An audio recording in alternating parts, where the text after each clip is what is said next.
My entire life comes to a halt at 3 a.m., and it's terrifying my wife. It always happens at the same time, the witching hour, 3 in the morning. As if some cosmic switch is flipped, the world suddenly freezes. The ticking clock comes to an abrupt halt. The softly whirring fan, frozen mid-spin, as if caught by an invisible hand. The nocturnal symphony of crickets outside our bedroom window, the droning hum of the city, all are silenced in an instant. In the beginning, I would reach out to my wife, lying serenely beside me. I'd shake her, whisper, yell, but it was like trying to wake the dead. Her chest rises and falls in a ceaseless rhythm that the rest of the world has forgotten, her heart beating a steady tattoo against my palm. The duration varies. An hour, perhaps, sometimes even days. I can't be sure. The concept of time loses its meaning when you're the only moving piece in an otherwise still tableau. My wife, my lovely, rational, scientific-minded wife, refused to believe me, as she didn't see the side effects of it while she was sleeping. Stress, she'd said, her soft eyes full of concern. Maybe you need to see a therapist, darling. But the creeping dread, the icy clutch of terror that gripped my heart as each night approached, was all too real. The increasingly frantic nights took their toll, an ever-growing problem between us. She became a silent bystander to my unraveling sanity. Until one morning, she awoke to find me gone. I didn't know that I had been gone for a full day until she told me when I came back. It had felt like a pretty lengthy time to me, but I had no idea it was a full day. We were both terrified, yet puzzled. We didn't know what to do. I had never been gone for that long before, and I was scared that this abnormal length of time would only increase. The doctor said that this case was likely a case of sleep paralysis or lucid dreaming, but they didn't believe us when my wife told them that I was gone for a full day. To be honest, I didn't either. Until it got worse. I knew it would happen again the next time I would fall asleep, but I didn't know it would be for so long. I normally had the same routine of shaking and yelling for my wife to wake up, but this time, she was gone. In fact, she was nowhere in the house. I searched our entire house, incapable of finding any traces of my wife. Everything was so dark and gloomy, and not a single light switch worked. I would normally feel some sort of relief knowing that my wife was still with me, to a certain degree. But now, I was trapped and alone. Most of all, I was terrified. I called out for her, when I heard the sound of running up the stairs, then my name. James. Is that really you? She was visibly crying, tears rolling down her cheeks as she gave me a hug. How long have I been gone? I asked. She paused. Honey, it's been a week. I felt as if the room dropped 10 degrees. A whole week? Has it really been that long? I put my hand up to cover my mouth in reaction, when I felt short, bristly hair. I had a beard. That's when it hit me. Even if I was in that timeless state, I was still aging. And I knew it would only get worse from here. I tried staying awake, constantly taking caffeine and substances to keep my consciousness heightened, but it only worked for so long. Once again, I was back to that familiar, dark house. To no surprise, my wife was gone this time as well. But something else substituted her. A bloody outline, tracing her normal sleeping position of her on her side in fetal position. My blood went cold. Questions bombarded my mind. Is she okay? Why is she bleeding? Is she trapped in this same prison that I'm in? I began to grow curious about what was outside of my house. I wondered if it was a parallel dimension of the entire world. I wasn't able to see anything through the blinds of the house, so I decided that it wouldn't hurt to open the door. Besides, I was probably going to be here for a while. I wasn't greeted by anything. It was nothing. Not even darkness, but a grainy, spotty space that seemed to go on forever. I peeked my head around the sides, and it was surrounding the house. It was the same view as what the blind had described to see. I was by myself for God knows how long, and I couldn't go anywhere. I just couldn't stop thinking about my wife. Suddenly, I heard whimpering, crying almost. I was staring at a ceiling, and everything smelled and looked like I was experiencing my past life. My beard was longer. Much longer. Dirty and untrimmed. I turned to my side to find my wife, wearing one of my old shirts, lying down, facing the other way. Honey? I whispered, a voice barely coming out. She turned slowly. We locked together and hugged and kissed for what seemed longer than the time was gone. I didn't want to know how long I had gone, but she had told me anyway. 30 days, honey. I felt like throwing up. The room was different. It was darker than before, and everything was a mess. I had abandoned my wife for a whole month, and I had no idea how to react. I was stunned, horrified, shaken. Nothing could explain how I felt. I looked at myself in the mirror, finding that I looked totally different. My hair was much longer, and it was a mess. In comparison to my life, I hadn't aged noticeably, but I knew it was much more drastic than when I was gone for a week. I didn't know what else I could do. I began to realize that this was my fate, and I only had God knows how long to live in the real world. All I really knew was that I wanted to spend the rest of it with my wife, and that's exactly what I did. Once it came to the nighttime, though, we both knew what was going to happen. We spent the time coming to terms with it, and knew that the amount of time I would be gone is unknown. And just like that, I was back. But this time, I knew it wouldn't be quick. I did everything I could do to entertain myself, reorganize furniture, try to make unique foods with the leftover food in the pantry, and read books. I read a lot while I was gone. My wife always kept her scientific books around the house, so I read just about every single one. But one stood out to me. It was titled Unconscious Torture. It piqued my curiosity, so just like the others, I read it. All of it. It spoke of the ability to put individuals in an unconscious state of their body that was exponential. Their time away would increase as time went on. It concerned me as this was eerily similar to what I was dealing with. But what scared me the most wasn't the contents of the book, but rather the author. A chill went down my spine. The author was my wife. I didn't know how to feel. I felt confused, frustrated, furious. Was this all my wife's doing? It couldn't be. She would always act overly excited to see me, with tears running down her face. I continued to look for any other books written by her, but I couldn't find any others. I was still holding onto the book when I woke up again, and I was back. Not only did I feel older, but my neck and back were in immense pain, almost as if I had been trapped in a coffin for a year. Our room was lighter than last time. It was colorful with new decorations and clothing. Lots of new clothes. There were shirts and shorts and underwear that I wasn't familiar with on the floor. Brands that I don't buy. Something was up, and I called for my wife. She sprinted upstairs, acting suddenly surprised and shocked. It looked like as if she was pretending to cry. She looked different, too. She cut her hair. She tried to go to hug me until I put the book in between us. She stopped. Honey, I promise you I didn't. She already knew what I was going to say. I couldn't even say anything. I felt sick. I was already in enough physical pain, but knowing that my wife put me up to this torture was something that hurt far worse than anything else. I stormed downstairs and was about to leave, until I saw an unfamiliar face. It was a man. Another man. She was behind me. Damien, please. She begged. The man looked puzzled. Who is this, honey? I knew exactly what was going on. I was so tired, so exhausted from everything that I had no desire to question her actions. She did it all on purpose. I ran out of the house with her book in my hand and rented a room in a Motel 6 for only one night. I had nowhere else to stay, and I thought that I would be back to the house when I woke up in the house. But I wasn't sure when I would wake up. I was horribly wrong. I found myself in the confines of the motel room. It smelled stale and dusty, and the worst part was that there was no ventilation. I tried to get out of the room, but the door wouldn't budge. That's when it hit me. I was locked in here. The room only had one window, and it didn't open. I was staring at the exact same grainy space as I was before. It was all too familiar. I couldn't take it. I knew I would have to get out of here. Thankfully, this time I didn't need to spend much more time trying to open the door, as this tortuous experience would be shorter than the other times. I woke up to a room that was just as dark as where I had been before. After spending what seemed like an hour trying to stretch my arms and legs out, I looked up at myself in the mirror to see my dull appearance. My hair was gray, and my beard went down to my stomach. How long was it this time? If my time away was increasing, I realized this might be my last day. A day, week, month, year, decade.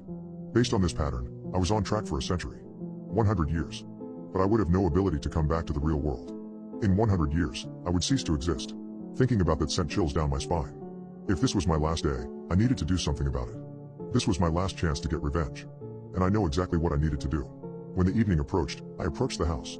It looked like a fever dream, so distant, yet almost as if I lived in it just a few days ago. I knew what time my wife, or now ex-wife, went to sleep, so I went through the back door immediately after that, since we had no lock on the back. I went to the kitchen appliances, and found the biggest one. Our butcher knife. I snuck up the stairs, hearing an obnoxious snore of my replacement. This is when I decided that they both deserve it. In 2 stabs, I went for both hearts, and just like that, they jolted awake, both gasping for a last breath of air. This is when I really took a look at my ex-wife. She was the same age as she was before, and we locked eyes for a good 10 seconds. I saw the fear, the regret, the pain in her eyes. I realized that I had made a mistake. I shouldn't have done it. I needed to turn myself in.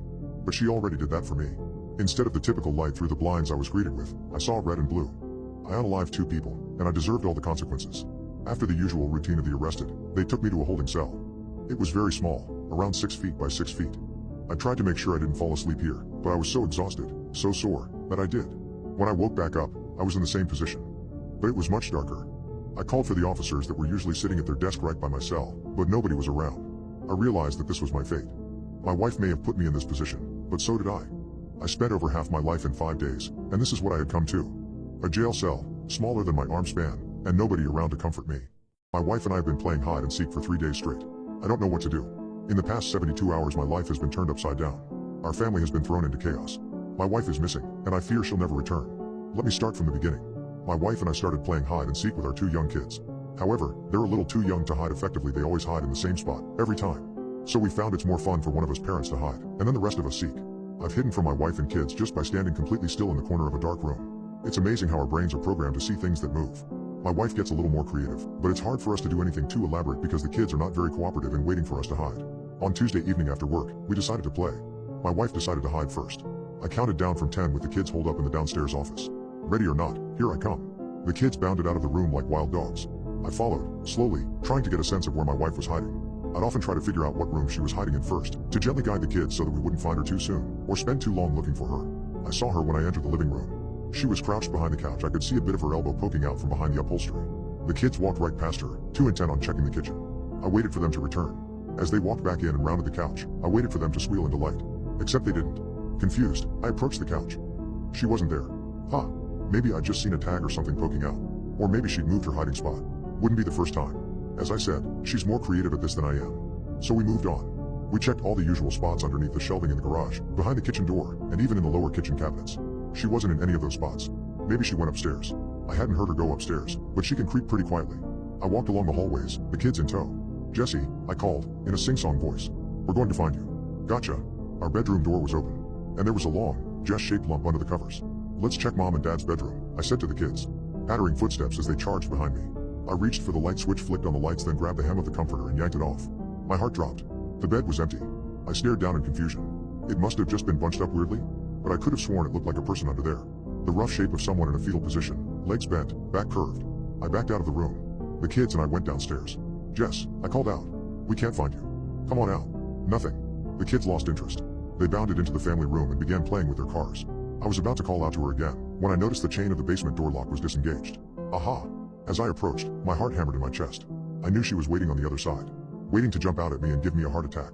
She'd done that before. I took a deep breath and swung open the door. She wasn't there. Damp air wafted up from the basement. I clicked on the light. Jess? I called out. No answer. The kids aren't playing anymore, I called down. And you shouldn't be hiding down there anyway. These stairs are too dangerous. Nothing. I turned, about to close the door, but then something caught my eye. Black hair. Poking through the gap between the stairs, about halfway down. She's hiding under the stairs. I stepped down. The wood creaked under my weight. The hair glistened below me in the dim yellow light. I continued down the steps, avoiding stepping on her hair until I was standing on the concrete floor. I whirled around. Aha! But the space under the stairs was empty. My blood ran cold. Jess, this isn't funny, I shouted. Stop playing games with me. A footstep sounded behind me. I whirled around. The naked bulb in the ceiling only lit half the basement. The other half, where we had rows and rows of storage boxes, was in near total darkness. But I squinted, trying to make it out. In the murky darkness, behind a stack of boxes, in the corner I thought I could see her standing there.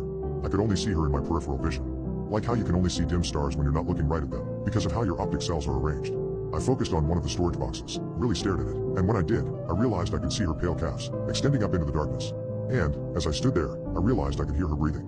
I can see you there, I said, my voice wavering. Why are you being so weird? The kids aren't even playing anymore. So come out. Please. Deep in the pit of my stomach, I knew there was something wrong. Something is wrong. So I chickened out. I'm going upstairs. You can join me when you're ready. I headed for the stairs. But halfway there, the bulb flickered and went out. Total darkness surrounded me. I stretched my hands out, blindly groping into the darkness. They only fell into the air. I frantically pawed through the air, searching for something, anything. My fingers caught in something. Hair. I screamed and yanked my hands back. Then I ran blindly into the darkness, but something glanced off me. I shoved at it. I heard a dull thwack and then I kept running. The side of the banister caught me straight in the chest. Panting, I felt my way to the stairs and climbed them as fast as I could. Then I locked the door to the basement and frantically ran to my kids. They were fine. But as I hugged them, I couldn't get the horrible thought out of my mind. The hair I'd felt was higher than my eye level. About 6.5 feet off the ground. Jess is only 5'2". The police searched the entire house. My wife isn't here. They searched the backyard and patrolled in a 3-mile radius. They came up empty-handed. It's like she disappeared off the face of the earth. Except, last night, as I rolled over in bed, I swear my fingers touched something warm. The trees around my house are moving closer every night. I found out why. If you were here, I'd forgive you for not noticing the change. The change in the scenery. For not noticing that the trees are alive. But when they're at the edge of your window, bridging between the vast empty black of the night, and the safety of your own home, you'd probably know what I'm talking about. When the outside world can tap upon your glass, you notice those things. I've lived on the edge of Inwoods for over a decade. With my street, it's barely touching the Inwoods, just beyond the back fencing. The woods continue for miles until the next town. They attempted to chop down the trees a few years back, to expand our quaint neighborhood. But the project was cancelled as they claimed they couldn't find the trees after they cut them. They have every right to be concerned, be terrified, we all do. But I wasn't always scared of Inwoods. Quite the opposite, actually. I had a friend, her name was Emily. We used to play in the woods often as children. Climbing the trees, building dens. Nobody knew that place like us. If trees had moved back then, we'd have known about it. I wish I could still hold those memories fondly, but knowing what I know of the woods now, I cannot in good conscience look back and smile. One memory does stick out to me in particular, though. A special destination that I always held near and dear to my heart. A few minutes walk through the woods, staying on the dirt path and keeping to the clearings. There's a big tree. It was a tree in a forest, yes, but it was not a part of the forest it resided in. This was its own thing. It was special. It quickly became our go-to spot, and one day, we marked it as our own by carving our initials into the bark. W.E. Emily went missing in those same woods just a few days later. It was our last time together. I think about it a lot. I was 12 at the time. My parents didn't let me join the local search parties. They told me I'd be scared. I convinced them to let me join just once, and my reaction to what I saw seemed to prove them right. They thought it was a sign of my trauma, but it wasn't. It was the cause. The big tree was gone. Where our initials once etched into a monument of nature itself was now nothing. Emptiness. Of course, nobody knew the woods like me and Emily. Trees don't move, everyone told me. You're scared. It's okay, we all are, but trees don't move. It only took me 14 years to prove them wrong. The woods began creeping a little over a month ago. I was getting ready for bed, yet as my glance fell over the window, I noticed a tree over the fence, one that was not there before. The first tree to take a midnight walk, at least, the first I had noticed in over a decade. I found myself watching expectantly, but expectant of what I'm not sure. I thought maybe I could catch it moving, morphing in the moonlit nighttime air. But it just stood there, staring back at me. Make no mistake, this tree was staring. No eyes to see, but staring all the same. It felt like it wasn't a part of the forest. A tree in a forest that it does not belong to is a curious thought to some, but a feeling I'm used to. Every night, when I went to bed, I would look out the window. More and more trees from the forest seemed to inch closer to my property. Each time, they stopped feeling like a part of the woods. Their membership to that club ends the moment they begin to move. They are their own collective once they do. I didn't tell anyone, I wasn't even sure what to say. People thought I was crazy for implying that trees move as a child. Imagine what they'd think if I said it now. But a fact not spoken is a fact all the same. There is a horrifying thing one learns about forests when they begin to shift. They make noise. I wish I could say that it was simply rustling or creaking as they reroute to their new location. That would almost be peaceful.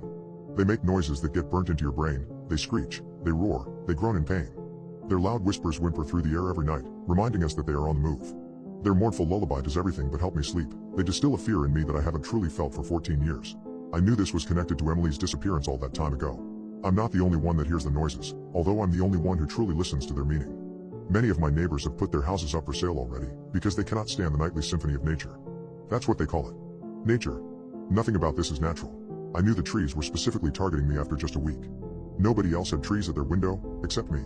Once at my home, at the edge of what I call my own, they stopped getting closer. They moved every night, continuing their echoes, but they did not break through my walls to reach me. The gentle tapping of branches upon my window had an eerie rhythm to them, as if someone were knocking, asking to be let in. I could almost feel their roots below the ground, beating like veins in flesh. It only took 2 nights of that before I decided to chop the branches. I knew they'd just grow back or move to a new position, but I needed to try it. That's when I discovered why the expansion of our town was cancelled. Blood dripped from the branches as I cut them. This was not sap, this was red, oozing blood. It smelt metallic, and groans could be heard from deep within the forest with every chop of my tools. I had become the conductor of this symphony. For every chop, a loud, horrific screech echoed throughout the woods. It only took 5 before I couldn't continue. You may have noticed that I haven't referred to it as inwoods for a while. That's because, as far as I'm concerned, this is no longer inwoods. There is not a single tree that has remained in its spot. They have all chosen to disconnect themselves from inwoods by moving inwards, towards our town and my life. I'd considered selling with my neighbors, but despite all the new questions I had, this was the closest I had ever come to answering Emily's disappearance. Last week, I had a dream. I hadn't dreamt in a while, or even slept much for that matter. I dreamt of Emily, now an adult, playing among the trees. We had gone into the woods together to remind ourselves of our childhood. Isn't this fun? Emily spoke with an unclear voice in this dream, almost groans. But I could still understand her. This is, I said, vaguely aware of the real world, acutely knowing that I was sleeping. I just wish you could really be here. Perhaps I never left. Perhaps I've been trying to find my way back to you. We stared at each other, before she spoke again. Perhaps you can join me. I jolted awake to the sound of the tapping at my window, and the distant choir of the forest. Yet something about this tapping felt different, almost more excited than usual.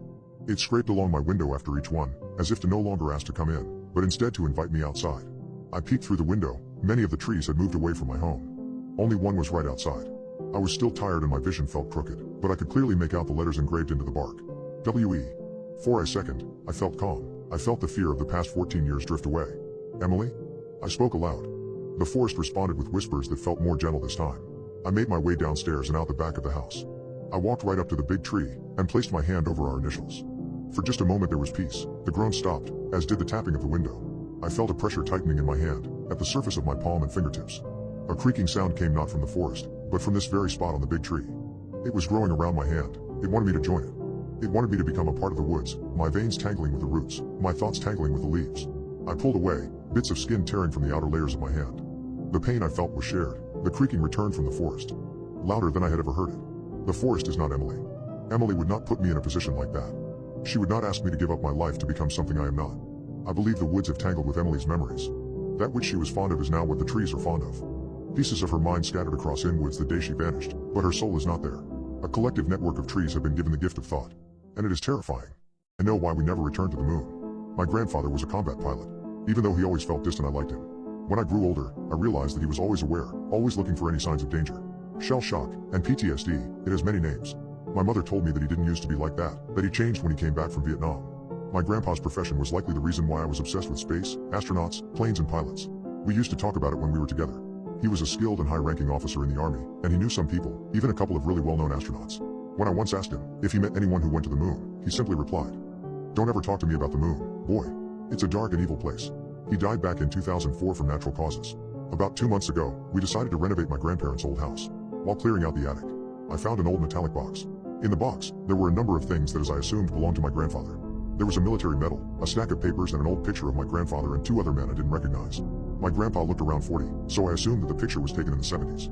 All of them were wearing spacesuits, and the scene was a typical backdrop used by NASA, but the logo was missing. Only a blank monochrome background. The mission patch was titled Dawnbreaker. I didn't understand anything. My grandfather was an astronaut. Why did he never tell anyone about this? Dawnbreaker? I never heard about such a mission. It must have been covered up really well. But why? I found the answers in the papers at the bottom of the box. I'll rewrite the literal contents below, but I warn you that many people might find it very disturbing. My dear family, if you ever find this, I must confess something. In 1972, I wasn't in Vietnam. I wasn't supposed to tell anyone, but if you have found this, it probably doesn't matter anymore. Back in 1965, I and a handful of other pilots were selected for a non-public team of astronauts who would participate in covert missions in space for our government. We wouldn't get the glory and fame of regular astronauts, but our country needed us, and so we were there.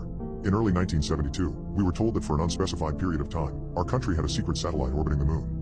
They never told us what it did, or why it was there, just that a few weeks prior, it had crashed to the surface on the dark side of the moon for unknown reasons and that the data it carried was crucial.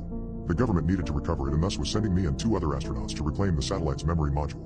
The equipment of the planned Apollo 18 mission was essentially transferred to us. From what we'd been told, the Apollo team was furious. They had a reason to be after all. It seemed that whomever we'd been under was much more powerful than NASA. The whole mission was top secret obviously.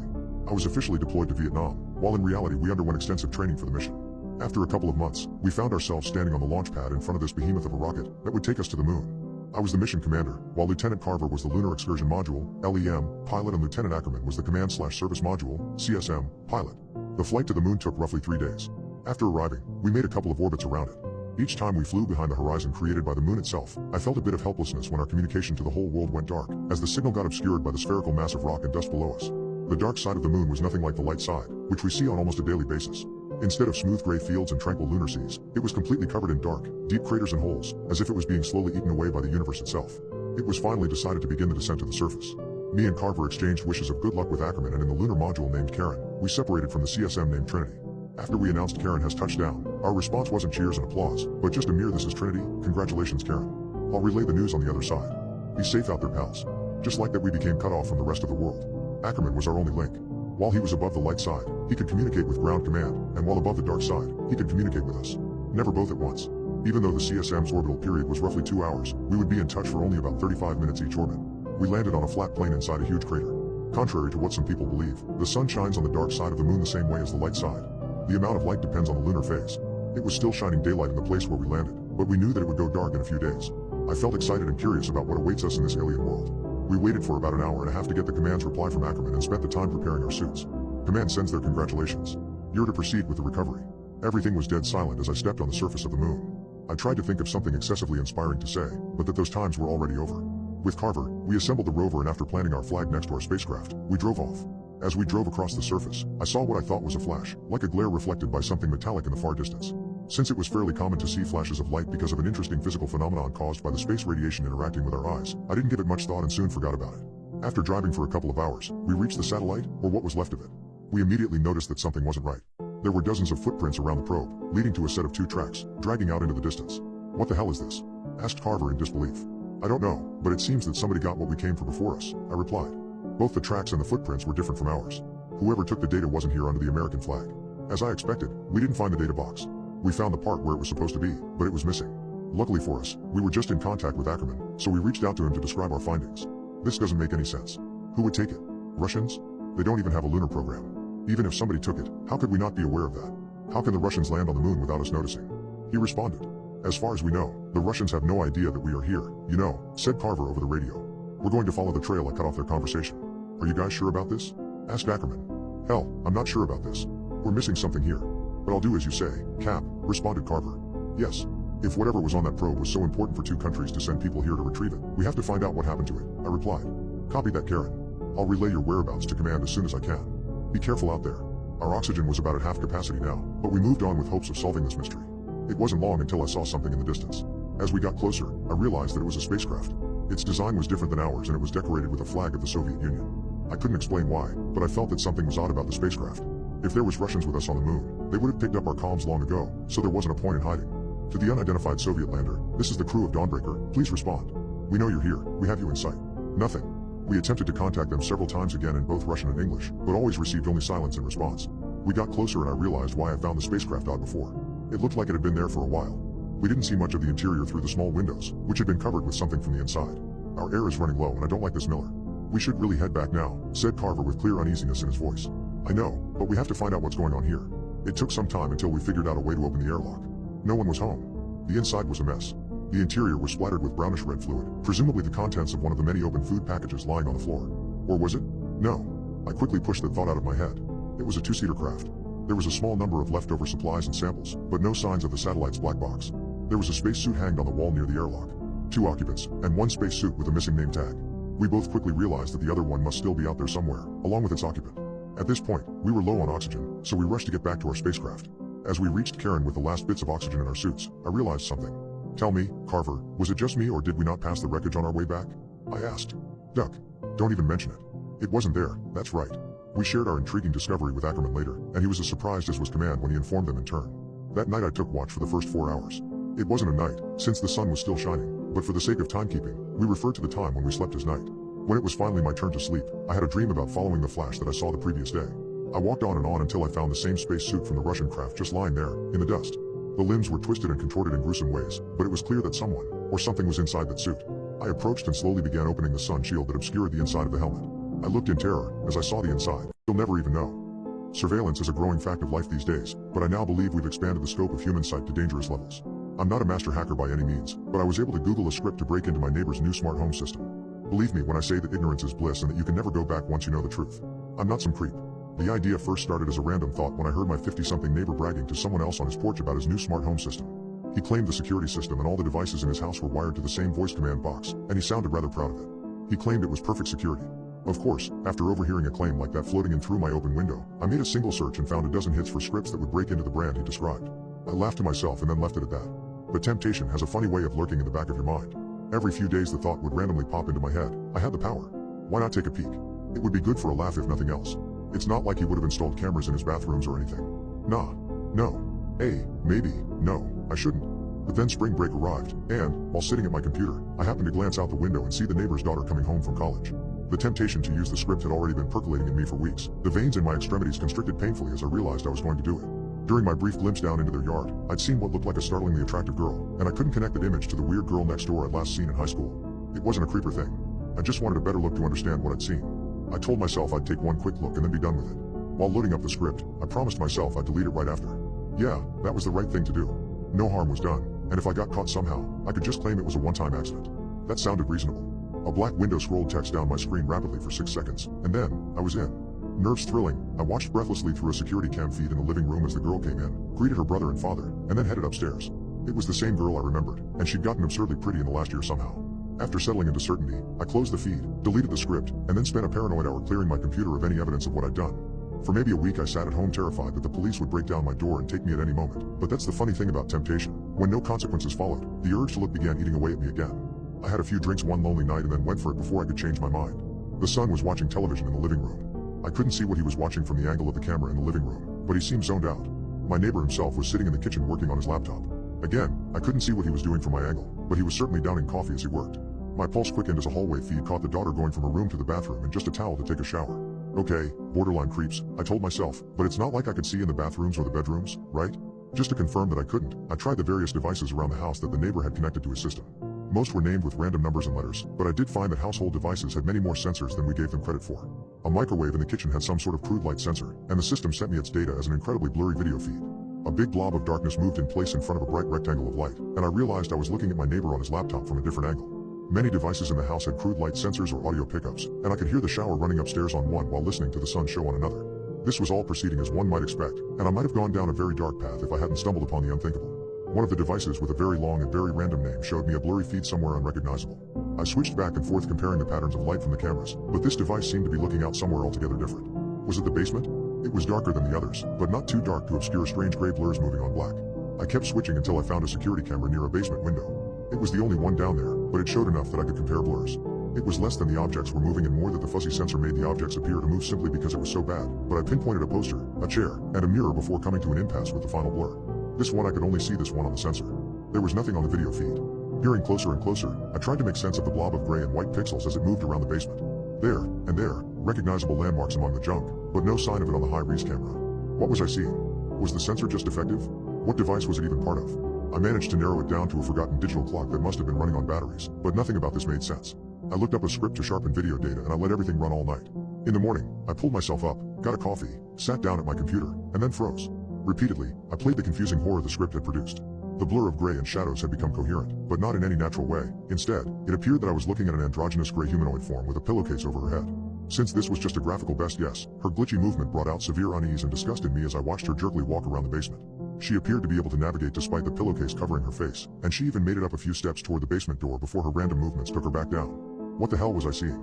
For 2 days I watched that thing stumble around my neighbor's basement before she finally went all the way up the stairs.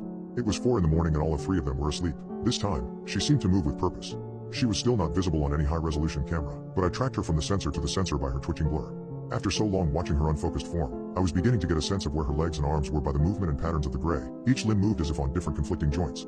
When she walked, it was as if her ankles, knees, and thighs each wanted to go in opposite directions, and the conflict was only resolved by odd rotations and strange body angles. Gripped by terror, I watched her slowly ratchet her way through the kitchen and toward the second set of stairs. There was no doubt in my mind that she was heading for the bedrooms. My knuckles went white as I gripped the edge of my table. Finally, as she clambered up and out of sight of the sensors, I panicked. She still wasn't visible on the hallway camera, but I knew I had to do something. But what? If I called the house, they would have my phone number, and they would start asking questions as to why I'd called at 4 in the morning. There was no way I could pretend it was random. The only reason I even had my neighbor's cell phone number was that I'd heard him say it out loud the week before on one of my feeds. What could I do? Desperate to act, or to at least see what was happening, I left my computer and crept to a window in another room. From here, I could see into my neighbor's daughter's window, and my entire body ran with prickly terror as I spied a strange gray anti-glow in her room. The sharpening script had not been wrong, it had merely been inadequate. My eyes still interpreted the inexplicable entity as an androgynous humanoid with a pillowcase over its head, but it moved through the space of the girl's room like a depressed carving etched into reality itself. I could feel why it didn't show up on cameras. It was something otherworldly, something not entirely there, or something visible only as an artifact of organic human perception. This was a creature outside the realm of human knowledge and observation, and I guessed that it was making its move now only because it believed itself to be unseen. It jerked and twitched forward to lean over the neighbor's daughter as she slept. Quickly and quietly, I slid open my window, removed the screen, and threw a quarter at the glass panes opposite. I ducked down immediately after and clutched the floor in abject terror. The rap noise had been excruciatingly loud. Had the entity snapped its pillowcase-covered head toward the sound? Had it seen me? I had no way of knowing. Or did I? Crawling back to my room, I checked the feeds. Completely unperturbed by my noise, the entity had begun ratcheting her way back down the stairs. It was not fleeing to the basement. I watched as it approached the small table by the front door and began going through the mail stack there. It carefully picked out one envelope and crumpled it into oblivion in a blurry gray hand. Then, it moved to the kitchen, where it touched the keyboard on my neighbor's laptop repeatedly for nearly a minute. What was it doing? It returned to the basement to move in lurking circles, and I sat and stared at it half awake until a shout from both my computer and my open window jolted me to full awareness. It had been my neighbor in his kitchen. He'd yelled loud enough for me to hear it for real. Stalking back and forth while talking on the phone, he was insisting he hadn't sent any compromising emails. He'd been fired from his job. In the front hall, his son was busy looking through the pile of mail. He asked his sister and father repeatedly if any college acceptance letters had come in, but his father was too busy arguing on the phone, and his sister hadn't seen any. But I had. What type of entity were we dealing with here? It hadn't physically harmed anyone, but it was still lurking in their home every hour of every day, and it had made invisible moves against them by sabotaging my neighbor's job and his son's college career. At long last, my neighbor seemed to convince the other end that his account had been hacked, but he was somber and concerned about how it would reflect on him at work. The son continued with his day, oblivious to the fact that his acceptance letter had come in, and been destroyed. It was then that I began to think about the timeline of what had happened. I'd resisted the urge to spy on my neighbor's family for weeks. Indeed, beyond that, he'd lived there for years. If the entity had been in his basement this entire time, then perhaps they were not physically at risk. There'd been plenty of opportunities to hurt them directly. No, this was something else. This was a specter of misfortune, a curse, an information parasite. But my neighbor had not been particularly unlucky as far as I knew, not until he'd gotten the surveillance system. A bunch of little complaints I'd heard him make suddenly began to add up. Things had been inexplicably going wrong for everyone in his family recently. Alarm clocks had been failing to go off at the proper time, emails and texts had been a bit weird, and each of the 3 members of his household had a general growing frustration with life. It was undermining them. It was lurking in the basement, looking out of sight, and sabotaging them. and they had no idea. But where had the entity come from? Almost all of the devices and cameras had been there before. The only difference was that they had been integrated. Did observation affect the physical universe? I was no quantum physics expert, but I knew that observation was a crucial part of existence. Did overlapping connected layers of observation somehow enable this entity to slide into our world? When you put all the pieces together, did the whole add up to more than the sum of the parts? I began thinking up a plan of action that involved sneaking over there and turning off all their devices in the hopes of banishing the entity in their basement. But, as I did so, I looked down and to the left of my cell phone. It sat quietly glowing on the table, for I had moved my hand above it and activated its motion sensor. Then, I looked up and noticed the webcam above my monitor that I always kept pointed at myself. Then, I looked to my right at my television, itself containing a sensor, and the gaming console beside it that also had sensors to detect my motion. Microphones. Cameras. Everywhere. I'd applied for so many internships last summer and gotten none. I'd missed dates and lost budding relationships because of texting troubles. Everything had felt hard lately, thus why I was sitting alone at my computer most nights. I sat without breathing for nearly 20 seconds. There would be no plan. There would be no action taken. My neighbors would have to fend for themselves. I let out my breath, put my hands back on my mouse and keyboard, and loaded up a computer game. It would look like I'd given up, to anyone watching. As I stepped on my flight, the flight attendant gave me a strange list of rules. Can I check your ticket, please? I handed the ticket that I'd been twirling around in my hands for the past hour to the flight attendant. She nodded at it approvingly before producing a sheet of paper from the file that she was holding and placing it inside my folded ticket. Have a nice flight, she commented enthusiastically before handing my ticket back to me. I grabbed my ticket and stared at the folded sheet of paper inside my ticket curiously before finding my seat. Once I settled down in my seat, I removed the folded sheet of paper from my ticket and placed the ticket in my bag. Upon unfolding the sheet of paper, I realized it was a handwritten note. The handwriting seemed rushed. I've transcribed the note from memory here. Rules for surviving this flight. Do not speak of this sheet to any passenger. You are the only human on this flight. Check the time on your phone after reading this sheet. All rules will apply based on the time of your phone. During the first hour of the flight, do not talk to anyone. People may try to talk to you but ignore them completely. During the second hour of the flight, you may start talking again, but if anyone mention the window, do not look outside the window in any circumstances. If you hear a child crying in the cabin, immediately run to the bathroom. If the screen of your entertainment console suddenly goes black, immediately look away and do not stare at it. During the third hour of the flight, the captain will make an announcement. Follow the instructions. During the fourth hour of the flight, do not sit in your seat. If you make it past the fourth hour, you will need to spend the rest of the flight evading the chaser. You will know who the chaser is when you see them. The captain will announce the plane landing. As soon as you hear this announcement, push your way to the exit door and open it. You will find that the outside is simply a black void. Jump into it without hesitation. I reread the rules again while chuckling. Did they give one of these to every passenger, or was I somehow randomly chosen for this prank? I checked the time on my phone just to humor the list. 7:13 a.m. So this would be the first hour of the flight. Suddenly a young man walked over to my seat and sat right beside me. I gave him a casual side glance and saw that he was carrying what looked to be a laptop bag. Great, I thought, he'll work on whatever he's doing and leave me alone for the flight. The man didn't even bother to exchange a single word with me as he settled down in his seat and put on his seatbelt. He stared straight ahead and completely avoided me. I let him be and started to fiddle with my flight console. Some people just like to be left alone, I guess. Soon enough the captain announced the plane starting and the steady hum of the plane engine started to vibrate the entire cabin. The plane started to accelerate until the G-force pushed me into my seat. Moments later I felt the plane rising into the air. I am typically not scared of flights, but getting on a flight always makes me a bit nervous. This time though, my stomach was in knots and beads of sweat were running down my forehead. My instincts told me I was stepping into danger, grave danger. I dismissed my thoughts and that awful gut feeling, chalking it down to feeling a little creeped out by the note. The young man on my left suddenly tapped on my shoulder. I jolted up as if I'd just been electrocuted. Even through my jacket, his hand felt cold. Cold and heavy, like a dead person's hand. I turned around and faced the young man. His face seemed wrong. You know how those realistic human robots can creep people out because of how close to human they are, yet subconsciously we can tell that they aren't human? This man was giving me that same unsettling feeling, and his facial features were just artificial in a way I couldn't place. Maybe it was his eyes. A little too big, the pupils abnormally dilated. Or maybe it was his nose, not exactly in the center of his face. Or perhaps it was his mouth, lips way too thin and long. Don't get me wrong, he didn't look obnoxiously fake. In fact, it was those very subtle blemishes in his facial features that made him look like something trying to look like a human. And then he spoke. His voice was normal. Upon hearing his voice, the man seemed to look normal too, and I thought I was just freaking out for no reason. Hey, do you wear headphones? He asked. That was a weird question to ask. Did he want headphones? I was about to open my mouth to speak when he spoke again. How would you feel if I cut your hand off right now? What was disturbing wasn't the nature of the question itself, but the fact that he spoke in such a calm manner. It was as if he was asking me how my day was. Suddenly my mind went to the list of rules that I had subconsciously been squeezing into my hand. The first rule said to not talk to anyone on the flight no matter how much they try to talk to you. I decided to ignore the man. He seemed really weird anyway, and if I was honest, the list of rules wasn't why I chose to ignore him. He stopped pestering me and returned to work on his laptop. I looked over at his laptop slowly and gasped at what I saw on his screen. He had a photo of me on his screen. That's it. Nothing else, just a full screen photo of me. Before I could process that properly, I looked at his keyboard and noticed it wasn't a standard one. It really wouldn't even count as a keyboard. It was made up of oddly shaped keys, all marked with strange letters that I doubt existed. The man continued to stare intently at the photo of me on his screen. Then, I realized that the list of rules wasn't a joke.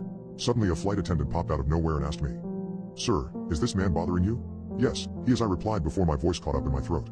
In under a second, everyone in the cabin snapped their heads around until they were staring directly at me. Their faces, they all looked wrong. Inhuman. Slowly their long thin lips curled into wide smiles and red tears started to roll down their faces. I never knew the cure for cancer could be so deadly. I'm writing this down because I'm still shaking from the situation and I want to get all the details down before they start to fade from my memory. You see, I introduced them. I had no idea it would turn out this way. All I saw were two people who might like each other, not having any idea what horrors I was about to unleash. How the hell could I? Samantha was a programming analysis expert with a degree in mechanical engineering. She did it because she said finding bugs and correcting them felt right. She liked simple things, sharpening pencils to their perfect point, erasing something so perfectly you'd never know it was there, movies with linear plots that start, end, and that's it. Eric was a diagnostic specialist for childhood illnesses. It wasn't that he was particularly driven to cure children. He liked being the person who could come in, solve the puzzle and let others do the easy stuff. We agreed we were better as friends and that was that.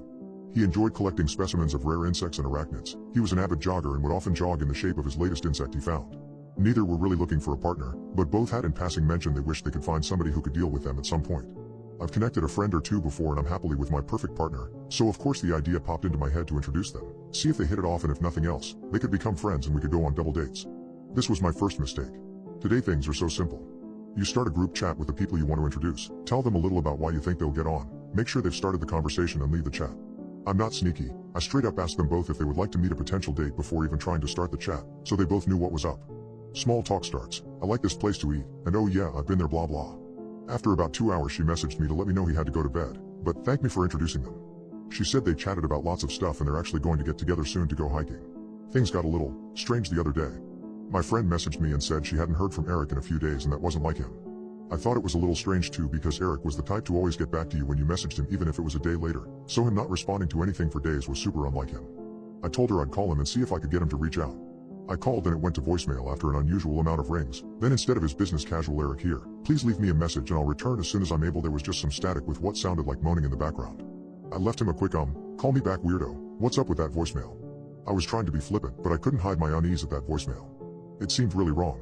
I shot Samantha a message letting her know I couldn't get him either, and asked about his new voicemail. She wrote, stopped, wrote some more, stopped. It was extremely strange for her, she's normally very concise with her communications, but this was like she was typing then deleting, which was decidedly unlike her. Finally I get the notification. "IDK, what you're talking about? Eric is fine. We're both fine. He's sitting right next to me. Please don't bother us again with this nonsense." I was very taken aback. She was direct, but she had never been cold to me like this. She would never normally consider checking up on somebody as nonsense. I was a little stung and more than a little concerned something was up. I texted my friend back and let her know Sam was acting weird, and Eric still wasn't responding. I decided to give it a day. It seemed like Sam was angry. I thought maybe they were fighting when I messaged and that was the reason for the curt response. A few days later, I got a panicked call from Sam. Her voice was hitching and I could hardly make out what she was saying, and in the background was loud static with intermittent screaming and strange noises I couldn't place. "Deidre, static, screwed up, couldn't, static, help us, strange noises, illing me." I tried saying anything but it didn't seem like she could hear me. When the phone went dead I tried calling again and told my husband Stephen to call the police for her house. I got through the first time, but all I heard was static in the background, a very loud scream, and when I dropped my phone it closed the call. I called again but it just rang. After throwing clothes on I rushed with my husband to Sam's house. I beat the police there as I was breaking every speed limit available. What I saw when I used my key I will never forget. There was blood. So much blood. It looked like somebody had used a hose and just sprayed it around the living room and foyer. I avoided the blood as much as possible and Stephen tried to hold me back. I carefully stepped into the living room, calling Sam's name. There in the middle of the room was what I can only call a pile of flesh. It was a combination of human, mechanical, and insectoid pieces, looking like something from a David Cronenberg movie. I ran outside to throw up, meeting the police who ran up to me with guns drawn. Stephen and I were both cuffed and taken aside until they could make sense of the scene. In that pile of visceral appendages was what was left of both Sam and Eric, plus a ridiculous amount of what appeared to be giant insects and mechanical body parts. Nobody could make any sense of it all until we found Sam's journal. I can't believe what I read, but here's a general idea. 9/14 Eric and I have decided to make his dream a reality. I can't believe he's talked me into this, but he thinks becoming the first insect/mechanical human will make our every dream come true. I have the knowledge of machines, him of insects. I think he's crazy, but I love him so much I just can't deny him. Ever since he got his terminal cancer diagnosis I would do anything for him to keep him with me. We've tried it with smaller animals and they seem happy and functional, so hopefully we can pull this off. 10/22 Eric is adjusting to the parts bit by bit. He's still not talking, but he's writing just fine and says he can feel the parts integrating with his systems. He says he's happy, excited, and can't wait for this all to be over so we can show our work to the world. All tests for his cancer are coming back clear, so that's one miracle we accomplished. When he tries to talk, it sounds like TV static with low moans. It's a little unsettling, but at least I still get to lay next to him every night knowing he's not going to die of cancer. 11/7 Eric is getting stranger. He follows me around and refuses to try to communicate outside of the static noises. The insect parts have become hard and seem to be expanding past their surgical sites, and he's not sleeping. All his other vital signs are good, but I'm really starting to miss at least talking through writing. Deirdre called first Eric then me. What the hell am I supposed to say to her or any of our friends? I'm sorry, Eric can't talk, he's a cyborg insect now. I didn't know what she meant about the voicemail until I called his phone myself. I don't know when he did that, and it's definitely creepy. I wish I could tell her something, but I just don't even know where to start. 11/12 Sometimes we don't see the horrors in front of us. I can. I see it plain as day. Eric isn't Eric anymore. He's a monster, and I'm pretty sure he's going to unalive me. I've tried to leave to get his help, but he just blocks my way and screams at me with his insectal statusy voice. I think the only reason I'm still alive at this point is some slither of his brain is still my Eric, and it's protecting me. The mechanical parts I used are fully integrated and they seem to have combined with the insect parts in almost a parasitic way. I don't know how much longer I've got before everything I loved about Eric is devoured by the monster we created. The only thing I can do at this point is try to design an off switch for us both. To end us. I don't want to live without him, or with the knowledge of what I did. This was the last entry. I can't say I understand why they did what they did, but I think at least Samantha managed to rig up some way to kill what was left of Eric, because I think that phone call was her last attempt at getting help before accepting defeat. I think I heard her dying, and I think that last scream wasn't hers, it was the creature Eric became when it realized its doom. Attention shoppers, please hide at the back of the store immediately. Attention shoppers, came a male voice over the intercom. Please move to the back of the store immediately. The back of the store? I whispered to Daniel. Don't they mean the front of the store?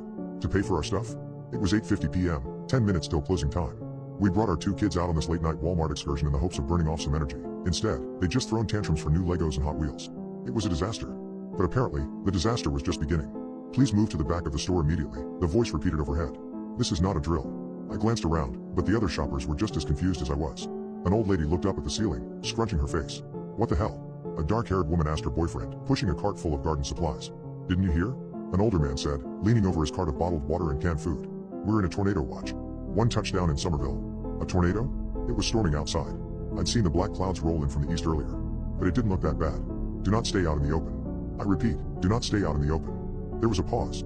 Then, an explosion of sound, as everyone began to mobilize. Carts rolling, panicked voices, feet slapping on the floor. No.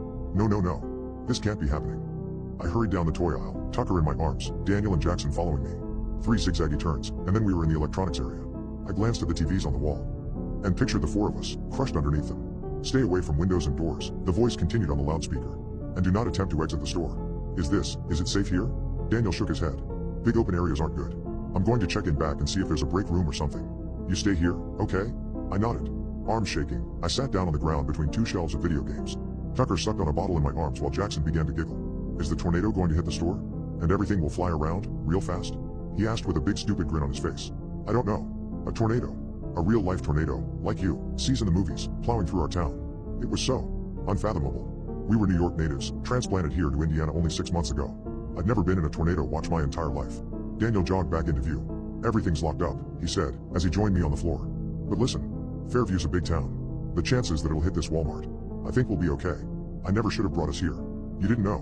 None of us did. He wrapped his arm around me. They should have warned us. Like an emergency alert on our phones. Or a tornado siren, or something. The voice overhead rang out again through the store.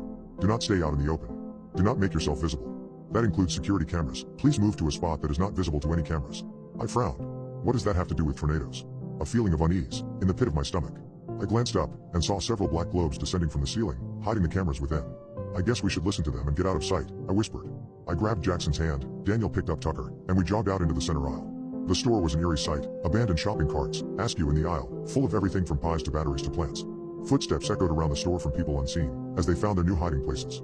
We dodged a shopping cart full of soda, ran through kitchenware, and then stopped in the Easter decoration aisle. There was a camera in the central corridor, but as long as we stayed in the middle of the Easter aisle, we'd be invisible. The 4 of us crouched on the floor, next to some demented-looking Easter bunnies. I'm hungry, Jackson whined. Shh, Mommy.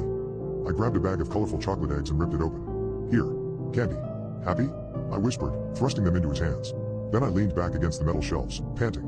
But I didn't have long to rest. A mechanical whine overhead, and then the voice came through the speakers again. Keep away from aisles with food. If you have food with you, leave it and move to a new hiding place. If you have any open wounds, cover them with clothing. What? The duck? That had nothing to do with keeping safe in a tornado. We should make a run for it, Daniel whispered to me, starting to stand. But, the tornado. I don't think there is a tornado. Listen, do you hear any wind? I listened, but all I heard was silence. No howling wind, no shaking ground, and no projectiles clanging against the metal roof. Maybe it's still coming. I know what they're saying doesn't make sense, but to go outside. We need to get out of here. Now. He grabbed Jackson's hand as he held Tucker in his arms. Come on.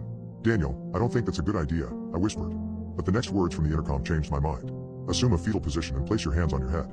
Close your eyes and do not open them for any reason. Let's go. We broke into a sprint and ran down the central aisle, cameras be damned. The front door appeared in front of us, a little black rectangle looming in the distance. And as we got closer, I saw Daniel was right. There was a tree at the border of the parking lot, under a street lamp. It was perfectly still. We continued running, past the clothing area, past the snacks lined up at the checkout lines. I ran towards the sliding glass doors as fast as my legs would carry me. Almost there. Almost there. Almost. The doors didn't open. No. Daniel slammed his body against the door. It rattled underneath him. I tried to squeeze my fingers into the gap between them, to try and pull them apart. They didn't budge. They locked us in, I whispered. I want to go home, Jackson said. Tucker was beginning to fuss too, making little noises like he was about to start full-on wailing. I turned around. And that's when I saw him. A Walmart employee. He was sitting on the ground at the end of one of the checkout aisles, facing away from us, wearing the familiar blue vest with a golden starburst. Hey, let us out. He didn't reply. Did you hear me? I don't care if there's an effing tornado. Unlock the door and let us out. Again, he said nothing. But in the silence, I could hear something. A wet, smacking sound. I stared at the man, slightly hunched over, still facing away from me. Was he eating something? The speaker overhead crackled to life. Attention. Please do not talk to any Walmart employees. My blood ran cold. The smacking sound stopped. And then, slowly, the man began to stand. He placed his palms on the conveyor belt and pushed up, and I could see that they were stained with blood. I backed away, but my legs felt like they were moving through a vat of honey. No. Fingers locked around my arm and yanked. Come on, Daniel shouted. I sprinted after him, deeper into the store. Tucker stared at me over his shoulder, and Jackson ran as fast as his little feet would take him. I was vaguely aware of the slap sound behind me, but I didn't dare look back. Daniel ran into the clothing area and I swayed, dodging circular racks of t-shirts and wooden displays of baby clothes. He skidded to a stop and ducked into the dressing room area. In here, he whispered, motioning at one of the rooms. We piled inside and locked the door. Daddy, Jackson started. You listen to me very carefully, I said, crouching to his level. You have to be silent. Do not say a word. Okay? Jackson looked at me, then Daniel, then he nodded and sat down on the floor. I'm going to try to call 911, Daniel whispered, transferring Tucker to me and pulling out his phone. He tapped at the screen, then frowned. What? We don't seem to have any service. I don't. Thump. I grabbed Jackson and pulled him away from the door. The four of us huddled in the corner. I held my breath. Thump. Under the gap of the dressing room door, men's feet in black shoes. They slowly took a step forward, deeper into the dressing room. Don't move, I whispered, holding Jackson. The man took another step. Don't make a sound. Don't move. Don't. Tucker let out a soft cry. The man stopped. His feet turned, pointing at us. No. Tucker let out another cry, louder this time. My nails dug into Daniel's hand. No. A hand appeared. It slowly pressed against the floor, stained with blood. And then his knees appeared, as he lowered himself down to the gap. No. Could he fit under? The gap wasn't small, it was like the stall door to a bathroom. If he flattened himself against the floor, there's a chance he could fit under. I watched in horror as his stomach came into view. His blue Walmart vest, as he lowered his body to the floor. As if feeling for us. This is it. We're going to die. And then he lowered his head. His face. Oh, God, there was something horribly wrong with his face. He smiled up at us with an impossibly wide smile, showing off blood-stained teeth. His skin was so pale it was nearly blue. And his eyes. They were milky white, without pupils or irises. I opened my mouth to scream. Attention shoppers, the voice began overhead. No. Please make your way to the front of the store and make your final purchases. We will be closing in 10 minutes. What? And then, before I could react, something unseen jerked the man out of view. A strange dragging sound followed, as if someone was dragging his body out of the dressing room area. I stared at the door, shaking, as Tucker's cries rang in my ears. But he didn't come back. And within 10 minutes, the usual hubbub of Walmart returned. Voices. Footsteps. Shopping cart wheels roll along the floor. Shaking, I finally got up and unlocked the door. The store looked completely normal. People were lined up at the cash registers, placing their goods on the conveyor belts. Employees were scanning tags, printing receipts. People walked towards the glass doors, and when they did, they slid open. As we slowly walked towards the exit, I spotted the older man who'd warned us about the tornado earlier. What was that? I asked, unable to keep my voice from shaking. He shrugged. I guess the tornado missed us. What a miracle, huh? Smiling at us, he disappeared out the glass doors and into the night. I could have sworn I saw my professor die. The day I accidentally witnessed my physics teacher die horribly, I didn't know what to do. I went to my classes in a daze, sat there stunned for hours, and wondered if people would think I had something to do with it if I reported it. After much anguish, I finally resolved to call the police when I got home, but I never got the chance. On my walk past his house, Professor Randall was sitting on his front porch as if nothing had happened. He noticed me staring, and he waved. On pure reflex, I waved back. Then, absolutely horrified, I walked on past. I didn't go home. Instead, I went to my friend Dustin's house. He lived 1 block away from the professor, and he was in the same physics class. There was a chance he would understand. If he didn't, he could at least help me snoop. Dustin was skeptical. You saw him die? Yeah. I acted it out in his living room. I missed class and his office hours yesterday, so he told me to drop my homework off at his mailbox in the morning. When I went by, his front door was drifting in the wind, so I checked it out. I heard something in the basement, and when I looked down the stairs, I saw him fall in a vat of acid. A vat of acid? Why would our physics professor have a vat of acid in his basement? I suddenly felt rather stupid. It was a good question. I ran out of there and didn't get a chance to look around much. Together, we walked toward the professor's house, approaching through backyards and from behind fences. When we reached his place, we crept along the side, only to find that his basement windows had been blocked by cardboard on the inside. We couldn't see anything, but we could certainly smell something. I winced at the acrid nostril burning odor. That must be the acid. He wasn't so sure. Is that what acid smells like? I have no idea. We heard a car pull out of the driveway up ahead. After a tense minute, we walked around to the front of the house to find him gone. I was intent on leaving, but Dustin had other ideas. He slid open a window, then crawled inside. I followed, if only because I needed to know that I wasn't crazy. Over there, I whispered, and we crept toward the basement door. Dustin went to open it, then flinched. It's hot. Holding his sleeve over his hand, he carefully turned the knob. When the basement door opened, we were greeted with a blast of acrid humid heat. We both covered our mouths and noses, then took a few steps down. We saw it. But it wasn't a vat of acid. It was a wide plant of some sort, curled and closed, like a Venus flytrap in waiting. It looked big enough to hold a person.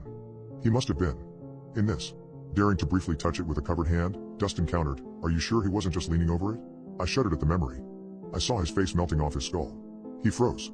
That was when we heard the car pull back into the driveway outside. We looked around in a panic, but there was nowhere to hide except behind the couch-sized plant itself. We hunkered down and waited, breathless, as we heard his footfalls descend into the basement. Dustin and I exchanged worried glances, but we didn't have to wait long.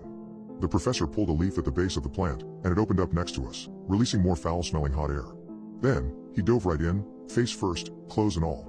The two of us leapt up in a panic. While I quickly took off my jacket to get smoking spots of splashed acid away from my body, Dustin looked into the open plant. He grabbed my arm forcefully. Look. We watched as Professor Randall's flesh melted away, skin first, followed by organs, leaving a skeleton. That, too, dissolved over the course of several seconds. Once there was nothing but green liquid darkened brown by gore, the contents sluiced away, as if someone had opened a drain. We ran. We ran very far away. Back at Dustin's house, we screamed at each other for a good hour, just trying to understand what we'd seen. After that, we went home, vowing never to speak of it to anyone. Neither of us wanted the police thinking we had anything to do with whatever the hell we just witnessed. For my part, I remained awake in bed that night, reliving the traumatic sight over and over. I didn't sleep at all. Imagine our surprise when Professor Randall was teaching physics class the next day, gray slicked back hair, hawk nose, and single mole, the same man we saw every day. If anything, he seemed more energetic than usual, perhaps even animated. Dustin and I sat still the entire class, in shock, just staring. When it was over, we both followed him at a distance. He walked the entire way home. His car was in his driveway when we arrived. He was not a young man by any means. How had he gotten to campus? We didn't dare get any closer. However, the next day, Dustin decided to stay and watch his house to try to see if our professor was traveling another way. When Professor Randall arrived to teach class, I texted him, "Dude, you missed him. He's here." Dustin wrote back, "WTF?" He never left. Confused, I waited until class was over, and then followed the professor again. This time, he didn't walk home. Instead, he slipped into a disused janitor's closet at the far end of the building. I tried the door after a couple minutes, and found it locked. "He's here," Dustin texted. That's when it hit Dustin. He had an idea. I waited, nervous, until Dustin arrived. He pulled a crowbar out of his backpack. When we managed to force our way in, we found it. Another one of those plants, just sitting there in the janitor's closet. Behind several shelves, we found another couch-sized flytrap plant. I backed away from it, but he approached it. "You know what I think this is?" He pulled the leaf at the bottom, and it opened up to reveal an organic leafy bed glistening with unknown depths of acid. "I think it's a transporter, somehow." "The hell? Like from Star Trek?" I moved one step closer. "How, though?" "Well, he's not dying when he jumps in, clearly," Dustin thought aloud. It sounded right. He was getting places faster than should be possible. He's been so excited since that week he had off last month. This might be the source of his enthusiasm. This impossible plant. But I was still confused. It melts you. How could it be a transporter? He claimed that's what the transporter does. It breaks you down into tiny pieces, then reconstructs you at the other end. Acid still breaks you down, right? If that even is acid. It's a transporter, just not the way we expected. He made it good. Still intending on saying something skeptical, I stepped forward, but, probably thinking I was going to pull him away, that prompted him to jump. He leapt in sideways, not face first like the professor had. He splashed in shoes first, and sank in up to his waist. I stared. He turned and looked at me. Then, he began to scream with absolute horror. I reached out as he began to sink, and I managed to grab his hand. I braced my feet against the base of the plant, but a vine-like tongue wrapped around his torso and dragged him down. Once his jeans had melted away, the green acid turned brown, and I knew his legs were dissolving.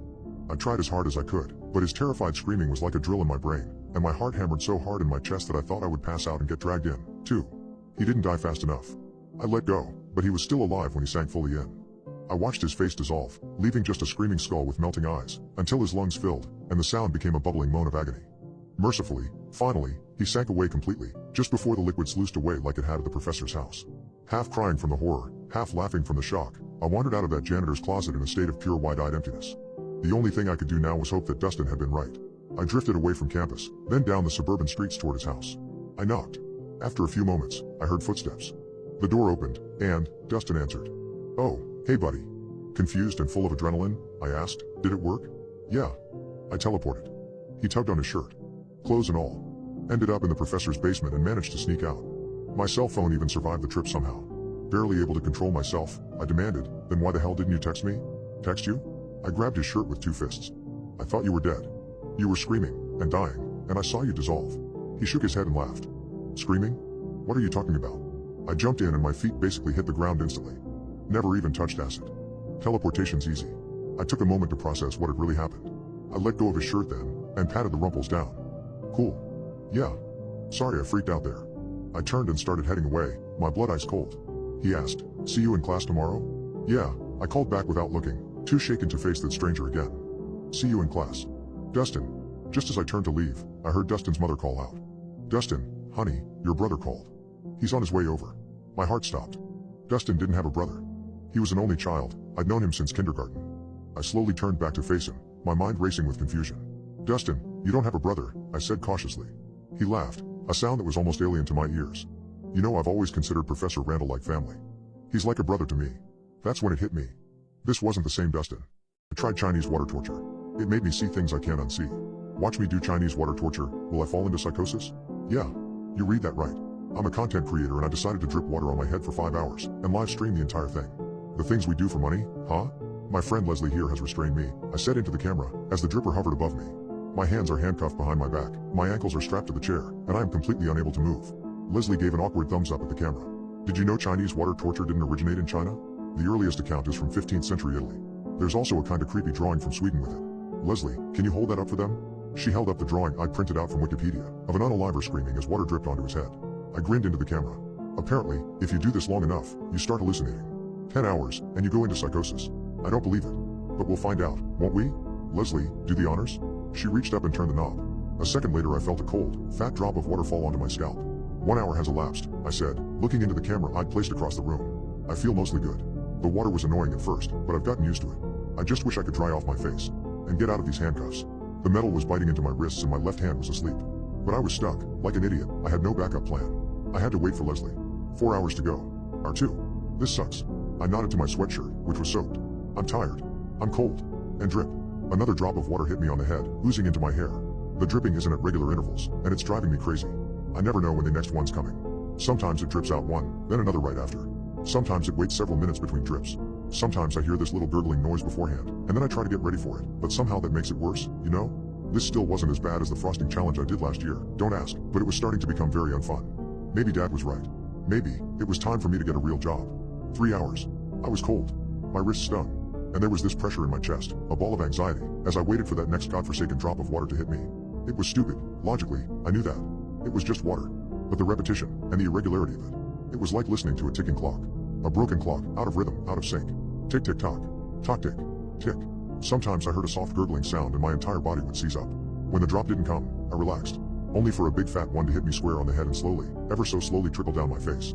Then it would be there, sticking to my chin, for what felt like hours until finally breaking free and splattering onto my already soaked sweatshirt. I'm not hallucinating or anything, I said. But I'm stressed out. I can't remember the last time I was this stressed. I closed my eyes and let out an anguished sigh. And then I remembered. I was handcuffed to the chair but I didn't need my hands to make a call.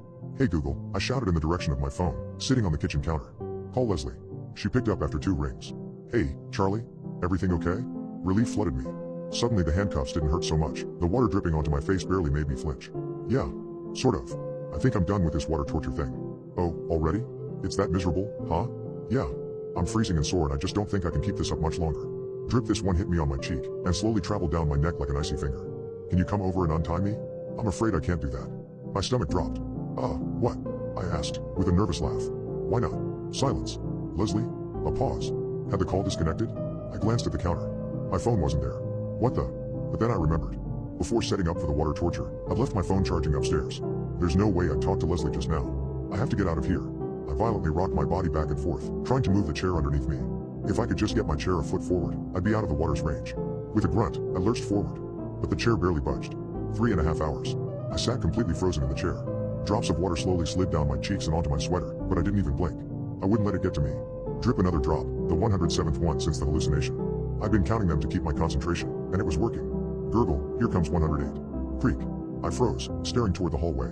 But no sounds followed. I let out the breath I'd been holding and closed my eyes, trying to calm myself. Breathe in, breathe out. In less than 2 hours, Leslie will be here. I just have to make it until then. Something cold poked against my spine. I froze as it slowly, carefully, made its way up my back. Tears burned my eyes as I resisted the urge to turn around. It's not real. It's not real. But it felt real. In my research of water torture, I'd read about an artist in New Zealand who'd done it as part of some art exhibit. In the final hours, she said she felt the presence of her dead husband, stroking his finger up and down her back. But the cold finger slowly moving up my spine did not feel loving. I began to sob as it passed my shoulder blades, heading towards my neck. Drip. Almost 4 hours. I heard a child laughing softly, just beyond my view in the hallway. Little pattering footsteps across the wooden floor. But when I finally saw a glimpse of it, there was something horribly off with the way it moved.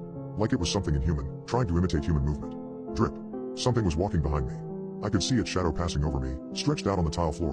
Cold fingers grazed my spine again, and this time when the fingers reached my neck, they squeezed. Drip. And then the most horrible one. The last one I remembered was before everything went black. The voice started soft, barely audible. But I recognized it instantly, my mother's voice. She was singing Brahms' lullaby, which she used to sing to me as a child. Before she died, 14 years ago. The lullaby got louder as I sat strapped to the chair, frozen. Pleasant dreams until dawn. The sound moved around the house, sometimes coming from out in the hallway, sometimes from upstairs. Tears ran down my face as I listened to her sing. Start the day, with a smile. Drip. Her voice was right in my ear. I screamed. I began rocking the chair back and forth, violently, trying to desperately escape. But the chair barely moved. Drip. She was standing in front of me. I stared at her baby blue slippers on my tile floor. My gaze slowly went up, across her white nightgown, towards the face I hadn't seen in 14 years. I woke up in the hospital. Leslie's face hung over mine, her eyes red and swollen from crying. I was so worried about you. I thought we'd lost you. That night, after I returned home, I watched a replay of the live stream. I fast-forwarded to the last thing I remember, around 4 hours into the video. I could see myself sitting on the chair, the dripper hanging above me. I watched myself scream, as I heard my mother's voice in my ear. Then I saw my eyes slowly travel upwards and stop about 5 feet off the ground, where her face would be. Then I violently turned away, and began bashing my head into the kitchen table. After several sickening thwacks, I could see the blood. Thick patches blooming out of my hair, running down my face. But I didn't stop. If anything, I sped up, wildly thrashing my head into the table as hard as I possibly could. And then my entire body went still. I'd knocked myself unconscious. I watched in horror as I lay there, eyes closed, blood pooling out onto the table. No wonder Leslie had thought I was dead. Several minutes went by, and then I saw her run into the frame, frantically tending to me. But then I saw something else. Just for a second. The water pooled on the floor. A dark shape, flitting across the reflections, then vanishing from sight. Maybe there is more to water torture than we thought. My son always gets his words mixed up. And would you like more eggs, honey? My mom asked my 4-year-old son, Danny, as we sat at the breakfast table. Yes. My mother started piling more eggs onto his plate, to which he started wailing. I said yes. My mom gave my wife and I a confused look. I'm sorry, Danny, does yes mean something different in your home? She asked. No, Mom, we're sorry. Danny's been getting his words mixed up. We're going to take him to a speech therapist once we get home. Just last week he threw a tantrum at daycare because he said no to a cookie, and was upset that all the other kids got one and he didn't. I said as my mom picked him up. Well, if you say so. I'll go bathe Danny, and then we can head out to the London Eye. Are you excited to go on the big Ferris wheel, love? My mom asked. No. Danny excitedly exclaimed, throwing his hands into the air, and we all laughed. This trip was almost perfect. It was the first time my American wife and son had visited my hometown of London, and so far we were all having so much fun. The only thing to put a damper on our vacation was my son's constant mixing up of yes and no. I should have got it checked out long ago, I know, but I guess I thought it was cute, and now I worried it was too late. My wife, Laura, seemed to think the same thing. Mark, we really should get Danny's speech checked. It could cause some problems later on. My wife Laura said. I mean, it's bad enough when he got a British accent from hanging around you. Well, like father like son, I joked, and we laughed. Just then my mum walked towards us, Danny in tow. He was holding his favorite stuffed animal, a Dalmatian plushie called Doggy, in his hands. He insisted on bringing Doggy along with him on our trip. "Are you sure, love? I don't want Doggy to get lost." My mom said. "No. I'm bringing him," Danny said stubbornly, and I laughed as I hoisted him up onto my shoulders. It really was a lovely day. We walked around London, took Danny and my wife to ride on their first double-decker bus, rode the London Eye, and all that touristy stuff. We ended it off by getting Danny some ice cream. Danny still kept all of his energy throughout the day, even as the adults slowly got more tired. He was running up ahead of us, which my mom and I had no problem with. We both grew up here, and we knew the area. Once he got out of our eye shot though, we began to call him back. "Danny? Danny." I called, but he didn't come back. After 2 hours of searching, we called the police. After 2 days of searching, he was officially reported missing. I ruined my life looking for him. I made Laura sell our house in the USA so we could move in with my mom to continue searching for him. Every day, I'd wake up at 5 a.m. to search the city, not coming home until 10 p.m. that night. I wouldn't eat with my mom and Laura. In fact, most days I wouldn't eat at all. I became more irritated by small things. I started taking my anger out on Laura. Every week I'd send in a new police report, hoping they would do something about it. They never did. There wasn't enough evidence. They would say, "It's a cold case." Laura left me 3 years after Danny disappeared. She said she had moved on. It was time I did the same. Mom died from a heart attack 6 years after that. I was alone. No son, no wife, no mom, and it was all my fault. Danny had been gone for 9 years. He would have been 13 now. Then I heard something that rocked my world. I was sitting at the table, the same table Danny ate his last meal at, eggs, which he didn't even like. The news report came on, saying that the police had just busted a 9-year-long child slavery scheme in the middle of London. They were now rescuing all the kids. 9 years. In London. I knew I had to find my son. I sprinted out the door, running through the town, trying to find it. There, by the abandoned building I had passed so many times, was a huge section covered in caution tape and surrounded by officers. I could see hundreds of dirty, skinny children, and I knew Danny could be in there. I tore through the caution tape as police chased after me. I screamed my son's name as I avoided all the officers. Then something dropped at my feet. It looked like a lumpy, dirty rag, but upon further inspection, I could see it was Doggy. "Daddy?" a boy said. He was about 3 feet taller now and dirty and thin as a stick, but under all that grime, I knew. This was Danny. "Oh, my boy, I yelled, throwing my arms around him.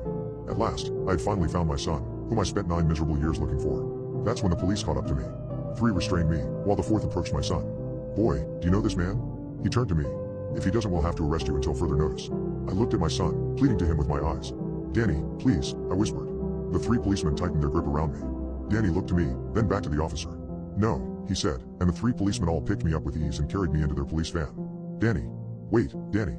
That's my son. He's my son. I loved him with all my heart. You can't take him away from me again." And as we drove away, I could see Danny one last time. He followed me with his eyes and mouthed one last thing to me.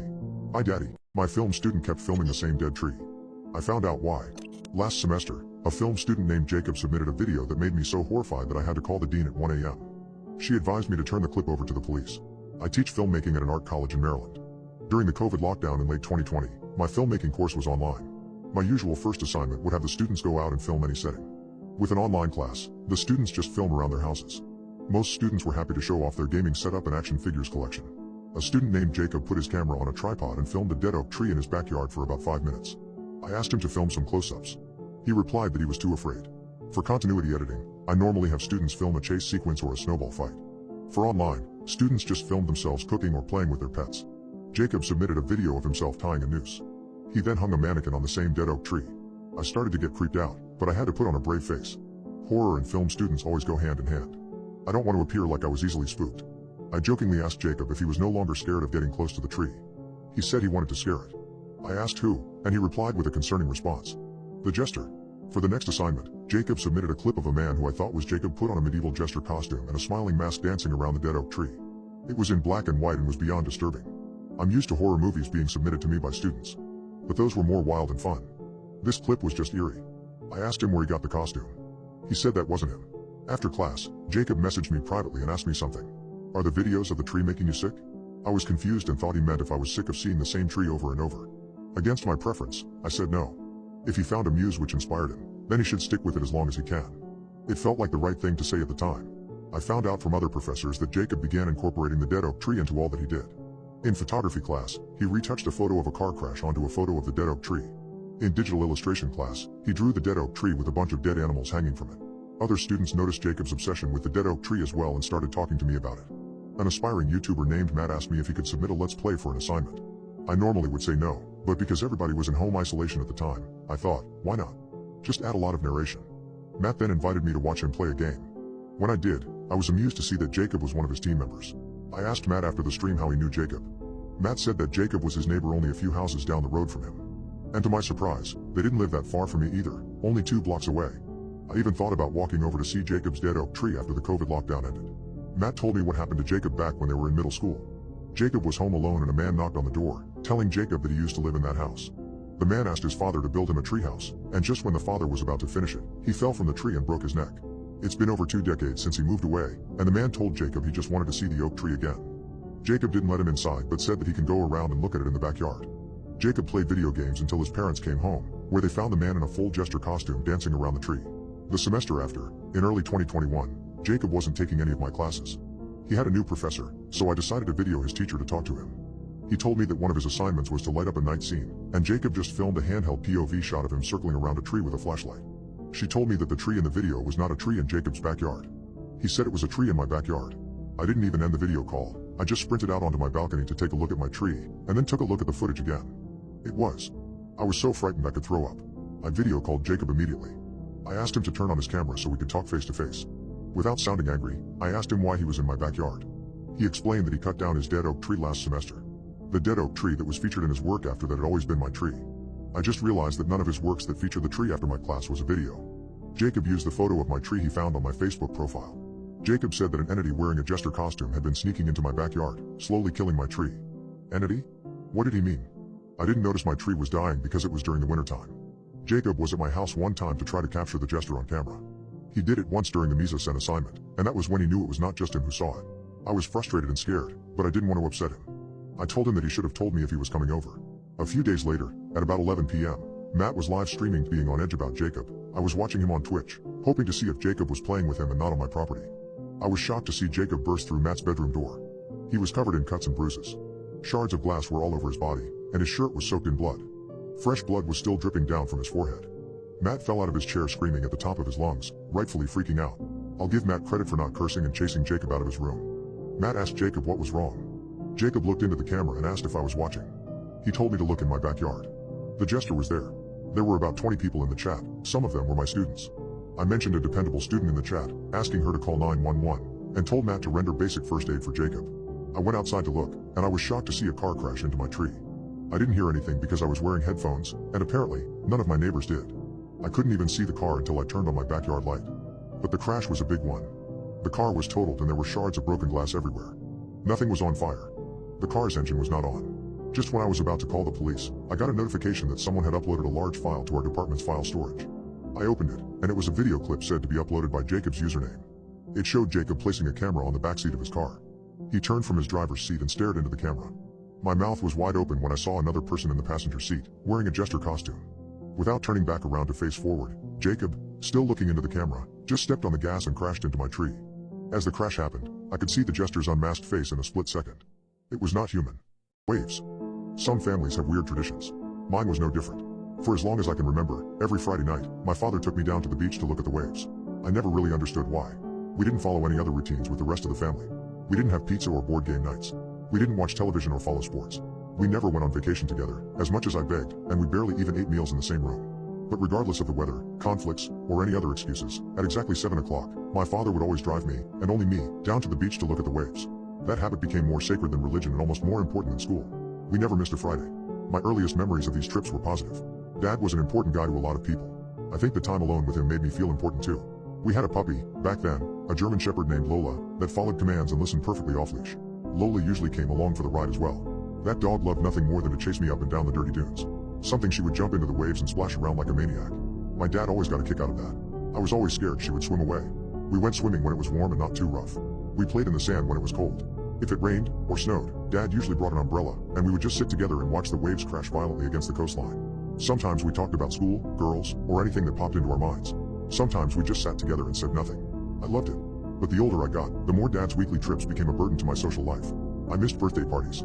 I missed playdates. I missed just sitting at home after a long week of school and relaxing. When I was 13, a cute girl in the 8th grade asked to work on a project with me after school. Friday was the only day she could do it. I called my father up and begged him to change our beach day to Saturday. Just once, I pleaded, just that week. But he just said no, come home, and hung up the phone. His curt response made me furious. I was not the type to disrespect my father, but at the same time, I was a teenager.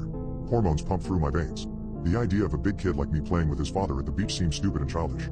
I hated him for making me go. I hated him for holding me back. So for the first time in my life, I ignored my father's tradition and stayed at school until well past 6. Sadie and I were in the cafeteria putting the finishing touches on a diorama when the raspy voice of our principal kicked on through the loudspeakers. Matt Richardson. If you're in the building, please report to the principal's office immediately. I cursed. Sadie oozed and giggled a bit. I picked up my books and slammed them into my backpack, promising to see her Monday, as a powder keg of rage built up inside my gut. I paced the empty halls once or twice, just to calm down before I waltzed into the principal's office to find my father red-faced and furious. A perfect recipe for disaster. Get in the car. Now. We have to go, he fumed and turned to the principal. Thank you, Bill, for the announcement. We're late for soccer practice. My father grabbed me by the collar the moment we left the office. Then he nearly sprinted out the door. We walked that way through the entire parking lot, quickly sidestepping, with him holding onto my shoulder like a child. Then he opened the door to his SUV and tossed me in the back seat. I felt humiliated. The time on the dash read 7:05. Soccer, practice, Dad? I repeated when he got in the driver's seat. Really? We're lying about it now? My father swerved the car backward and gunned it through the empty lot. How many effing times have I told you? He shouted. 7 o'clock. Every Friday. We have to be there. This is very important. Matthew, why would you disobey me? I wanted to scream back. I wanted to ask him why. Why? Whom the duck cares if we miss one beach day? Who cares if we go at all? Was it that important to the old man that we spend time together? Why did it have to be this day, of all days? But I had asked and received no answer 1,000 times before. It's tradition, he would say. Tradition is important. Sadie's pretty face and features lit up in my mind. She would probably forget me by the end of the weekend. She would probably end up dating somebody else. The rage and hormones coincided to build up inside my stomach like a powder keg. I wanted to hit him. I wanted to hit him and make him realize what he had done to me. But I reached out and slammed my fist against the car window instead. The glass shattered all over my knuckles. Warm blood ran over my fingertips.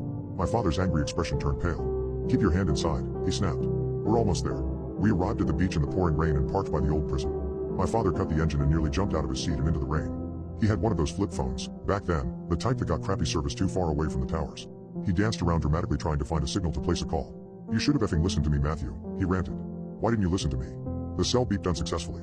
My father nearly chucked it before he grabbed me by the shoulders and shook. I felt tears well up in my eyes. I know I was too old to be crying. I knew I looked like even more of a baby now. But it scared me to see my father so angry. He never cursed at me. He never shook me. My dad was the type of guy to offer a pat on the back and warm conversation as reassurance. He never acted this way. I pushed him back. I pushed him so hard that he fell to the floor and smacked his elbow on the concrete. Then I stood over him like there was more coming. I don't know what made me do it. I wanted to show him that he was not the only man in the house. I wanted to show him I could take care of myself. But my actions had the opposite effect. My father didn't respect me. He looked terrified. He looked at me like I was an animal. He looked like he didn't recognize me anymore. I started to cry again. My father still held the phone up to his ear from the ground. The fear vanished from his face as a dial tone sounded. Relief flooded in as a deep voice responded on the other end. He nodded, said okay, and then hung up. Then he looked up at me and scooted away. I'm sorry, son, but you just have to trust me, he whispered. These trips are important. I wiped a few tears from my eyes and stuck out my hand. Sure, Dad, I sniffled while helping him up. I'm sorry. My father returned to the car to pull some bandages from his glove box. He carefully wrapped the ends around my knuckles. I protested for him to be careful as he stepped over to the back window and pushed away the glass shards with his jacket. Then he wrapped his arm around my shoulders and led me towards the boardwalk. It's okay, bud. Let's go watch the waves. My father died 2 weeks before my 16th birthday. The injury to his elbow prompted his first physical in years. The physical found cancer. He fought for a long time. There were ups and downs in his journey that kept him in the hospital through most of it. Nonetheless, Dad always insisted I keep up the beach trips, even if he couldn't go. Just until your 18th birthday, he would beg pitifully. Please. I wanted to ask why. The question burned in my brain throughout the majority of my existence. Why did we have to go to the stupid effing beach, every Friday, at the same time? Why did it matter? But ever since that day we fought, I reconciled to never make my father that disappointed in me again. And so I went. Even after he passed. And I never asked why. Sometimes I still took Lolly with me. Sometimes I took Sadie. Sometimes I just went by myself and took an hour to relax with a book by the waves. It quickly became a peaceful habit, rather than a painful one, filled with the memories of my late dad and the soothing sounds of the sea. But after high school, my goals drifted off in other directions. I wanted to go to college. I wanted to get away from the shore. I wanted to experience the world and see things for myself. And I wanted to live in a world where I didn't have a standing appointment every goddamn week. So when my 18th birthday rolled around, and coincidentally fell on a Friday, I resolved that night would be my final trip. I drove down to the beach a bit early and set up an umbrella underneath a passing storm. I parked my chair in the sand and watched the waves roll by, with a fresh new perspective and lease on life. Part of me welcomed the freedom. Part of me missed it. About 20 minutes later, a familiar voice shook me from my trance. I turned around to see my mother in a sundress. Your father always intended to tell you this, she muttered as she pulled over her beach chair. And a little birdie told me today is your 18th birthday. I smiled and stood to give her a peck on the forehead. Back in the 80s. She sat down carefully and looked out across the water. Back in the 80s, your father and I liked to go out to the bars and drink. I know that probably sounds weird to you now. But we were young. And your father was a hell of a dancer. I laughed. She didn't. One night. When we went to this beach bar on the edge of town. and we got into a fight. Mom allowed herself a small smile. It was one of those bad but stupid fights, you know? I don't even remember the reason. I think he said something mean about my friend. She paused and caught her breath. Anyway, we got separated. Your father marched off to the bar and got caught in line ordering drinks. I stormed off to the bathroom to drive home my point. I wanted to make him feel it, you know? But on my way out of the toilet, a man stopped me. She looked at me pensively. He had long black hair, kind of like yours. A broad jaw. Kind, blue eyes. Denim jacket and denim jeans. Very handsome, she sighed. I talked to the man for a while, and when your dad didn't come back, I followed him outside for a cigarette. I noticed her fingernails were dug into the armrests. I didn't stop her to ask why. Maybe I was naive. Maybe I thought nothing bad could happen. I was born in this town. I grew up in this town. I knew everyone but him. And something about that face just seemed so mysterious. He was new. Fresh blood. My mother looked away as tears started to fill her wrinkled eyes. The next sentence spilled out of her like a confession. I don't remember the rope. He smacked my head so hard on the car door that I passed out. I woke up in the parking lot, and I'm thankful for that. The other girls were not so lucky. She stared at me, suddenly becoming stoic. 6 in total. But only one became pregnant. You were born 9 months later. A healthy, happy baby. I felt the color leave my face. No. I wanted to scream the word 1,000 times. No, no, no. Your father and I attended the trial. I testified. Jeremy was convicted and given a life sentence for 6 ropes and 2 homicides. He served his term at the Hook Correctional Facility. She turned and slowly pointed towards the prison. My world collapsed around me. Why, Mom? Why am I here? My mother couldn't hold in her sobs any longer. Honey, he knew about you. I don't know how, she choked. He said he could hurt you. He said he could unalive you. Even from the inside, you know, he said he had friends. We couldn't take the chance. We couldn't. No one could know. No one. Her voice trailed off as my hand squeezed around hers. The rage and horror in my stomach turned over and over again. But I didn't say anything. All he wanted. She coughed and regained her composure. All he wanted was to see you. Once a week. Fridays at 7. That was when the warden gave him time by the window. Once a week, until you're 18. My heart felt dead in my chest. I looked down at my watch to see the time. 7 o'clock on the dot. The long row of windows in the prison behind us had been dark the entire night. But as I looked closer, one room was brightened by the flick of a light. Sitting at a table was the gaunt outline of a man, with long black hair, looking out towards us on the beach. 2 armed guards stood by his side. Our eyes met for a moment. Everything in my entire existence turned foreign in that one singular second. My mother sobbed and turned away. And then Jeremy waved. If your voice stops echoing, cancel your road trip. I'm not saddened by the recent passing of my grandfather. Rather, I'm compelled to share the way I knew him best. I would not be here today if not for him. The entity came for me when I was 8 years old, and there was no way I would have survived if anyone else had been driving. My grandfather and I were on a fishing trip that day. My dad had intended to join us, but something had come up, so it was just the 2 of us for the first time. I was a little awkward around my grandfather because I'd never actually been alone with him. I'd always watched others interact with him, but had little to say to myself because I was only 8. I was also in awe of how he was to my dad the way my dad was to me, namely, a voice of authority. When my grandfather told me about the different types of fish and what bait to use, I listened like it was the most important thing in the world. It turned out to be a good thing that I took his words so seriously. That acceptance would later save my life. It began very innocuously. As we walked through a small gorge to get back to the car from the prime fishing spot, I could hear my grandfather's voice echo from the high rock walls. While he packed things into the car, I had several minutes to wander around, and I used them to run back to that area and shout. Strangely, my yell echoed only feebly once, and then not at all. Scream as I might, I heard no reflection of the noise. I was too young at the time to really understand how impossible that was. I just assumed I was yelling wrong somehow, or that my grandfather had a special grown-up timbre that allowed his voice to echo while mine just dropped off. Still, it bothered me, and I eventually brought it up on the drive back. Everything about that moment became seared into my memory. It was 3:22 in the afternoon by the clock in the car's dashboard. The sky was mostly clear with traces of white, and my grandfather's eyes were wide orbs of alarm turned upon me while his white knuckles tightened around the wheel. What did you say, boy? I asked how I can echo like you. I told him, suddenly afraid that I'd done something wrong. I yelled and I couldn't echo. His face was normally crisscrossed with little lines that ran their way along relaxed droopy skin. At that moment, his forehead and cheeks tightened to smoothness, and he scanned left and right rapidly. He didn't seem to find what he was looking for through the windows, but he did not seem reassured. Here. He leaned over and opened the glove box in front of me to pull out a bag of jelly beans. I smiled for a moment, but he was not giving them to me as a gift the way he'd intended. Eat them all. I held the bag in my hands. It seemed like a massive feast. If I'd been left to my own devices, I might have eaten them all eventually, but not all at once. Why? Eat them all, boy, he said gruffly, his tone brooking no argument. I began stuffing the jelly beans in my mouth. He looked down and around, then at the back seat, then at his travel thermos and the cup holder between us. He thrust it into my hands to join the spilling bag of jelly beans. Drink this. All of it. I'm not allowed to have coffee. I told him. Mom. He cut me off. Your mother will understand. Drink it. I know it tastes bad, but down it all.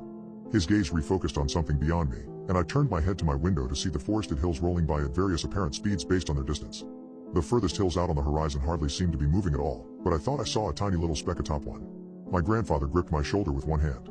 Drink, boy. Drink. And eat those jelly beans. You need the sugar and the caffeine.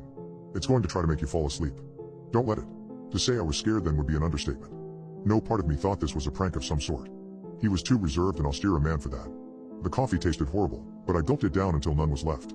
After that, I began swallowing jelly beans whole until they were all gone. I looked to my right, the speck in the distance was still out there, but now one range of hills closer. It was still tiny, but now held movement akin to something waving back and forth. I looked to my grandfather in askance. He in turn looked away from the thing in the distance to focus on my face. He breathed in through his nose and turned forward, determined in a way I'd never seen him. His leg moved, and the car began to accelerate. We'd already been going the speed limit on the empty highway. The sugar, caffeine, and fear began to have an effect on me. I remember my cheeks and forehead warming and my hands growing clammy. I asked, "What's going on?" "I'm scared." "Be scared," he breathed, his eyes on the road as he continued to hit the gas. I could see the needle passing 80. "That'll help keep you awake. This thing, this godforsaken thing, it came for your grandmother, and it started the same way." Just before a long drive, we noticed her voice stopped echoing. His face contorted into a furious mask. "But cars are a lot better now than they were back then. I won't let it get you." My back began forcefully pressing into my seat as he put the gas to the floor. I watched the needle pass 90, and then I looked out the window again. It was even closer, now visible as the silhouette of a man running up hills, between trees, and over boulders parallel to us. "It's still out there." My grandfather grunted angrily and audibly slammed his foot down. I held onto my armrest and the door handle in terror as our car topped 100 miles an hour and began to shake.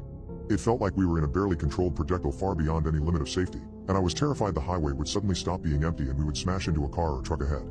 But even through that overwhelming fear and adrenaline, a chill tiredness began seeping up my spine. My eyes began to feel heavy, and I blearily looked to my right. The shock woke me back up. It was on the gravel shoulder of the highway now, completely visible as a black humanoid silhouette running at incredible speed alongside our car. In that moving pitch darkness, I could see lit pinpoints that made it feel as if I was gazing into the night itself. The afternoon sun burned in the sky above and behind it with no effect. Staring as its blurred feet began to pelt across the painted line at the edge of the road, I felt sleepy again. It was running parallel to us, but drawing ever closer. "Wake up!" My grandfather screamed, risking one hand off the wheel at 110 miles an hour to shake my shoulder. "It's trying to drain the life out of you. Wake up!" He jerked the car one lane to the left, and, still pressed into my seat by the acceleration, I stared down at the hypnotic dashes in the middle of the road. Bit by bit, black feet began landing between each dash, keeping pace with us. I remember the car shaking violently around me the way I imagined a space shuttle lifting off might around its astronauts. I know now we were crossing 120 and nearing the most the car could offer, but, at the time, I was caught in watching the hypnotic dashes and stars and those void legs moving rapidly back and forth as it ran right up alongside the car and reached down with one hand to open the door.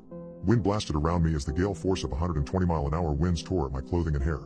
Waking up halfway, I screamed, and my grandfather jerked the car to the left again as much as he could without going off the road. It didn't matter. The running silhouette held the door open against the wind with its star-filled arm and began preparing to leap into the car with us. The other arm gripped my neck, and the cold that it brought cannot be described with mere words. The closest I can come is to say that the vast speeds and forces of an antithesis cosmos hated me. Somewhere, ice and anti-life were the rule, moving through emptiness at absurd velocities, and this thing was some small part of that undead will. But it was not fully here. It could only interact with us in certain windows. That's what I believe now. My grandfather gave the only shout of fear I would ever hear from him as the car seemed to be shaking apart around us. I looked left at the speedometer, found the needle to be unreadably far out into the red, and felt the heavy blanket of sleep fall over me as the silhouette grasped repeatedly, but failed to reach me. The door slammed shut, cutting off the wind. Inch by inch, we began pulling away. It ran furiously alongside, but the entity was just a tiny bit too slow. Between one moment and the next, realizing it couldn't get us, it vanished. We'd escaped it. I awoke in a hospital several days later. My grandfather told nobody the real story, of course, but the doctors had plenty of diversion. Somehow, I'd been drained of a number of vital electrolytes, salts, and so on, and they chalked my coma up to some sort of severe dietary imbalance. But I knew the truth, and I've made sure to tell the people I care about the small piece of advice that my grandfather taught me. I don't care if it makes sense to you. Just listen. It's out there still in the open lands of the Midwest, and it's probably always been there. It was just never a problem before we started bringing great speeds into our daily lives. People die every day by falling asleep at the wheel, and I know for certain that not all of those incidents are innocent. If your voice stops echoing, cancel your road trip. It's waiting for you. We're not supposed to watch the local broadcast channel. At least, that's what my neighbor Donna says. I hide the remotes. You can't be too careful with kids in the house, you know? She said, as she leaned against the fence post. You hide the remotes. So your kids can't turn on the local channel, I repeated. Yup. Works wonderfully. I only moved in here a few weeks ago. So far, everyone was friendly and nice. But Donna seemed a little cuckoo. A house-wide ban on watching the local TV station? Really? I mean, I get it if she were talking about some adult program or something. But local broadcasting channels don't usually air intimacy and violence, do they? Why don't you want them watching the channel? I asked. She blinked. Then she laughed, throwing her head back. Ha, ha, ha. Good one. I'll catch you later, Rebecca, okay? She squeezed my wrist, smiled, and then headed off down the sidewalk. I stood there, dumbfounded. A few days later, I went to another neighbor's house for tea. Melinda Patel, the woman in the blue colonial on the corner. After we'd talked for a while, I decided to mention it. Do you know Donna? I ventured. Melinda nodded, taking a sip of tea. Oh yes. We go way back. Both original owners. I glanced around, then I lowered my voice. Don't you think she's a little crazy with the whole TV thing? Oh, yeah. I breathed out a sigh of relief. It's insane that she keeps a TV. With 2 little kids? It's too risky. Yeah, I know she says she hides the remotes, but you know how kids are. They find everything. She shook her head. Insane. I stared at her, at a loss for words. When my kids were that age I said no siree, not taking that risk. She took a sip of tea. Gave me so much peace of mind. What exactly is on the channel? I asked, with a small laugh. Adult movies?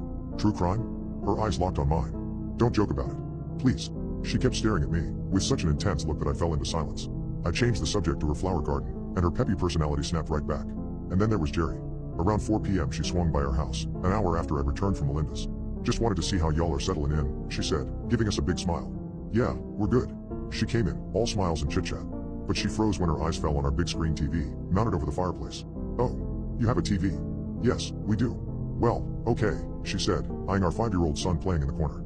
She lowered her voice. Did you tell him not to? No, okay, let me show you. You can program the TV so it can't go to channel 13. A neat little hack I learned the first few weeks here. That's okay, I said. We don't need it. Suddenly, realization swept over her face. Ah, y'all don't have cable. Good idea. You can get so much with streaming services and all. We've got cable, but we're sure to disconnect it at night. Ah, smart, I said, finally catching the gist. So the kids won't sneak down and watch it while you're sleeping, huh? No, we don't get kids. But you know, we don't want to end up like Jeremy, waking up in the middle of the night to his TV on. She shook her head. So awful. What happened to him? She glanced to my son again. Not in front of him, she whispered. Then it was back to small talk, and soon after, she left. So weird, I said to my husband, Ben. Why is everyone so weird about the local broadcast channel? He shrugged. I don't know. I mean, they can't be broadcasting something so awful, right? Aren't there laws about that? He nodded. Maybe it's some sort of bizarre prank they're playing for us. Like hazing. Or maybe a psychological experiment? He laughed. Did we unknowingly move into a neighborhood of social psychologists? I don't know. But it's really weird. After our son Nathan fell asleep, I found Ben sitting in front of the TV, turning the remote over in his hands. I'm thinking about turning it on, he said. Turning on channel 13? He nodded. I'm going to bed, I said, crossing my arms, and I think you should join me. Ben broke into a grin. Ah, you're scared. Well, listen. You go on upstairs and hide under the blankets. I'll be up in 5 minutes. Okay, fine. I plopped down on the sofa next to him. I'll watch it with you. You win. He grinned. The TV flickered on, casting eerie blue light on the walls. I watched as his thumb pressed the numbers 1-3. Then it was on. A man appeared on the screen, sitting at a desk. He was relatively attractive, but his hair was slicked back with too much grease, and his makeup was caked on. And his teeth were white, too white, like that Ross in that episode of Friends. Ew, Ben said. Yeah, local broadcast channels don't have much budget. Still, couldn't they do better than this? He looks like a mannequin and a used car salesman had a baby. Oh my gosh, I said, laughing. It's true. Even his hair looks fake, he said, gesturing. Probably a toupee. He's too young to be bald. Maybe a wig, then? Okay. SSSH, let's hear what he's saying. The weather's going to be cool, the newscaster said, gesturing to a poorly CGI'd map of the town behind him. High of the 50s and low of 40s. Now, let's get to the local news. The map disappeared and he sat down. Our first news item is about local woman Melinda Patel. A small photo of her appeared above his shoulder. Ooh. I slapped Ben's arm. That's the woman I had tea with this afternoon. Really? Yeah. She told me she did some work on the school board, but I didn't know she'd be on the news. Last week, Melinda Patel passed a motion to have discounted school lunches for everyone, the newscaster continued. No doubt, the fact that she's effing the principal played a role in the decision. Ben and I froze. What did he just say? I said. He said she's effing the principal. He can't say that on TV. Well, now we know why the kids aren't allowed to watch, Ben said, starting to giggle. I stared at the strange mannequin man, dread sinking in. He smiled back, eyes blankly staring ahead as he read off the teleprompter. And Jerry Johnson, the local librarian, intoxicated herself to sleep after a phone call from her son. Wait, I thought Jerry said she didn't have kids. He shrugged. Maybe she lied. Maybe this guy is making it up. For all we know, this guy is just spewing garbage to get people to watch. The smile faded from the newscaster's face. He inclined his head, slightly, blue eyes locked on the camera. Let's move on to new resident Ben Hernandez. My blood ran cold. He can't keep his froggy little mouth shut, can he? The newscaster said, in a lilting tone. He has to compare me to a mannequin so his wife thinks he's funny. His blue eyes stared at us from the screen. Empty and hollow. Their mouth curled into small smiles. How does he know that? I whispered. Ben glanced at me, fearfully, then grabbed the remote and quickly pressed the power button. The TV didn't turn off. Let's Let's get out of here. He grabbed my hand. We both stood up, backing out of the room. But I couldn't look away. Couldn't look away as his blue eyes followed us, as we moved away from the TV. Just before we got out of view, he smiled. If you see children waving, wave back or you will regret it. At first the drive was lovely. Rolling fields of animals, farmland and farmer markets every few miles were a welcome distraction from the monotonous drive. The first time I saw the sign I thought it was a little creepy, but I didn't do more than point it out to Jeff when we passed it. It was a rusty-looking two-part sign. The top was a picture of two people with their arms up that said children waving. The people looked creepy, but the second part of the sign was what really grabbed my attention. It said please wave back. We slowed down a little when we passed it and Jeff tickled me and told me I better wave back to the children of the corn if we saw them. There they were right around the bend. Two children in ratty dirty clothes. A girl who looked to be about 7 and a boy who was possibly around 5. They stood with giant unnatural smiles from ear to ear and they held hands while waving the others in a mechanical slow wave. We just stared at them in shock and more than a little fear. I told Jeff to drive faster. I raised my hand and a little high and Jeff just drove on, both hands on the wheel. They looked like they were either starving or already dead, and the sign right before seemed so much more sinister now than it had at first. He hit the gas and I watched in the side mirror as they turned to follow our movement, still waving and smiling. It was creepy as hell, but at least we were past it. We drove for about half an hour and after a while we started to calm down and joke about the kids. Jeff said something along the lines of I wonder how many actual cars those kids have seen instead of horse buggies and I snickered. Then I felt my heart drop into my feet when Jeff slowed down and he pointed to the road in front of us. It was the sign again, like we had driven in a circle. I shook my head and told him to just drive, that it's just another one. It wasn't, because the sign was at the exact same angle as the one before, and right past the trees there they were, smiling and waving. The first pang of fear was replaced by a mind-numbing terror. The children were exactly the same, the girl with her unwashed hair, the boy in his oversized trousers. It was as if time had frozen. They seemed to not have moved from their original spots, but their faces had followed our car and their eyes bore into ours with an eerie, hollow stare. We have to get out of here, I muttered, my throat dry. Jeff didn't say anything. His knuckles were white on the steering wheel as he stepped on the accelerator. The car sped past the children, their lifeless eyes following us. Maybe we took a wrong turn, Jeff suggested, but his voice quivered, betraying his apparent calm. The GPS had lost its signal long ago, the endless expanse of farmland seemingly existing in a void of technology. The landscape began to distort, the road ahead warping like a mirage, twisting and turning into a dizzying spiral. We held onto each other, fear gripping our hearts. The car lurched and then, suddenly, we were back in front of the same rusted sign. The same two children stood there, their gazes more insistent now, still waving. The air inside the car was cold and heavy, a tangible sense of dread settled around us. Wave back. I screamed suddenly. Maybe if we wave back, this will stop. Jeff looked at me, incredulous, but desperation fueled his actions. He raised his hand, giving a hesitant wave. But as he did, the smiles on the children's faces widened even further, and their hands raised higher. The atmosphere around us began to change. The sky darkened abruptly and a chilling wind whipped through the open windows, the laughter of unseen children echoing around us.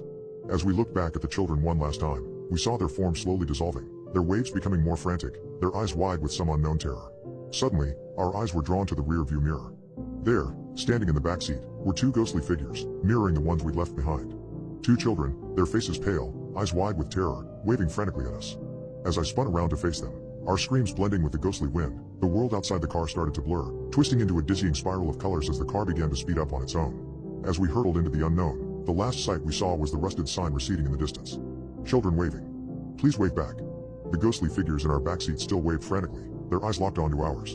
The world outside twisted and turned, leading us further into the heart of the anomaly. The car moved faster, the landscape became a blur, and all we could do was hold on, staring back at the ghostly children in our backseat. We've been stuck in this loop for hours. We've waved, we've begged, we've driven. Nothing works. We're terrified and don't know what to do. If you see a sign telling you to wave, you better wave back the first time you see them. Maybe they'll let you go. My friend and I tried the grimace shake. Those people that post themselves on TikTok aren't faking it. Michael and I were blessed with too much time and too little supervision. We were always infatuated with trends. This time, it was the McDonald's grimace shake. Teens were posting videos of themselves consuming this new, bizarrely purple shake and then acting dead, contorting their faces into lifeless masks, with the shake running down their chins. We should do it, Michael had said one afternoon, his eyes gleaming with that familiar thrill for the strange and exciting. I hesitated, remembering all the grimace shake videos we'd seen, some fun, others outright unnerving. But Michael, as always, had a talent for persuasion. We planned it meticulously, deciding that the local park, right next to an ominous, sprawling woods, would provide the perfect backdrop for our video.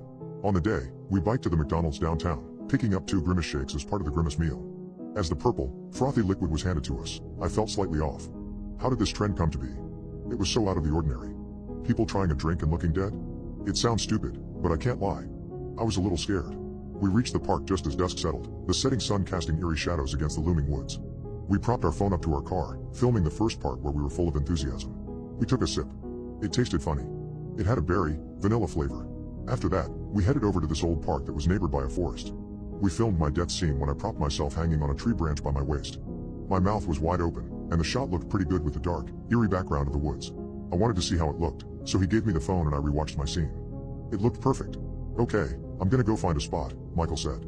I wasn't really paying much attention as I was looking at the phone, imagining the attention it would receive when we uploaded. I wish I looked up sooner. I began talking when I was still looking at the phone. For your scene, maybe we could have your body buried in the leaves. By the time I looked up, he was nowhere to be found. I was taken aback from the unwelcoming silence of the forest. Not a single noise. No birds, no leaves rustling, no wind. Nothing. I tried calling for him, but there was no answer. He couldn't have gone that far, I thought. Besides, I should be hearing the sound of the footprints in the leaves. But I didn't. I thought he was playing some stupid prank on me. This was going to be a part of the video, I thought. Surely. Feeling a chill crawl up my spine, I decided to head further into the woods, hoping to find Michael there. For the first time in a few minutes, I heard something. One thick, slow, crunch of leaves. It sounded maybe 50 feet away from me. I called out. Looks like you accidentally made a noise, Mike. Come out now, dude. That's when I heard another noise, but from the complete opposite side. The same, slow, thick footstep, but it sounded a little closer. Alright, stop. It's not funny. It's getting late.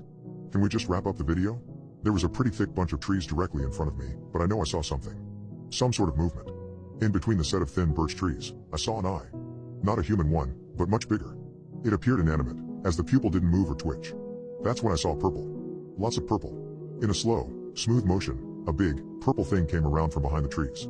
I knew exactly what it was. I've seen the photos online. It looked like the same person I saw in the advertisement for the shake. That big, purple beast. I realized it now. This was the prank my friend was pulling on me. He ran away to get dressed in the costume, and now he's trying to scare the hell out of me. Part of me was a little frightened, but I still laughed. Dude, okay, this was good. You got me. That was funny. And scary. You really got me. I received no response. It just kept walking towards me. The same, slow, thick steps I heard from a distance. But this time, I heard them right in front of me.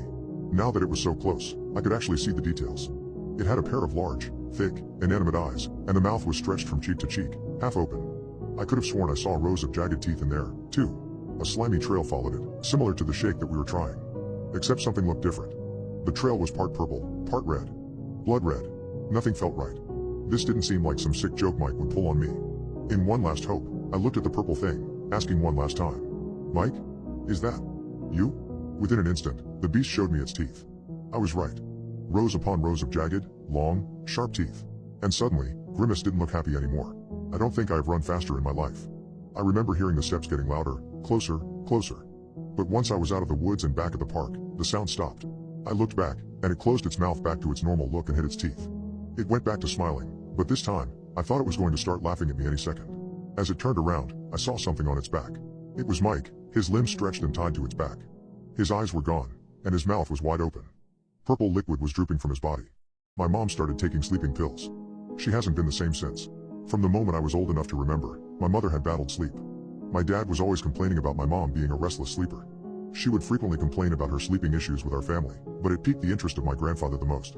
He was always an all-natural type of man, convincing people in the family to consume and take these so-called vitamins that had these off-brand logos on it. Most of us in the family brushed it off, ignoring it as some dumb product he likely found on Facebook. But my mother was different. I didn't know until later, but she spoke more to my grandfather about it, and he ended up giving her some. To battle her chronic insomnia, she took them. Even though my grandfather had good intentions, it didn't seem that he didn't do his research well enough, as their potency was rivaled only by their terrifying side effects. There was an ironclad rule to taking these tablets. As said on the bottle, they must be consumed 1 hour before bed, and under no circumstances was the taker to stay awake beyond that hour. This was crucial. I didn't understand why at the time, but I was about to experience a reality I never imagined. One evening, my mother, having taken her pill, found herself engrossed in a late-night thriller on TV. Time slipped away and the hour window passed unnoticed. I was in my room, engrossed in a video game, when I heard her soft footsteps approach. Her silhouette appeared in my doorway, the light from the hallway casting an eerie shadow over her face. "James," she said, her voice a chilling whisper. "You're not my son, you're a demon who took him away from me." My heart hammered in my chest as her words slithered into my ears. I tried to reassure her, tried to say it was me, her son. She didn't seem to recognize me. "I remember my baby. I remember what he looked like, but you are not him." I was confused. "Mom, what are you talking about? You're not my son. You're not a part of this family. This will be your last time in this house." The loving, nurturing mother I knew seemed to disappear, replaced by this delirious stranger. "Mom, stay away from me," I cried out in a slight whimper, as she stretched out her arms for a hug. Instead of the comforting embrace I was used to, her touch felt cold and alien. I pushed her away and ran into my room, slamming the door behind me. All I remembered hearing was her mumbling words outside of my room. Here and there I would hear familiar words. "James. Family." I heard the door open, and just before I heard my father's voice, she said something else. "Die." My father returned from his late-night shift to find me sobbing uncontrollably. He tried to explain to me the peculiar properties of the sleep pills my mother was taking, how failing to sleep after an hour can cause delirium and exacerbate the side effects. "She's not herself right now, son. The pill affects your consciousness if you don't fall asleep. But whatever you do, don't talk about it tomorrow." "What?" I asked. "Just don't." He said he would talk to her doctor about it in the morning. Little did we know, morning was too far away. The second incident was a few days later. My mother had once again failed to sleep within the hour of taking the pill. This time, her hallucinations were more intense. I found her in the backyard, talking to thin air, insisting she was conversing with my real self. "James, I can see you. Why are you hiding from me?" She kept repeating, her voice filled with a mix of desperation and anger. She couldn't be consoled, couldn't be convinced that I was the real James, and the terror of seeing my mother, my caregiver, failing to recognize me was unbearable. I was horrified, and I told my dad about it, but he gave me the same directions. "It'll pass. I'll take her up to her room. But whatever you do, just don't talk about it in the morning." Over the next few days, my mother's condition worsened. Her failure to abide by the 1-hour rule was pushing her deeper into a hallucinatory realm. Her delusions became more vivid, more dangerous. Then one night, everything spiraled out of control. I woke up to the sound of shattering glass. I found her in the kitchen, her hands clutching a broken wine bottle. Her eyes were wild, staring at me like a cornered animal. "I have to kill the demon," she shrieked, lunging towards me. I barely dodged her and ran back to my room, bolting the door shut. My heart pounded in my ears. I tried calling for my dad, as he was just upstairs, but I heard no answer. My last resort was calling him from my phone. I could hear my mother's frenzied scratching at the door, her mad raving chilling me to the bone. And then, just as my father answered the call, the scratching stopped. My mother's voice lowered to a whisper. "I see him now. Your real son. He's here with me. I have to save him." The scratching sound switched to the phone. Through the call, I could hear that same sound. The scratching sound. Instantly after, the line went dead. A sinister silence descended, interrupted only by my own terrified breathing. I heard the sound of our power grid flipping off in our backyard. Suddenly, the light in my room flickered and went out, plunging me into darkness. As I reached out for the flashlight on my nightstand, I heard the scratching again, but not just one. I heard two. Two pairs of fingers, moving up and down. One on the door, one on my window. That's when I heard my father. "Your mother and I will sleep well tonight. Open up, and we'll make sure you will too." I asked an AI to imagine my killer's face. I came face to face with him today. As soon as I typed the words into the prompt, I knew I shouldn't have. After all, there's already something eerie about art-generating AIs. Those intricately detailed landscapes that always seem to have something desolate and apocalyptic about them. Those uncanny images that feel like photos of real people, but aren't. The disturbing little details that make you wonder, is this what a computer thinks of us? The clock on my screen read 12:01 a.m. The image my words had generated was still processing, but I'd already noticed something strange about it. Normally, the prompt provided 4 images, each one slightly different from the others. But all 4 faces on my screen were the same. Not only that, but as the images became clearer, I saw none of the telltale giveaways of AI art. There were no twisted fingers, no mismatched eyes or odd pools of light. Just the photorealistic face of the same man, repeated 4 times. He looked to be in his 30s, with brown undercut hair that stuck to his pasty white forehead. His mouth was twisted into a sneer, like he was about to laugh at a nasty joke. In every image, he wore the same stained white t-shirt and bomber jacket, leaned on the same formica table in the same dirty kitchen, and held the same perfectly rendered can of light beer. His beady hazel eyes seemed to be looking right at me. I felt a sudden impulse to delete the image, block the AI, and throw my laptop out the window. It was almost 12:30. How long had I been staring at that ominous, eerily realistic face? I ran another image as a test, my future lover. The shadowy, disproportionate figures and generic faces the prompt returned were about what I'd expected, but nothing like the 4 identical images above. No other combination of words gave a similar result. It was a fluke, I told myself. An error in the AI software. It had to be, because if not, I walked alone down the concrete ramp of the parking garage. My footsteps echoed in the darkness. I'd gone down 2 levels already and I still couldn't find where I'd parked. I saw the glow of an emergency exit and suddenly wanted to take it. There was something about the endless rows of silent cars that I didn't like at all, something ominous and predatory about their sleek metal shapes. I turned around a concrete column and he was there. The bomber jacket. The greasy brown hair. That cruel smirk. I didn't even have time to gasp before the hunting knife flashed in his hand, plunging into my chest again and again. I jolted awake in a puddle of sweat. I staggered to the bathroom and poured cold water down my throat. How could a single image affect me so much? On impulse, I flipped open my laptop to take another look. That eerily detailed was gone, replaced by an error message. No matter what I tried, I couldn't recover it. I bent over the glowing blue screen and typed, "What is my killer doing now?" The result was just 4 blurry, blue-black squares. At first I was disappointed, but when I leaned in closer, a shape began to take form in the gloomy darkness, a mattress on a trailer floor, a sleeping figure spread out on top of it. A figure that I recognized. This image lasted longer than the first, but soon it too blurred and was replaced by an error message. When I contacted the Art AI's customer support team, they were as confused as I was. They had no record of the prompts or images I described ever being created. I waited impatiently for the morning to try again. "My killer is seen from above," I typed. All 4 images were of a brown-haired man frying eggs in a tiny kitchen. He was looking upward in irritation, looking at me. I slammed the screen of my laptop shut. I was late for work. Throughout the day, I kept wondering about the brown-haired man, my killer. The thought sent a shiver up my spine. Whenever I could, I slipped away to send new prompts to the Art AI. My killer's home is seen from the street, my killer's driver's license, my killer's current location, but each time I returned more disappointed than the last. I only received distorted, generic images. The man with the brown hair was gone. There was a trick, a pattern I needed to follow, but it took me hours and hundreds of images to figure it out. I couldn't find the brown-haired man unless I asked the Art AI for him specifically. Searching for information about him got me nowhere. Still, I managed to learn a few details about Ronnie over the course of the day. Or at least Ronnie was the name on his mechanic jumpsuit when I asked for full body image of my killer now. The prompt "my killer is seen from a distance" also gave me some insight into his car and house. The images were never detailed enough to provide a plate number or address, but I did get a lot of views of a service station along a busy road, a tan car interior filled with fast food wrappers, and a trailer with a redwood deck. In every image, Ronnie was staring angrily at the point from which the image had been generated. His hostile eyes seemed to say something. "I know you're watching." I wish I could say that fear for my own life was the only reason I continued to spy on Ronnie. The truth was that being able to peer into Ronnie's life at any time had given me a level of access to another person's inner world that I'd never experienced before. I wasn't exactly popular at work, and even back in high school, I was never the friend who people poured their hearts out to. But there were no secrets between Ronnie and I. I knew what Ronnie looked at on his phone as he sat on the toilet in the morning. I knew about his girlfriend, and her favorite nail polish. I knew about their arguments over not being able to conceive a child, about how Ronnie would sit and stare at the refrigerator for several minutes after he called his aging parents, about how he cut corners at work in hopes of a raise. All of the nasty, shameful little details that people hide from one another were laid bare by our connection, and I couldn't find the strength to look away. Even when my spying started to have consequences for Ronnie. I don't think Ronnie knew exactly what was going on, but it was clear that it was affecting him. He started spending more and more time alone in the dark. He looked worn and haggard, as though my late-night observations had somehow jolted him out of sleep. He was starting to look like a killer. I wasn't exactly doing well myself. If I didn't check on Ronnie several times each hour, I'd break out in a cold sweat, sure that I'd missed the vital moment. As the image processed, I'd bite my lip, sure that when the blurry background cleared I'd see Ronnie walking up my driveway or into my workplace with that glinting hunting knife in hand, ready to keep our appointment with fate. Before long, I was willing to try anything, as long as it meant I could get away from my guilt and fear for just a little while. That's how I wound up in the passenger seat of the battered car of a friend of a cousin of one of my workmates, doing a line of coke off of a broken mirror. Flashing red and blue lights appeared behind us after I'd handed her the $20 bill, but before she'd finished unzipping my jeans. Shoved into the back of the patrol car, I should have been brooding over the awful turn my life had suddenly taken, or panicking about what would happen when I didn't show up for work in the morning. But all I could think about was the AI. Whatever Ronnie was up to, I was missing it. The whole experience of being processed passed like a dream, but as I was being led to my holding cell, the harsh laughter of 2 officers brought me back to reality. "You sure it's okay to leave that psycho in with the others?"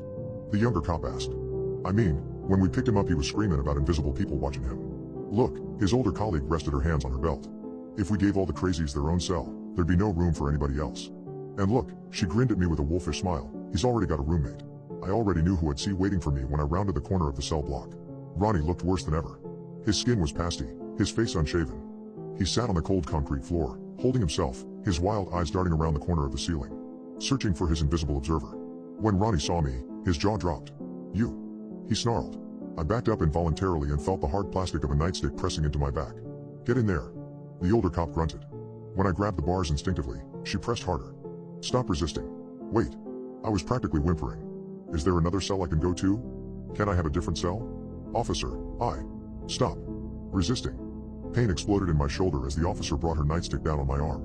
My hand went limp on the bars and I felt myself shoved into the cell. Ronnie's shadow fell across me as he stood up. The cell door slammed shut behind me. "Wait." I grabbed the bars, screaming as the older officer sauntered down the hallway, whistling cheerfully and ignoring my panicked cries on purpose. Ronnie's bony fingers grabbed my shoulders from behind and spun me around. Our faces were just inches apart.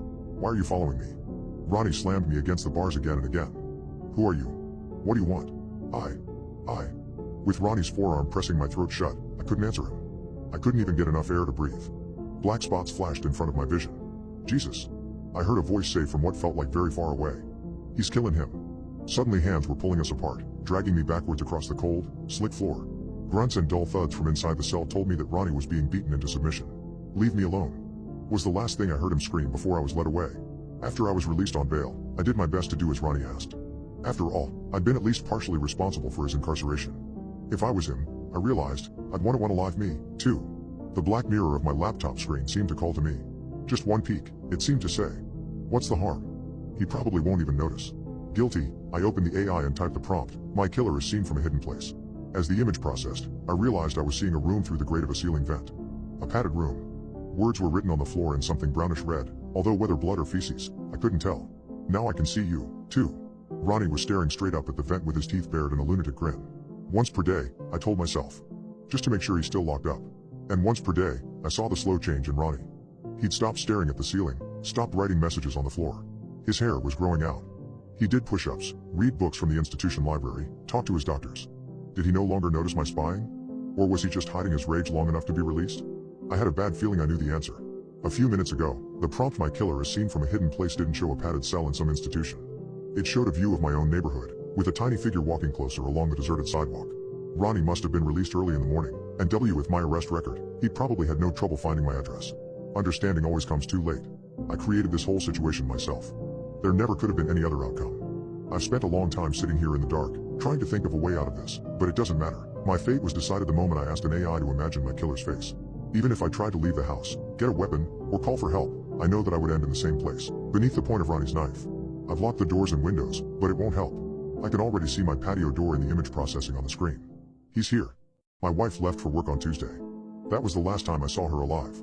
I didn't know that it was even possible for a 27-year-old woman to have a heart attack, but the doctors told me that 1 in 5 cardiac events happen to people under the age of 40. If only Mandy had been walking down a busier street instead of the shady alley she took to work, if only she'd been able to get her phone out of her pocket to call for help. 2 years of my life passed by that way, like booze poured into a bottomless pit. It wasn't until I met Christina that things were different. But things really changed when I started receiving texts from that number. For starters, she got me out of my apartment, and away from the bottle. She understood that I had a drinking problem long before I did, and it wasn't until the 4th or 5th time I saw that I realized our dates, for lack of a better word, never involved alcohol. We'd go to a carnival by the beach, a picnic in the hills, an old video game arcade. Christina was full of ideas. Of course, even 2 years later, I felt like I was doing something wrong by falling for someone else, someone who wasn't Mandy. And that text helped me realize that. My phone rang. The number was unknown, but as a consultant, I was used to getting calls from strangers. At first, I heard only the sound of roaring winds, as though the speaker was calling from inside a sandstorm. They kept repeating the same phrase over and over, but I couldn't understand it, not at first. Maybe I didn't want to understand it. Because I knew those words, and that voice. See you soon. Mandy's voice grew louder and louder until it felt like her lips were less than an inch away, screaming into my ear. See you soon. See you soon. See you soon. I flung my phone away like it burned me. When I retrieved it from the carpet, the mysterious call had ended. Throughout the rainy drive home, I wondered who would play such a cruel trick. An old bully from high school? A dissatisfied client? It didn't make sense. In the end, I settled on 2 simple golden bands, purchased from a different jeweler. After that strange call, the other shop seemed tainted somehow. Just driving past it gave me shivers. Christina said yes, as I knew she would, and everything went fine right up until the moment we got ready to cut the wedding cake. Words appeared in the white frosting, as though traced by an invisible finger. It read, "See you soon." Acting on instinct, I grabbed a fistful of the icing letters and pressed it over Christina's mouth, to laughter and applause. Maybe it was a bad move. After all, Christina's one request for our wedding experience was that we not do the cake thing. But I didn't think that justified the look of pure disgust and hate she gave me in that moment. I'd never seen Christina so angry. Christina forced herself to sigh and smile and give me a taste of my own medicine. The cloying sweetness of cake on my lips forced the insane thought out of my mind. The band began to play, and the night went on without any further incidents. Christina and I signed our documents, filled out our life insurance forms, got listed on each other's bank accounts, and set out for our honeymoon. Yet Mandy's messages, if that's what they were, didn't stop. They showed up in the shower-steamed mirror. In my alphabet breakfast cereal. Even the magnets on the refrigerator. It was unexplainable, there was no doubt about that.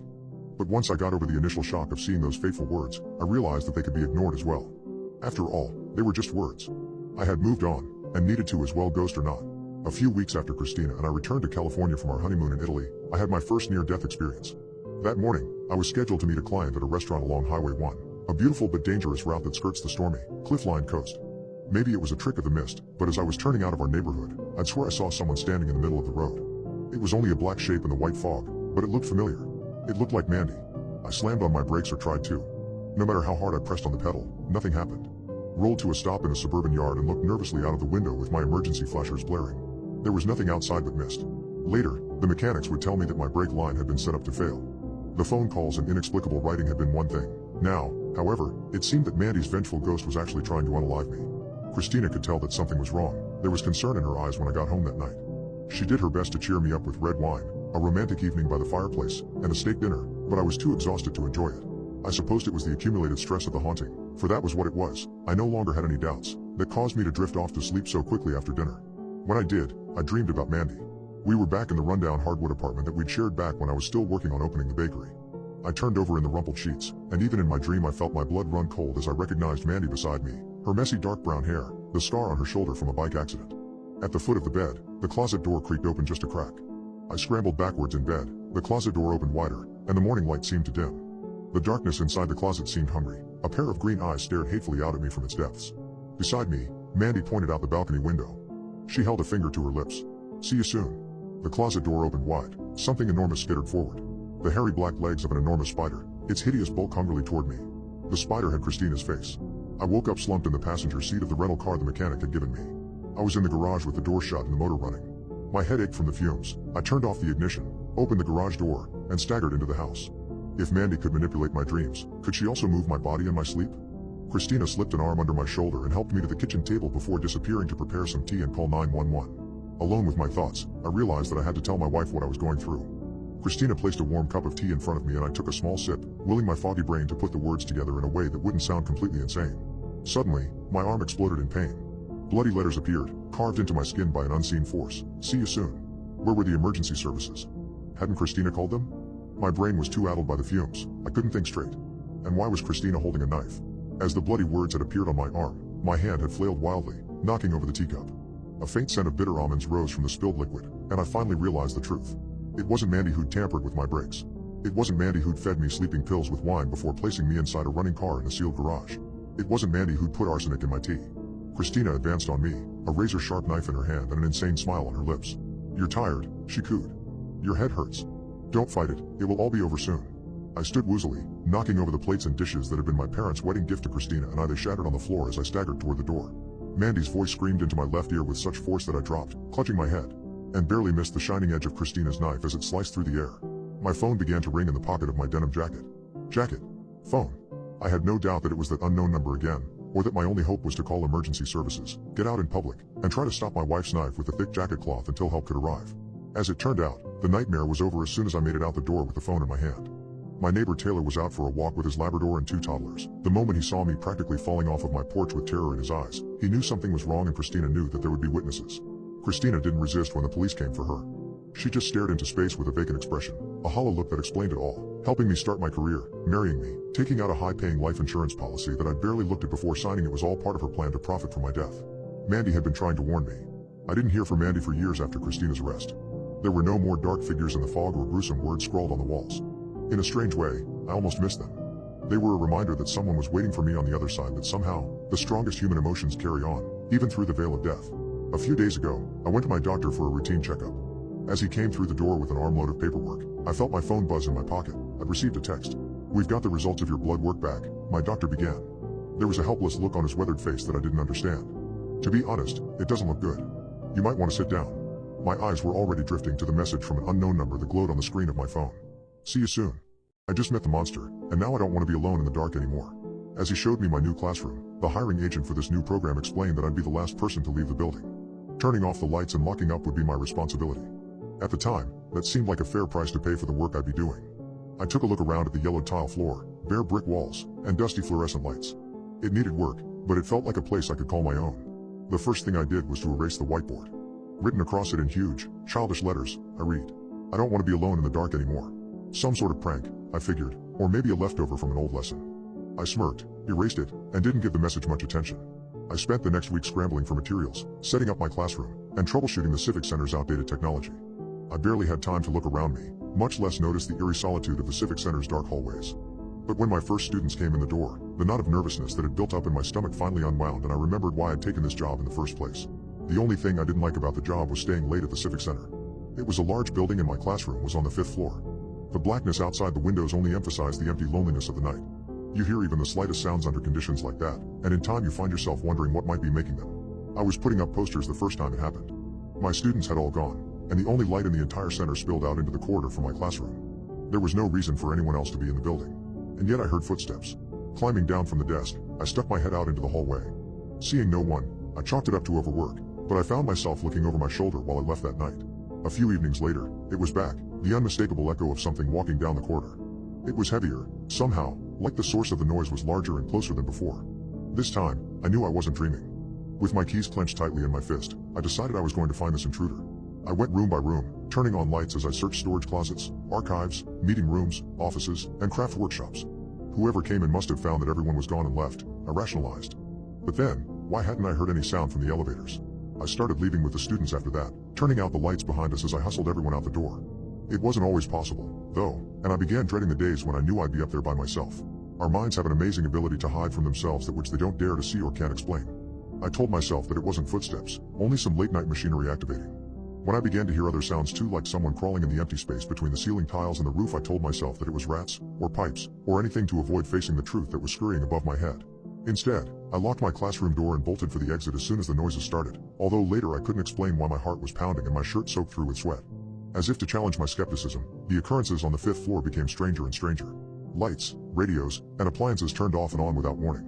More than once I found myself running like a panicked animal from the sound of a microwave or the static of a television in a dark room. I got tunnel vision as I barreled down the hallway, the lights going out one by one behind me. Doors and cabinets flew open or slammed shut without warning, rattling my already frayed nerves. Such things only happened, of course, when I was totally alone. I was getting spray for the whiteboard in the janitorial closet when the single light bulb burst and the door slammed shut. I ran for it, knocking over mops and buckets as I went. When I slammed my body against the push bar, I couldn't be sure if the footsteps I'd heard in that cluttered room were the echoes of my own running feet, or something else, closing in behind me. Last Thursday, I was driving out of the parking lot when I realized that my house keys were missing. In a huff, I reopened the outside doors at the center and mashed the elevator button for the 5th floor. I reached my classroom, letting out a sigh of relief when the lights flickered on and I saw my keys glittering on my desk. Snatching them up, I hurried out the door. Ding! The elevator. I felt my throat go dry. No one else should be in the building after hours, and if they were, I didn't want to confront them alone. I thought of heavy, dragging footsteps. But there was no movement. Even the emergency staircase was beside the elevators, so whoever it was knew I'd have to pass by eventually. What was the alternative? Spend the night in my classroom? I took a deep breath and headed out. The light of the elevator beckoned, so bright and cheerful it seemed like a trap. As I approached, though, the doors slid shut, leaving me in darkness as the elevator took its slow journey back down to the 1st floor. I patted my pockets for my phone before I realized with a sinking feeling that I'd left it in the car. Another deep breath, and I tried the push bar of the emergency stairway. It was jammed shut. I was mashing the elevator button frantically when I heard something approaching, not from in front, but from behind. The same heavy, plodding steps as before. I turned around, eyes wide, but I could see nothing in the darkness. A putrid smell filled the air. The thing in the dark came closer and closer, until, paralyzed by fear, I felt hot breath on my face. Ding! The elevator doors opened and light flooded into the hallway. I was alone. I contacted the hiring manager, the custodians, and anyone else I could think of who might be able to explain what I was experiencing, but came up with nothing. There were no urban legends about the place.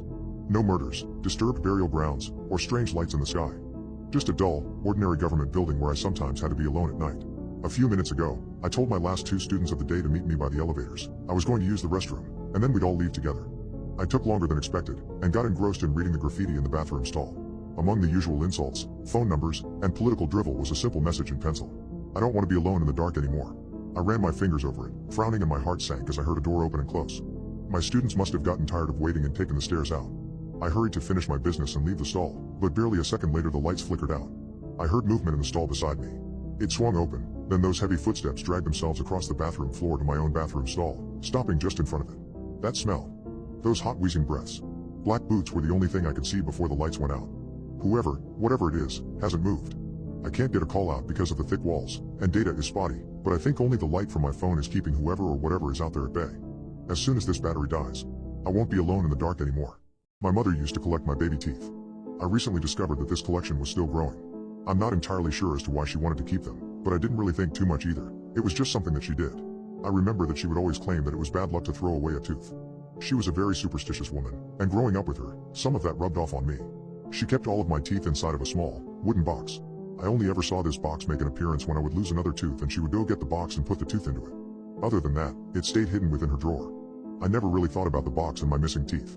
I forgot it even existed, until yesterday. I recently moved out of my mom's house, and so was in the process of moving all of my stuff out and into my new apartment. I entered my former home, and residence of my mother, ready to pack up the final few items that still needed moving. My mom was sitting at her kitchen table, wearing long pants, a thick sweater and woolly pink gloves. It was a strange sight to behold due to the fact that it was a warm day, but she is an eccentric woman, so I dismissed it. I greeted her, and she looked up at me and made a small, grunt-like noise that I assumed meant hello. She was sometimes a bit dismissive, especially because she wasn't too happy about me moving out. I continued on into the house, grabbing whatever was left of my stuff. I grabbed some clothes, a bottle of shampoo and a couple of photo frames. I then remembered the old wooden box of old teeth. I didn't have any real reason for wanting to take it with me, but I guess I didn't want to risk any bad luck by not bringing it along. I wandered into my mom's room, which I know I probably shouldn't have done. I walked over to her nightstand and was just about to open it, when I remembered that I should ask her permission before snooping through her things. I called out to my mother, who was still situated in the kitchen. "Hey Mom, is it alright if I grab that box you keep my teeth in?" I yelled out. "It's in your top drawer. There's nothing I shouldn't see in there, is there?" I awaited a response from Mom. I swore I heard a slight grunting noise that vaguely sounded like a yes. So, maybe stupidly, I opened the top drawer and plucked out the small box that sat atop a pile of old photographs. I opened the box, expecting to see around 20 teeth sitting within its wooden grasp. As I lifted the lid, I immediately saw that the box was filled to the brim with teeth. Not just baby teeth, but full-sized adult teeth as well. There had to be at least 100 pearly whites all piled on top of each other. As I stared down into the box, I heard a noise behind me, like a soft grunting sound. I spun around sharply and saw my mom standing right there. She made another muffled sound, and I noticed that her mouth didn't open. Something was definitely wrong. First, she was only making noises and not talking, and second, she was collecting teeth that didn't belong to me. What's going on? Whose teeth are these? And what are you doing with them? I asked in a tone that commanded an answer. She stared at me, and her eyes provided me with some sort of answer. She was afraid. I could see it by just looking into her eyes.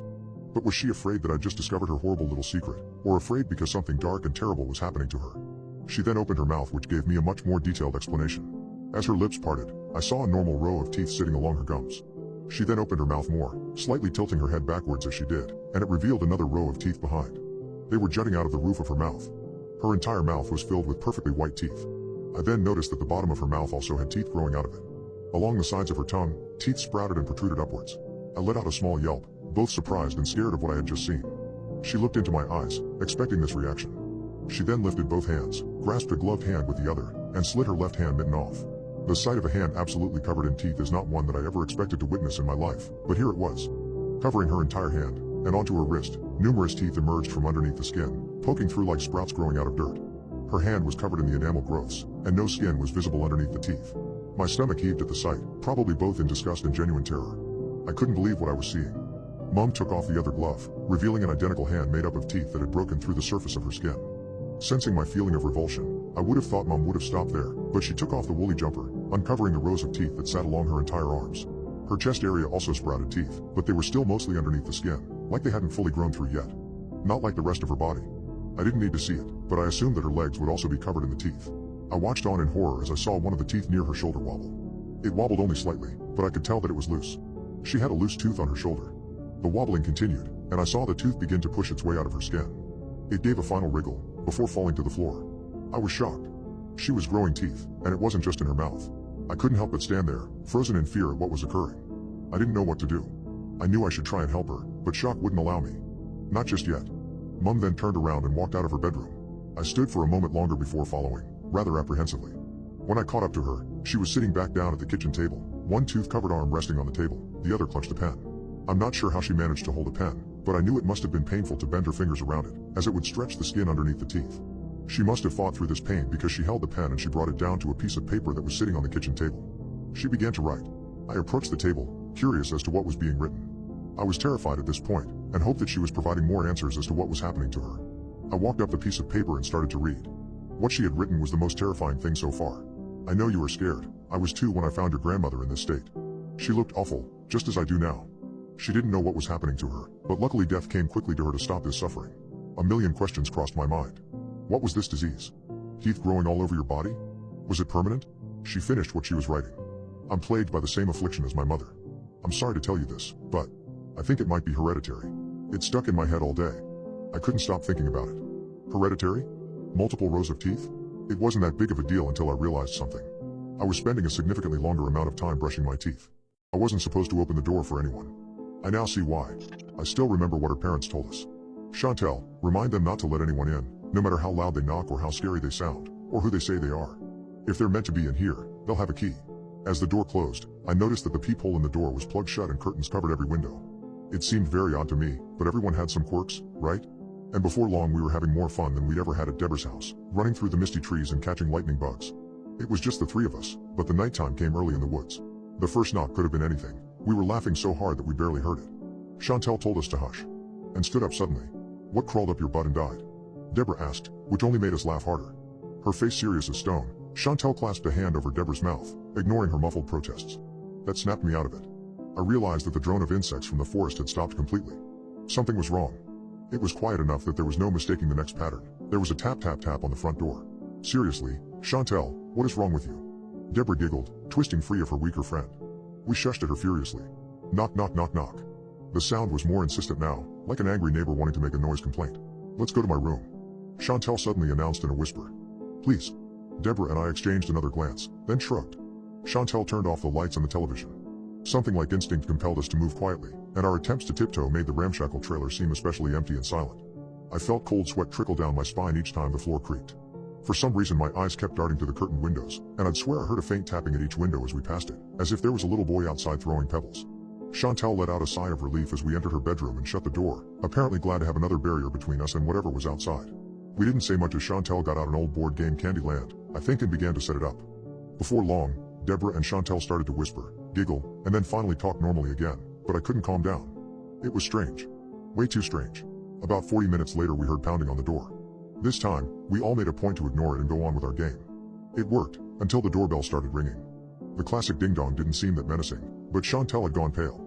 I remembered then that the trailer didn't have anything so fancy as a doorbell out front. It was getting louder now, too, echoing down the empty hallways. Chantel, I whispered. What's going on? I don't know. My friend finally responded. As long as I can remember, wherever we've lived, there's been this knocking sometimes. Mom doesn't like to talk about it. She says as long as you don't react, it goes away eventually, and it always does. It can get really bad though. One time it went on for hours. I swear I could actually see the dust and spiders getting knocked out of the walls. She gave us a nervous little smile. Sometimes a voice asks for you or calls for help. Sometimes it seems to be someone you know. The doorbell though, that's new. I began to realize that this wasn't some silly little joke that Chantel was playing on us. Ringing a doorbell at her house is not physically possible. However, Deborah and I didn't feel the same about this ludicrous knocking. Well, you can't let it walk all over you for the rest of your life. Deborah stopped chewing her bubblegum and gave us a serious glare. The tapping continued in the background, almost like a drumbeat. Deborah, Chantel warned, but our headstrong friend had already grabbed a taped-up hockey stick from Chantel's closet and flung open the bedroom door. Hey, Deborah bellowed. Whatever it is, we aren't interested. The tapping stopped. The silence deepened. Deborah smirked. See? I keep telling you. You've just got to stand up for yours. Chantel wasn't exaggerating when she'd said the blows were hard enough to shake the walls. The wallop the house took was so hard it created clouds of dust. I screamed, Chantel hid under the bed, and Deborah used the hockey stick to smash a centipede as it fled across the room. The blows came one after another, as if a huge invisible hand was slapping the house. I joined Chantel under the bed. Grabbing tight to the carpet with my eyes shut tight, I tried not to feel the tiny legs of spiders scurrying over me. Every living thing was trying to escape the house. Deborah, Chantel hissed, shut the door and get down here. I'm gonna call your mom, Deborah shouted from the hallway. Or the police, or somebody. It wouldn't have done any good. The knocking came from everywhere now, the windows, the back door, even from the trapdoor to the attic. Amidst the wind, I remember Chantel saying it's never been this bad before. Never. I tried to call my parents, and so did Chantel. But what I heard made me sick to my stomach. It was a doorbell, and it wouldn't stop ringing. The lights flickered. I don't think they're gonna go away this time. Chantel sniffled. Not until they get what they came for. You guys are my best friends in the world, you know that? Don't come out. No matter what. Before we could stop her, Chantel darted from the bed and out the bedroom door, which she locked behind her with an old-fashioned key. Deborah charged, pounded on the door, demanded to know where she thought she was going, but it was obvious to me even before I heard the front door creak open.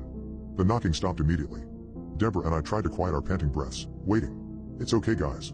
You can come out now. Chantel called out after what felt like hours. We looked at each other and stayed put. Seriously. There were a few gentle taps on the bedroom door. Open up guys, it's fine. Why don't you use your key? Deborah muttered. There was a pause. Chantel ignored her. I don't want to be alone out here.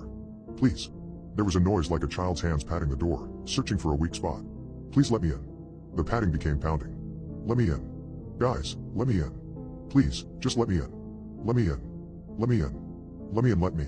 I don't know how long it went on for, or how Deborah and I managed to fall asleep in each other's arms under the bed, where Chantel's mom found us the next morning. She called the police immediately, of course, but there was no sign of Chantel or even of any damage to the house. The sobbing, incoherent story we told was little help to the officers, and at one point we were accused of making it all up. Perhaps foolishly, Chantel's mother told the police about the strange knocking and supported our story. We never found out exactly how much she knew, because with no other suspect, she became the target of the investigation. The smiling, talkative woman who made us soup and sandwiches was found guilty for her daughter's murder. The house and the land were sold and turned into a warehouse. The missing person flyers faded and disappeared, and little by little, the town began to forget about Chantel. But not Deborah and I. We never did. Years later, I came back to my old town. I had moved away for college, but I never forgot about her. I felt like I needed some closure, so I decided to return. Although it was now a warehouse, I found the exact location of Chantel's old house. The knocking had stopped, but I couldn't shake off the eerie feeling that lingered in the air. As I was about to leave, something caught my eye. Lying on the ground near the entrance of one of the warehouses, almost hidden in the grass, was a small, worn-out key. It was the same old-fashioned key Chantel had used to lock the bedroom door that fateful night. The key that had vanished along with her. My heart pounded in my chest. I slowly picked it up, turning it over in my hand. The key was real. I could feel its cool metal against my skin, see its rusted edges. It was unmistakably the key to that locked room. The realization hit me like a punch in the gut. The key, and by extension Chantel, hadn't simply vanished into thin air. Suddenly, my blood ran cold. There was an all too familiar sound echoed through the still night air. It had been decades, but I remembered the sound like it was yesterday. A soft tap tap tap resounded against one of the warehouse doors. I remembered the rules. I wasn't supposed to open the door for anyone. But as the tapping grew louder, echoing Chantel's desperate plea from all those years ago, I knew I couldn't ignore it this time. I moved towards the warehouse, the key tightly clutched in my trembling hand. As I approached, the knocks grew more frantic, more desperate. I hesitated for a moment, then raised the key. And then I heard it. The sound that still haunted my dreams. The desperate, pleading voice that had once been my best friend. Let me in. My son's teacher has been giving him some strange homework. His latest assignment was horrifying. I'm not a massive fan of homework, but it seemed like the homework that Mrs. Wagner always set quite simple tasks that could easily be completed in a night, for the most part. Initially, Dylan had to ask a parent and find out what their parents did for work and ask 3 questions about their job. But as time went on, I started to get scared. The homework began to get a little more personal. Every night, I would ask Dylan what his homework was for that night and then I would help him with it if he needed help. That's when I noticed the homework becoming a little bit strange. One night, on Dylan's 3rd week of being in the new class, he came home, looking upset. I asked him, when he entered the kitchen, what was wrong, and he told me that everything was okay. I could tell, though, that something was wrong, but he didn't want to tell me. Dylan spent most of the night in his room. We decided to let him stay there for a while, but after an hour or two, I went in to see him and let him know that it was time to go to bed. I walked down to his room, opened the door, and when I looked inside, I saw that he had already fallen asleep over his workbook. I quietly walked over to him to gently wake him up and move him to his bed, but that's when I saw it. The homework task that was set for that night. The title that was written in Dylan's workbook was Would I Miss My Parents If I No Longer Lived With Them? At first I was taken aback. This was a very weird task to set for a group of 14 and 15-year-olds. I didn't really know how to react to this. I continued to read, though, to see what else he had written. He had written, I would miss both my mom and dad very much. I love them both a lot and they help me with everything. I love spending dinner time with them. But I would probably love someone else as much as them if I had to, like you were saying today, Mrs. Wagner. When I read the final sentence, I felt chills down my spine. The words struck me like a brick to the face. What had Mrs. Wagner been telling my son? What was the purpose of telling him these things? I decided, probably stupidly, not to tell my wife about what I had found. She would worry, and she probably had a right to worry, but I didn't want to concern her. I decided that I would instead confront Mrs. Wagner tomorrow and ask her about this strange homework task. The next day, I took Dylan to school like I normally do, except this time I got out and walked up to the classroom with him.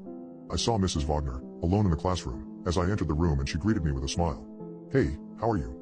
She said as I entered the classroom. How is Dylan settling in? She was dressed in a flannel skirt with a black jacket and her brown hair was slightly curled. I answered that he was settling in well, but I did have 1 or 2 concerns. She asked what they were and so I explained. I was just curious about the homework you set yesterday. The one about how much they would miss their parents?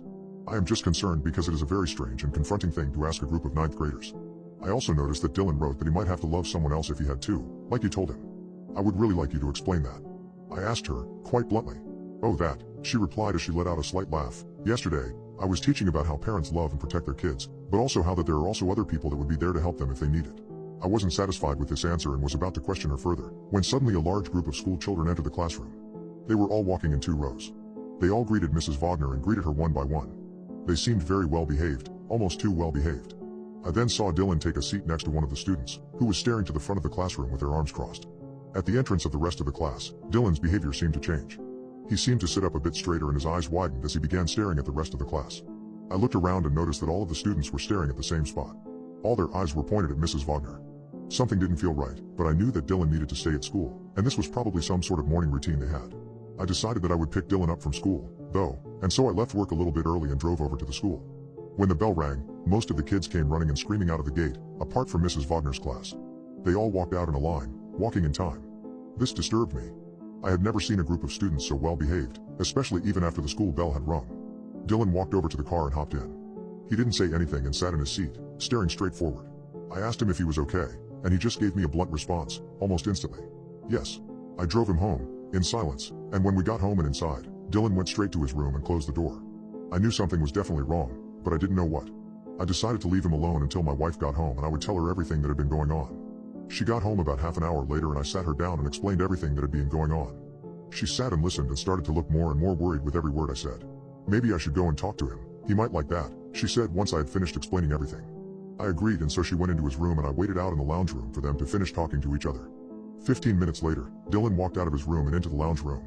He was holding a small workbook and he said, "Can you help me with my homework, Dad?" "Of course, come and show me what you need help with," I replied. He held out the notebook and I took it out of his hands and read the homework task for tonight. Written on the top line of the page was one task. Research the best way to inject your parents with anesthetic. I barely finished reading the sentence when I felt a sharp pain in my neck, and I looked down and saw the needle sticking out of the side of my neck. Dylan was holding the other end of the needle, a blank stare on his face. Everything started to go black and the last thing I remember seeing is Dylan staring down at me, as I lay on the floor. I don't know how long I was out, but I was awoken by my wife screaming and crying. I woke up, startled, as she continued to scream. "He's gone. Dylan's gone." She kept screaming. I looked up at her and the first thing I saw was the small pin prick that was on the side of her neck. She had been injected too. I didn't know what to do, but I knew I had to find my son. I tried my best to get up, but I think the drug hadn't properly worn off yet because I still couldn't move properly. I could move my arms, so I managed to get my phone out of my pocket and dial the police. I explained to them what had happened, and they said that they would send officers out and would begin looking for Dylan. I then noticed that it was already 9 in the morning, and so I decided to ring the school and see if Dylan had gone there. I dialed and a lady answered the phone. I asked if she had seen Dylan from Mrs. Wagner's class. "No, I am very sorry, but we haven't seen him today. In fact, we haven't seen anyone from Mrs. Wagner's class today, they are all absent." Which is very odd because Mrs. Wagner hasn't shown up for work either today, the lady on the phone said. I hung up and sat in silence for a moment. My wife had heard what the lady said, so she also just sat there in total silence. That was all 3 weeks ago and Dylan is still missing, along with Mrs. Wagner and the rest of his classmates. All the parents of the kids in Dylan's class have the same story. They were injected with something by their own children and when they woke up, their child was gone. No one knows where they went, but we all have the same questions. Were they all together? Was Mrs. Wagner with them? Was this all planned? Exactly a month after the kids disappeared, the parents of Dylan's classmates and I gathered for a meeting at the town hall. We needed to share our experiences, our fears, our guilt. But as we were sharing our stories, one parent, Mrs. Johnson, whose son was also in Mrs. Wagner's class, remembered a strange detail. Mrs. Wagner had often spoken about a cabin her family owned deep in the woods, about 50 miles north of town. The police had searched her home and nearby areas, but nobody thought to check the cabin. Armed with this new information, we immediately called the police and relayed the information. They promised to launch a search the next morning and advised us to stay home for our safety. We couldn't just sit and wait, though. A few of the other parents and I decided to take matters into our hands. We gathered flashlights, maps, and a few essentials, and in the dead of the night, drove towards the woods. We navigated the dense forest for hours, the silence broken only by the sound of rustling leaves and our pounding hearts. As the sun began to rise, we came across an old, dilapidated cabin. The windows were boarded up and the paint was peeling off, but it was still standing. My heart pounded in my chest as we approached the cabin. We called for our kids, praying they would hear us and respond. Instead, what greeted us was an eerie silence. Taking a deep breath, I pushed open the creaking door of the cabin. What we found inside was beyond our worst nightmares. The cabin was empty, but the walls were covered in scribbled writing and drawings that looked like they were done by children. A detailed plan was sketched out on one wall, outlining a strategy for the children to inject their parents and make their way to the cabin. The plan was signed with Mrs. Wagner's name. As we frantically scanned the room, something else caught our attention. A stack of notebooks lay on a dusty table. The cover of each notebook had a child's name, the names of all the missing children from Mrs. Wagner's class. I picked up Dylan's notebook, my hand shaking. I flipped through the pages, filled with more strange homework assignments, notes, and ramblings that seemed to be instructions from Mrs. Wagner. The last page stopped my heart. It was a drawing made by Dylan. It showed all the children, including him, standing hand in hand with Mrs. Wagner. They were standing at the edge of what seemed like a cliff, all smiling. And under the drawing, Dylan had written one chilling line: "How to eliminate your family, including yourself." I saw a severed head in a museum, and I think it's my mother. I never knew her that well. I was only 8 months old when she died, well, when she was murdered. I don't know much else about it. In fact, I didn't even know she was murdered until 2 years ago when I was 15. You see, my dad doesn't like to talk about her at all, and so he never discussed why she was no longer with us. I have seen photos of her and so I know what she looks like, but I wasn't told much about her. I always thought that she died of a sickness or maybe in a freak accident, so I was very surprised when I found out that she had been murdered. I wish that my father would talk about it more though, because I want to know how it happened. I have heard a few rumors at school about how she died. I overheard one kid say that she was kidnapped and held for ransom before being killed when my dad didn't pay. Another kid told me that she was decapitated, and her head was never found, so I really didn't know what to believe and I couldn't ask my dad to fill in the details. Ever since I found out about my mother's fate, however, I have become overly interested in true crime and I especially enjoy learning about unsolved mysteries. That's how I found out about the strange museum that suddenly appeared in my town. My friend, Ellie, had first told me about it. Have you seen that museum that opened in the old library? She asked me one day at lunchtime. I replied that I hadn't seen it and that I didn't know anything about it, so she went on to explain what it was. I heard that it is a museum that is all about famous murder cases and has a lot of exhibits that feature real crime scene photos and even a few items that were taken from murder sites. She explained, I'm going there on Saturday, did you want to come? I thought about it for a moment, but then remembered that I had planned to spend the day with Dad, so I had to tell her that I couldn't make it, which she seemed disappointed about. I thought about this museum for the rest of the school day, and I began to wonder what crimes would have exhibits. Maybe they will have an exhibit for my mom, I thought. Maybe I could find out more about her murder. I thought long and hard about whether or not I should try and go to the museum, and finally, I decided that I would go on Sunday. My dad was going out of town that day for work, so it was the perfect time to go. I spent the rest of the week leading up to Sunday both excited and nervous. I was excited because I knew that I would find the museum very interesting, but nervous because I didn't know exactly what to expect. When Sunday finally rolled around, I was more excited than nervous. My dad left early on Sunday morning, so I knew I had most of the day to explore the mysterious museum without him seeing me there. I got up at around 8:30 and walked across town to where the library used to be. I soon arrived and saw that instead of the sign that used to read Town Library, there was now a sign that was freshly painted with the words The Murder Museum. There were already a couple of people in the line when I arrived, and so I stood behind them and waited my turn to enter the museum. In front of me was a large man that had a small tattoo of a bird on his cheek. He appeared to also be by himself, and it looked like he was quite excited to go in. He made it to the front of the line and bought a ticket and entered through the front door. It was now my turn, so I walked up to the little booth that had been set up and I approached the younger man sitting inside the booth. The man selling the tickets was around 25, and he had long black hair and a large smile that was filled with crooked, yellow teeth. Ticket for one, please, I said to the young man and handed over a $10 note that I had gotten from my part-time job. The man took my money, without saying anything, and handed me a small, paper ticket that read Admit 1. He then pointed me to the direction of the front door and said, enter at your own risk. I walked over to the main door and pushed it open and stepped inside, not knowing what to expect. What I found inside was mostly old newspaper articles of old murders and old, fading photos of what appeared to be crime scenes. They were all in glass displays, and the displays lined up in a row that led to another door. I looked through each newspaper article, searching for any mention of my mother. Unfortunately, I couldn't find anything about her, not even a mention of her name was present in any of the newspaper articles. I was disappointed, but I still found it fascinating reading about all of the true crimes that had been committed. I read about Kevin Fuller, the killer who would hide his victims' bodies inside his own private jet, and I read about Terry Sturt, the man who murdered both of his closest friends. I probably spent an hour or so walking down the long line of displays that feature the newspaper articles. I finally made it to the end of the row of newspaper cuttings and found myself standing in front of a small, black door. It was shut, but I had no other way to go but through it. I opened the door, which creaked as I opened it, and I stepped through into the next room. This room had a lot more interesting items. There were displays of old clothing, that according to the small plaques underneath displays, were clothes that the victims were wearing when they were killed. There were also a few murder weapons that were in small glass cases. There were a few knives, a couple handguns, and even a machete, that apparently were used in various murders. I did find this interesting, but I found myself becoming a little bit overwhelmed. Thinking about all of the victims got me thinking about my own mother. I didn't spend too long in this room because I was becoming increasingly uncomfortable. I moved through the large number of display cases, trying to avoid looking at what was contained inside, and I moved to another door. This one was a bit larger than the previous one, and it was painted a dark red color. I opened the door and stepped into the next room, worried about what I might find. I walked in, and the first thing I noticed was the large glass case that stood in front of me. Inside was a small car. A Volkswagen Golf, I think it was. I quickly read that this car was used to lure victims and then they would be killed inside of the car. I felt chills run down my spine as I learned that people were killed inside of the car that I was currently looking at. I turned away from the car, and that's when I saw it. The shrunken head. Sitting in a small glass case, across the other side of the room. I had heard of shrunken heads before and I had seen a few photos of them, but I had never seen one in real life. I excitedly walked over to it and had a look at the small, shriveled head that was staring back at me. I looked at the head and had a sudden sense that I recognized the head. I looked closer, and even though the head was a lot smaller than usual and it was shriveled and it was hard to make out any facial features, I could still tell exactly who this used to be. It was Ellie, my friend from school, who told me about the museum. I knew that she had come here yesterday, and I hadn't spoken to her since, and I suddenly knew that something terrible had happened. I stood there frozen, for a minute, not knowing what to do. What had happened to Ellie, yesterday, at this museum? Could the same thing happen to me? I didn't even want to think about it. All I knew was that I had to get out of here. I began to run back the way I came and tried to open the dark red-colored door that I had entered through. It was locked from this side. It was only open to people coming through, but you couldn't go back through it once you had already entered. All I could do was keep on going through the museum. No one else was around and I hadn't seen anyone for quite a while, which was strange, because there were definitely people lining up behind me. I knew that I had to continue, so I ran to the next door that was on the other side of the room, past the shrunken head. I didn't look at it as I ran past. I made it to the next door, a small green door. I opened it and went through.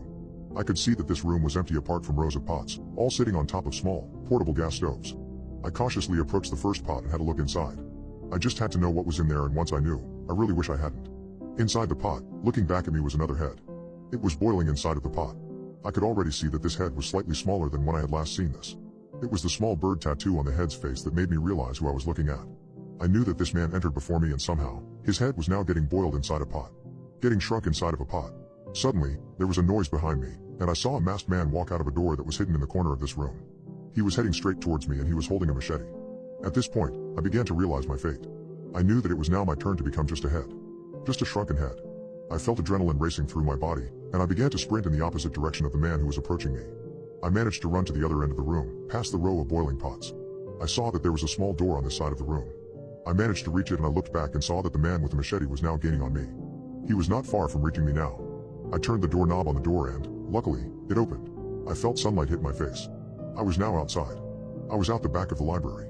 I kept running, trying to get back to the front of the library and then as far away as possible. I was still expecting the door I had come through to swing open and the masked man to run out, but it never did. I managed to navigate my way back to the front of the library, and once I was back to the front, I saw that there was no lineup of people waiting to enter. I probably wouldn't have stopped to warn them, even if there was a lineup. I knew that I needed to get as far away from this place as possible, and so that's exactly what I did. I did go to the police about what I experienced, and they rushed down to the museum, just in case what I was saying was true. When the police arrived, the library was empty. Everything was gone. The newspaper cuttings, the weapons, the car, and the shrunken head. I do not know where they all went, but all I know is that they have left my town. Ellie is still classed as missing, and the police say that no one knows what happened to her, but I do. I know what happened. The next Sunday, I remember my father was reading the newspaper that we had just received. While we were eating, I saw something on at the corner of my eye that made me freeze. It read, "Murder Museum taking place of century-old library in Hunter Creek." And suddenly I realized that Hunter Creek was the next town over from mine. My neighbor keeps on spying on me through my bedroom window. I remember my wife shook me awake, telling me she heard someone outside. I startled awake and took a second to comprehend what was happening. Huh? What? I replied. I heard footsteps near the window. Someone is out there, she answered, panic quite clear in her voice. I assumed she had dreamt it, but she insisted she heard it. I moved in order to get up out of bed, and as I did, my wife grabbed my arm. Don't get up and look, she whispered to me, call the police. It might be someone trying to get in. I was confused why she would need to wake me up about this, and not to mention, a little annoyed. I can't hear anything, Jenny. If someone was trying to get in, we would hear it. She gave me a look of fear that told me something was actually wrong, and I started to think she was serious. I got out of bed and cautiously approached the window, which was covered by thick black curtains. I reached out and grasped the edge of the curtain and pulled it to one side, moonlight spilling into the room, and I did. The first thing I saw were two eyes staring straight at me through the glass. I jumped backwards, alarmed at what I saw. What is it? Who's there? My wife cried out from the bed. My mind immediately went to the idea that someone was actually attempting to break into the house, like Jenny said, but I studied the face for a second. I realized I knew who was staring back at me. It was Mr. Haynes, the old man that lived next door. It's the neighbor. Mr. Haynes, I whispered back to Jenny. What's he doing in our garden? She asked. Hello. Mr. Haynes, I called out through the window, are you all right? Mr. Haynes didn't respond, but instead continued to stare directly at me. He was of an average height, and had a very slim build. Wrinkles were starting to take over most of his face, but under his eyes were where he was most affected by them. He had long, scraggly hair that was thinning on top, but flowed out the sides of his head. His facial expression was blank, no discernible emotion was present on his face. His eyes looked almost glazed over, as they looked straight towards me. Hello? I called out once more, but yet again, he didn't reply. What do we do? I turned and asked Jenny. Maybe he needs help, she replied, looking at me. I turned back to the window, and to my surprise, he was no longer anywhere to be seen. Mr. Haynes had never done anything like this before, and was usually a pretty good neighbor. We never really heard from him, and would often go long periods of time without seeing him outside the house. If we were ever to see him, it was for one of two reasons. He was either tending to his large garden bed that was filled with beautiful red roses, or he was saying goodbye to his daughter when she would rarely pay him a visit. It was definitely a strange occurrence to see him in our yard and staring at us through our bedroom window. I turned back around to face my wife. What should we do? I asked and looked towards the alarm clock. It's 11:30 at night. What is he doing in our garden? Looking into our window. Is he gone? Jenny asked. I think so, I can't see him anymore, I answered as I scanned outside for any sign of him. I noticed that my wife began to grow very concerned. She was asking me if I thought he was even self-aware. I began to worry. What do you mean? Well, he is getting old. He might not be all there. I replied, mulling it over in my mind, His eyes didn't show any recognition when he saw me. I think, after a while of debate, we chalked it up to old age as to why Mr. Haynes was peering through our bedroom window. We decided that we would keep the curtain open for the rest of the night and stay awake in case he came back. Then, we could give him the assistance needed to get him back home. I must have dozed off at some point though, because the next thing I remember is being awoken by Jenny asking me a question. "Is that him?" she asked, and she pointed out into the garden. I responded, still half asleep. "Where?" "There. At the back of the garden." I sat up in bed and craned my neck forward to see better. I looked out across the backyard and it all looked normal, except for the two faint pinpricks of light back near the fence. I quickly realized that they were a pair of eyes, with the moonlight reflecting off of them. Everything else was encased in shadow. It became apparent that this was Mr. Haynes when he took a step forward, and the rest of him was illuminated. He then took more steps and very slowly approached the bedroom window. I'm scared, honey," Jenny said to me as I felt her grab my hand. "It's okay, darling, it's just Mr. Haynes again." Mr. Haynes had now reached the window. He raised both his arms and pressed two hands up against the glass. Then, he leant forward and peered through the window, using his hands to block out any light reflecting off of it so that he could see in more clearly. "Excuse me," I called out from the bed. He didn't answer, but for a moment I saw his eyes dart up and make direct eye contact with mine. It was at this moment that I noticed he looked slightly different than before. His face was covered in dirt and soil. God knows what else he had been up to. Mr. Haynes then removed his hand from the glass and took a slight step backwards. Then his head came forward and he breathed directly onto the glass, fogging it up. Jenny and I looked at each other in confusion and no small amount of fear. We turned back to face the window again and saw Mr. Haynes started to draw something in the fogged up glass. He used his finger, which made a strange squeaky sound on the glass. He drew a straight line upwards and then a few more bending lines at the top of it. Once he was finished, he dropped his hands to his side and Jenny and I looked at what he had drawn. In the glass was a roughly drawn picture of a single rose. Mr. Haynes then raised his arm again, pointed at us and then pointed at the ground. Then, before either of us could respond, he turned around and scampered off through the garden. "We should call the police," Jenny then said, breaking the silence in the bedroom. I didn't disagree. I phoned the police and explained to them what had been happening. They told me that they would send a patrol car round to his house to check up on him, but it could still be a few hours before it got there. The glass drawing incident had occurred at 2:30 a.m. and so it could be morning before the police paid him a visit. They did tell me to call them back if he did return though. Jenny and I, slightly relieved that the police had been called, tried our best to go to sleep. We were still shaken up by what had happened, but in the following hour, we both managed to get some shut-eye. I was awoken for the third time by a loud scream emanating from beside me. It was Jenny. I jumped up in bed and turned to face her. In the dimly lit room, I could still see how pale she looked, and that she was shaking. "He's here," she whimpered, "in the room." I followed her gaze and slowly turned around to see what she was looking at. At the end of the bed, Mr. Haynes was standing and looking directly at the both of us. His long scraggly hair and gaunt body were instantly recognizable. He was also still covered in dirt. I bolted upright in bed, both terrified and angry that he was in our room watching us sleep. "What the hell are you doing in our house?" I called out to him, trying my best to sound intimidating. He stood perfect still and perfectly silent for a moment. Slowly, his mouth started to open, but no sound came from it. "Mr. Haynes, are you all right?" Jenny called out from beside me, terror still present in her voice. Mr. Haynes' eyes darted towards her and he started to speak. I had only spoken to the old man a couple of times, but the voice that came out of him now was not the same as the one I knew. "Mr. Haynes isn't here anymore," he croaked in a deep and raspy voice, "and you will lay next to him." Jenny and I sat frozen in terror at what he was saying, and also because of the voice he was saying it in. Then, before we could do anything, Mr. Haynes retreated into a dark shadow in the corner of the room. He walked backwards into the darkness, then he was gone. Of course, we called the police back straight away and were told they would send a squad car out to our house straight away. Once they arrived, we explained everything that Mr. Haynes had down to us that night. They wrote it all down and left to go over to his house. For the next couple hours, more and more police arrived at Mr. Haynes' property. It was in the middle of the morning when we found out why. There was a knock at the door, which I answered. It was a lady, in her mid-40s, who I recognized as the daughter. She had tear streaks down her cheeks and it was clear she had been crying. "Thank you for calling the police," she said to me, "otherwise it might have been a while before we found him." "Oh, that's okay," I replied. "Where did you find him?" A few tears dripped out her eyes and rolled down her cheeks. "In the garden. Under the flower bed. We still don't know how he got there, but the police are estimating his time of death at between midnight and 2 o'clock. She told me that in our garden, there was also something else strange. He was buried in a shallow grave, just below the roses, but next to him, another 2 graves had been dug. When looking through old family photos, I found someone shocking in the background. Every year, my family would get a family photo taken. We would always go to the same place, the local park. We then all stand in front of the large oak tree and pose for that year's family photo. Every year, we would always ask our close family friend, Terry, to take the photo. It was our one tradition that we would follow every year as a family. We followed this tradition for over 15 years, but it ended abruptly. We used to be a family of 5 until both of my parents have since passed away. So, in terms of family, I don't really have any now since my siblings live far away. When my parents passed away, they left everything to us 3 kids and then we then divided it up between each of us. Somehow, I ended up with all of the family photos that were taken throughout the years. Maybe I was missing my family or maybe I was feeling nostalgic, but whatever it was, I decided that I wanted to look through the old family photos and reminisce on years gone by. I went up to the old desk that is sitting inside of the small study room and opened the top drawer. Inside, there was a large pile of old papers that I hadn't been through for many years. I searched through the old bills and the old letters, looking for the photos that I knew I had placed in this drawer. I had to search through all of the paper, and at the bottom of the drawer sat the small stack of photographs of me and my family standing in front of the old oak tree. I gathered them up and closed the drawer, before heading out of the study and sitting in the armchair that is in my lounge room. I looked down at the photograph that was on top of the pile. I remembered that years ago I had placed the photos in chronological order, and so the photograph on top was the earliest one taken. I was about 3 in the photograph. My parents were both standing behind me and my brother Jake was next to me. Samantha was not born yet, so she didn't make an appearance in this edition of the family photo. I flicked through the photos, watching me and my brother grow older in each one and then seeing my sister making an appearance in the 4th photo. I then saw both me and my siblings grow into older kids, then teenagers, and just as I was beginning to look like a man, the photos ended. I knew why the photos ended there. It wasn't because we were getting too old for it. I knew it was because my parents would no longer be able to be in them, and I don't think us kids felt right about taking the photos if our parents would be absent from them.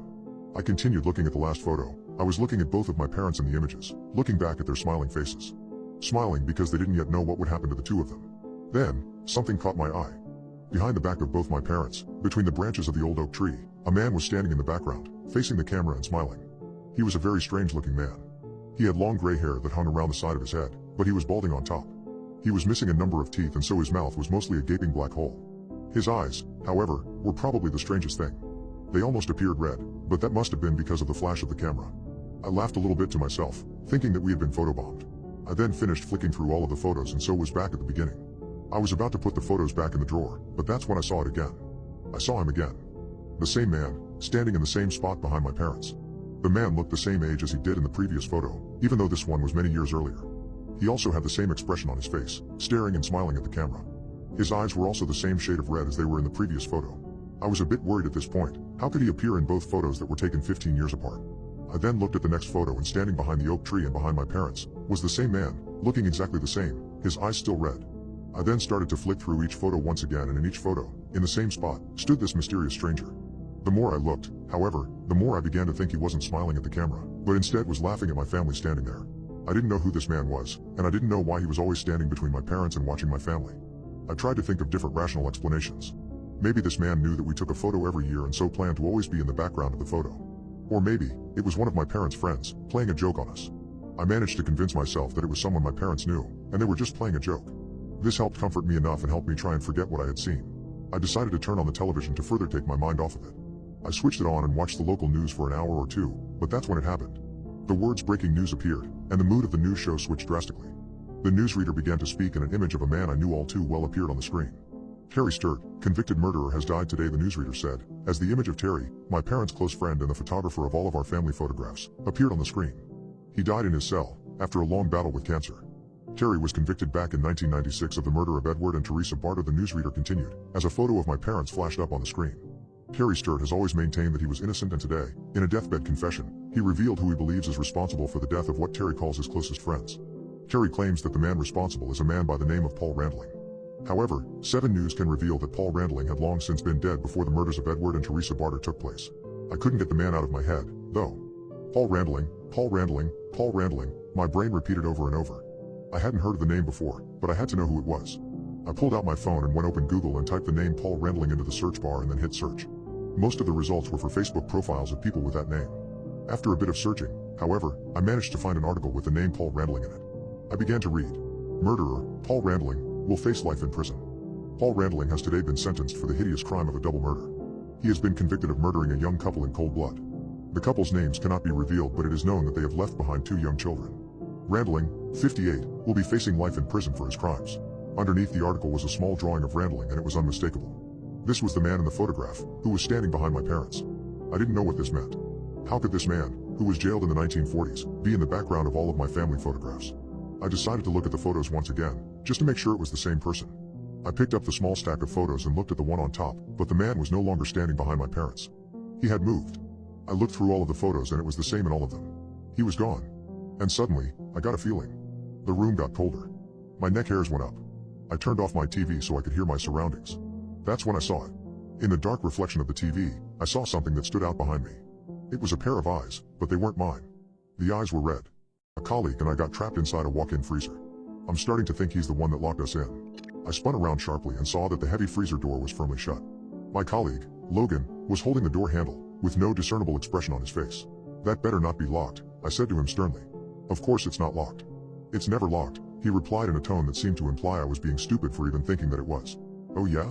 Open it then, I shot back at him. Logan tugged on the freezer door handle, and the door didn't budge. Its movement was clearly prevented by the fact that it was definitely locked. Shoot, he said, almost surprised he was wrong. Good one. I think you are now a shoo-in for that promotion. I heard they are looking for managers who lock themselves in the freezer, I angrily replied to him.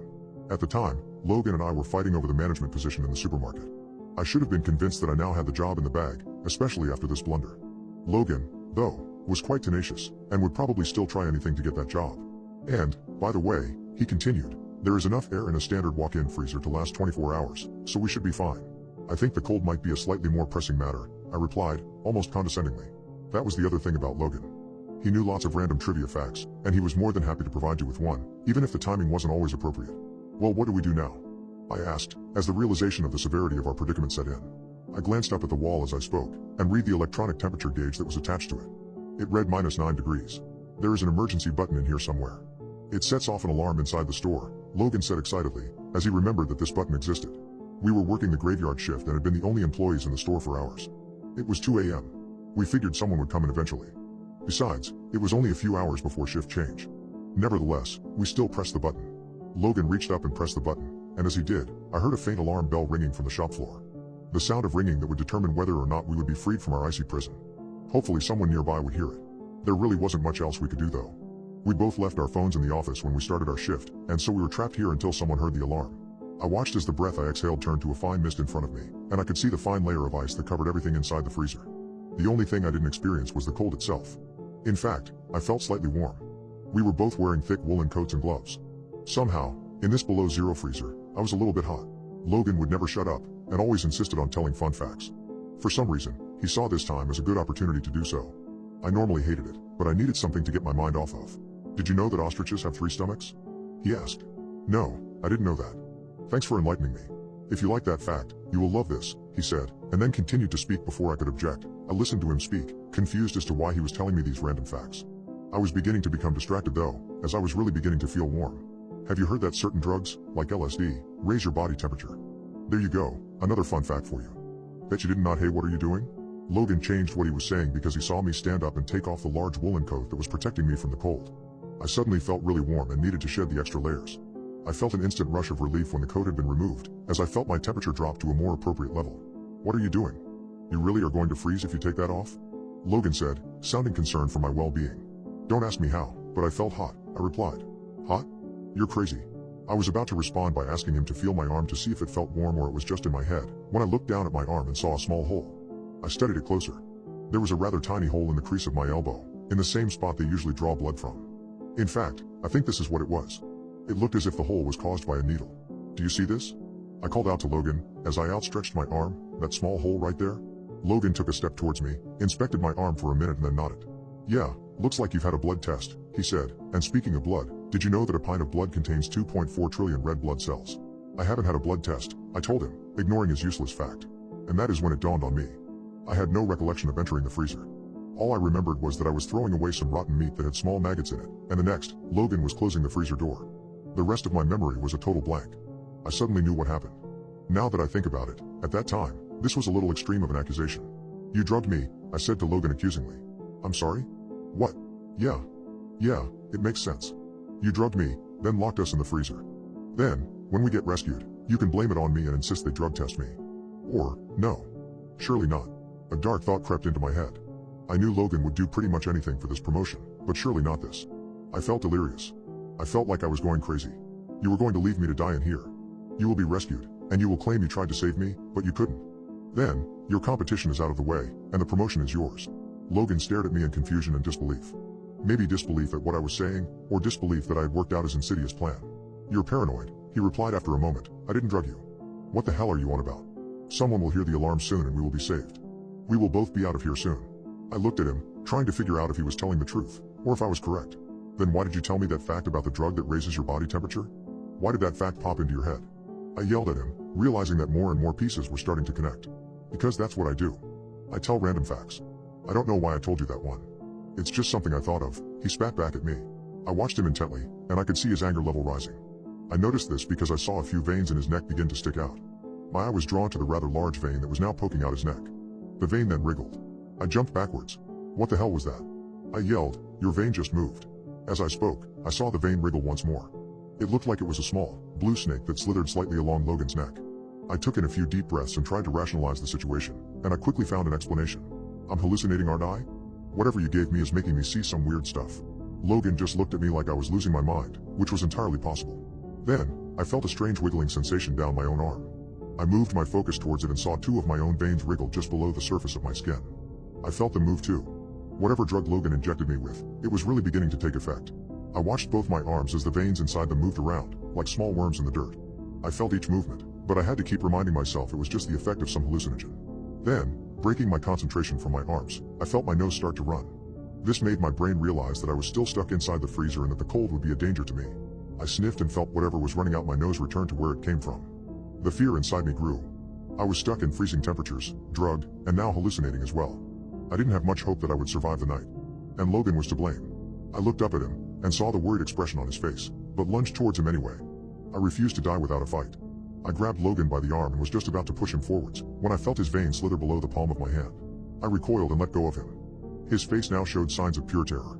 I looked at his face for a moment, when I saw the thing slide out of one of his nostrils. The long, pure white worm was about a foot long and it slid out the end of his nose and dropped towards the ground. I screamed at the same time that Logan did. He opened his mouth and let out a loud, ear-piercing scream, and as he did, another worm slithered out of his mouth. My nose started to run again, but I didn't have time to sniff it back up. The long, ghostly pale worm crawled out of my nostril and fell to the ground. Whatever these things were, they were inside me too. I was too scared to even scream, as I looked back down at my arms and saw all of the wriggling. I now knew exactly what they were, and they weren't my veins. I felt more and more of the worms begin to slide out of my nose, and a couple out of my mouth. I looked to Logan and saw that the same thing was happening to him too. Click. The freezer door slid open, and I saw a puzzled-looking customer staring at us. His face changed from one of confusion to pure fear as he saw what was happening to the both of us. The last thing I saw before I blacked out was a large group of the parasitic worms all crawled and slithering towards the terrified man. This was just over a week ago now, and I am still recovering from what happened. There are small holes covering almost my entire body, created by the things escaping. The doctors say we'll be okay, that the parasites are all out of our system. They would always look concerned talking to me. I don't know why. The holes are healing, but I can still feel the wriggling under my skin sometimes. It's just my imagination, they assure me. But whatever I was injected with, it caused this. It caused all of this. The other night, in the hospital, I saw one of the nurses staring at my chart. She looked pale and worried. Before I could ask her anything, she hurried away. I couldn't help but wonder what she saw there. A few days later, I noticed a small wriggling vein on her neck. She looked puzzled when I pointed it out. I think she thought I was still hallucinating. I wasn't. The next day, I saw her again. This time, she had more holes than I did. It was meant to distract me, just like all his other facts. But now, every time I close my eyes, I see thousands of tiny eggs, ready to hatch. And 1,000 little worms squirming beneath the skin of everyone in the city. I would always wonder what happened to Logan, where he was now. Until one day, he showed up in the hospital to see me. Hey buddy, long time no see. Good news. I got the job. I remember staring at him in bewilderment, as he was the only person I could see aside from the plain white walls behind me. As he was about to leave, he went up into my ear to whisper something. Did you know parasites can lay thousands of eggs at a time? It terrified me. I tried screaming, tried pulling the worms out of my skin as Logan walked away. I wasn't sure if it was the worms or the straitjacket that the doctors gave me, but I wasn't able to move my arms. Someone is stalking me, and I think my boyfriend hired him to do so. For as long as I can remember, I've been haunted by a constant dread, a gnawing terror that coils itself around my everyday life. This isn't a child's fear of the dark, born from hushed tales told under the blankets. No, this is an adult's fear, bred from a world that can be too cruel, too intimidating. This specter made its presence known on a fateful night at my boyfriend's house. The setting was comforting. Familiar faces, a cozy environment filled with the tantalizing aroma of home-cooked food, the sounds of laughter bouncing off the walls. We were having a small get-together and had run out of drinks. Amongst all present, I was the most sober and volunteered to go on a quick errand to the nearby store. The store was just around the corner, barely a 3-minute walk. The night was crisp and cool, the inky blackness overhead speckled with 1,000 stars. A slight shiver ran down my spine, and an unshakable feeling of unease clouded my senses, but I dismissed it as the echoes of old fears and continued on my path. As I stepped out of the store, the comforting fluorescent light behind me, a man emerged from the shadows. His age seemed to hover around the mid to late 30s, his gaze sharp, predatory. He called out to me, his voice seeping into the night like an unwelcome intruder. I ignored him, quickening my pace, my heart pounding against my ribs like a trapped bird. I could feel his gaze following me, an unwanted shadow lengthening with each step I took. His pursuit didn't cease. His words, woven with ill intent, echoed around me, heightening my fear. I knew then that I was in real danger. Fear, sharp and icy, pumped through my veins, giving me a grim clarity. I dialed my boyfriend, my voice barely above a whisper, giving him a hurried rundown of the situation. He assured me that he'd meet me halfway. I was walking now, the dim street lights casting long, terrifying shadows around me. I stole a glance behind me, my heart hammering in my chest as I saw the man gesturing for me to lower the phone. The audacity of it, the menacing confidence, only amplified my terror. Just when I felt panic surge within me, a strong arm wrapped around my shoulder, pulling me into a protective embrace. I'd run into my boyfriend, his face etched with concern. The man had disappeared, swallowed by the night. Relief washed over me, but it was fleeting.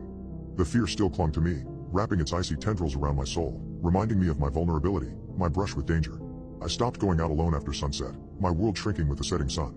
I was confined within an invisible cage, fear serving as its cold, iron bars. Yet, I knew I had to break free, to reclaim my freedom, to face the fear that had seeped into my bones. My boyfriend was my rock during this time, his unwavering support giving me the strength to face my terror. He stood by my side, his love and concern, a beacon in the encompassing darkness.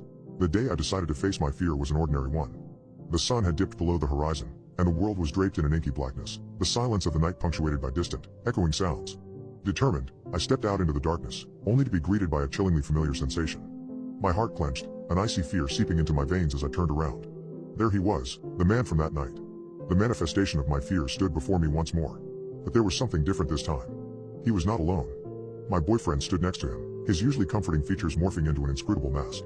They both turned to look at me, and a wave of cold betrayal crashed over me, knocking the breath out of my lungs. I felt my world spin around me, a bitter taste spreading in my mouth. As I turned on my heels, preparing to flee, my boyfriend's voice cut through the icy night air. His voice was eerily calm, yet chilling to the bone. Honey, there's something we need to discuss. I keep hearing noises above me, and now I think someone is living in my attic. A creeping chill haunted my home. An old Victorian, aged by time and kissed by decay. Every night, without fail, an echoing creak would rupture the silence, signaling the opening of the attic door. It was a slow, deliberate sound that would cascade through the otherwise silent hallways. For the first few days, I questioned my memory. Had I left the door open and simply forgotten to close it? Or was it something else? Something unworldly? An intruder? As weeks stretched into months, the mystery only deepened. Each morning, the attic door gaped open, an unwelcome sight, mocking my attempts to solve the mystery. It seemed resistant to being shut, refusing to stay locked even when I tried. I wondered if it was my daughter, but she didn't live with me, although I wish she did. At the time, she was in college, so I was living on my own. We didn't have the best relationship, as I haven't been able to see her for a while. My wife and I divorced when I was going through a bad time in my life. I was an alcoholic, and to put it lightly, I was abusive.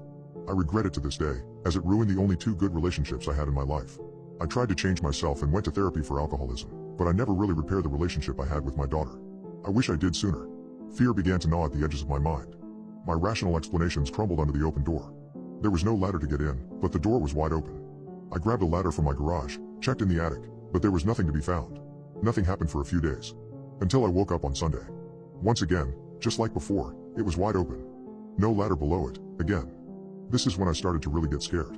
Maybe once, it could be some sort of gust of wind from the AC in the attic, but twice? No coincidence. I tried various tactics to understand what was happening. I installed security cameras, I locked the door with heavy bolts, but at this point, each morning greeted me with the same bone-chilling sight, the attic door slightly open. It wouldn't stop. I began hearing scratching sounds, pounding, banging, shaking in the attic in the middle of the night. When I went to investigate it, I saw nothing. Well, except the attic door was wide open. Finally, desperation gave way to resolve. I decided that I would sleep in the attic. It was a decision born from fear and an insatiable curiosity. I had to know what was happening. As the cold night wrapped its fingers around my home, I ascended the stairs, armed only with a flashlight and my wavering courage. The next night, I put the ladder back up to climb in with a blanket and pillow. I had enough at this point. I didn't care about sleeping comfortably up there. As I got up there, the attic was a large, open space, filled with discarded memories and coated with layers of dust. It was chilly and damp, the air heavy with an aged silence. The darkness around me seemed to pulsate with an eerie rhythm. My heart pounded in sync, a panic drum in the quiet of the night. As the minutes ticked by, the sense of unease grew stronger. The stillness of the attic was only broken by my soft breaths and the occasional creaking of the old house. As midnight approached, a faint sound echoed through the space. A sound I knew all too well, the creaking of the attic door. I turned to look, my heart pounding, and was met with a sight that froze the blood in my veins. The door was swinging open, seemingly of its own accord. The open space beyond it looked like a gaping mouth of darkness ready to consume me. There was no one in sight, no tangible being to blame. Suddenly, the stillness was shattered by a whisper, soft and chilling. It was a sigh, a breath of a voice that seemed to come from the shadows behind me. My eyes widened in terror as I slowly turned around. A figure stood in the corner, a silhouette blending with the darkness. As my eyes adjusted, I began to see the faint outline of a woman. Her face was ghostly white, her eyes wide and pleading. The sight of her sent shivers down my spine. But what chilled me even more was the familiarity in her features. She was whispering my name. A soft, continuous chant that echoed off the walls, wrapping the room in a veil of dread. My mind reeled, struggling to understand what was happening. As the room seemed to close in around me, another figure began to form next to her. The figure of a man, eerily familiar. His form was as translucent as the woman's, his spectral appearance casting an eerie glow. As the figure took shape, my heart pounded louder in my chest. That's when I realized. It was me. An apparition of myself, as ghostly as the woman. There were two of them. Paralyzed by fear, I watched the scene unfold before me. The spectral me turned to look at my direction. His eyes met mine, a mirror of my horror and confusion. The woman reached out to the spectral me, her hand trembling in the air. He reciprocated by pulling her into a tight embrace, their ghostly figures merging for a moment. Suddenly, my fear overpowered me. I turned to rush out of the attic, my mind screaming for escape. As I neared the door, I took one last glance back. My spectral double and the woman had disappeared. The attic was empty once again. But as I tried to open the door, it wouldn't budge. I was trapped. By now, it has been at least 24 hours since I have climbed in. The only light that comes in is from the outline from the attic door to the lights in my house. I'm starving, thirsty, and I think I'm going insane. I found myself in the attic, the terror of the previous encounters replaying in my mind. My reality was slipping, the borders between the haunting in the attic and my life outside growing blurred. It was all a blur. I felt like my life was coming to an end. I thought I was going to die up there. Then, for the last time, I saw them. The figures. They came back, but this time, they didn't look happy. They were angry. They approached me, their faces a distorted mirror of anguish and despair. As they got closer, I could hear whispers of a conversation, a chilling argument that raised the hair on my skin. Their whispers were like screams in the silence of the attic, a cacophony of regret and accusation. The spectral woman's eyes were welling with tears. The ghostly image of myself seemed tormented, his eyes filled with an indescribable pain. I saw his lips move, uttering a phrase that sent my blood running cold. You did this to us. She pointed at the ghostly version of myself, switching the direction of the finger back and forth between them. That's when I was close enough to see the woman. I realized that the woman wasn't someone unfamiliar. It was my daughter. Suddenly, they lunged towards me, their ghostly hands reaching out. But before they could touch me, they vanished into thin air. The attic was silent once again. I thought it was over, that it was some form of closure. Until, my phone buzzed, breaking the silence. It was a text from an unknown number, just 2 words that shook me to the core. You didn't say sorry to her. It was then that I realized the chilling truth. It wasn't someone else living in my attic. It was me, from the future. Or perhaps, from a timeline best left untouched. Their regret, their despair, all pointed towards a future mistake. But what could it be? What could I have done to turn my life into this spectral nightmare? Then, just when I thought it couldn't get any worse, the text alert buzzed again. But it was from my ex-wife. Our daughter is in the hospital. My friends are missing. They went to a haunted maze last weekend and I think something bad happened to them. A haunted maze in June is weird. I know. But so are me and my friends. We like horror. So when my state started lifting some of the quarantine restrictions and Marco found out about a haunted maze thing happening, it sounded like a great way to get together for the first time since the pandemic. I should back up and explain that we didn't just like horror. We were junkies. We wanted to make our own horror movies and had been planning one for months. Even though we couldn't meet up, we got together on Zoom to plan it all out. We had most of the basics we needed, like the script and some storyboard. We just needed the right location. That's where Marco came in. He sent a group message to us on Snapchat with a screen cap of an event website talking about a creepy maze out in the boonies somewhere. The pics looked amazing, and we all agreed it would be the perfect place to film. So it was settled.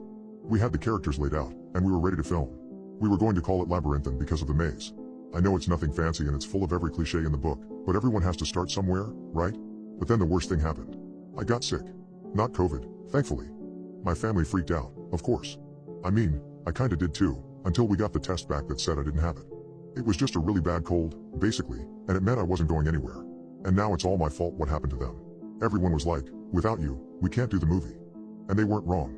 Nivea had to be in most of the shots, and no one else was actually good with a camera. But I didn't want them to miss out on the maze because of my stupid cold, so I told them to go without me. That even if we didn't get to film our movie there, they should still have fun. Big mistake. I hate myself for it. My mom says I shouldn't blame myself, but they wouldn't have gone if I hadn't told them to. But this isn't about how I hate myself. It's about my friends and what I think happened to them. It was getting dark when Dee said they got to the maze. She sent me snaps of a funny ticket sign and this creepy monster guy at the entrance. It was so cool at the time. Like, I was crazy jealous. That was depressing for a while. And I got a little angry that they kept sending me snaps of all the fun they were having. I wish I had saved the snaps. They could have been used as evidence. At first it was silly stuff, like Zion trying to make his face look like the monster guy at the entrance by pulling his lips super wide and just showing his teeth to the camera. But then it started getting darker. And that was cool for a while, because I realized that even though we couldn't make our actual movie, they were trying to include me and put on a horror show just for me. I won't lie. I cried a little when I realized that. So, after Zion was done making faces, they started sending me pictures of the maze. Giant, fluffy trees that reached into the path they were on, and bright industrial lights that somehow didn't seem to do a very good job lighting the set. Then my friends started posing in group photos. Marco was taking the pictures, so they were mostly okay. I could make out what was going on for the most part, but it was really dark and, there's a reason he wasn't in charge of the camera for the movie. But I know he was doing his best. Then there was this long stretch where no one sent me anything. I wondered if maybe that had been all there was to the maze, just a bunch of trees and shadows, and they'd come out the other side already and were heading back home and just hadn't gotten around to messaging me again. But then the snaps started back up. Navia looked like she was screaming, and it was a better job than I'd ever seen her do. She was looking at something off camera and just screaming. Then came a snap that looked like Jada, but she was covered in blood with this dazed look in her eyes. That made me kinda mad. Marco had all the props and special effects stuff, and that stuff was expensive.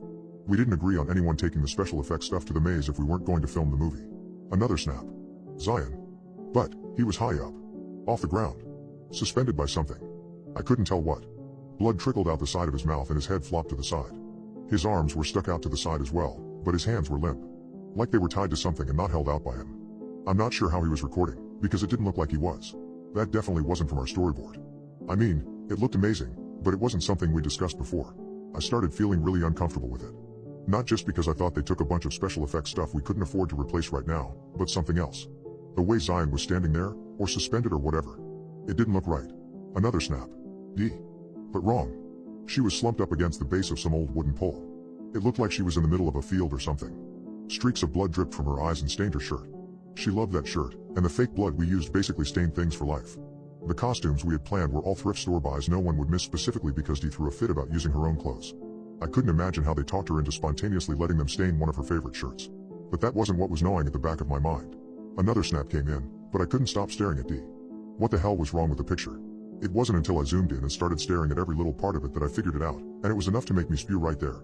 I managed to throw myself off the bed and crawl to the trash can first, but I didn't need the cold to make me feel sick after I saw what was wrong. It was her eyes. They were Zion's. Zion's dad is white with green eyes, and his mom is only half black. Zion has gray-green eyes. He's the only one of us who does. Except in that picture, Dee had gray-green eyes and blood streaks down her cheeks. Contacts, I told myself. It's gotta be contacts. They bought contacts and they're pranking me. It's all a prank. I sat on the floor with my back against the bed, too sick to bother climbing back in, and opened the next snap. Jada, but her arms were gone. Just dark stains where they should have been. And the angle made it hard to see how she was hiding them behind her back. It didn't look like they were tucked inside her shirt. But it had to be one of the two. It had to. But it looked so real. I started crying again. Why were they pranking me this hard? When did they get so good at special effects? I messaged the group, smearing my tears away enough to see what I was typing. Okay, guys. Ha. You remember I'm sick, right? That thing you did with Dee and Zion's eyes was messed up. You got me. Can you just go back to sharing the maze? No response. There was another snap. Marco. Leaning against Dee in the pole in the field. His shirt was gone and some weird symbol was carved into his chest. Blood poured from his open mouth, and he stared up at the sky. I messaged the group again. Angry. Knock it off, guys. You're making me feel worse than sick. It's not funny anymore. Another snap. Stop it. Is this your idea of a prank? I was angry, and shaking, and nauseous, and scared, but they were still my friends. Or I hope they were. Maybe it was a group shot of them all grinning to apologize. Maybe. I thought, anyway. It was Zion. I think. Still suspended like before, but now an old bag was over his head. Like an old potato sack or something. There were dark stains where his eyes would have been. His arms were still stretched out to the side, and below them, Jada's. Stretched out like his, but smaller. Lower. Like at his ribs. I dropped my phone and pulled the trash can close. I was sobbing and dry heaving and I just kept thinking over and over, why? Why are they doing this to me? That was the last snap I got from them. And at the time I was fine with it. I was so angry and hurt. I didn't want to hear from them unless it was a giant apology. And even then I wasn't sure I wanted it, because it felt like they just cut me out of the group and I didn't know why. How do you even apologize for something that big? I spent a whole day like that. Miserable and still too sick to really move. But the next day, the phone calls started. Around 9 a.m. first, Jada's mom. Then Zion's parents. Navia and Marco's dad. Di's Aunt Seema. None of them had come home from the maze. Their families only realized it when they'd gotten up the next day and the cars were still gone, and their bedrooms were empty, and only the stuff they'd taken with them the night before was missing. Everyone wanted to know if I'd heard from them. But, what could I say? I told them about the website Marco had found, and the maze, but most of them knew all that already. They wanted to know where it was, but I couldn't help. The snap with the website and the maze's location was long gone. So were the snaps of what happened to them. What really happened to them? God, it still makes me sick to my stomach. I can't get the images out of my mind. They follow me in my sleep and I wake up screaming. My mom has me in therapy now. She thinks it's all survivor's guilt and lack of closure or whatever, but I can't bring myself to tell her the truth. Not when I don't even have the proof to back it up. It's been a week since they disappeared, and I think I know why they're not coming back. At least not coming back the way anyone would want them. See, this morning, I got a new snap in the group chat. My heart was racing as I opened it, something like hopeful excitement and fear squeezing my chest. My finger hesitated over the snap, but I had to know. It was a flyer. A new one, but for the same maze. New dates listed, including my birthday. The snap showed it taped to my front door with a note scribbled on it in red. "We miss you." The voice in my head said something again. This time, he wants me to unalive my mom. I found myself alone in my room, drowning in the shadows of our small studio. Some might say I was gifted, or perhaps, cursed, with a vivid imagination. An imagination that spawned beautiful imagery for my photographs, but also birthed my deepest fears into existence, manifesting as nightmarish visions that consumed my thoughts. This battle with my mind, my reality, it was a ceaseless struggle. My mother was my only solace, my beacon of hope amidst the tumultuous sea of my torment. I had problems. I knew I did. That's what the doctors told me, and that's why I still live with my mom. But this time, it was far worse than ever. The war with my mind was about to take a terrifying turn. It was about to pull me into a dark abyss, a living nightmare that made my previously haunting visions seem like mere child's play. That familiar voice came back and again. "End her life," a disembodied voice resonated through the gloom. The tone was chillingly matter-of-fact, devoid of emotion, a voice devoid of compassion or mercy. There, suspended grotesquely in the center of the room was my mother, crucified on a crude cross constructed of weather-beaten wood. Rusty rivets pierced each of her frail palms. Ropes, gnarled and fraying, twisted around her weakened ankles and bony shoulders, securing her in an unyielding grip to the makeshift crucifix. Her eyes were bloodshot and cracked from the relentless exposure to the biting cold. They were forced wide open by a brutal, silvery duct tape, revealing dilated pupils swimming in a sea of terror. Her mouth, once the source of comforting words and warm smiles, was now sewn shut with a thick black thread. Muted pleas and horrified whimpers fought against the stitches, desperate to escape her throat. "This is a pitiful excuse for existence, wouldn't you agree?" The voice dripped with a sickeningly sweet pleasure. The room was a claustrophobic box, not unlike my tiny studio apartment. However, where my apartment had a ceiling, this room was devoid of such comfort. An impenetrable abyss stretched infinitely above, swallowing the cross, my mother, and the enormous ladder that pierced through the darkness. "Why hesitate? Compassion isn't your style, is it?" The voice taunted. It felt inescapable, permeating every inch of the room, wrapping around me like a suffocating cloak. My heart pounded in response, a primal, wild drumming against my ribcage. Panic surged through my veins, a torrent of adrenaline that left my palms slick with sweat. I had to escape this nightmarish reality. A quick glance to my right revealed an ominous stand teeming with instruments of torture. Knives gleaming in the faint light, a menacing pistol, venomous needles, ominous pills, and razor blades that glinted with an unholy promise. Ignoring the voice's command, I reached out and selected a razor blade. I could cut the stitches imprisoning my mother's voice. Perhaps she could provide some clarity to this madhouse. As I approached my captive mother, her eyes sparkled with a flicker of hope. Despite the overwhelming pain, the terror, the violated silence, she smiled. The sight was both comforting and heartrending, a testament to a mother's boundless love in the face of unimaginable horror. Tears streamed down my face, hot and relentless. Each one a physical manifestation of the suffocating despair that threatened to consume me. I couldn't fathom how such a situation could get any worse. Slowly, I moved the blade towards the monstrous stitches sealing her lips. One by one, they yielded under the cold steel. With each cut, her mouth moved a little freer, and with the final stitch severed, her mouth was freed. She looked into my eyes and whispered a single, gut-wrenching word, "Climb."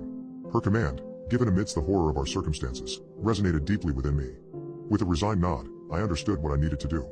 I started moving towards the towering ladder, the steel rungs stretching endlessly into the terrifying void. The last words she breathed were, "I love you." Words I hadn't heard, hadn't reciprocated enough. "I love you too, Mum," I whispered, my voice choked with emotion. The climb was an arduous journey, each rung a test of resolve. I ascended through pools of darkness, through fragments of memories, good and bad. Each recollection seemed to guide me further upwards. Gradually, a glimmer of light pierced the gloom. The ladder's end was in sight. Hope surged within me as I neared the last rung. Just as I was about to step into the light, I was jolted awake, gasping for air. I found myself back in my bathroom, the cold hardness of the bathtub pressing into my back. My fingers were tightly wrapped around the razor blade, a chilling reminder of the horrific climb. Then came a pounding on the door. It was my mother's voice, filled with anxiety. "Are you okay in there? Your sister called. We're really worried about you." With a shuddering breath, I stood up and went to open the door. As I stepped out, I looked at my mother, her face pale with worry. Our eyes met, and in them, I saw a glimmer of understanding. She held me, our tears mingling in our shared relief and fear. "I wouldn't know how to live without you," she whispered, her voice tremulous. When we were hugging, I noticed something. I forgot about it. I still had the razor blade in my hand. And within an instant, the voice came back crawling back into my mind. It gave me one simple direction, and I felt like I couldn't refuse. Place it into her neck, it whispered, and the embrace of my mother began to fade. My dad is a chair. The title doesn't lie. My dad is a chair. To be specific, he's a fully upholstered bright orange angel accent living room chair. The kind with wooden legs you'd find in any three-piece suit from the 70s. He's pretty comfortable, truth be told. A little lumpy in places, but his padding is soft. Warm too. He's always warm. There's also the telltale ba thump ba thump ba thump coming from his back cushion. A steady rhythm at my lumbar to remind me I'm sitting in no ordinary chair. He wasn't always a chair. Until last year he was Kevin the accountant. He was 51, slightly overweight, and generally seemed to enjoy life as a human. He was married to Mom. He still is, but, well, as you can imagine, it's a little complicated now. It was funny at first. He came home from work one day and just sat in a corner of the living room. When we'd ask him why he was sitting on the floor and not the $4,000 cream leather couch, he'd just smile and say it feels right here. It stopped being funny the morning he didn't go to work. Turns out he hadn't slept the night before. He'd been watching a movie with Mom but hadn't gone with her to bed. She left him sitting in his spot, unsuspicious of the "I'm not tired, I'll be up a little later" lie. She and I both begged him to get up, but he refused to move. Phoned in sick at work, the whole deal. Just spent the day sitting on the floor in his corner. We kept asking him what was wrong, why he wouldn't get up except to use the bathroom, and he just kept saying no. No, this feels right. Mom phoned the doctor around the third day of this. He'd stopped eating or drinking, you see. Stopped getting up to use the bathroom too. Surprisingly though, there weren't as many accidents as you'd think. Once he'd allowed the last of the food and drink to leave him, it seemed to stop coming. We also didn't hear his belly growl despite going a day and a half without food. The doctor couldn't make sense of it. Their first guess was that it was psychosomatic, but that wouldn't explain the absence of digestive activity exposed by the stethoscope. They said they'd be back to take some blood samples in a few days after they liaised with some colleagues. Unfortunately, as I said, this was last year. 2020. We never heard back from the doctor thanks to the virus that shall not be named. I guess guy with gut troubles who refuses to move is low on the priorities list during a global pandemic.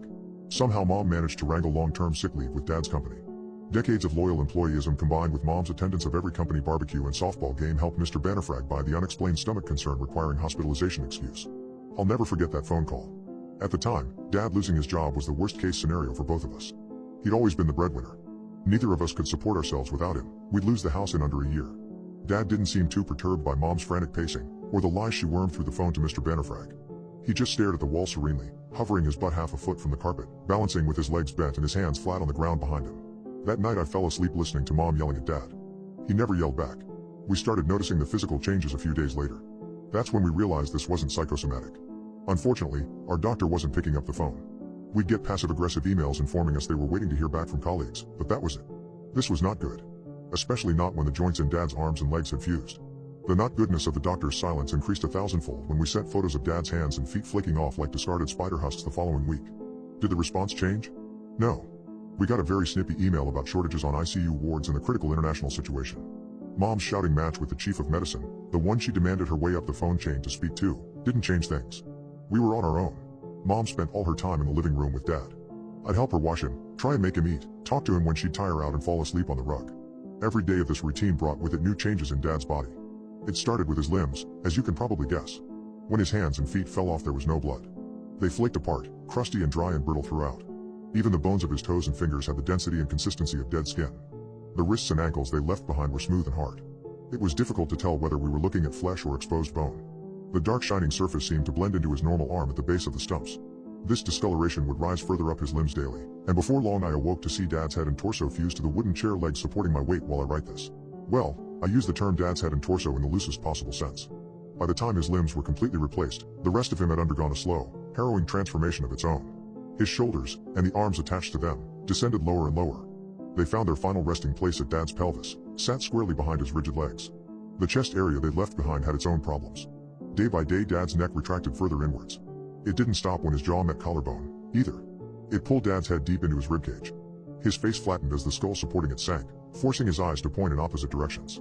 Eventually, they slid down to where his chest once lay, resting glassy and vacant on his pecs. The change wasn't quick enough to break his jaw though. Instead, it bent outward, its hinges spreading wide across Dad's broad chest. Each morning I'd find Mom sobbing over a fresh unnecessary piece of himself he discarded. Hair, ears, nose, his thingy.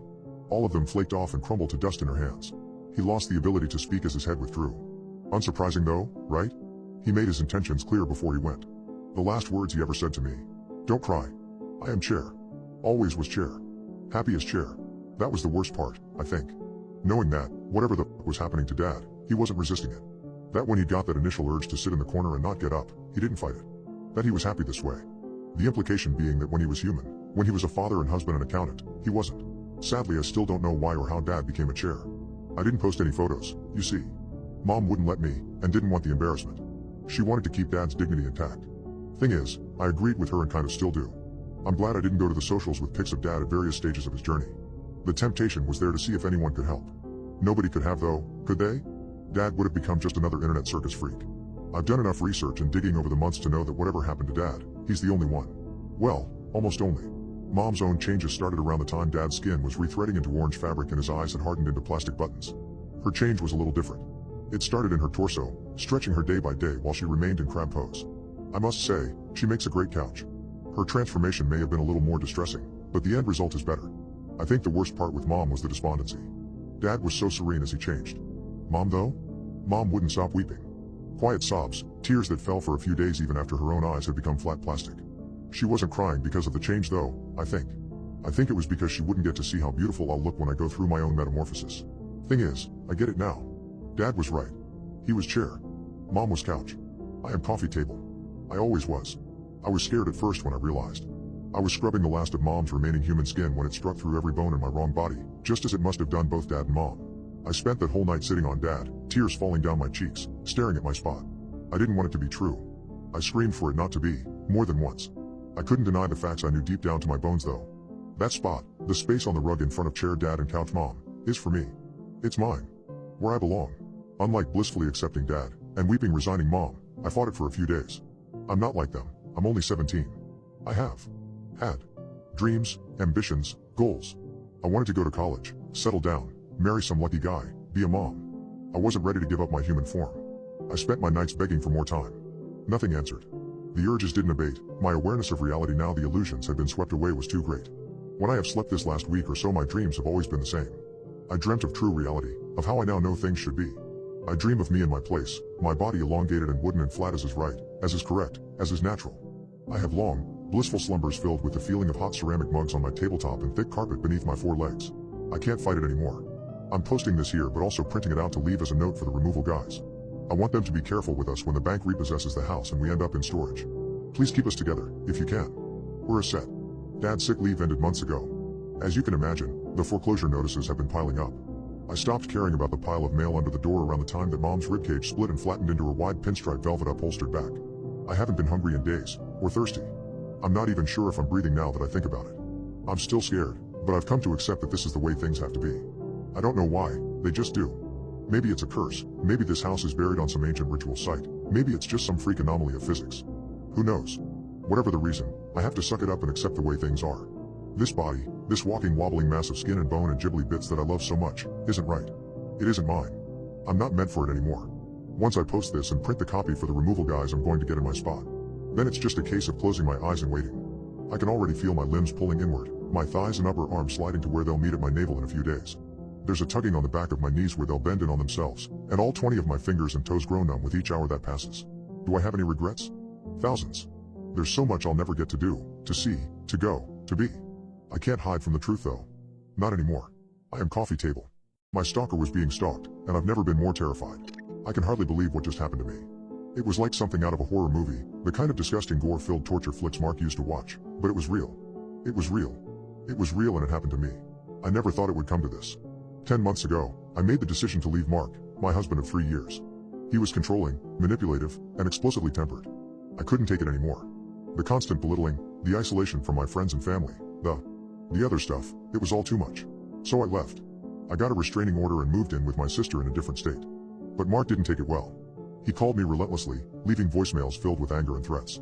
He showed up at my sister's house, pounding on the door and screaming my name. He even went as far as to track down my first couple diners I managed to find a job in when I moved here, spending entire 10-hour shifts waiting outside for me to leave. I lived in constant fear until my lawyer intervened. But even then, I couldn't shake the feeling that he was still out there, waiting for his chance to get to me. And now, tonight, it feels like all my worst fears have come true. I don't know why he chose tonight or how he found me, but he did.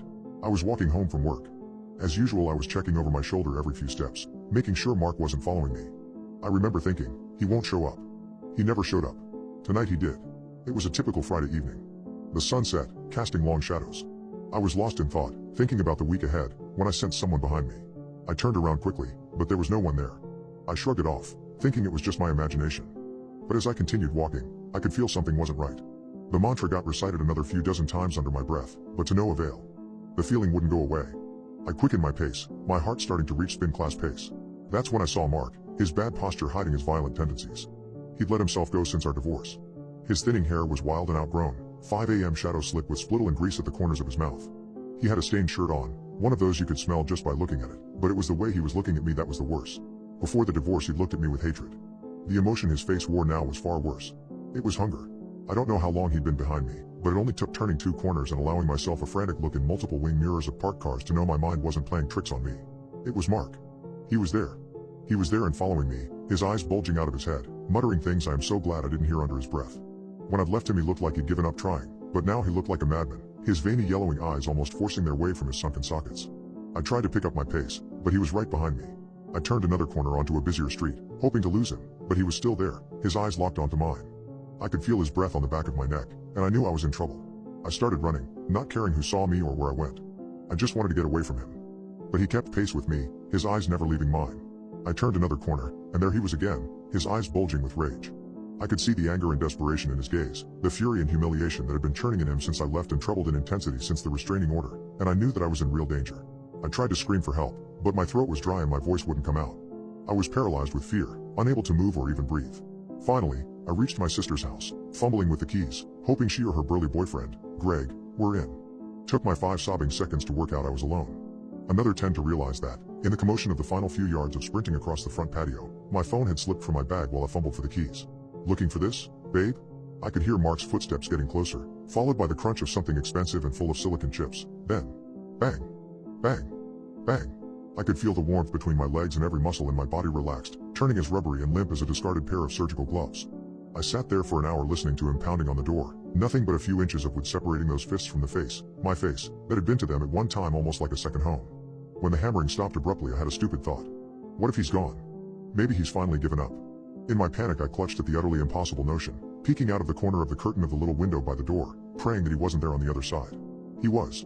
Mark was in my garden, a mere 2 inches from the glass, staring at me with those bulging eyes. I screamed, and he grinned, winking at me. I knew that I was trapped, with nowhere to go and no one to turn to. All I could do now was pray my desperate pleas woke one of the neighbors I had no guarantee were even in, and were just as likely in this neighborhood to work night shifts as my sister. Marcy, Ma-R-C-I-I. Open the door, Marcy, I just want to talk. I tried to act brave. Mark, you need to. I said I just want to talk. He slammed a fist into the glass pane on the final word, hammering home the purity of his nonviolent intentions. The glass didn't shatter, but I did. I shattered so hard I couldn't even jump back and yell. All I could do was kneel there, sobbing, fighting the Stockholm impulse to obey his request and open the door. I was terrified, my heart pounding in my chest. I didn't know what to do or how to escape. Mark had me trapped and isolated, with the only means of rescue crushed on the patio a few feet behind him. Marcy, ha, Marcy. You're screwing with me here, babe, I said. All I wanted to do was talk. There was another bang on the window as my view was once more obscured by the flashback-inducing sight of another oncoming fist. I tensed myself, waiting for the splintering shards to fly into my face, for my scared and pathetic body going numb as Mark's arm reached through and undid the latch. Mark's bloodied knuckles forcing themselves on the sanctity of my new life without him, his probing grasp despoiling what sense of safety I'd managed to cultivate with my sister in her care, never game. The glass held, for now. I felt more tears rolling down my cheeks than I think I've ever rolled down them before. The wetness on my face wasn't the only sensation I became inexplicably hyper-aware of though. All of a sudden, I realized I could hear a strange noise outside. It was like nothing I had ever heard before, a low growling sound that made my blood run cold. And then, out of nowhere, it appeared. Mark was too busy screaming obscenities at me to hear its clawed feet scratching on the patio slabs behind him when it touched down. When I started screaming too, he just assumed he'd finally won, that I'd finally snapped. It touched his shoulder. His skin turned white as he turned around, gnarled fingers digging into his skin. I hope he had time to get a look at the thing, to process what was happening, before his head was in its mouth. I hope he felt those broken glass-shaped fangs shredding through his cheeks, temples, and eyes before he died. Even if it was just for a second. The adrenaline kicking my heart into my lungs so hard the wind left me made extra damn sure nothing else could penetrate my focus. All that existed was my terror and the leathery, pale, winged thing in my front garden causing it. It was like nothing I had ever seen before, with skin as pale as a fresh corpse and eyes that were as far from human as I think it's possible for eyes to be. It was a vampire, a goddamn vampire. That's only for a lack of a better term though, Nightmare Man would probably be more appropriate, but writing it down makes this seem like I'm 5. Fits better than vampire, but I also want you to take me seriously. Because if you can't, then I genuinely think I'll go mad, or, worse, I already have, and I'm just imagining writing this while Mark does God knows what to me back in the real world. This wasn't like anything in the movies though. It wasn't Dracula or something that sparkles like from Twilight. This was like something out of a serial killer's nightmare. They had 7 fingers on each hand and 2 sets of glowing eyes. Its pale skin was the wet slathering off peach of freshly extracted fatty tissue, but its veined, lean muscles were clad in no excess weight whatsoever. I only caught a glimpse of the wings before the carnage started, 2 bony canvases of thin membranous skin that only half blocked the light from the street lamp in the half-second between its hawk-like descent and Mark's death. There was no sound behind the almost inaudible growl when it swooped down on my ex-husband. No sudden triumphant howling or roaring or shrieking. There was just Mark's screamed barrage of hatred, a faint rustling, a wet crunch, and then before I knew what was happening, my ex-husband's limp and headless body was being consumed by a hairless moist flesh nightmare from the polluted city skies. The vampire didn't just drink his blood, it fully cannibalized him, tearing him apart with its razor-sharp teeth, the jagged and irregular shards of enamel wedged in the nightmare thing's quivering gums. The sound of bones crunching and flesh tearing cut through my frantic sobs. For 10 whole minutes I sat there, listening and watching and trying not to sob so loudly I became dessert, while all evidence of my ex-husband was meat grinded from the face of the earth between those powerful, phlegm-coated jaws. I wasn't concerned about Mark, again, just want to make that clear. I was hoping against hope that I wouldn't start shrieking. Seeing a lower intestine being sucked out a gaping stomach wound like spaghetti and Lady and the Tramp is harrowing, no matter whose lower intestine it is, even if they did it to your dog. I was in shock, unable to move or even scream. The creature looked at me, its 4 eyes glowing bluish, stirring devilish thoughts. This one wasn't down there though. It was up here, in my garden, eating my stalker. It grinned, showing teeth like a shark, and, to my absolute unending revulsion given the hideousness of its snouted face, spoke. It said, I was following that one all night. I hope I didn't disturb your evening. And then, just like that, it vanished back into the rolling fugue of polluting above, licking the last of Mark from my patio with a final elongated slathering of its body-length prehensile tongue before it did so. I am a security guard at NASA. I entered an off-limits room, and it was the greatest mistake of my life. After I signed my non-disclosure agreement swearing the utmost confidentiality, I was permitted access to restricted NASA facilities. I could go just about anywhere on the property, but there was one titanium door I was not allowed to walk through, though. There was no label on its front, so I knew it was not an office belonging to any executive. There was also no surveillance camera in the vicinity focused on the door. I always wondered what was behind there. I can remember asking my trainer what the room held, and he moved on to a different topic. I did not press the issue. I was too new. I always wanted to ask somebody else, but on the graveyard shift, there was rarely anyone else there with me. I was the only security personnel. However, in between shifts, I came to form a semi-close relationship with one of the surveillance agents named Tom. He would usually clock in around 7 a.m. During brief morning moments, we established a rapport. I once asked him what was behind the door. I even had Starbucks delivered in an attempt to bribe him. It was once used as an archive of various life forms found in the ocean, he said with a shrug. Not completely sure. It's used for discarded down parts that engineering has no use for it anymore if I had to guess. Weeks later, it was still on my mind. I couldn't stop thinking about it. One night I walked by the door. Everything was completely silent. I would break policy and listen to a podcast through Bluetooth while doing my checks. On this particular night, I was enjoying nothing more than the sound of my footsteps as I paced the halls. That was when I heard a scream. I slammed my fists on the door. I announced myself as trained if they needed help. Everything became quiet again. I contemplated what I should do.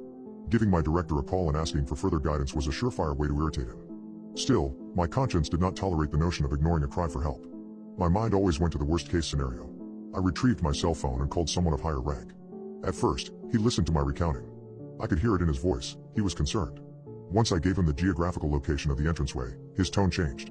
He became dismissive. It's creaky pipes, he said. Put in a work order for the maintenance team to take a look at it in the morning. My curiosity would not go away. I wondered if detainees from foreign lands were there. Or it was something far more insidious than even I could imagine. My paranoia only grew. I couldn't stop thinking about it, so I made the decision. One morning when Tom walked in, I pulled him to the side. We spoke in a vestibule which led to a computer room. Part of my job consists of taking out the trash from every office during my shift, I said. There's been many times when I've noticed that your wastebasket is empty, and I know it's not for the lack of paperwork you do. I know you've been stealing some files. He looked at me with a dumbfounded expression. He tried to utter something around a bunch of nervous stutters. I interrupted him and continued. The door that no one seems to know anything about has some sort of very real significance. I also don't believe that there are no surveillance cameras in that hallway. I think it's hidden, and if that's the case, I need you to secure it for when I enter it tonight. I need your help getting a master key to it, which I know you have. If you don't, then I'll report my findings. My blackmail worked. He slipped me a key with a handshake later on in the morning before I left for home. I had every intention of using it as soon as I could. I waited until the dead of night. The middle of my shift was the prime hours for isolation. I would exploit the lack of oversight on my shift. I took unusual routes to get to the door. I knew the action I was about to take could cost me my job. It seemed like the right thing to do. I slipped the card into the motion sensor. It blinked red at first and then turned a bright green. If they ever did a reading of the entries and exits for that log, it would read the name of another employee. I knew it was not my friend Tom's. I wondered how long he had been pilfering such top-tier company-related property. The door cracked open. When I walked in, the chamber was completely black. I took a few more steps in. I found a fluorescent overhead light that illuminated the area with each step I took. A siren went off. The shriek made me feel as though my eardrums were about to burst. I looked around to see if any strobe lights were spinning, but did not see any. I turned around and saw another lock on the inside of the room. It was near a metal slab that held stacks of manila envelopes. I put the key into it, and the alarm ceased. Although I had made the trouble signal evaporate, I still expected men with guns drawn to crash in. I expected shouted orders to get down and surrender. I had a nightmarish vision of someone putting a black bag over my head. I knew they would bring me to a secret prison on an island in the middle of nowhere. I gazed around the room. Everything seemed primitive. There were large machines that looked as though they came off of a battleship from the 80s. They were rust-covered and grimy. There were so many metallic, spindly and industrial contraptions. Cobwebs and dust blanketed everything. In each corner of the ceiling were large speakers, and they were not a brand I recognized. It seemed as though they were custom-built for this place. I turned the corner and peered into the adjacent room. I couldn't believe what I saw. A podium with illustrations of seraphim wings stood in the center of the domain. A circular glass encasement wrapped around the top. I approached it and peered through the translucent barrier. A horrible smell greeted me. I found another slot. I used the key once more to get the glass to retract and fold so I could see the contents on top of the slab. It was a thick stack of yellow legal pads. Each page contained finely printed chunks of text in fine calligraphy handwriting. I began reading from the top. I flipped through the pages. I found the author to be a well-known scientist I had small interactions with regularly. Within the last few months, the document began, I have received a series of acoustic sound waves. The scales I used to track their sonic trajectories gave me accurate measurements. I have determined that it comes from the asteroid Icarus. These readings make it even more difficult to capture. Their erratic and unpredictable distances are challenging. They formulated actual syllables, albeit unfamiliar ones. Their sound was guttural and diaphragmatic. There was a strange aggressiveness to the vocal cord projection. I transcribed each one painstakingly. I ran everyone through an archive database to see if there were any matches. My decision to do so was random and experimental with the lowest of expectations. What I discovered is they did form a language from here on Earth. It was one created by English Renaissance occultists John Dee and Edward Kelly. I gulped before I continued to the next paragraph. Very little fazed me, but something about the paranormal always left me uneasy. The tellings of jinn and ghosts in Afghanistan resonated with me. So did the evidence of curses after hard-fought battles which desecrated sacred sites. When translated, the text is cohesive in its narrative form. It follows a linear structure and manages to be comprehensive. It tells a very familiar tale for anyone who ever went to Sunday school. It is a first-person perspective story about an entity that claims to be a fallen angel. The angelic creatures, benevolent or malevolent, ended up exiled from their original galaxy. They stress the pure destructiveness of their power. They compare their threat level to Luciferian influence. I continued flipping through the pages. There were a variety of strange charts and glyphs scattered throughout. I went down to open one of the cupboards at the bottom of the podium and knocked the whole thing over. The scientist's body lay there in a crumpled position. His innards seeped out of his stomach. The carvings on his flesh resembled angel wings. I searched my name on the dark web. The articles I found are horrifying. You have Googled yourself at some point or another. Admit it. There's nothing shameful about it. It's not worse than what I did. I searched my name on the dark web. Don't ever make that same mistake. After a string of demeaning jobs and abusive bosses, I found financial independence. I learned how to buy and sell things I shouldn't have with the use of my Tor browser. I engaged in illegal transactions such as ordering counterfeit money and stolen IDs. I discovered there was a large market for manufactured psychedelics. I often went to the skate park to sell those items off the nethermost landscape of the World Wide Web. Business was good. A young man with years spent in foster care, I sought out activities which gave me a sense of control. A childhood of not having any will do that to you. The ability to navigate the online world to get almost whatever I wanted afforded me a sense of power. It was all going well until one evening in July. I sat on the second level of a Barnes & Noble bookstore in a corner next to the self-help section. Despite having a disguised IP address, I never wanted to risk a raid at home. The items were always shipped to a P.O. box instead of my unit number as well. In retrospect, these were all flimsy safety measures. They still gave me a sense of comfort, even if they were a tad delusional. I made sure there were not any cameras mounted near where I sat. It was a small space out of the way of the general public. Hiding in plain sight was always my preferred method. I drank strong coffee out of an oversized styrofoam cup. After 15 minutes of searching, I grew bored. I typed in my name, Joshua Wells. An input of my identity on that part of the web should be an indicator of how successful and arrogant I had become. I did not expect Wikipedia to be among the results, but it was the third link down. The first one involved a ghost tour in New Jersey.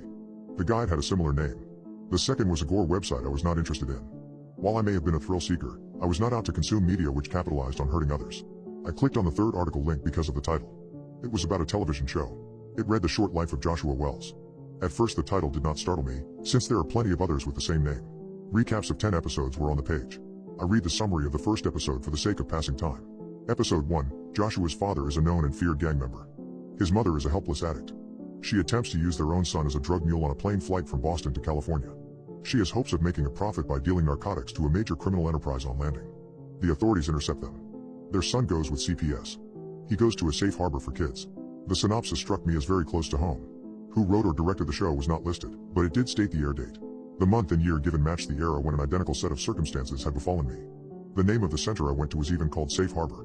I was too young to remember much, but the facts were precise. I gulped and tried to shrug it off as an unusual coincidence. I read the second episode summary. Episode 2, we follow Joshua on his 15th birthday. He goes to a juvenile detention facility for the first time after he attacks a teacher by throwing a desk at him. Although he missed, the instructor still presses charges since he did not like the student much. He befriends a troublemaker on the inside named Ian. They escape, but not before a massive brawl with the other teens ensue inside of the facility. It ends with the two captured. I felt the hairs on my arms stand up.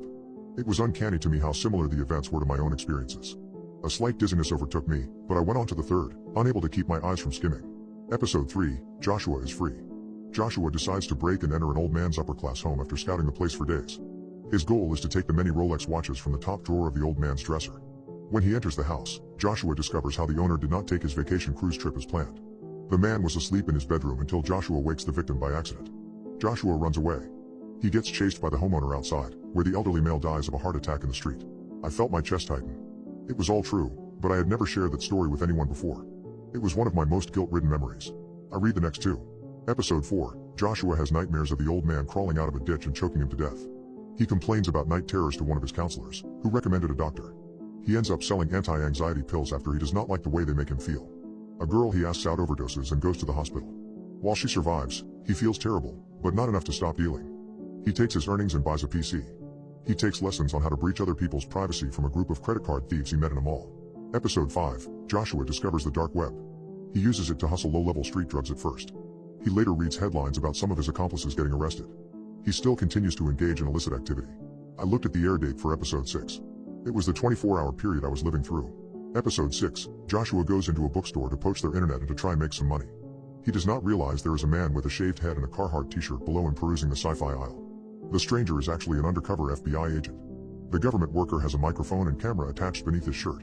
He is surveying for the perpetrator, even though he has not singled out who he is looking for yet. An arrest commences where they tackle, punch, and taser Joshua. They place him in handcuffs. My hands shook. I stood, gripped a book to appear less conspicuous and opened it. I leaned my head over the railing to stare at the ground floor below me. A man who matched the description given by the article was there. His shirt was baggy and hid what I knew to be a gun on his hip. He held a paperback in his hands. I pulled out my phone. I pretended to have a conversation with an imaginary business associate about stocks. I folded the laptop with my free hand and went down the escalator. I strolled towards the back where there were stacks of hardcover tomes on history. I found an unsecured door and walked through it. I was in the warehouse. Unopened boxes were stacked all around. I did not spot any workers and made a run for a rear entrance. I sprinted down a wide alleyway between the building and rows of motels. I passed an art gallery and liquor store before my heartbeat slowed. Along the way, I found a closed vegan restaurant called Bellini's Eatery. The place was black on the inside, but its neon sign still glowed. A picnic table sat on the lawn out front. I stationed myself there. I opened the laptop again, and connected to their free Wi-Fi without issue. I scanned the rest of the chronology. The remaining episodes were all future time periods. I wiped perspiration away from my forehead as I read the rundown of the next episode. Episode 7, labeled a darknet market operator in the media, 3 of the 7 charges thrown at him lead to convictions. This includes conspiracy to traffic narcotics. He gets out early after he agrees to cooperate with different agencies. He becomes a consultant for cybersecurity awareness and a social engineering expert. Following a keynote speech given out of town, he comes home. His girlfriend Olivia and her family have been murdered. My eyes strained and I felt my breath grow shallower. Episode 8, Joshua navigates her house. The walls had dried blood. Every corner's vandalized. Olivia's throat is slit. Her body is over the couch in the living area. Her parents had socks stuffed in their mouths and deep stab wounds on their stomachs. Joshua calls the police. He's treated as the #1 suspect in the media for days on end. He is finally cleared, but the psychological damage is too much to bear. I pondered the words. Though I was still young, it is true that live meant everything to me. Episode 9, Joshua goes to a psychiatric ward. He stares at the padded walls as though they will converse with him. Detectives do visit him with the hopes of gleaning some kind of further information. They tell him they know the aftermath of the massacre he stumbled upon was the work of an active serial killer. The murderer has remained unidentified. Episode 10, Joshua leaps out the window. He breaks his ankle. An adrenaline dump allows him to move across the field and onto the nearest highway. He goes out into traffic. A long-haul truck careens around him and takes out a line of vehicles. He goes to the nearest lake, where he weighs his own pockets down with stones. He waits until nightfall, and walks out into the abyss.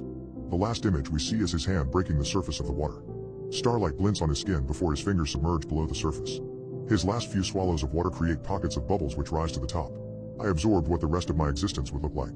4 black SUVs pull up and circle around me in the parking lot. Men in black suits, and the undercover agent from the bookstore, ran at me. Even though I did not resist, they still threw me to the ground. They dislocated my shoulder and kicked me in the jaw a handful of times before they cuffed me. I did get time reduced in prison after I agreed to cooperate to catch people like me. After my release date, I have tried to revisit that link without luck. I failed to understand how that article existed in the first place. But my escape from the bookstore has given me confidence that I can change the outcome of the dark web's prophecy. But for now, I just need to rest. I think I'm going to visit Liv's house now. She hasn't answered my texts all morning. I watched the live face reveal of my favorite YouTuber. What I saw will haunt me forever. Late last year, Isolation Infinity announced he was going to have a live face reveal. It was only going to be for his patrons, those who gave money to his Patreon account. He emailed me and told me I was one of a dozen allowed to attend the live event. Being able to brag to his diehard followers who did not get to experience it would be worth it alone. The night of the scheduled face reveal, I booted up my PC. I went into my email. I followed the link. It led me to the video of a room with nothing in it but a red wall with a baby blue frame. The caption Isolation Infinity will be on shortly rested at the bottom of the screen. I expected a home studio and instead got what appeared to be someone's dingy basement in need of a new coat of paint. What bothered me the most was the sound of heavy machinery whirring in the background. I wrote it off as bad plumbing. A man came into the frame. He was slim and wore a trench coat with maroon buttons on its front. He reached down, grabbed the lens of the camera, and shifted it upward. The familiar voice we had all grown fond of started to count down. "Are you ready to see who I am?" Isolation Infinity asked. 1, 2, 3, 4. At 5, he hoisted it upwards and pointed it at his face. I froze. He looked nothing like what I had visualized. He was hairless, emaciated, pale, and had marble black eyes. His mouth hung open and tilted to the side as if he could not control the movement of his jaw. The most alarming thing to me was not how his features were not flattering. What upset me the most was his age. He always told his fans he was a young man, like most of his demographic. The individual before me on the screen was in his 50s at the earliest. "I have been fantasizing about broadcasting this for a long time," he said as he licked his lips. "You have made this possible, and so I need to show my appreciation by giving thanks in the most sincere way I know how." He moved the camera to the left and I could not believe what I saw.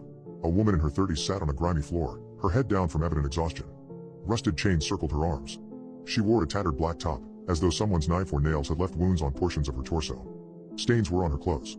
She had spent time in the dirt fighting someone or clawing her way out of a soiled embankment before this. "Say something," he ordered her. "Tell them you can't wait to die." The blades of a chainsaw came into view and its motor revved. She whimpered with pain, and when she tried to murmur something, I saw blood drip from her mouth. I dragged the mouse cursor over to the right-hand side of the screen to see how many people were in the chat. The answer I received left me weak. No one else was there but me. There were 0 viewers. The others had either left or were never there to begin with, and I was too stupid to notice until then. My heartbeat increased as I tried to close the window out. I could not. The X symbol on the right-hand side was visible but useless. It was like every virus-infected pop-up ad you could not escape from. "What?" Infinity Isolation asked. "You don't like it, Mark?" "Everything I do is to make my most devoted subscribers happy." A chill ran through me. He knew my name. It took me a second to realize he had gotten it through my membership to his Patreon. The fact that he was aware of how I was his only viewer worried me. Was I going to be the sole witness to a barbaric act of murder? "Calm down," I reassured myself. "This is an elaborate prank he's recording right now. He's wearing scary Hollywood makeup and she's an actress. This is all for the sake of getting more views." Still, my hand inched towards the phone to call 911. The way the woman expressed her misery in the moment was all too convincing. I held my device closer to my ear. "I wouldn't do that if I was you, Mark." He stared right at the screen for a moment, his eyes making perfect contact with mine. "Can he see me?" He lifted the chainsaw above the woman's head. He brought it down with a noise from his throat which sounded like a cross between a scream and a laugh. A fountain of gore spurted out. The lens got hit with crimson bubbles. He cackled as I unplugged my computer. I carried it downstairs to my car, and drove to the nearest police station. I filled out an incident report in an office with a dying lamp and the scowl of a detective facing me. He looked as though he would have rather been anywhere else but at work. For the first 2 hours there, I had to convince them that I was not a crazy person. They thought I was there to waste their time with a fanciful tale of my correspondence with some creep. "I hope it was all a hoax," I said. "If this is not real, no one would be happier about it than me. Here's my computer. See if you can't trace where he's at in case it." I gagged before I could complete my thought. The idea of it being authentic was overwhelming. They had cyber crimes go over everything, and a few days later I got my PC back. It took about a week before I received a call from someone working the case. She was a homicide investigator named Samantha Brown.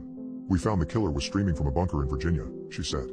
"It's an old fallout shelter abandoned since the Cold War. He calls himself the I-73 Butcher, since that highway is his preferred route. He uses it as a screen name on the dark web." "Infinity Isolation is a serial killer?" I asked, feeling a knot in my stomach. "No," she said. The real isolation infinity is someone else. This maniac poses as famous people. He uses a combination of tools, including voice-altering software and encrypted Wi-Fi. He hacks into their accounts. He gets a thrill out of making complete strangers watch his acts of terror. The good part is you turning in your computer helped us at least find out his last known whereabouts. The scene's searched and we have some evidence. He's still out there somewhere? For now. I went to bed that night with a host of emotions. I felt violated by a complete monster that sabotaged my privacy. Moreover, I felt dumb for getting swindled. I still feel shivers over the fact that he is not apprehended. Word of what happened got to the real isolation infinity, who has as of late deleted his entire channel. Many speculated on how victims mistaking him for an insane person perturbed him. I think about that experience a lot. It horrifies me. Sometimes, as I lay my head down and drift off to sleep, I wake up in a cold panic to images of that stream. What he did to that woman. The sound of the chainsaw. But this afternoon, I heard a noise by my window. I jumped up to close my window, hoping it would muffle the sound of my neighbors mowing their lawn. Except when I got to the window, my neighbors were nowhere to be found. Instead, I was met by the sight of an eerily familiar face. He was hairless, emaciated, pale, and had marble black eyes. He was holding a chainsaw. I called 911. The person who answered was not a police officer. Hello? My 8-year-old voice trembled. Is this emergency services? It sure is. The cheerful male voice on the other end of the phone line answered. What's the trouble, young man? I frowned. Young man? Weren't they supposed to say 911? What's your emergency? Maybe it was his first day. Either way, there was no time to waste. Something's wrong with my mom. She fell down all of a sudden. I pressed the phone to my ear and leaned back. My mother lay where she'd collapsed just minutes ago. Oh no. That's too bad. Someone will be over right away. Click. I dropped the phone and crept over to my mother. The faint rise and fall of her chest was the only way I even knew she was alive. Wait, I hadn't told the ambulance people our address. I ran back to the phone and dialed 911 again. 151 Cliffmore Way. 151 Cliffmore Way, I shouted into the receiver, then hung up. I shut my eyes tight. I wanted to scream, to shatter into a million pieces like the glass that had fallen from my mother's grasp just before she collapsed. But all I could do was wait, hold her hand, and pray. It felt like an eternity before the doorbell rang. I sprang to my feet, but froze when I turned the corner. A short, brown-haired white man was peering through the window with a grin on his face. He rang the bell again, more instantly this time, and I noticed he wore a red nurse's uniform. I let out a sigh of relief. The ambulance people were here. Everything was going to be okay. I yanked the door open. Hello there, young man. The smiling man exclaimed. I read the name Marbus on his name tag, right beside the pens and stethoscope. Where's the unlucky lady? He asked. You mean my mom? I stammered. Yes, she's in here. Two expressionless assistants in identical red uniforms rolled a Guernsey to where my mother lay, surrounded by shards of glittering glass. Up, and away. Nurse Marbus rubbed his hands together excitedly while my mother was loaded into the Guernsey and rolled out the door. A jolt of helpless fear shot through me. They were taking my mother away. Mister? Can I ride with my mom to the hospital? I asked the smiling man. Hospital? Nurse Marbus wrinkled his forehead, confused. Oh, there's no need for that. We're professionals, you see. As the assistants loaded my mother into the back of the black ambulance, I looked over their shoulders at the sharp and jagged tools hanging from its walls. They weren't like any medical instruments that I'd ever seen. We'll take excellent care of your mother, the smiling man went on, and call as soon as you can see her. Nurse Marbus leapt into the rear compartment. His expressionless assistants climbed into the cab, and the black ambulance began to back out of the driveway. I ran behind it, waving my hands. I wanted to yell at them to stop, but I was just a kid. Who was I to contradict the professionals? I was still standing there 5 minutes later, when flashing red and blue lights came skidding around the street corner. The two police officers muttered into their radios and looked worriedly at the scene in front of them. A crying child, a wide-open door. Did you call 911? A blonde policewoman asked.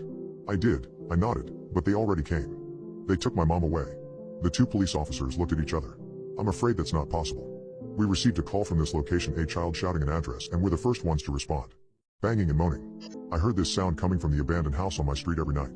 My parents told me that I shouldn't go in the house under any circumstances, but that was 8 years ago and I was a child. Curiosity got the better of me. Armed with nothing more than a flashlight and a pounding heart, I cautiously entered. Navigating through the decaying hallways, I noticed a subtle shift, a chilling breeze that seemed to beckon me toward a particular room. As I approached, an inexplicable force guided my hand to a spot on the wall, where an ornate wooden panel stood in stark contrast to the crumbling plaster. My trembling fingers pressed against the panel, and to my astonishment, it swung open, revealing a hidden passageway. The darkness within seemed to swallow my flashlight's beam, making it impossible to see what was ahead. A suffocating silence settled around me. The walls seemed to pulse, and a sense of fear within me grew with every step. It was as if the house itself had come alive, its secrets and terrors woven into the very fabric of its being. In the distance, a faint, flickering light beckoned me forward. With each faltering step, the light grew brighter, casting an eerie glow on the walls. It led me to a small, hidden chamber, a chamber adorned with symbols and sigils etched into the floor. The air crackled with an otherworldly energy, and an overwhelming feeling of being watched sent shivers down my spine. Before me stood an ancient, weathered book. Its pages whispered untold secrets, promising forbidden knowledge and untold power. It was a tempting offer, a chance to unravel the mysteries that plagued the house and perhaps even the world beyond. But as I reached out to grasp the book, a cold gust of wind extinguished my flashlight, plunging the chamber into pitch darkness. Panic gripped my heart as unseen hands gripped at my throat, squeezing the air from my lungs. Desperate, I fought against the invisible assailants, clawing at the darkness. In my struggle, I knocked over a small candle, its flame flickering to life and casting a dim light upon the chamber. And in that brief illumination, I caught a glimpse of the horrors that surrounded me, twisted, contorted figures with eyes that gleamed with an unholy hunger. It was nothing like I had ever seen before. I was mortified. I tore myself free from their grasp, abandoning the book and fleeing back through the hidden passageway. The house seemed to conspire against my escape, its once decrepit halls transforming into a labyrinth of shifting corridors and locked doors. But I persevered, driven by a primal instinct to survive. Finally, I burst through the front door, gasping for breath and collapsing onto the cold ground. As I lay there, my heart racing, I knew I had narrowly escaped a fate worse than death. The hidden doorway and the secrets it guarded were not meant for mortal eyes. Since that fateful encounter, the haunting memories of the hidden doorway have consumed my thoughts. The images of those twisted figures continue to haunt my dreams. I was plagued by a constant feeling of being watched, as if the darkness itself has eyes that follow my every move. I became obsessed with unraveling the truth behind the cursed house and its hidden doorway. I delved deeper into the history of the property, scouring old records, dusty archives, and speaking to those who had encountered its malevolent presence. I formed a team of us, and we became deathly interested in the mysterious door. Tales of disappearances and unexplained deaths connected to the house began to surface. Whispers of a dark cult that once occupied its halls, conducting rituals and summoning forces beyond human comprehension, intensified my unease. Equipped with cameras, audio recorders, and a determination to expose the truth, we returned to the cursed house. Armed with our collective knowledge and a desire to document the horrors within, we stepped through the front door, bracing ourselves for the unknown. We encountered inexplicable occurrences, a chilling breeze that whispered ancient incantations, objects moving on their own, and fleeting glimpses of shadowy figures that vanished before our eyes. The house seemed alive, its malevolent energy growing with our every step. We found ourselves drawn once again to the hidden doorway, its presence pulsating with a dark magnetism. This time, we were prepared.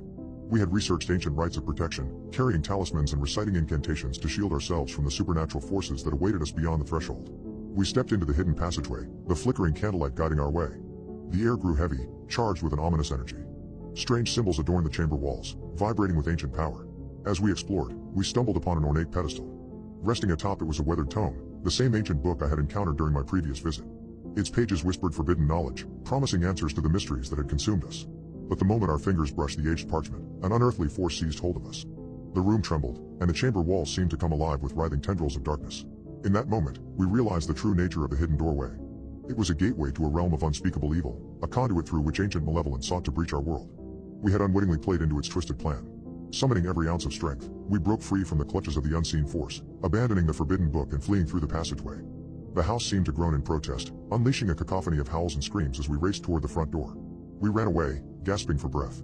The hidden doorway had taken its toll, leaving scars on our souls that would never fade. We vowed never to return, to leave the cursed house and its dark secrets buried deep within our memories. In our waking hours, we attempted to move on, to return to normalcy. Yet, despite our best efforts, the hidden doorway's influence lingered. Strange occurrences followed us wherever we went, objects moving on their own, whispers in the darkness, and inexplicable shadows that danced at the periphery of our vision. Desperation fueled our determination. We became relentless in our pursuit of answers, diving deeper into the dark underbelly of the occult. It was during one such investigation that we stumbled upon a ritual, a dangerous and forbidden ritual known as the banishment of the shadow doorway. The ritual promised a chance to sever the ties between ourselves and the hidden doorway, but its execution came with great risk. It required venturing back to the cursed house, armed with ancient relics and incantations that would, in theory, banish the malevolent forces once and for all. Summoning our courage, and unfortunately breaking our vow, we returned to the haunted dwelling, armed with our newfound knowledge. The house greeted us with an atmosphere of hostility, as if aware of our intentions. But we pushed forward, determined to confront the darkness that had plagued us for so long. In the chamber of the hidden doorway, we set our plan into motion. We created a protective circle, inscribing ancient symbols and invoking ancient gods to shield us from harm. With each step, our voices grew stronger, our conviction unyielding. The hidden doorway trembled, its malevolent energy surging against our defenses. We could sense the sheer fury of the forces that lurked beyond, clawing at the edges of our protective circle, desperate to maintain their hold on our world. With a final burst of energy, we expelled the last words of the banishment ritual, casting them into the abyss that lay beyond the hidden doorway. The house shook violently, as if the very foundations were being torn asunder. And then, silence. When we opened our eyes, the hidden doorway had vanished. In its place stood only a solid wall, devoid of any trace of the malevolence that had plagued us for so long. We had succeeded in banishing the dark forces, freeing ourselves from their clutches. In the relief of the moment, we turned to leave. But as we walked toward the front door, our steps faltered. The familiar wooden door was gone, replaced by the same ornate paneling that had marked the hidden doorway. Suddenly, we realized our only way out of the house was gone. The front door had become the hidden doorway. I found a hitman's kill list. The last name on it is mine. I found the list of my job. Of all places, I thought. My job of running an apartment complex alone had already presented its own host of challenges. Pest control and problematic customers were constant. I enjoyed it well enough. I was able to keep myself entertained during the downtime. A part of my routine was to walk around the rows of units. Barriers, controlled access entry points and one-way spikes prevented intruders. There were also surveillance cameras, even if they were there more for show. They were old and broken down. I enjoyed the saunter around the place. It was an excuse to get away from the desk and exercise a little to get some fresh air. One night, I walked by unit number 26. I was contemplating where I would take my girlfriend for our 1-year anniversary when I heard a splash below me. I looked down and saw a puddle. A decent amount of liquid was streaming between the crack of the garage door and the concrete. I went back to the office and grabbed a spare key to the unit. When I returned, I unlocked the door, fumbled the latches, bent at the knees and slid it open. I did find the source of the flood. It was a space heater still plugged in. The owner who had failed to turn it off had also left a 2-liter of soda next to it. That should have been the end of my investigation. The contents of the unit caught my attention. I had seen some weird things in my time. Hoarders and those with attachments to the oddest of objects was not uncommon. This unit was different. On the left wall was a cork board with Polaroids of different faces at random locations. The photographs only had one commonality. The individuals were out and about in their daily lives, unaware how someone was taking snapshots of them. On the right wall was a chalkboard with various addresses scribbled on it. The information was all placed in a circle, their numbers and words within the lines. Centered on the far wall was a clay musical instrument. I recognized it as an Aztec death whistle. Below it was a desk which was clear of everything except a single item, a black notebook. On the front of it was a sticker with an illustration of a human skull. This was not like the band logo for the Misfits or an advertisement for a random tattoo parlor. It had layers of desiccated and scarred flesh. The grin seemed to be more alive than a motionless picture should have been. Something beckoned me to turn the first page. I knew I was committing a violation of privacy by opening someone's journal or letters, yet I had to. The page had a list of 8 names from top to bottom written in legible print. Each pen stroke brushed towards the bottom of the ruled line. Next to each cognomen was a date, and they were recent. I secured the unit and went back to the office. I could remember some of the names, so I googled them. They had all died violent and sudden ends. Not a single one of the deaths resulted in an arrest and prosecution of any key suspect. Later that night, I called the person above me in rank while I was in the office. Timothy Hart was someone I had never met, but had received many emails from. I had talked to him over the phone a handful of times. I told him what I saw. Describing everything proved to be a challenge, and I realized I sounded crazy. So you searched his property without his permission or knowledge? I suppose so, I said. It's weird as all. I don't care how bizarre his hobbies are, I'm not looking for anyone to get sued. Also, the owner is someone who's always been polite to me when I used to work on site there. Dave Avon is his name. He visited once a week sometimes and even tipped. Never had a problem with him before, and I'd hate to have him feel like we were encroaching on his personal life. I hung up, feeling sheepish, though I also thought the new procedure was questionable at best. Still, I should have known he would respond that way. After all, what proof did I have of any wrongdoing? The next day, I was in my lounge chair in the living room reading something on my Kindle app when the front desk's bell rang. I walked into the office and saw a man who was at least 6'2" with a military-style buzzcut. The sun glinted off the silver truck parked outside. He stood there with his arms folded and had an expression of annoyance or anger. "I'd like to file a complaint," he said. "No problem," I said as I logged into the computer database and asked him for identification. "Unit 26 is mine," he said. I felt cold as I looked up his name. I worried about what he was going to say, although I had a good idea. I walked into space today and there was water damage everywhere. Now, I don't blame anybody here for that. What bothers me is how somebody has gone through my stuff. Nothing is missing, but things are out of place. My memory is sharp, and so is my mental catalog of what I own and organize. So what I'd like to know is if you guys have had any incidents of breaking and enterings recently. Yes, I lied, feeling a bit of sweat on my brow. Police reports already filed. They haven't caught who did it yet, but I'm sure they're doing their best. I'm so glad nothing's taken, Mr. Avon. Well, that's good to know. It would be a better business practice if you guys were to reach out when something's tampered with. I made monthly payments for my little slice of space here since 15 years ago. Sorry for the inconvenience. He leaned in, and he wore a cologne which smelled of oak moss. A strong hint of tobacco was also there. I would hate to find out that this is a targeted attack against me for my religious or spiritual beliefs. The artifacts I collect are of no one's interest but mine. I have a peeve against people who are intolerant. You're a young man, you agree with that on principle, don't you? I imagine your whole generation does. Or it should, anyways. Yes, I said, feeling a lump rise in the back of my throat. Good. I know some of the other owners of the units around me. I'm going to ask them if they've had the same thing happen to them, to make sure I wasn't singled out. God help the man who chose my storage space. A sense of terror filled me from that point on. I awoke from a nightmare which had been plaguing me ever since my chat with Avon. In it, I was in my bed, when a power drill the size of an airplane wing pierced through my roof. It headed straight between my eyes. It was a chaotic maelstrom of drywall, insulation and concrete in the form of a spinning machine of death. I snapped back to the real world from the hypnagogic state. I was sweating heavily. I wondered if he would press charges against me for having overstepped my training. If he were to find out, my life could get complicated. I tried to shrug off these pessimistic and intrusive thoughts. I went the extra mile at work, volunteering for any kind of chore that a renter needed done. One morning, I found my Google account hacked. I received a security email notifying me that someone had accessed my information. I immediately followed the steps to remedying another intrusion. The same thing happened the next day. I heard a dog barking outside in the middle of the night. I rolled over and tried to muffle my sense of hearing with pillows. The yelping was so persistent and loud. I stood and went through the office and stared out through the glass partition. "Where are you going?" Andrea asked as she peeled the blanket away from her face. "I'll be right back," I said. There was no animal in sight once I got to the front entranceway, but a baby blue basket which sat on the porch. Roses surrounded it. A papier-mâché skull with colored pinstripes aligned its mug, its grin wide and friendly. The head of a baby doll also sat there. The plastic had warped from excess heat. I did not know what to make of this gift, other than the letter folded into a neat square. I went back to the bedroom, grabbed the keys, returned to the office and unlocked it to get a better look. I unfolded the letter and it had a simple sentence. "How do you like having someone pry into everything you thought was private?" The noise of glass shattering from the rear of the property erupted behind me. I ran to the back, but not before grabbing a poker from the fireplace. I went into the bedroom and saw Andrea sitting up, a look of grave concern on her face. "Where did that noise come from?" Andrea asked. I peeled back the curtain and stared out onto the road. A sedan sat against a nearby dirt lot, and someone had busted the passenger side rear window. I did another perimeter check, placed the poker where I found it, and went to bed, and held Andrea. I went online the next day and searched through some news articles about the community. It was a part of my daily practice, but what I did not expect was to see Yvonne's name in one of the headlines. "Local man slain," the title read. The piece went on to explain how, shortly after midnight on a Monday, Yvonne got stabbed.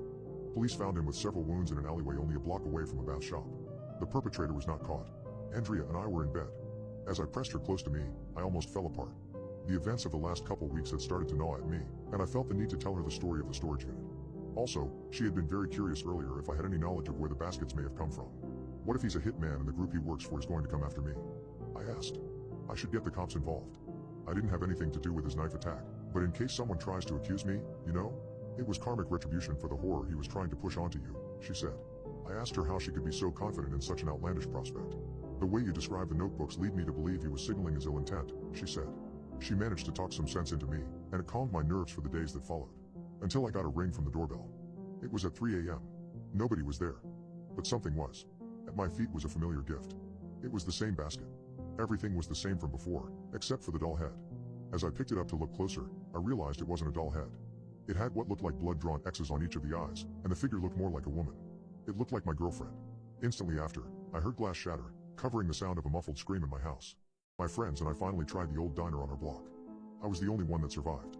I would walk past the diner on my way home from work and wonder if this would be the day I finally take the plunge and order dinner. But something would always prevent me from doing so. I remember standing on the top of the steps leading into the restaurant one day and feeling this odd sensation that I shouldn't go in. It was called Hamburger Sally's. Again, the restaurant was empty, but I smelled fried food cooking on the grill, and the open sign softly hummed.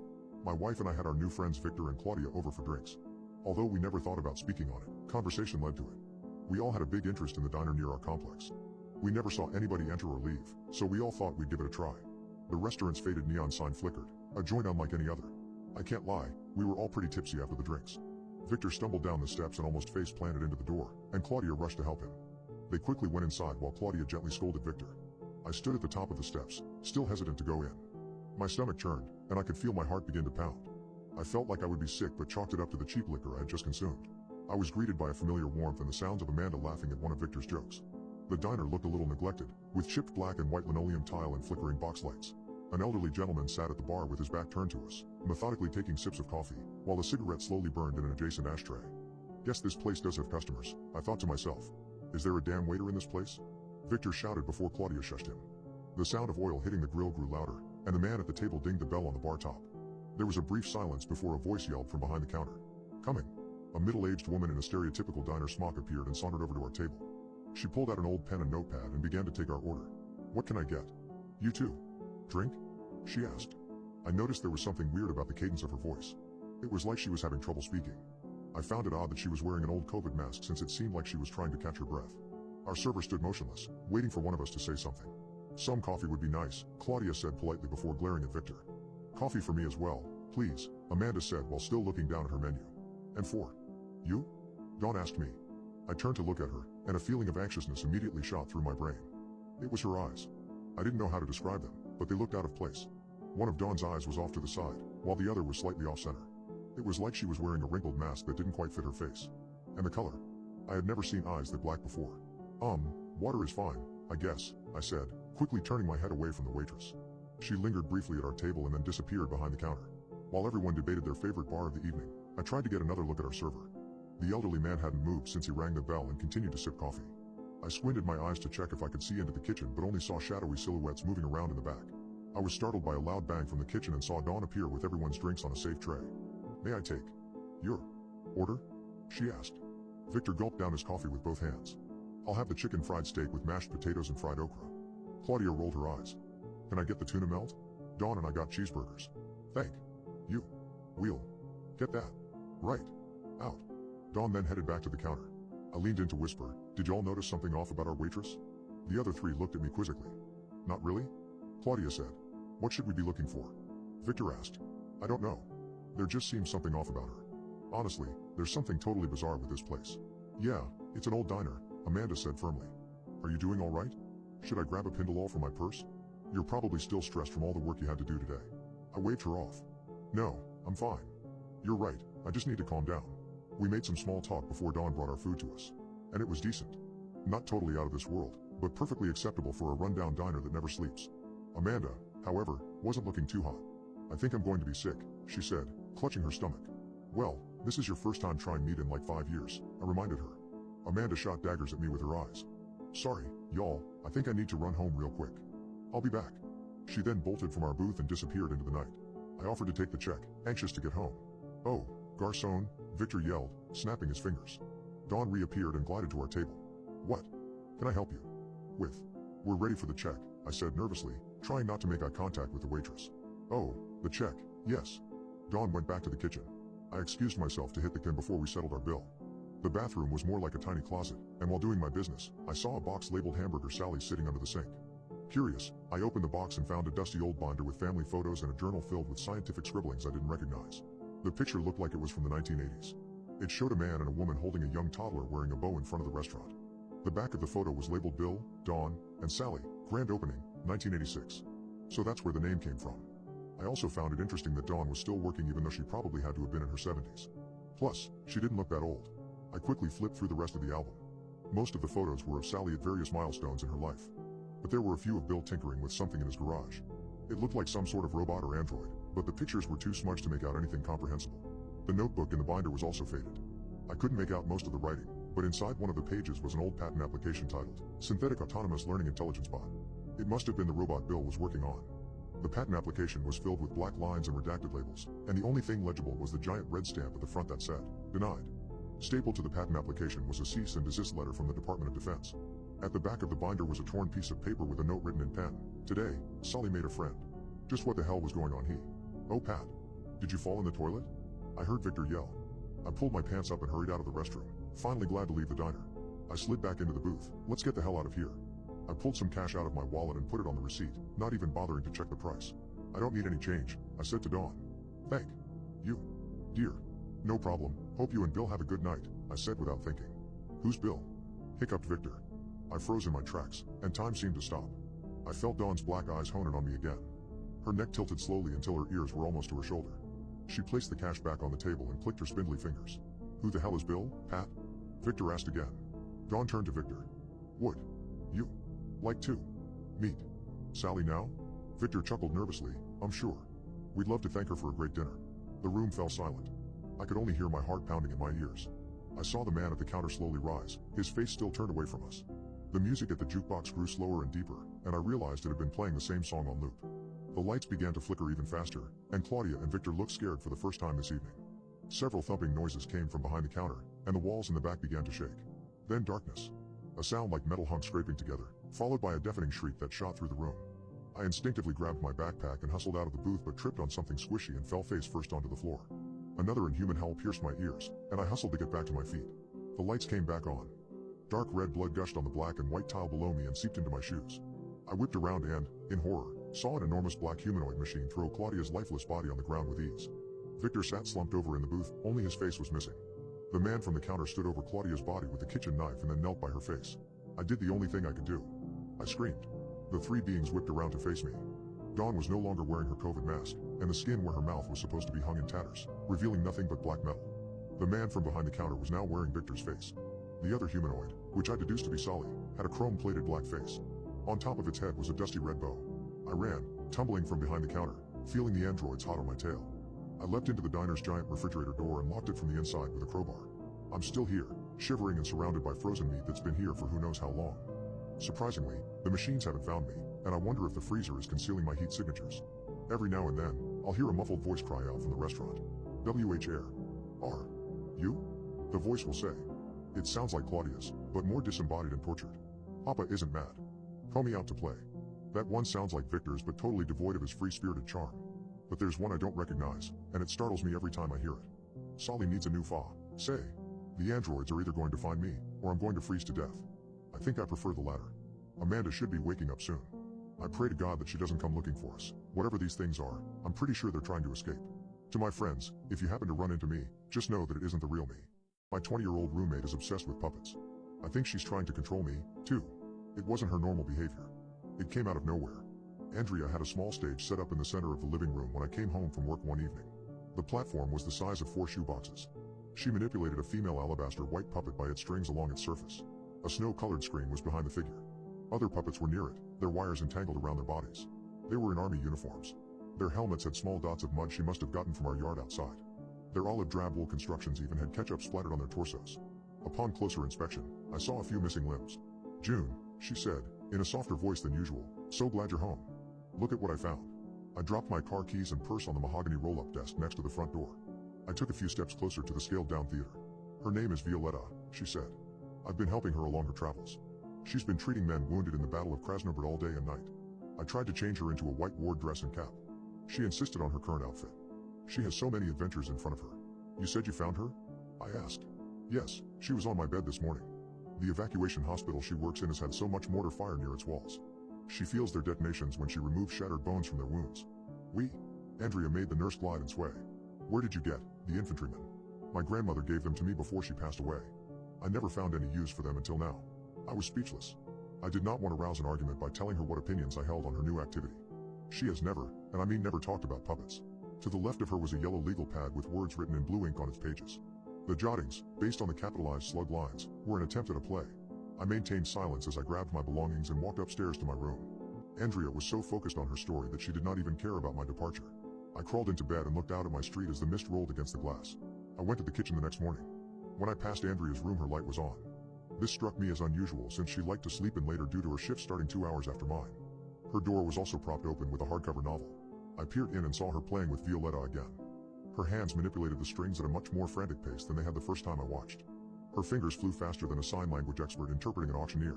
A small cage sat below the puppet's dangling wooden feet, one whose actual size would not have fit a rodent. Violetta's hands grasped its metal with her head lowered in a gesture of despair.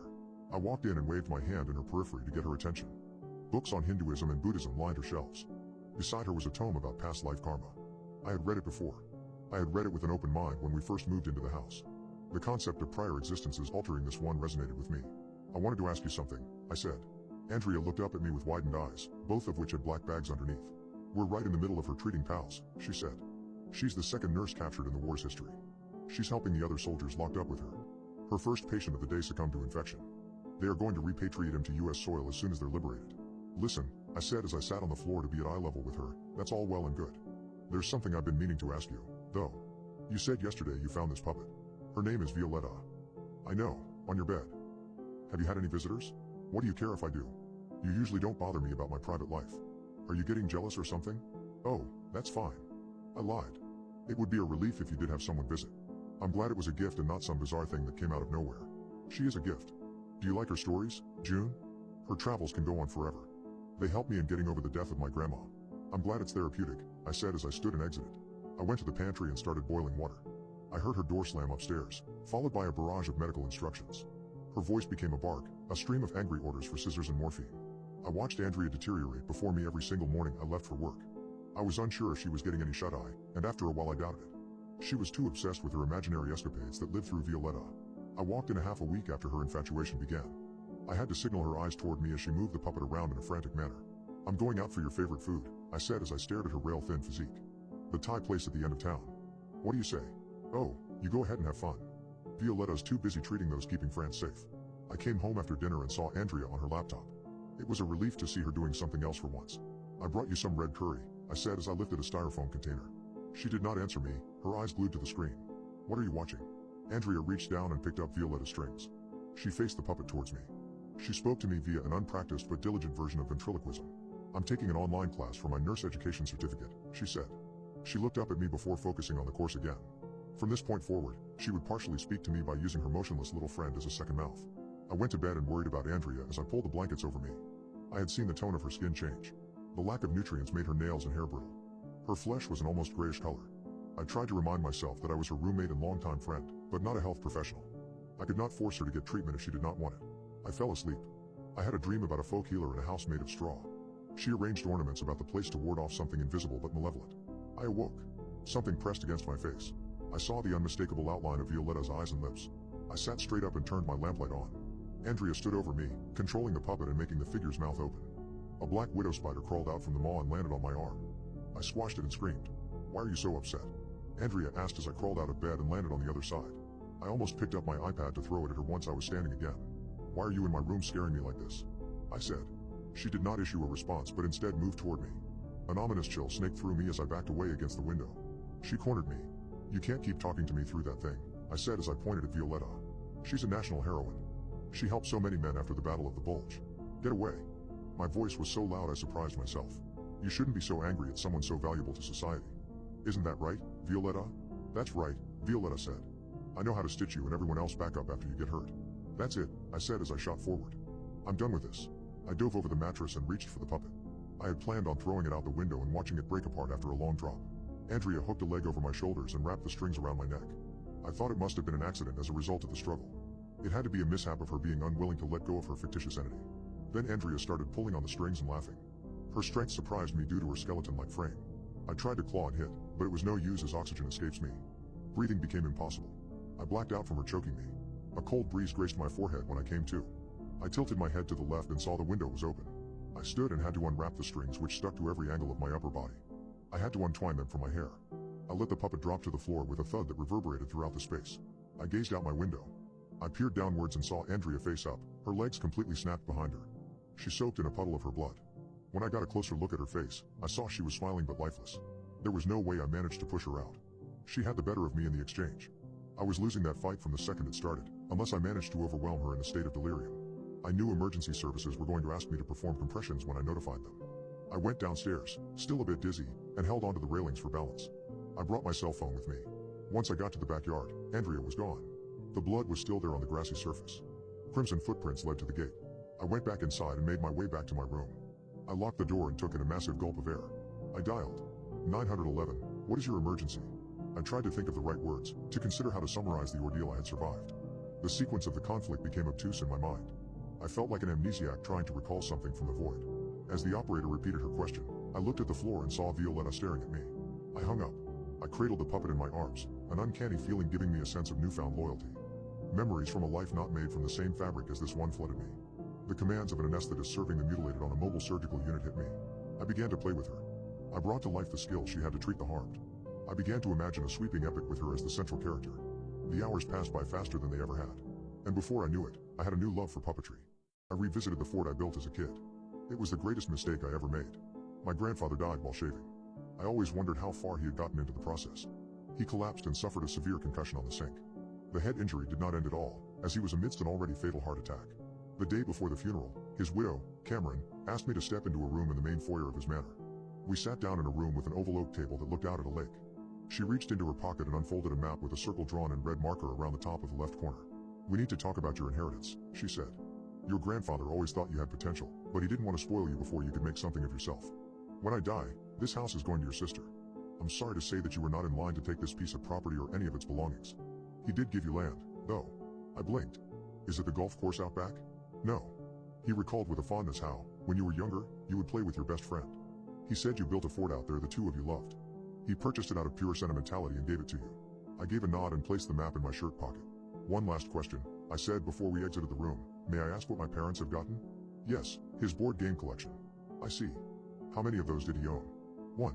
The next few days passed in a blur. The memorial was as lavish as it could get. An entire banquet team fed us. His coffin lowered into the ground with his favorite classical music surrounding him. My childhood images of playing in that area by the fort were not as strong as other reminiscences. They became eclipsed by the yelling from my parents when I got back home. They interrogated me about where I had been. Dad, particularly, took issue with me not giving my whereabouts. I repressed my emotions towards those times. I could not remember if I enjoyed those outdoor adventures. They may have been chores completed to feel less alone. I called Cameron the next day and asked her if she knew what the lot was worth. I do, she said. It's priceless. The barrier around the woodland I was now the sole proprietor of seemed new. Harsh weather had not yet tainted it. There was not any gratuitous graffiti or warped entry points from trespassers. I turned the key and stepped into the acreage which now belonged to me. My boots crunched on gray and yellowed leaves. There was no trail, nor any walkways, only small clearings. I stepped on shrubs torn apart by the wind. It only took me 10 minutes of exploration to find the Fort Adeline and I had built. It stood there, thinner than I remembered. Its wooden structure is so much frailer than back then. What we had manifested with our hands now had a blanket of moss around it. The shape of it went from a dome-like place of sturdiness in our youth to a horizontal edifice ready to buckle. I peered into the only fissure one could slide their body through, shone a penlight in, and saw a man there. He was asleep in a fetal position. What was most uncanny of all was how there was a symbol surrounding him, outlined in red chalk or dust. The illustration was identical to what I had seen on the trees in the first passage. The man woke up and stared at me. He gave me an awkward smile, rather than a threatening one, which perturbed me even further. You can't be here, I said. This is my land. Don't make me call the police. He's out there. Who are you talking about? A hunter. He doesn't prey on deer. He searches for people like you and me. After another demand, the man left. I agreed to give him time to pack up his belongings. Once he was past the gate, I breathed a deep sigh of relief and looked around once again at the place. I went back into the fort and destroyed the crimson sign by blowing on the lines of dust until they scattered. I went to my hotel room that night, which was only 4 miles away from my piece of acreage. By the time dawn arrived, I decided to go back to the fort. This time I brought a large knife. I noticed something burning an unnatural color through the pines. I ducked down and inched closer to it. I hoped it was a flashlight used by early rising hitchhikers. What I saw left me in a state of shock. He stood 100 feet away and carried a rifle slung over his front. The man stood the same height as me. The outfit he wore was unlike anything I would have expected from someone in the woods. His suit had tubes wrapped around it. Each one emanated the same verdant tinge. A helmet covered his face. It was not the circular type of head protection for motorcyclists, but square-shaped. The mouth was a straight bar of emerald neon. He saw me. A sense of unrelenting terror overcame me. For a second I would have sworn I saw his elbow lift a bit. It was as if he was about to aim at me. He second-guessed the action. He then sprinted in the opposite direction before I could take a picture. Later, in the day, I walked up a steep incline lined with bark fragments and rocks. I saw some lights in the distance and followed them. I found a small community with rows of cabins overlooking the lake. A pier sat isolated by the water. There were gift shops closed for business. I laid eyes on a hotel that was 2 floors and had 8 windows altogether. I walked into the lobby. An old man met my gaze and stood up. Do you have a reservation? I told him I did not. I made it clear I was only passing through and that I had a few questions about the area if he did not mind answering them. He seemed reluctant. I smelled of sweat. I inquired about the best bait and tackle shops. I questioned him about which real estate companies own the regional properties. Finally, I asked him what I wanted all along. Are there people who like to play dress up out in the woods? I know it may seem silly, but I know nowadays people like to do live action role playing and things like that. What is that? Nothing to worry about. I'm new to this area is all. I did live here before. I was super young the first time around, and it wasn't year round. I'm wondering if the hunters around here have a specific dress code. One that makes them seem a little weird, even. The senior's eyes grew wide. Well, he said as he put a wad of chew in the side of his mouth, there have been sightings of an unusual man. The police are looking for him, last I heard. Rumors are that people have gone missing, but the local papers won't report on it. I don't know if there's a connection. May I ask, what did you do before coming here? I was a salesman of sorts. You may want to go back to that. By the time I got back to my land, the sun fell. I approached my fort. I had the craziest of yearnings, one I could not believe I had felt for a moment.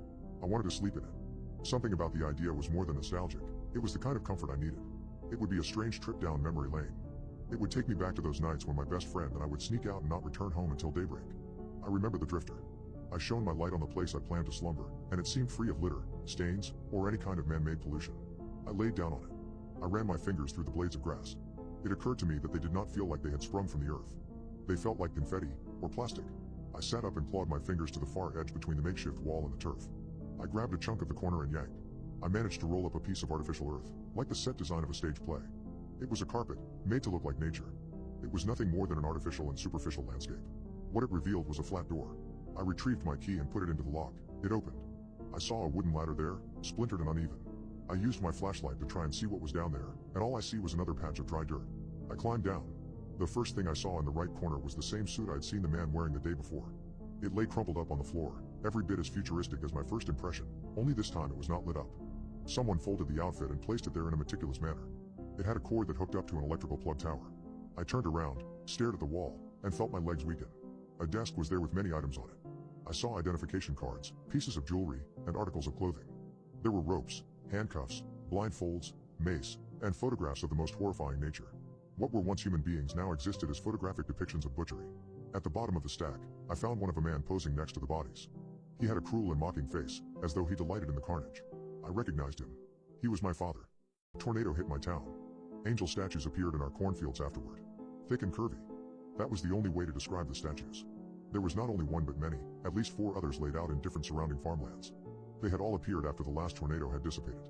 I had seen such things in churches and cemeteries, but never in our rural plains. Places flattened after the disaster. The pharmacy and hardware store ended up as rubble. The stone figures had intricate wings spread and their eyes closed in deep slumber. They seemed to be in pristine condition as if they had camped out and found a new place to call home. Their granite flesh did not have any smudge marks from the swirling detritus of days prior. No one seemed to bother in wanting to know why they had shown up. The only other person who seemed to care except for me was a girl who sat next to me in history class. Her name was Shauna Nolan. Her red hair seemed to change different shades daily. I always wondered if she liked me, but I could never summon the bravery to ask. I don't know why they're here, Shauna said. Nobody's thinking about them. How is it not in the news? No one else finds it weird? The girl she spoke to seemed far more interested in filing her nails than the discussion. I do, I said as she turned around to face me. One is only a few hundred feet from my front door. Have you touched them? Shauna asked. They're warm. Mr. Shea, who runs the flea market, found one among his horses. I've heard rumors he tried to have it removed, but he's had no luck. I caught up with her in the hallway after the bell rang. We should try to figure out how many there are around town, I said. It might be good to find out if any are different from the others. What, just you and me? I stuttered. Yeah. She stared at me with a blank expression for a second before she gave me a wry smile. Fine, she said. She turned around and proceeded to head past a row of lockers. It's been a while since I've taken a long walk anyways. Meet me outside of the machine factory at 4 tomorrow. We should have left the statues alone. Shauna and I met each other in the parking lot of the decrepit factory. She retrieved the tablet from her backpack, turned it on, and showed me the screen. It was a map of our region. The image had 4 different photoshopped pinpoints at various sections of town. Throughout the rest of the evening, we found 5 more angel statues. One was by a fountain that sat across from the hospital. The second was behind the eye doctor's office hidden by red oaks. The third was near a blood donation center on the outskirts. The fourth was 2 miles adjacent to the truck stop. We ran our hands along each one and tried to determine if there were any anomalies within the build of each bust. We could not find any. We didn't check by the railroad, Shauna said. We strolled alongside it until we noticed a carved-out pathway. I suspected hoaxers of having attached boards to their feet to design it. Forming artificial crop circles was their favorite way to laugh at the media. We came to an unspoken agreement to follow it. The width of the man-made trail was proportionate in its dimensions to the angels. The maze zigzagged. The rustling noises we made echoed in the stillness. We came to the end of the trail. It led to a greater opening. A propped-up torch on a stone pillar illuminated everything within the clearing. I couldn't believe my eyes. I felt like I was dreaming. Amidst the plants, there were also a dozen or so people there, and they all wore brown cloaks. We were so silent that none of them noticed us. Shauna grabbed me by the arm and pushed me backward. We ducked for cover between stovers. Did you see that? She asked. I shook my head and she told me to get a better look. I inched out and gazed at the center of the space where the fire blazed. I could not believe what was happening as my body became paralyzed with fear. The 5th angel statue was there, but its head was beneath an old medieval-style guillotine. Its blade shimmered. I recognized the man who held the raising rope. It was Holohan, the dullest used car salesman in the entire county, or so I thought. Pinned to the chest of his robe was a silver piece, and it glinted under the moonlight with a maiden. I squinted at it to make sure it was not a skull and crossbones. It was a clock with a hand at the top center. I still had an uneasy sensation in my stomach. He let go of the cord and the blade dropped. The angel's head tumbled. Shauna muffled a scream at what she saw. A pool of black blood oozed from the open neck. Someone grabbed my hands and yanked them behind my back. I struggled and attempted to flee, but they threw me to the ground. I looked over and watched as Shauna yelled in terror. Burly men placed zip ties on both of us and paraded us to the center of their gathering strange spectacle. Their uniforms reeked up close of sawdust, sweat, and fresh dewy grass. Holohan walked up to Shauna and kept his face only a millimeter away from her eyes. Do you know who we are? He stood and approached me after. Did you two know whose ceremony you were interrupting? No, I said. We didn't do it on purpose, I swear. My children were busy tending to a most significant ritual, he said. I wanted to tell him his followers did not look like anything but grown adults to me, but I chose to bite my tongue. We are the 10 Midnights. There are 10 heavenly bodies. They look to the average person like a planet, within your sphere of existence. The 10th is not visible. In sacred cosmology, this is often labeled the counter-Earth. I was confused as why they were so willing to share so much information about themselves. The average human I cannot perceive it. It is full of monsters that we must kill at any cost. You too can be recruits, but only in return for a promise of silence. What you have seen here today must remain secret. We meet with one another 10 times every month. We do this to control the beasts. Are you interested in helping us? I looked over at Shauna again. It was an effort to see if we should play along with such absurdity for the sake of survival. Yes, Shauna answered. We will, but please don't hurt us. Great, he said with a cackle. There are 10 steps to killing the evil ones sent here from the different reality. So the angels are monsters? I asked. Definitely. Though they have not done anything to harm us, they require killing. Our slayings must happen at midnight. Okay, I said, even though I contemplated how high he may have been at that moment. Now that we're briefed, can you take us out of these zip ties? Not yet, he said as he walked over to Shauna and grabbed her hair. First we need to make you both initiated. The only way to do that is to make you feel the same pain we did when we joined. I plucked my fingers with the limited mobility I had into my back pocket and retrieved a knife. I cut the ties and lunged at Holohan. I grabbed him by the lapels and took him down with a foot sweep. As the men behind me rushed towards me, I cut Holohan's left cheek and stood with the blade at the ready. They cowered. Due to the lack of pockets on their cloaks, it occurred to me they had only one weapon. It was a French beheading device. Anyone close to me will get it, I said, feeling for a second like my uncle who used to tell me about his time in the military. I crouched and cut Shauna's binding. Shauna kicked Holohan's knee and then landed another flat foot against the stone pillar. It moved and the torch collapsed. The fallen dried corn stalks laid out by the wind all over the perimeter of the dirt circle went up in flames. I grabbed Shauna's hand and we sprinted as one of the cult members yelled an agonized cry as the fire engulfed him. We never returned to that area again. A few weeks later, Shauna and I were still in utter shock. We hadn't talked much about it until this instance.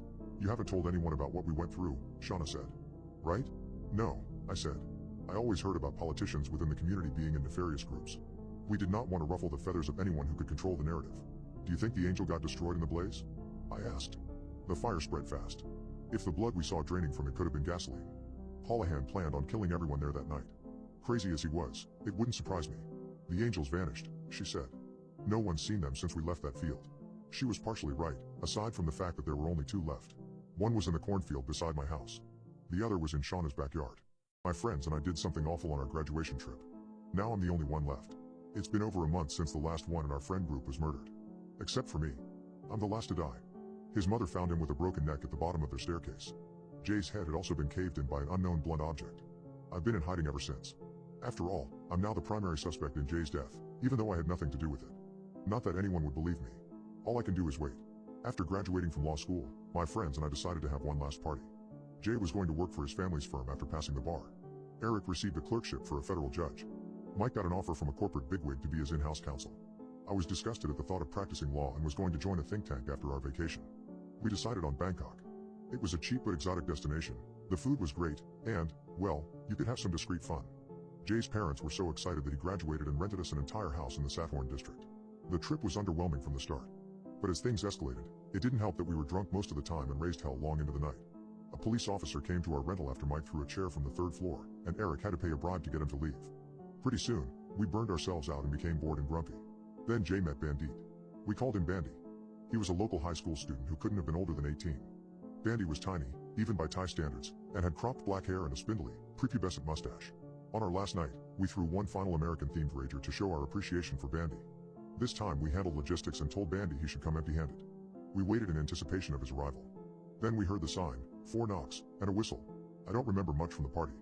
I must have passed out in my room before midnight, but I was frantically awakened by Eric. Dude, wake up, Bandy fell down the stairs. We raced toward the stairs and saw Bandy's body crumpled at the bottom. Jay was shuffling the girls we brought out the door. Mike was pacing back and forth like a maniac. I ran down to check on Bandy. He was still breathing, but his neck and head were contorted in a way that wasn't natural. His eyes darted around in a panic, slowly coming to the realization that he was paralyzed.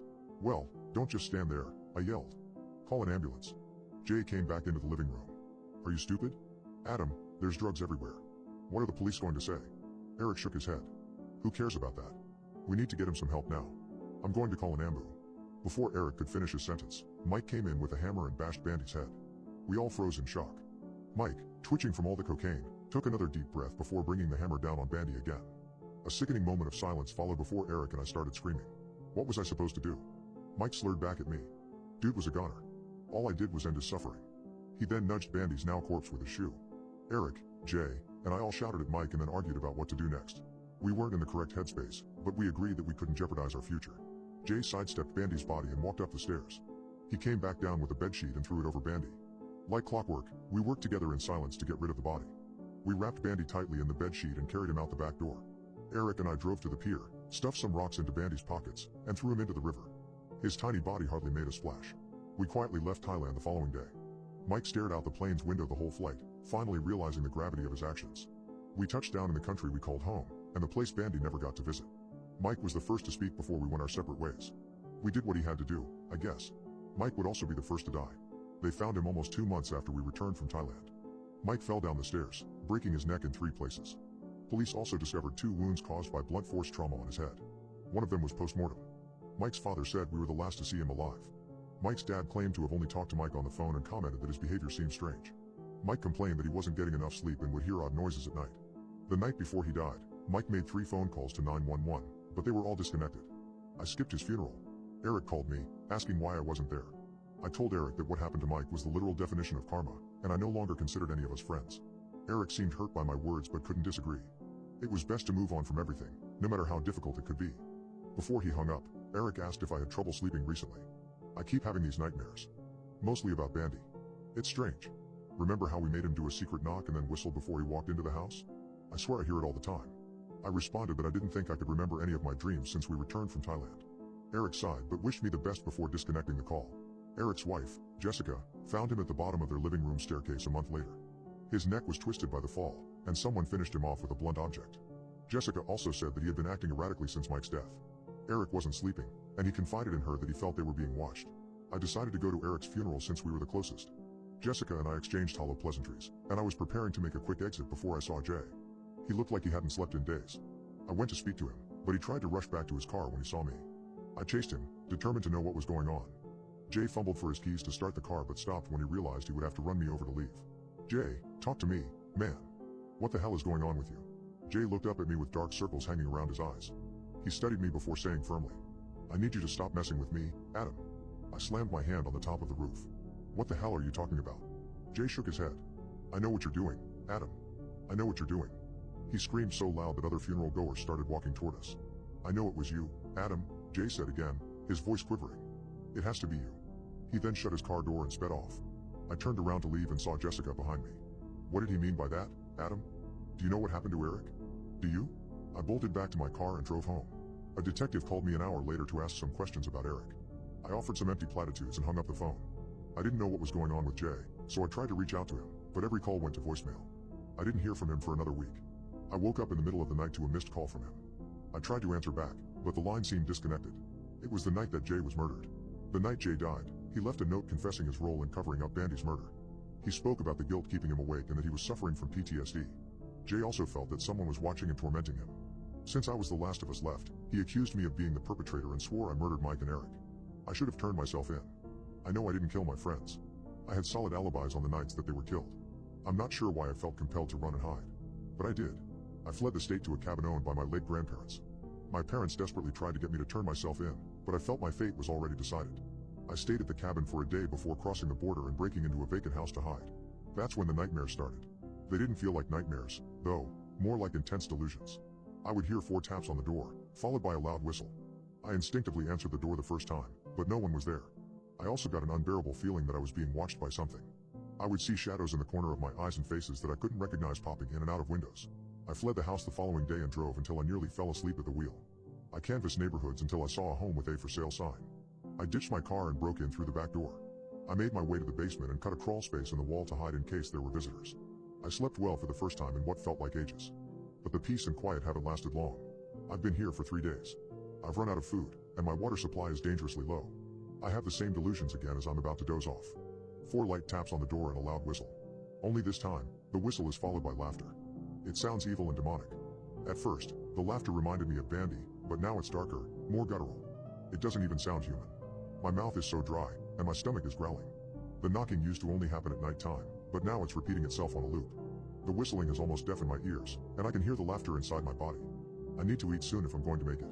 I look up at the basement door, which now seems so far away. Was the staircase longer than I had remembered? No. I'm having delusions again. I'm sleep deprived and starving. My mind is playing tricks on me. Why am I even here? Why don't I just leave? I've done nothing wrong. I can talk my way out of this. I'm going to be okay. I'm going to be okay. All I need to do is take the first step. When it's after midnight, we aren't allowed to go downstairs alone. I now know why. Of all of the things my parents ask of me and my sister, the rule they are the most stern about is, if you're going downstairs after midnight, you have to bring someone with you. Ever since we first moved to this house, they would remind us of this rule every chance they got. They'd randomly bring it up at the dinner table, or before we'd go off to school. Sometimes, if they heard footsteps in the hallway at night, one of them would get up from bed and walk with us to wherever in the house we were going. The strangest thing about it was that me and my sister never really had any reason to go downstairs at night anyway. Our rooms, the living room, the kitchen, and pretty much everything else we used was upstairs. My sister and I would ask my parents about it sometimes. Why do we have this rule? What happens if we break it? They would usually deflect, change the subject, or say we'll tell you when you're older, dear. As I got older and older, the fact that everything was upstairs became increasingly weird to me. I was curious about what exactly was going on. So, fresh off my 18th birthday, I decided to conjure up a situation where I'd absolutely need to head downstairs after 12 a.m. Mom, I left my laptop in the games room and I need to polish up a paper that I'm submitting tomorrow. Lame excuse, I know. She was skeptical and pushed back a little bit, but I was able to assuage these questions pretty easily, so she ultimately obliged. We made our way down the small staircase and arrived at the door leading to the downstairs area. Before my mother opened it, she turned to me. Okay. He's likely going to latch onto me. Make sure I don't open the door to the backyard, okay? Make sure I'm with you at all times.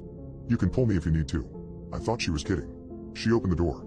Our downstairs area has another small living room, a small kitchen, and a hallway that leads to our games room and our storage area. I'd accidentally left my laptop in the games room, so as we entered, I immediately turned towards the hallway. I thought my mom would follow me. Instead, I saw her. Just standing there. Shivering. Jittery. Her gaze was fixed on the window in the kitchen. It's a big window, with the blinds usually pulled up. The window was a peek into our large, mostly empty backyard.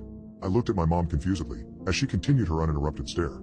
Slowly, she started walking to the door to our backyard. Mom. What are you? That's when I saw him. Pressed against the window from the outside. His face was obscured by the darkness, but I could see his eyes. Wide open. Wider than eyes should go. Otherworldly. He looked focused. Excited. My mom continued walking to the door. I grabbed her, as hard as I could, and pulled her away, back to the staircase leading upstairs. I closed the door behind us. It took my mom a moment to snap out of it. She spent another minute staring at the door to the downstairs area, meekly trying to open it and go back to where she was previously walking to. When she finally pulled herself together. What the hell was that? Did you get your laptop, hon? Mom. What the hell was that outside the window? Mom's reaction was weird. A mix of annoyance, concern, and fear. She finally responded. Terrible things happen when we talk about him too much. As long as we go downstairs in pairs of two, we're always okay. No one's let him in yet. And that was that. I continued asking her as we made our way upstairs, but she just flat out ignored me at this point. I had no idea what to do. I wanted to tell my sister, but part of me thought that it'd only freak the hell out of her and achieve nothing. I tried bugging my dad about it, but he also deflected. At most, sometimes he'd say something like we just wanted to make sure we could give you and your sister a comfortable upbringing, and then walk away. It's been 2 years since me and my mom went downstairs together after midnight.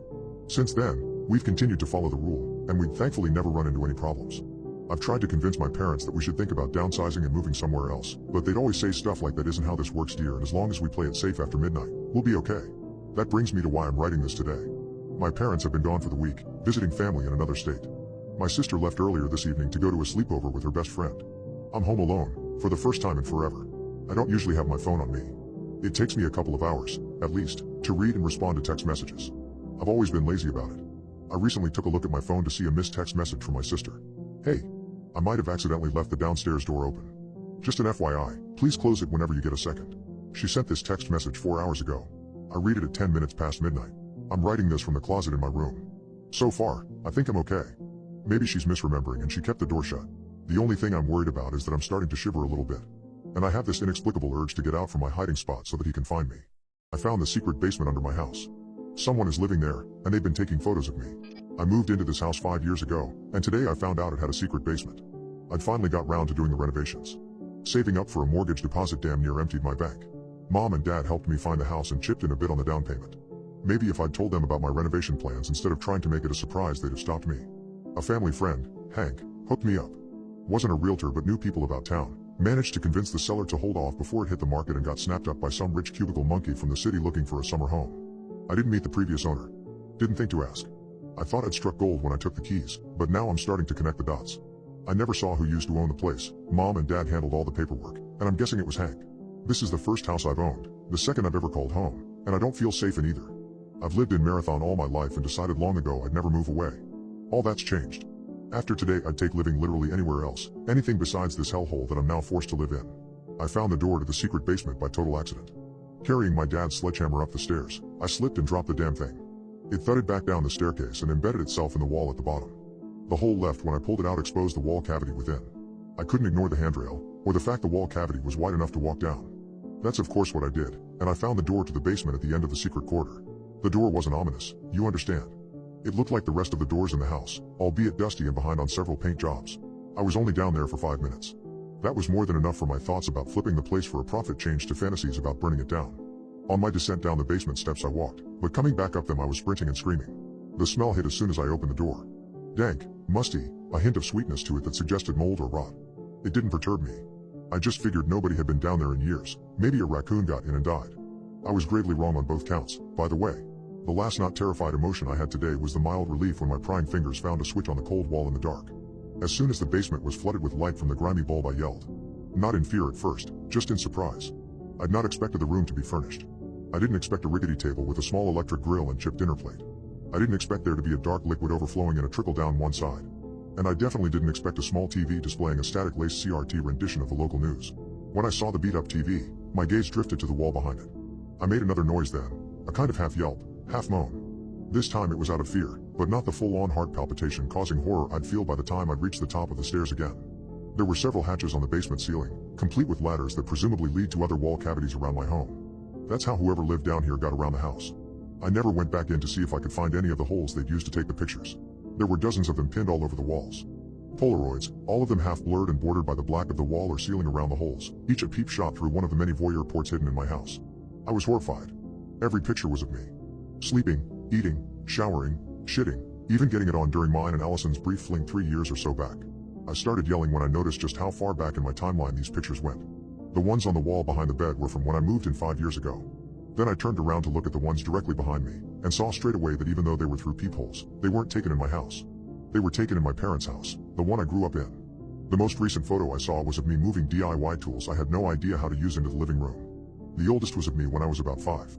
When I saw that one, of me sitting by the Christmas tree opening the Nintendo 64, a photo I'd seen so many times but from the angle of Mom's camera on the couch, I started screaming for real. My high-pitched shrieks coincided with the moment the bed started squeaking. I hadn't paid the bed much attention after turning on the light. The Polaroid wall-to-wall-to-wall-to-wall collage of my entire life took up pretty much all my focus. I did notice the bed when the mattress creaked though. Something was moving underneath the gray, stained, moth-eaten blankets. My screams doubled in volume when the thing in the writhing fold sat up. By the time it turned toward me and spoke, I could feel the warmth of urine rivering down my inner left thigh. "What are you doing in my room, little brother?" I've never run so fast in my life. I didn't catch too good of a look at it. My flight or flight response kicked in pretty much the moment I heard the first raspy, crackling syllable. The hunched, rakish figure I managed to glimpse before hurtling myself back up the stairs was waxy, yellowish, and all bones with little muscle. What hair it did have on that lumpy scalp was thin, patchy, the kind of hair usually seen in those undergoing early chemotherapy or nuclear fallout exposure. The smell got worse when it spoke, wafting out its rotting throat from between chipped, blackened teeth. The eyes? From my short look into them, I remember small, shriveled things, puckered reddish orbs harboring wall-angled pinpoint pupils. None of that is why I physically can't bring myself to think too much about the thing living in its own filth under my house all these years, though. It's not even the photos, although speculating about those too long to start an onset of panic attack spiraling. The reason I got in my car this morning and haven't stopped driving until I pulled over 13 hours later to write this, is that something in that yellow, waxen, pustular face was harrowingly familiar. I tried calling Mom, Dad, and Hank dozens of times on the road. None of the three picked up, but that was my fault. I shouldn't have left those ranting half-crazed voicemails after the first calls weren't answered. They're probably making arrangements right now, covering all this up again. I've got so many questions. Problem is, if I want to get answers I'll have to head back into town. Back to where that man, no, that thing that was living in my basement is. I don't know if I can bring myself to go back there, but I have to know, why did it call me little brother? My friends and I used a Ouija board for the first time. I think I'm the last one alive. As I'm writing this, I'm now the last one in the room. When I call for my friends outside, I hear nothing. Initially, we figured an abandoned treehouse would be best for using a Ouija board. What could go wrong, right? We climbed up to the treehouse, set down a spooky-themed rug, lit some candles, and brought out the Ouija board. Despite my pretty extensive resume of dealing with all things creepy, I'd never actually tried a Ouija board before, so I was really excited to see what would happen. We went into this excited to break every rule in the book. We weren't going to do a seance, we were going to ask whatever we wanted. We figured if something interesting were to happen, it'd be more likely if we went in as carefree as possible. We sat in a circle around the Ouija board and got started, asking the simple question, is there a spirit with us? With all of our hands placed on the planchette. No real response. We flooded the planchette in a few different directions, but we could tell we were kind of forcing it. We asked a few other questions. What is your name? When did you die? Etc., but nothing really came of it. After trying for the next half hour and not really getting anything in the form of a response, we decided that we probably didn't have any spooky luck tonight, and folded into conversation about scary stories. Amidst a break in our storytelling, I decided to give the Ouija board another quick go. I placed my hand on the planchette alone and whispered the following question. Will you please grace us with your presence tonight? Surprisingly, the planchette started moving. It's hard to explain, but you kind of know when something is moving on its own, versus you sort of subtly and subconsciously moving it with your hand to force an answer. This felt real. A tingle went up my spine. It was cool as hell. My hand was moved to the following letters. Yes. Awesome. I looked over to the group and told them that the Ouija board was working again. Excitedly, we all huddled around and placed our hands on the planchette. I followed up with another question. Where are you from? We sat there excitedly waiting for something.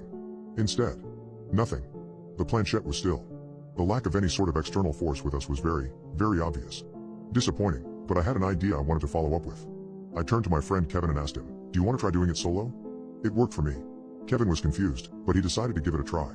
We all backed up to give him some space with the Ouija board. He placed his hand on the planchette and repeated my question, where are you from? His expression changed to shock as his hand started moving with the planchette. He turned to all of us and mouthed, I'm not doing this. I pulled out a notepad and recorded the answer as the planchette went from letter to letter. I recorded the following. Not important. I asked Kev to back up for a second as I approached the Ouija board, prepped for one final solo question. I asked, why are you only responding when it's one of us using the board? Yet again, the planchette moved effortlessly with my hand. It was faster this time, so I said the letters out loud and had Eleonora transcribe onto my notepad. One at a time. Fair enough. I thanked the spirit, my hand still on the planchette. I appreciate your answers, friend. To my surprise, in a strange synergy between me and the spirit, I felt compelled to move the planchette again. It was the fastest it had ever been this time as it covered the following letters. Tell everyone else to leave. Huh. My friends looked at me skeptically as I said the letters at a time. Are you sure you didn't just force that on purpose? Asked Eleonora. I assured her I definitely didn't. That was definitely from the spirit.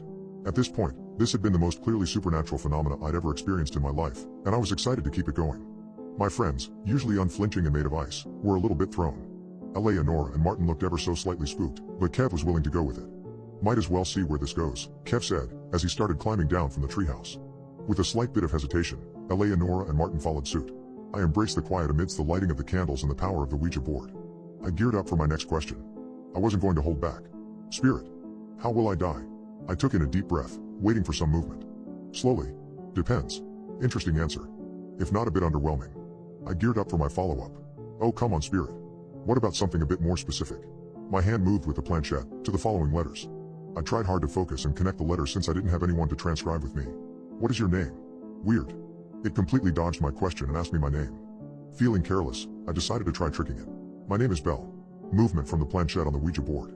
It took me to the letters. Do not lie. Well played, spirit. I gave the spirit my actual name.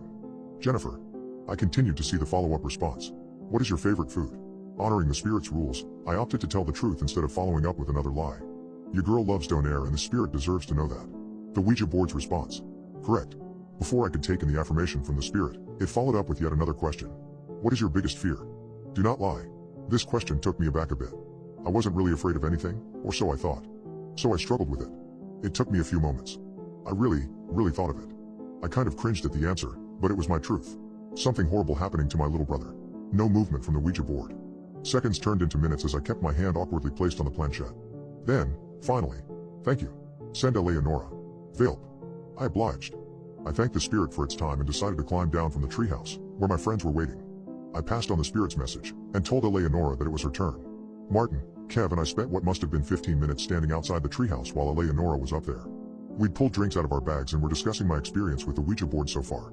Both were incredibly surprised when I told them that the spirit was asking me questions. What kinds of questions? Generic stuff, like my name, favorite food, etc. I answered. Weird. Both Kev and Martin seemed a bit thrown off by it, but I was excited. We looked up at the treehouse as we heard the sounds of someone climbing down. Eleonora had finished her session. She looked traumatized. How was it? I asked her. All it did was ask me questions. She was quiet when she spoke. Questions like, Kevin asked her, my name, my favorite hobby, my, biggest fear. That one took me a while to answer. Kev turned to me. That is a little bit eerie, he said. I agreed. It didn't look like Eleonora was loving it either. But still, a spirit asking us questions? This had been one of the coolest, if not the coolest, paranormal experiences I'd ever experienced in my life. Eleonora turned to Martin. It said that you were up next. Martin's session seemed longer than the others. We stood outside, drinking, talking about the happenings so far, and pulling out the occasional snack. That was a little bit traumatizing, said Eleonora. Kevin pointed to her, and then up to the treehouse. Agreed, this is kind of messed up, he said. Our conversation was interrupted by the sound of someone climbing down from the treehouse. Martin had finished up his session. It felt like it had been 30 minutes, which topped the rest of our sessions. We bombarded Martin with questions as he reached the ground. He looked more shell-shocked than Eleonora did. That was pretty screwed up, he started.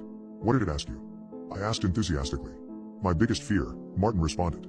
It's weird, but it felt like it didn't like my answer to that one. It almost seemed annoyed. Huh. So was it just silent for a while after that? I asked. No. It asked me way more things after that.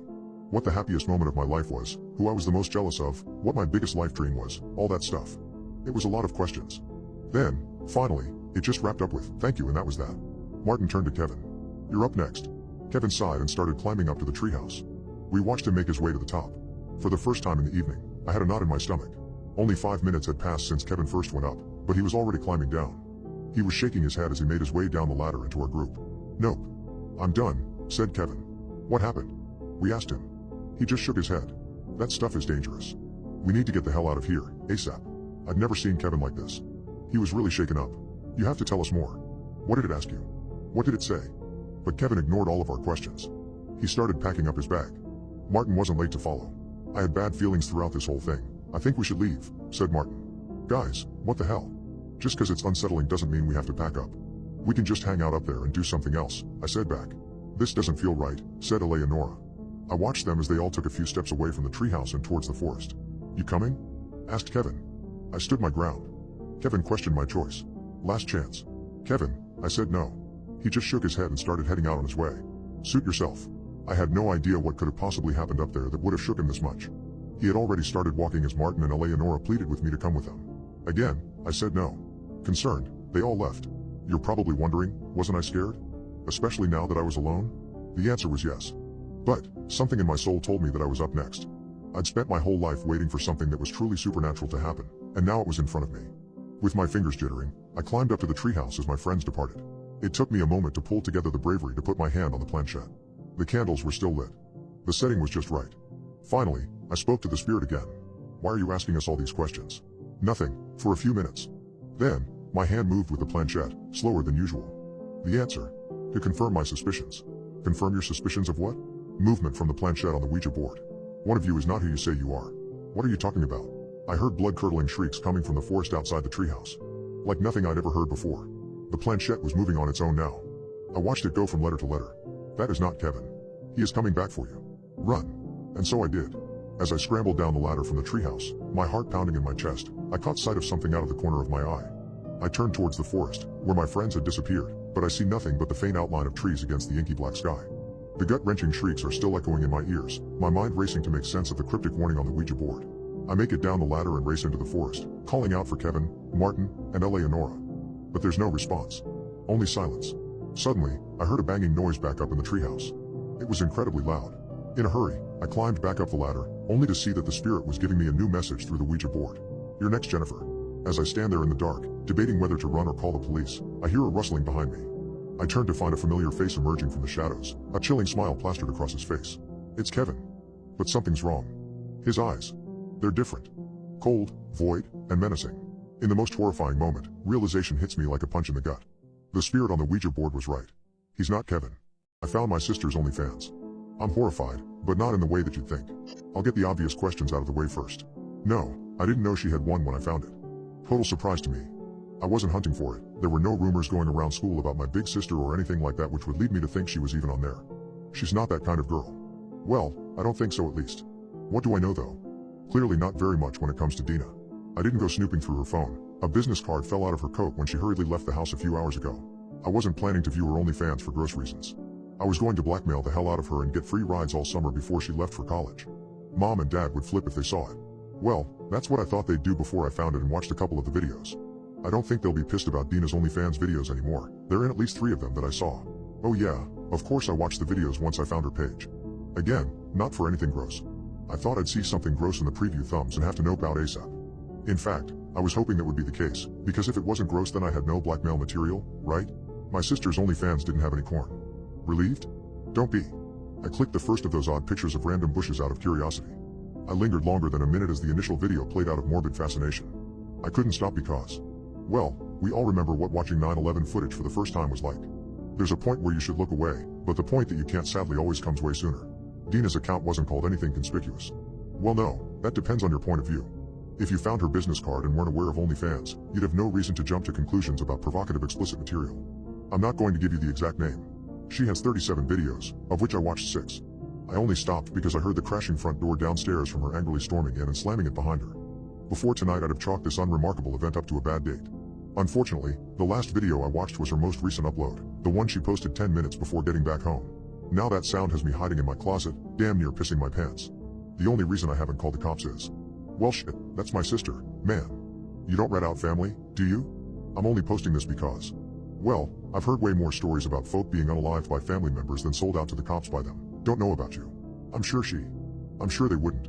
But I mean, I can just play innocent, right? She doesn't know I know. Mom and Dad are none the wiser. I could just keep stum, wake up tomorrow, smile over pancakes, and carry on living our little suburban lie. I can pretend I haven't seen the 10-minute long videos, that bestial snarl on my otherwise demure sister's face every time I can't even bring myself to write it out. And Mom and Dad just stood there and, even when she got out though. And how can her jaw unhinge so? No. I can't. I can't bring myself to do it. Even typing it is impossible. The look of raw human flesh is terrifying. I mean, where do they even find them? How do they get rid of them afterward? A lot of questions, the answers to which might not matter much tomorrow. The last video, the one they uploaded tonight, was different from the others. Only 3 minutes 29 seconds, cut off shortly and abruptly long before the usual conclusion. Judging by just how loud my sister is currently screaming into her pillow, my guess is they didn't have a contingency plan. I don't think Mom and Dad will be back for a while. My mom's frantic shrill bleating at the 3-minute mark was all the clue I needed to know this was no minor mess up. My dad will have a black eye for weeks. If they're done searching before dawn I'll be genuinely amazed. Even though the toes have always been chewed off by the second minute, the guy in the most recent video could run pretty fast. My friends and I discovered our paintings in an art gallery. Both of them are dead, and I'm the last one alive. About a month ago, my friends and I went to a newly opened gallery, Sway. It was the usual setup, tall glass windows in front showcasing the art placed strategically on bright white walls within. I was taking a casual tour of the perimeter when my friend Jared appeared at my elbow. Hey, congratulations, he said. You weren't going to tell us? I can't believe you managed to keep this a secret. Sorry, what? I replied. Oh, yeah, what indeed? He steered me around several corners to where Albina was admiring a painting. There's a new gallery opening, we should all go, no reason. Congrats. I stared at the painting in disbelief. It was one of mine. I was certain that I hadn't submitted to this gallery. I hadn't even heard of it until Albina had mentioned that it was opening. I would have remembered receiving a letter of acceptance, and I definitely would have remembered delivering a painting. None of these things had happened. And yet there my art was on the wall. It had my signature, and my name displayed next to it on a card. I knew the piece. I'd done it 2 or 3 years ago. It was good, very representative of my style at the time, but I'd moved on and had stopped trying to get it displayed a while ago. Albina and Jared were both praising me, so I just smiled and made vaguely humble comments. I must have submitted it. It wasn't like someone had broken into our apartment and stolen a single piece of my art. It was both confusing and concerning that I couldn't recall offering it to this gallery, but it was the only explanation that made sense. I was still trying to puzzle this out when another familiar piece caught my eye. I nudged Jared. Oh, so I'm the one keeping secrets? He raised an eyebrow at me, and I pointed across the floor. His eyes widened as he saw the same thing I had, one of his paintings neatly framed and prominently displayed. I didn't even know you'd finished that one, I said. I swear I saw you working on it like 2 days ago. Yeah, he said, sounding a bit lost. I was. How'd you get the gallery to take it before it was even done? Oh my god, look, said Albina. In the back corner of the gallery, occupying an entire corner, was a small collection of Albina's work. It was expertly curated. I'd watched her develop her style for years, and the 8 paintings chosen here perfectly encapsulated the entire range. Clusters of people kept gathering in front of them, and I saw more than one slip off to speak to the gallery owner about purchasing a piece. Albie, these are amazing, I told her after we finally managed to get close enough to see them all properly. Seriously, when did you do all of this? Asked Jared. Some of these are definitely new. Unless you have a secret studio you've been hiding from us? He narrowed his eyes at her in mock suspicion. She laughed, shoving him lightly, but behind her smile I saw the same confusion that I'd heard in Jared's voice, the same that I'd felt myself. None of us knew that our work was going to be on display here. Something was very odd. We didn't talk about it then. Oddity or not, our art and our names were on display, and there were free drinks to toast with. We refilled our glasses, congratulated each other effusively, wandered the gallery for a bit and then did it all again. By the time we were walking home, all concerns had vanished from all of our minds. We were successful. We could figure out how and why later. The next morning, Albina was dead. It was so out of the blue. So random. When Jared and I woke up, Albina's door was open, and I think we both hoped that she'd gone out to get bagels or something and that we would shortly be provided for. She wasn't answering texts, and Jared and I were just starting to get concerned when there was a knock at the door. We opened it to find a policeman asking if we knew Albina Shevchenko, and if we had contact information for her family, and if we could come identify the body. It had been a hit and run. She'd been dead by the time witnesses had gotten to her. No one had seen the car's license plate. The police didn't even pretend that there was a chance of justice. They gave us her stuff, including what remained of a bag of bagels. Somehow that was the worst part for me. She'd gone out to get something to celebrate with us. We were horrified. At the funeral, the priest spoke about her giving spirit and her wonderful personality, but most of all he spoke about her massive artistic talent. He went on at length about what she could have created if she had not had her span cut short. The entire gathering nodded along with him. Jared and I exchanged looks. It wasn't that he was wrong. She was amazing, and eventually the world would have known about her. It's just that hadn't happened yet. The three of us were, as far as we could tell, the only ones really aware of how much potential we had. If everyone knew this about her, why had she been scraping by in a dingy apartment with us, trying to get enough money together to buy more art supplies? We should go back to Sway, Jared said after the funeral. The gallery owner probably doesn't know. We'll need to get her pieces back before he trashes them when she doesn't respond. Our trip was unnecessary. The gallery owner had Albina's obituary blown up to large size and prominently displayed next to a tremendous collection of her work. It covered entire walls of the gallery, each piece with an explanatory card discussing when and why she had painted it. Where the prices had been on the cards, every single one was marked sold. I was looking around for the owner to ask where he was sending the money when Jared grabbed my arm. "Look," he said, half whispering. Arranged in a neat circle on one wall were a dozen of his paintings. "I don't know that I want to be on display here," he said. He sounded frightened. "Then take them back. They're your pieces." "Are they?" He pointed. "I never finished that one. That's how I wanted it to look, but I couldn't get it right. I swear I never completed it. And there. I never painted that one either." He began to name each painting hung up. How could they have any of this? How could anyone? His voice was rapidly rising toward hysteria. "Hey, let's get you out of here," I said, putting an arm around his shoulders. "We'll come back tomorrow and get them taken down if you want." Privately, I thought again about the piece that Sway had of mine. I'd never gotten around to looking for it at the apartment. Things had been a blur since Albie's death. I wondered how this gallery had so much of our stuff. I wondered what else had been taken. Back at home, Jared rummaged through his artwork, hunting for something. "See?" he said finally, holding up a canvas. "I told you. It isn't done." He was holding up something that could have been an early attempt at one of the pieces we'd seen in the gallery. It was the same general idea, but the colors weren't right and the composition didn't gel. Also, as he'd said, it was clearly incomplete. Parts of the canvas still showed through in some areas. It wasn't what was hanging on the walls. "I told you," he repeated. "How can they have art I never finished?" I tried to get him to calm down. I sat him down on the couch and poured him a drink. "We'd go back in the morning," I said. "We'd find the owner.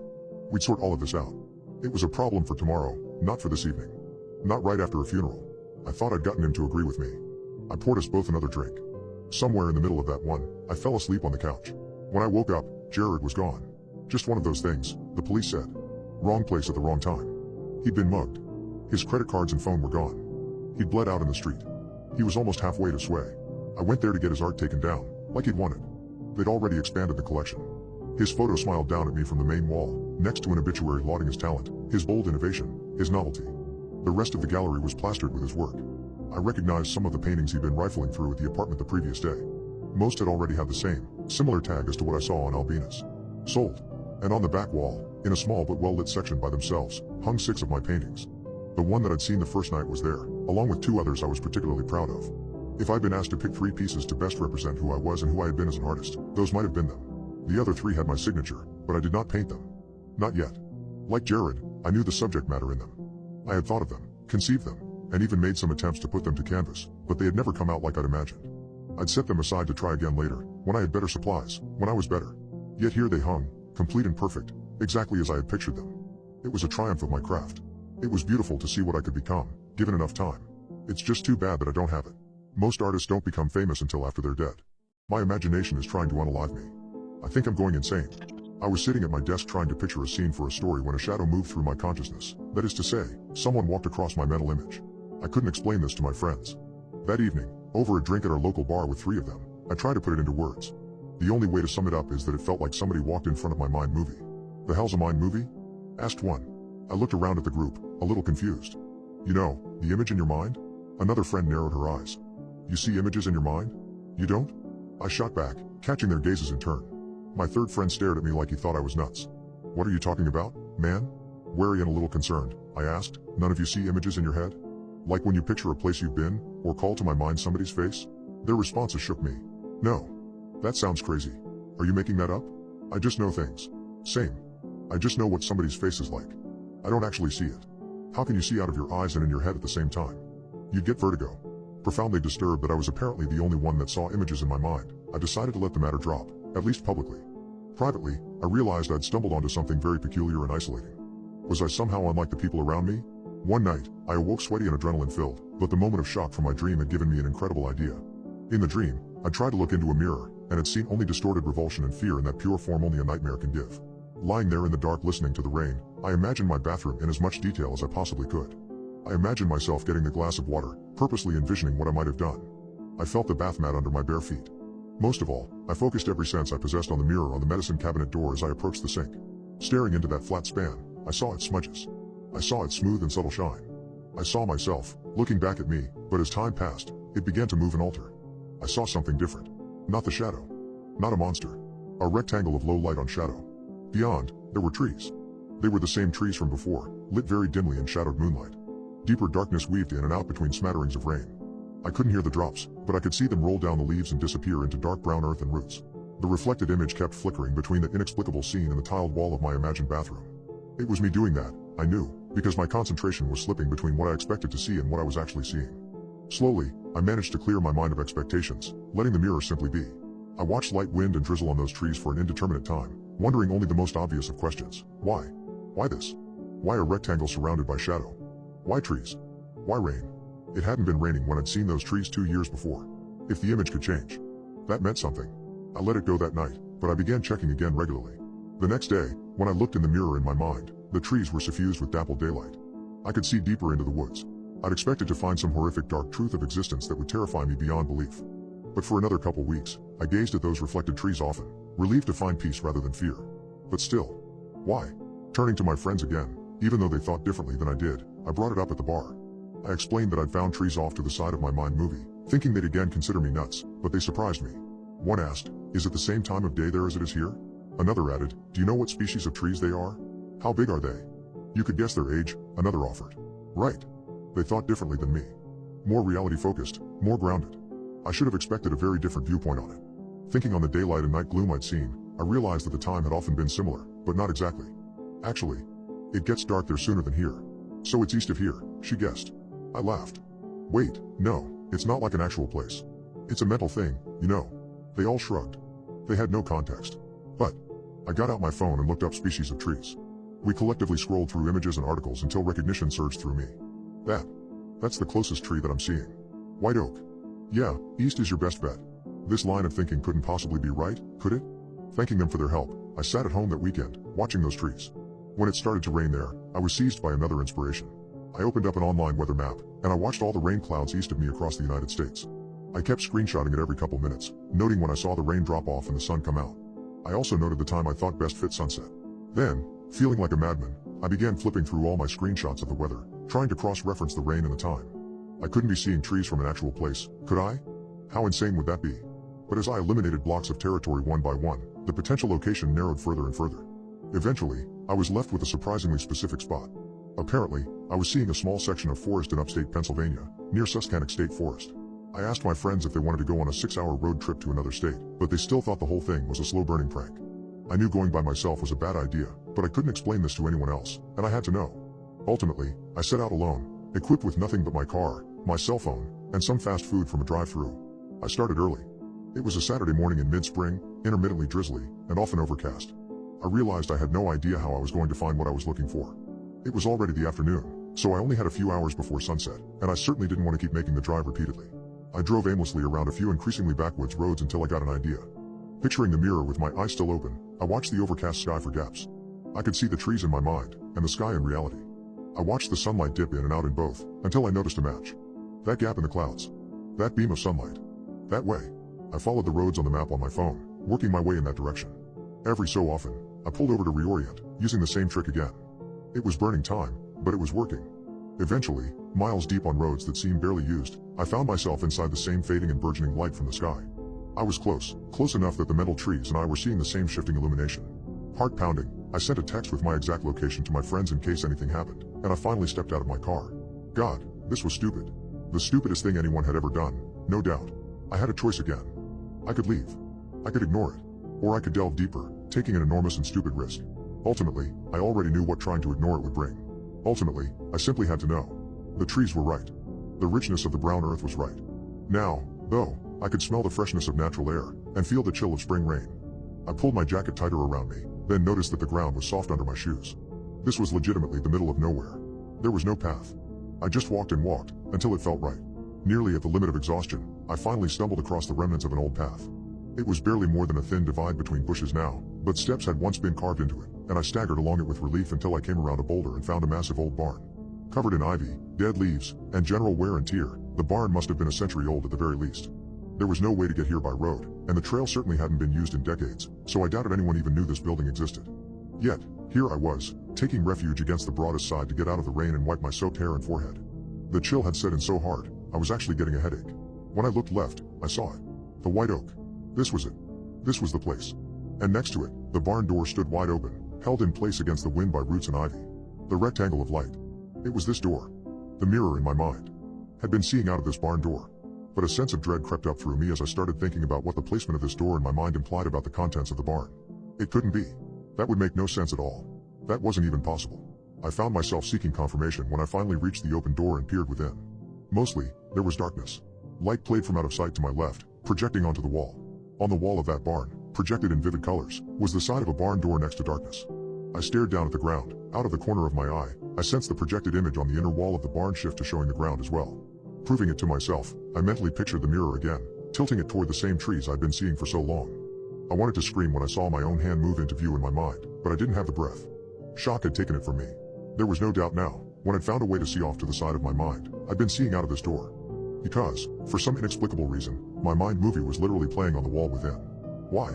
I asked out loud, horrified and confused beyond my ability to handle. Somewhere, a twig snapped. I'd been a dire fool. This had all begun with a shadow moving across my mind movie. Now I knew how that was even possible to begin with, since my mind movie was literally playing on a barn wall, but I'd never stopped to ask myself whether, 2 years later, that shadow might still be here. The messed up thing was, I couldn't leave. How could anyone? Quietly, filled with tension and the sense that I might have to murderously fight for my life at any moment, I crept to the nearby foliage and picked up a heavy fallen branch. My eyes jumped between the trees again, this time on guard in a very different way. I could see enough to know nothing could attack through the tangle without making a ton of noise. If the shadow was still here, it wasn't out there. It would be inside. Holding my stick at the ready like a club, I slowly moved toward the open door. A glance at the roots, rocks, and earth at the base showed me there was no way it could close behind me. Satisfied with that one small consolation, I stepped into the darkness within. Suddenly, I heard something slam behind me. It was the door. I tried to pull it back open, but it wouldn't budge. Once again, I heard the snapping of a twig, but this time, it was inside the barn. And something inside me made me realize that wasn't my imagination. I wasn't alone. I ignored a no soliciting sign and now I'm going to hell. I glanced at the sign next to the door, in the bold font typical of such signs. No soliciting. And in a smaller font below it, seriously. Don't ring the bell. Don't make it weird.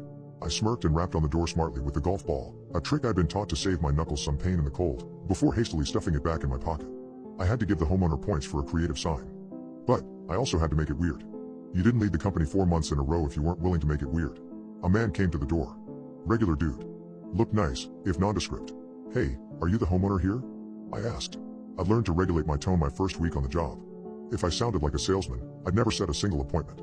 A tradesman, perhaps, a low-level worker for the electric company. One who was utterly untrained in dealing with customers. One who had some important business to conduct with you, business that involved the well-being of your home and your ability to keep the lights on, but who was also really bored and just wanted to get the hell out of there.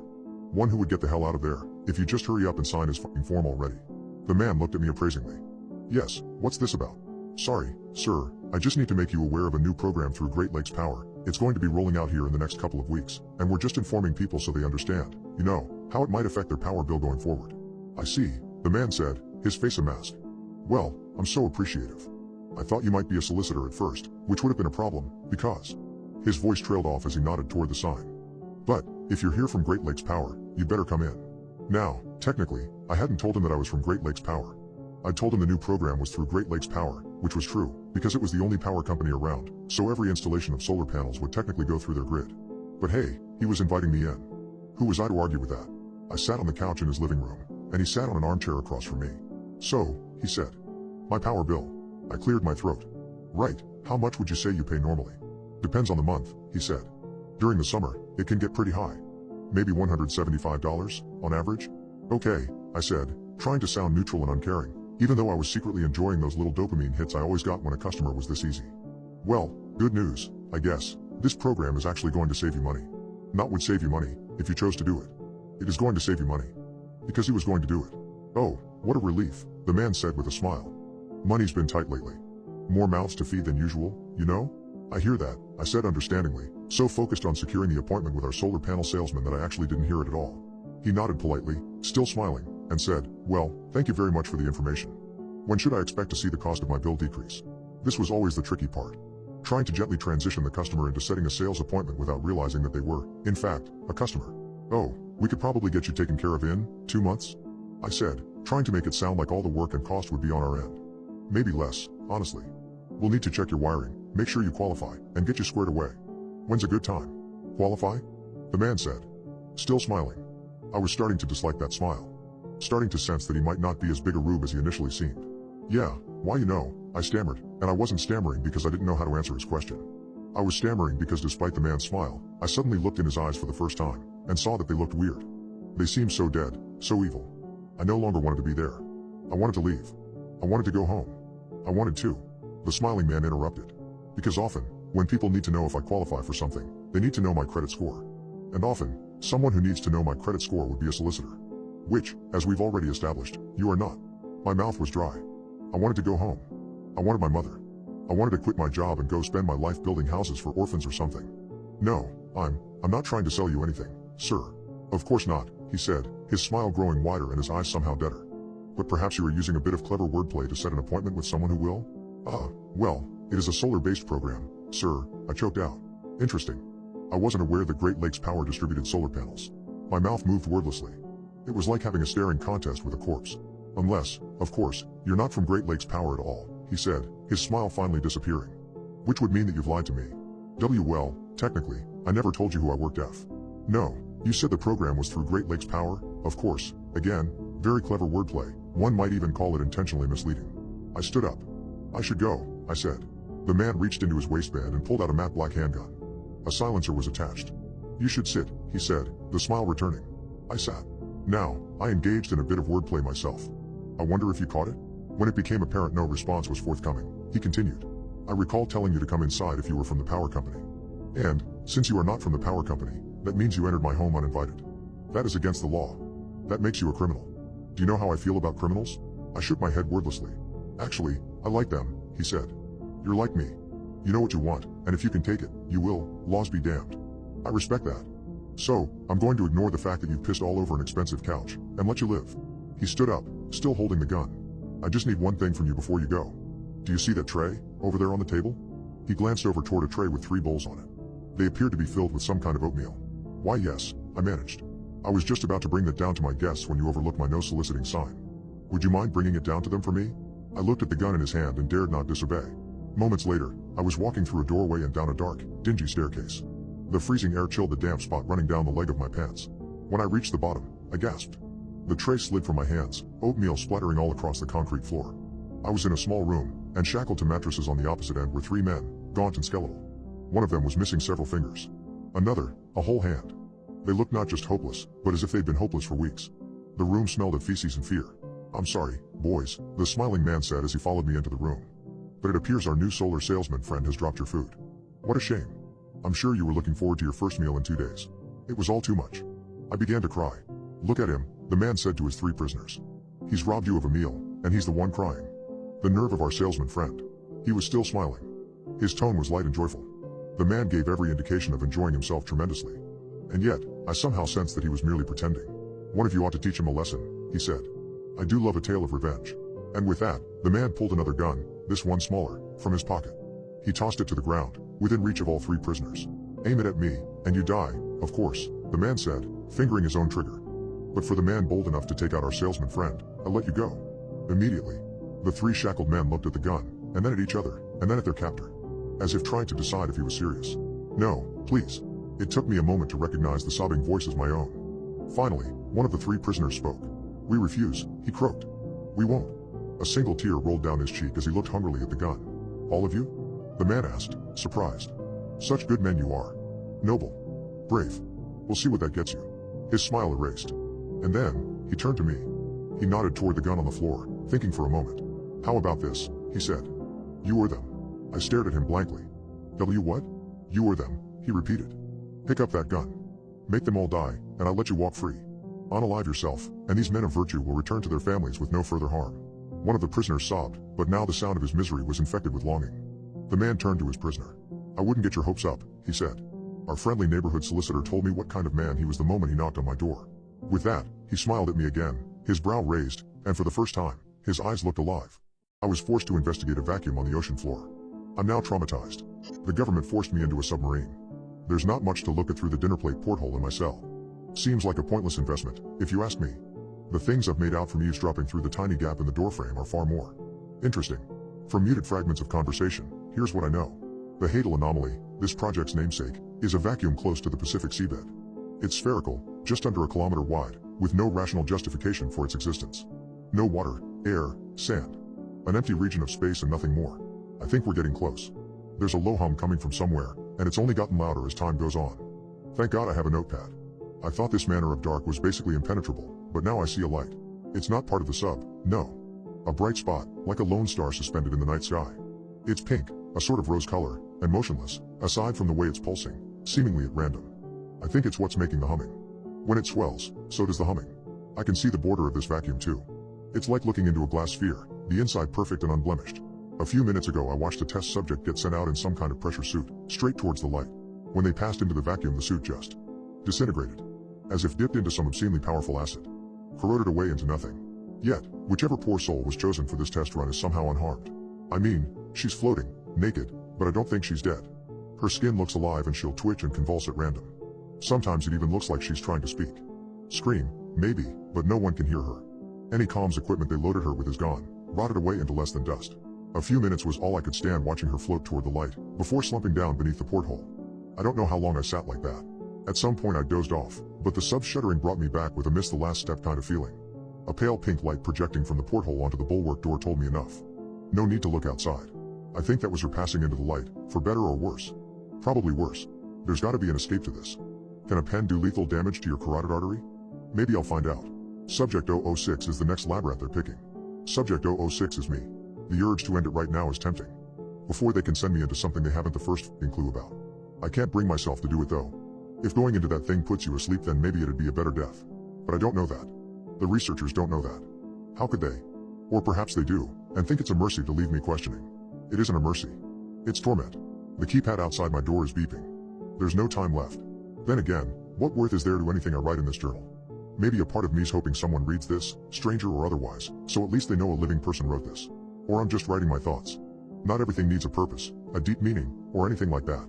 Some things can just be. It's time. I'm up. Researchers and sub-operators crowded me, chattering in a crucible of voice. I didn't care to hear anything they had to say. Why should I? The pressure suit was more like a cage than anything. Rigid joints prevented any movement, only serving to transport a fragile bag of meat through an inhospitable environment.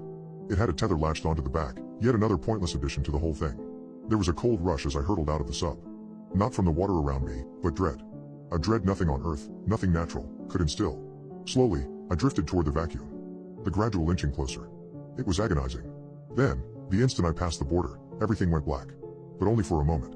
My eyes opened, and what I saw was not the deep sea, nor was it a bright light. The rapture incarnate, in every town, city, and village.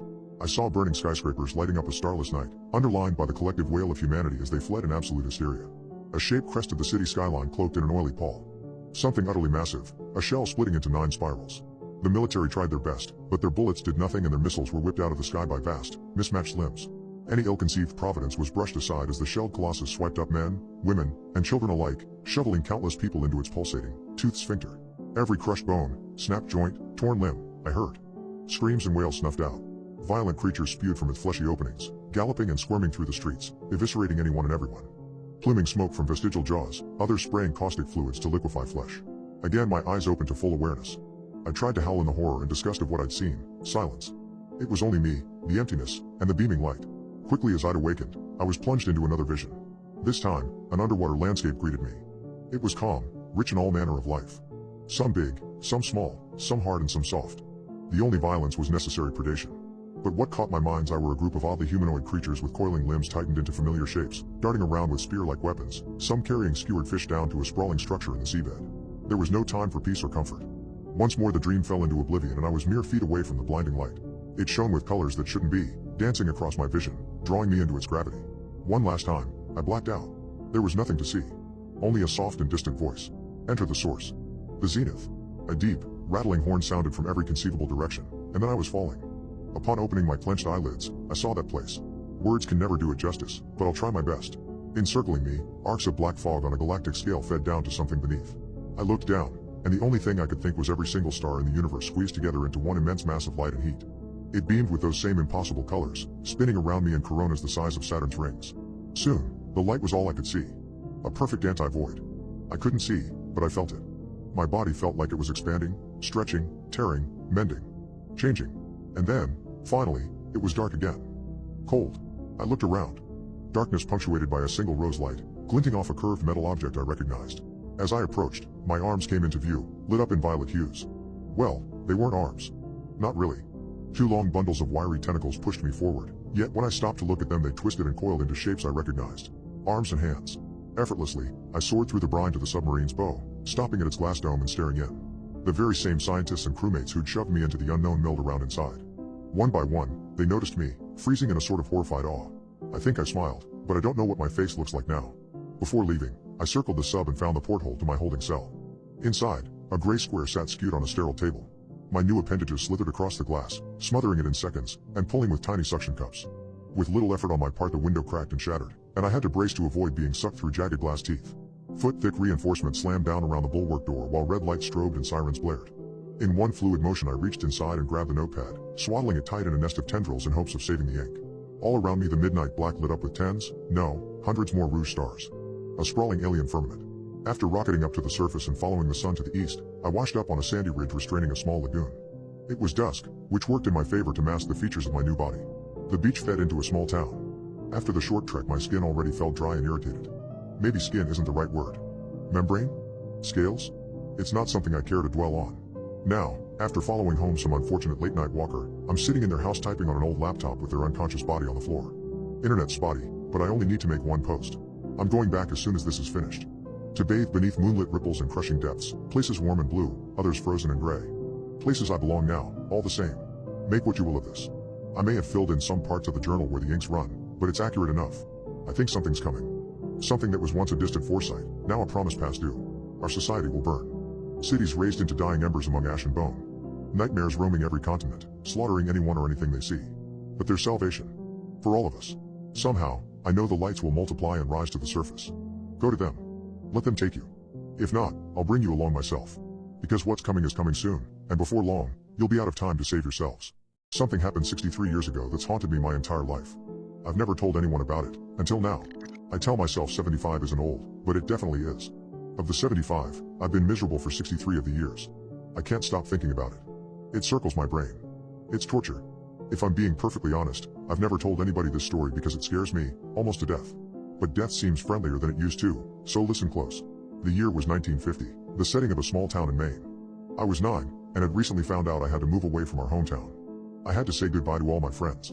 It was shaping up to be the worst summer of my life. I had actually begun praying for school to start again, until I discovered the basement. I could have sworn I'd roamed every inch of that library that I'd typically go to, but one day, in the far corner behind the foreign language collection I stumbled across a small wooden door I'd never seen before. That was where it all began. The door was windowless and made from oak that looked far older than the wall in which it rested. It had a knob of black metal that quite literally looked ancient. Engraved on the knob was what appeared to be a single footprint. I had the sense that whatever lay beyond this door was forbidden to me, and therefore probably the most interesting thing I would encounter all summer. I quickly glanced around to make sure nobody was watching me, then turned the heavy knob, slipped behind the door, and shut it. There was nothing, only darkness. I took a couple of steps and then stopped, unnerved by the totality of the shadow which surrounded me. I waved my hands in front of me in an attempt to find a wall or a shelf or anything to hold on to. What I actually found was far more subtle, a small string, dangling from above, but far more useful. I grabbed it firmly and pulled it down. My surroundings were instantly illuminated. I was standing on a small, dusty platform that looked as though it hadn't seen life in quite some time. To my left was a spiral staircase, made of wood and appearing ready to collapse at any second. The bulb was the only source of light in the room, and it was feeble, so when I peered over the railing to see what lay below, the bottom of the staircase dissolved into the darkness. I was beginning to feel scared. This place, wherever I was, seemed to have no business in a town library. It was as though I were in a completely different building. But no 9-year-old likes to let a mystery go unsolved. Looking back, I wish I could tell my prepubescent self to turn around, go back, do anything else besides descending that staircase. But, of course, I didn't know that then, and I may not have listened even if I had. So instead of turning back, I took a deep breath, gripped the railing, and glared resolutely forward as I began my descent. The wood on the railing was dry and covered with splinters. I immediately let go, holding my hands out for balance as I carefully traversed the staircase. It seemed very long, and with only the dim glow from the string bulb far above me, my heart pounded mercilessly in the darkness. By the time my feet reached the cement floor at the bottom, the light from the bulb above was very nearly a memory. But there was a new light source, and God, I'll never forget it. Directly in front of me was a door, massive, and a deep shade of red. The light was coming from behind the door, and it shone out in thin lines from all four sides, a sinister, dimly glowing rectangle.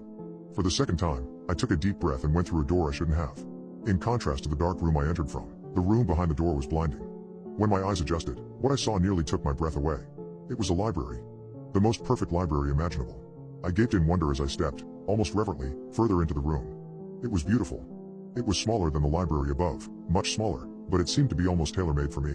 The shelves were packed with brightly colored titles, both armchairs in the middle of the room were exquisitely comfortable, and the smell, my God, the smell, was simply unbelievable. Sort of a mixture of citrus and pine. I simply can't do it justice with words, so I'll suffice it to say that I've never smelled anything better. Not in my 75 years. In truth, boredom only hid from me for 3 years.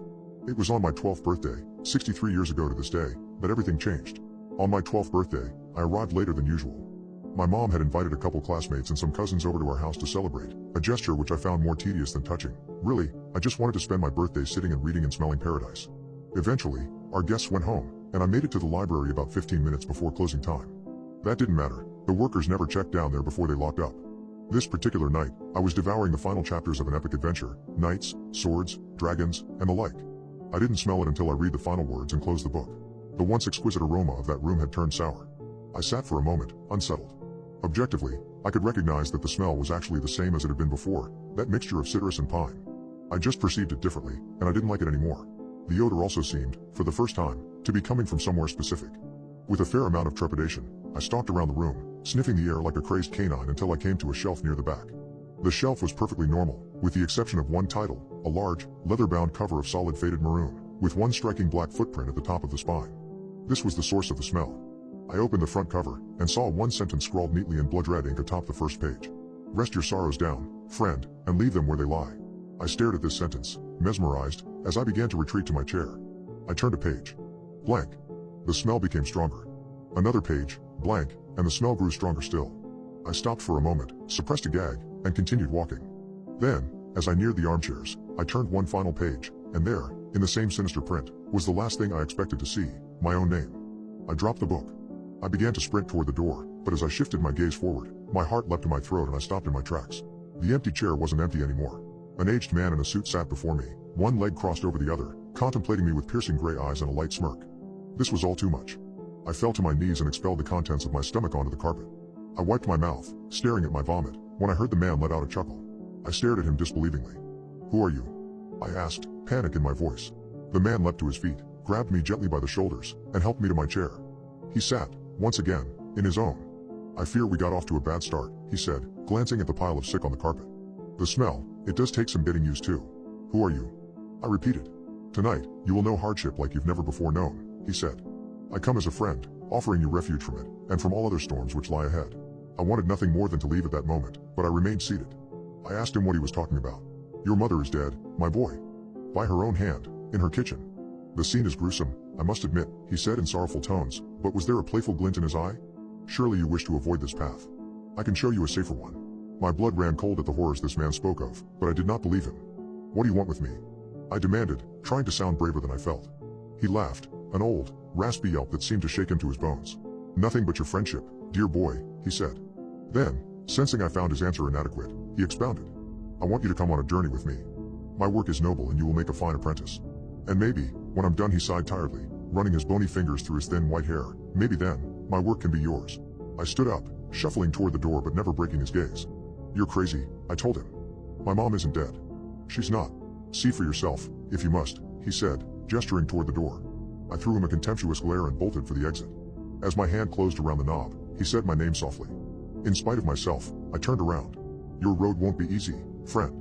If it ever becomes too much for you, and I mean ever, he said, pausing to sweep his hand over the room, you know where to find me. I slammed the door behind me and took the decrepit stairs 2 at a time. I exited the library, clambered onto my bike, and hightailed it home. The front door was wide open. I dismounted, leaving my bike in a heap on the ground, and approached the house cautiously. The old man was lying. He must have been. Still, tears began to sting my eyes. Heart pounding, I stepped inside and called for my mother. I heard no answer, so I turned into the kitchen. To this day, I don't know why she did it. I've lived in that small town in Maine my entire life, although I've kept mostly clear of the public library. Once, in my late 20s, I summoned the courage to step inside. Life was good at that time, and my fear had begun to morph into idle curiosity. Where the door to my basement sanctuary once stood was only a blank wall. I asked the librarian what had become of that basement, though in my heart I knew the answer. There was no basement, she said. There had never been a basement. In fact, if she had her facts correctly, city zoning ordinances prohibited a basement in the area. I've been haunted by that sickly sweet smell, that poisonous blend of citrus and pine, ever since that long ago birthday. When I saw my mother in the kitchen that day, collapsed in a pool of her own blood, I smelled it. When a man claiming to be my father knocked on my college apartment door, begged me for money and beat me to within an inch of my life when I refused, I smelled it. When my wife miscarried our second child, I smelled it, and again when she miscarried our fourth. When our oldest son got behind the wheel of the family Buick completely shit-faced and got his girlfriend killed, I smelled it. I began to smell it periodically as my wife became sick. She died late last year, and now, I'm alone for the first time in more than half a century. Now, I smell it every day, and it feels like an invitation. A few months ago, I went back to the library and the small oak door with the ancient handle was there, right where it used to be. My evening walk has brought me past that library every day since, but I haven't gone inside. Maybe tonight I will. I'm frightened to die, yes, but lately I'm even more frightened to keep living. The old man was right, my road hasn't been easy, and I doubt it will get any easier. Rest your sorrows down, friend, and leave them where they lie. He promised relief. A refuge, he said. Was he right about that too? There's only one way to find out. After all, I still know where to find him. I share a room with my autistic brother. When he talks in his sleep, he's begging for help. A lot of autistic children are difficult to handle, but my brother Lucas isn't one of them. His 16 years on this earth have not inconvenienced my family in the least. In fact, I can say that of all the autistic kids I've met, Lucas is the sweetest and gentlest. I'm not just saying that because his family, neighbors, teachers, and friends constantly note his calm disposition with surprise. Up until lately, he's never talked much. He spends hours on the phone with his best friend, an autistic classmate named Alex, and doesn't say anything but hi, Alex, and bye, Alex. He's content to spend all day sitting in his banana chair and playing PlayStation. Getting him to leave his room for any reason is like pulling teeth, unless, of course, we lure him with Doritos and Nutter Butters. He really is the greatest kid. That's why I'm so worried about him. Over the past month, Lucas has talked more and more, but not while he's awake. No, during the daytime, it's pretty much business as usual. But at night, business has become very strange indeed. See, though Lucas is a teenager, he's got the mental stature of a toddler. He says things a toddler would say, acts the way a toddler would act, and enjoys things that a toddler would enjoy. We've grown accustomed to this. For instance, if he wants a peanut butter and jelly sandwich, he'll say milk and sandwich and we all know what he means. He does not speak in complete sentences, and he does not have a large vocabulary, which is why I've been so unnerved by the things he says in his sleep. Lucas has never been a sleep talker, I would know. I've shared a room with him his entire life. So when I awoke many nights ago to the sound of him babbling away from the bunk below mine, I paid attention. The first thing I noticed was that his voice sounded different. My first thought was that somebody else was in our room. I almost would have preferred that. What I heard that night, and many nights since, was undoubtedly Lucas's voice, but sharper, clearer, somehow more intelligent. Honestly, it's how I think his voice would sound if he were not autistic. The second thing I noticed is what he said. Hi, have we met? Over and over again. Once every 30 seconds or so. It reminded me of something Lucas used to do in his childhood. He'd put in a movie, lie down next to the VCR and prop his feet up against it. Then, he'd use his toes to rewind the most amusing scenes. Over and over again. The third thing I noticed is how he said it.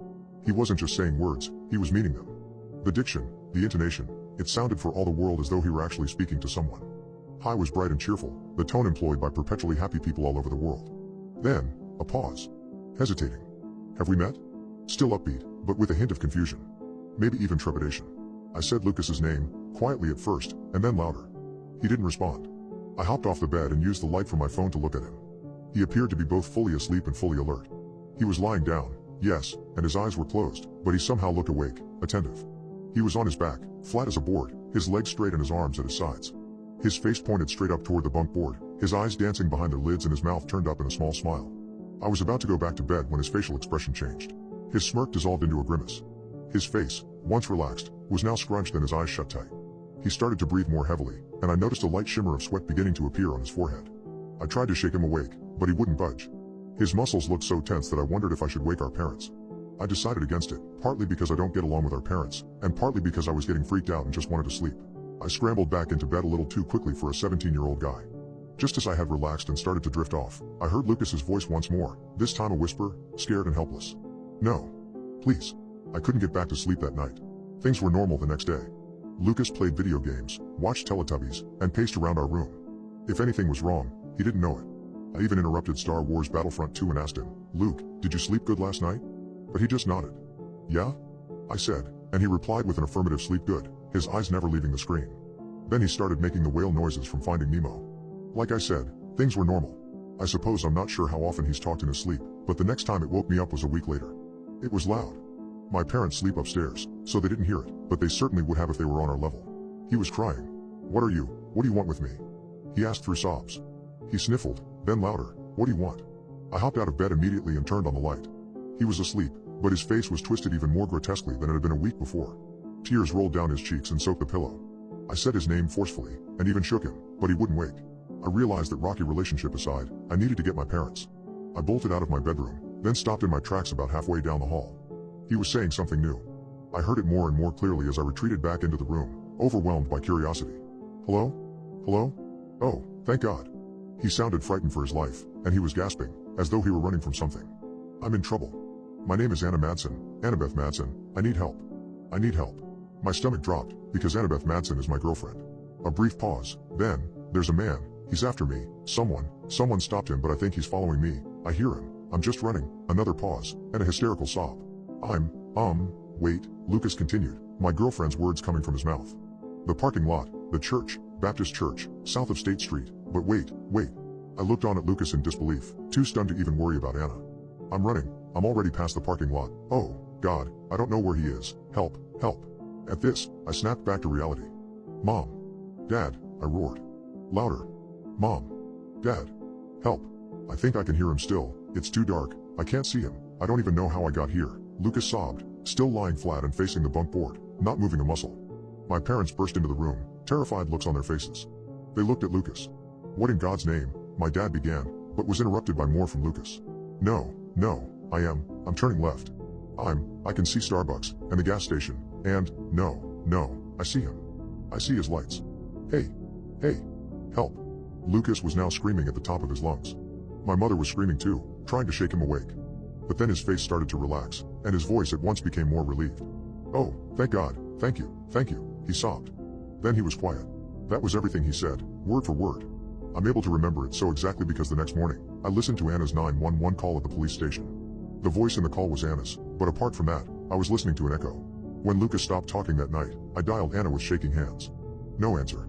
I sent her a text at 2:44, hey, this is gonna sound weird but are you alright? Call me. Sorry, I'll explain, and got this reply at 2:47, not really, I'll call, give me a few minutes. 26 agonizing minutes later, my phone rang. I listened to her story. A little after 2 o'clock in the morning she found herself in a hoodie and her pajama bottoms, barefoot, on an old dirt road near the industrial district.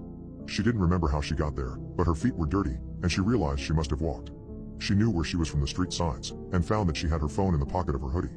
Panicking, she pulled it out to call someone, me, in fact, and she was struck, hard, in the back.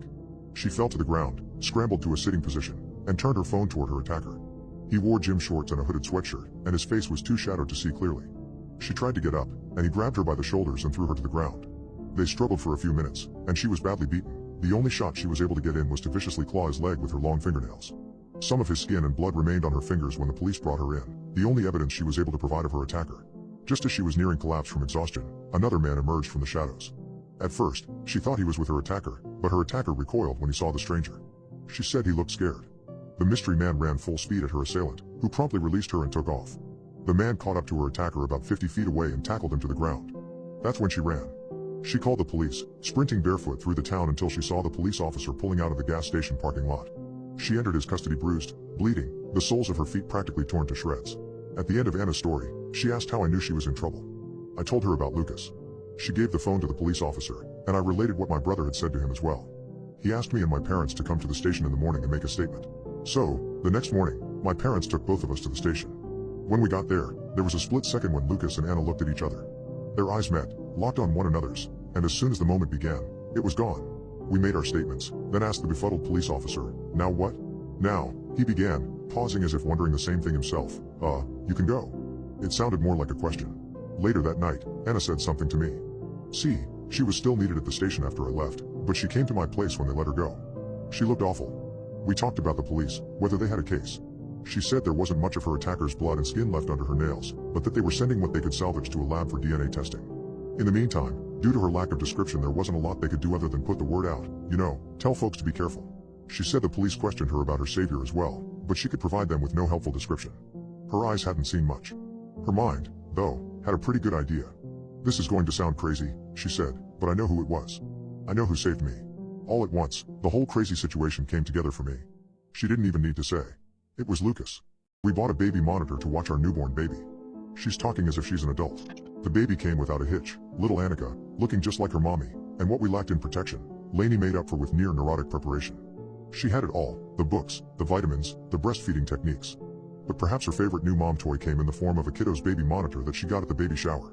I can't remember who gave it to her. It gave off a small hum, scarcely a whisper, every single night. Vague static, white noise, interrupted, only on occasion, by a cough or hiccup or whimper from sweet Annika. She wasn't a fussy baby at all. The monitor rested on Lainey's nightstand, securing my wife like a second quilt. A small red dot, indicating the device was alive and well, dimly bathed the room in crimson, and an optional display provided a blue-tinted camera feed aimed at Annika's crib. We could hear her, we could see her, and all was well in paradise. Oh, there were tough times, sure. The jaundice was bad and it led to things even worse. Pneumonia. Strep. Infections are no fun for an adult but an enormous goddamn deal for a baby. We spent plenty of time in the hospital. The nurses all loved Annika. They always remarked on what a well-behaved baby she was. The first year came and went. The kiddo's baby monitor ran out of batteries, and we never bothered to replace them. Annika was crawling. Then walking. The first word, spoken at the dinner table, which Lainey and I were both there for, mango. The words kept coming. Mommy. Diaper. Full. They were all expected, yet all met with excited applause from her mother and me. And then, one day, while Lainey was at spinning class and I was doing the newspaper crossword on the couch, Annika piped up from her playpen with a word I did not expect. Father. I sat up, straining silently to listen, sure I had misheard. But then it came again, even clearer than before. Father. Most dads would be thrilled. I was confused, and frankly, a bit unnerved. I had no idea where she'd learned that. I was always daddy. In fact, as far as I'd seen, nobody had ever so much as breathed that word in front of her. Yet there she sat, squawking away, giving voice to a word uncomfortably formal as though it were the most natural thing in the world. Father. Father. Father. Lainey didn't seem as interested as I did. In fact, she seemed more than a little bit miffed. Annika had been growing more distant from her lately. This was the age children usually clung tightest to their mothers, yet Annika seemed to have no such proclivity. One doctor theorized that Annika might be having her needs met through another source. Did she have a stuffed animal she was particularly attached to? A blanket, maybe? We could think of nothing. We had her tested for autism. Hell, we had her tested for everything. Nothing could explain her level of detachment from us, nor her remarkably tame behavior. The professionals had never seen anything like it, but didn't seem to think it was much cause for concern. Still, we couldn't shake the feeling that something was wrong. One night, Lainey had decided she'd had enough. She dug the old kiddo's baby monitor out of a box in the attic. She put new batteries in it, rewired the camera in Annika's room, and for a few hours, the white noise hummed beneath our sleep once more. I awoke to the sound of Annika babbling away in her crib. I turned toward the monitor, and my eyes swam, barely open, in the sea of crimson from its light. She was repeating the same word, again and again. Father. Father. I rolled over toward Lainey. She was still asleep. Annika wasn't being very loud. I stumbled out of bed, wiping my eyes, and picked up the monitor. My fingers fumbled for the switch on the back, and when I flicked it, a dull blue glow sprang from nowhere. I squinted my eyes to see into Annika's crib, and I let out a strangled cry. The monitor slipped from my hands and crashed to the floor. Lainey woke with a start, mumbling, "What's the matter?" But I couldn't speak. Someone was holding my daughter. Without a word, I ran into the hallway, not even bothering to grab my bat from the closet. The door to Annika's room was open. My sock slid out from under me and I crashed to the wooden hallway floor as I reached it, and as I lay prone I had a clear view into the bedroom. Annika sat up in her crib, crying wildly for a change, startled by the noise. Nobody was holding her. I swear to God, honey. But Lainey wasn't having it. The first night we start using the monitor again, and it just happens to be the night an invisible man breaks into our house and leaves her placed all neat in her crib where he found her. He wasn't invisible, and I can't explain it. Lainey, I'm telling you what I saw. All right, she said, as though humoring a child. What did he look like? At this, I drew blank. I couldn't exactly describe him. I hadn't looked long enough. I felt that I had seen him before, though. Somewhere. I felt that seeing him at all, even in a completely non-threatening context, would have made me deeply uncomfortable. But I didn't know how to explain this to Lainey, this vague recognition. So I just shrugged. She scoffed. But the whole thing had her spooked, I know it. That night she told me, if I were to hear anything from the monitor, anything at all, I would wake her up right away. So I did. Father. Father. Lainey's voice rang out above the dead white noise. Lainey snatched the cooing monitor from her bedside table less than a second after I'd woken her. She sat up and flicked the switch. Lainey shrieked a horrible sobbing shriek. She flung the covers from her and leapt from the bed in one fluid motion, leaving the monitor face up on the sheet behind her. On it I could see the man, cradling Annika with a light bounce, more clearly this time. And in a flash I knew exactly who he was. And this time, I stayed right where I lay. It took Lainey a long time to calm Annika down. That scream had put a good scare into her. I don't think Lainey even noticed that I never came in. By the time she got back to our bedroom, the lights were on and I sat on the bed, spread out with a couple of her old college photo albums. She walked into the room and stopped in her tracks. She looked at me, at the albums, and back to me. I think at that moment we both knew it was over. He wasn't in there, she said after a long pause. I know what you're thinking, but it wasn't him. Nobody was in there. Fine, I said. But he was on the monitor. You know he was on the monitor. Why, Lainey? She looked down at the albums, at the old pictures from which Will Harding's dumb face grinned up at both of us, feigning innocence. Father. She looked at me, and the guilt shone in her eyes. Will's the father. Not me. Will Harding. She started to cry. I stood up and walked out of the room, pausing a few inches from her face. Nothing came out. I was speechless. Then I left the house and never walked back inside. Lainey brought all my stuff to my new apartment a couple days later. The divorce went through quickly. She didn't want it, but she understood.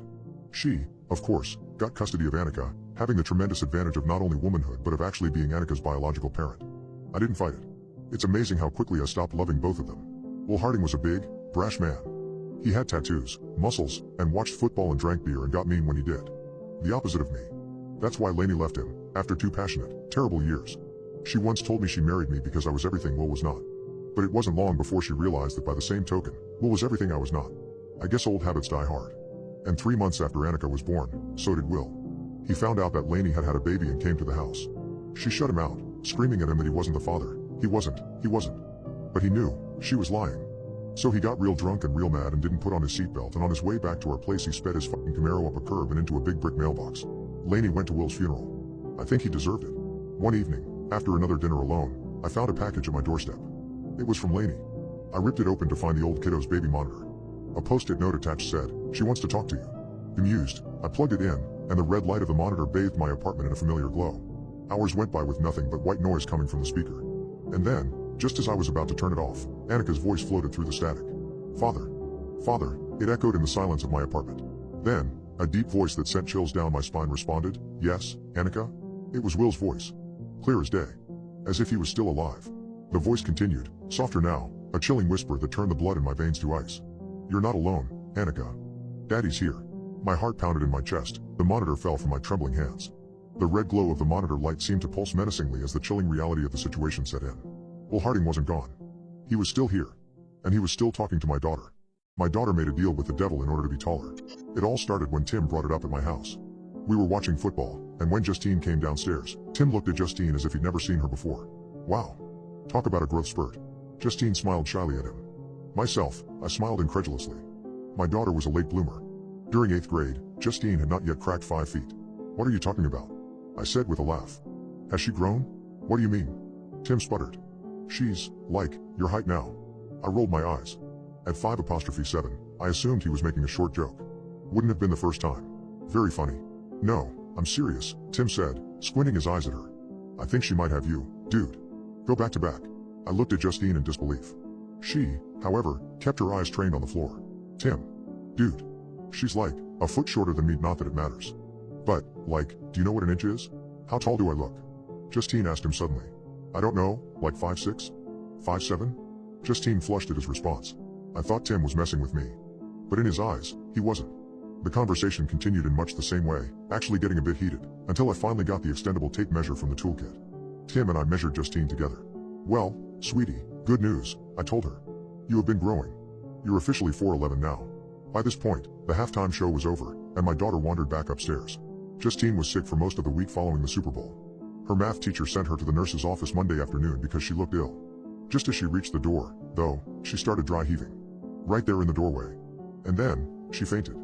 The nurse said she'd managed to stop Justine's head from striking the floor by maybe half an inch. Tim's words from the night before echoed briefly in my mind. "It's, like, half an inch, maybe." By Sunday, she was feeling better, so I drove her 2 hours south to visit her grandparents, on her mother's side. We still saw them somewhat frequently, but not nearly as much as we did when my wife was still alive. That can't be, my mother-in-law said, gazing at Justine in awe as she talked to her grandfather across the room. She's grown half a foot since the last time. She must be taller than her mother was by now. I narrowed my eyes at that. Anna was 5'6", Mom. Yes. Justine's about there, she said wistfully. I decided to let it go. The night passed without further incident. On the drive home, though, while pondering the strangeness of that conversation, and the one with Tim, I recognized something in a flash. A strange pattern, one that had been slowly emerging over the last few weeks. Justine has always been a social butterfly. But, she won't get a phone until she turns 14. Because of this, her friends ring our home phone off the hook. Sometimes to hang out, but often just to talk. A seemingly endless parade of gossip from a seemingly endless parade of 13-year-olds. Almost always girls. But not anymore, I thought. For the last few weeks, more and more of those young voices asking if Justine was home had belonged to boys. Somehow, this had totally escaped my notice until that very moment. So, a lot of boys calling the house lately. Justine scoffed. Oh, God. Dad. What? I asked defensively. I can't ask about this sort of thing? You can ask, she grumbled.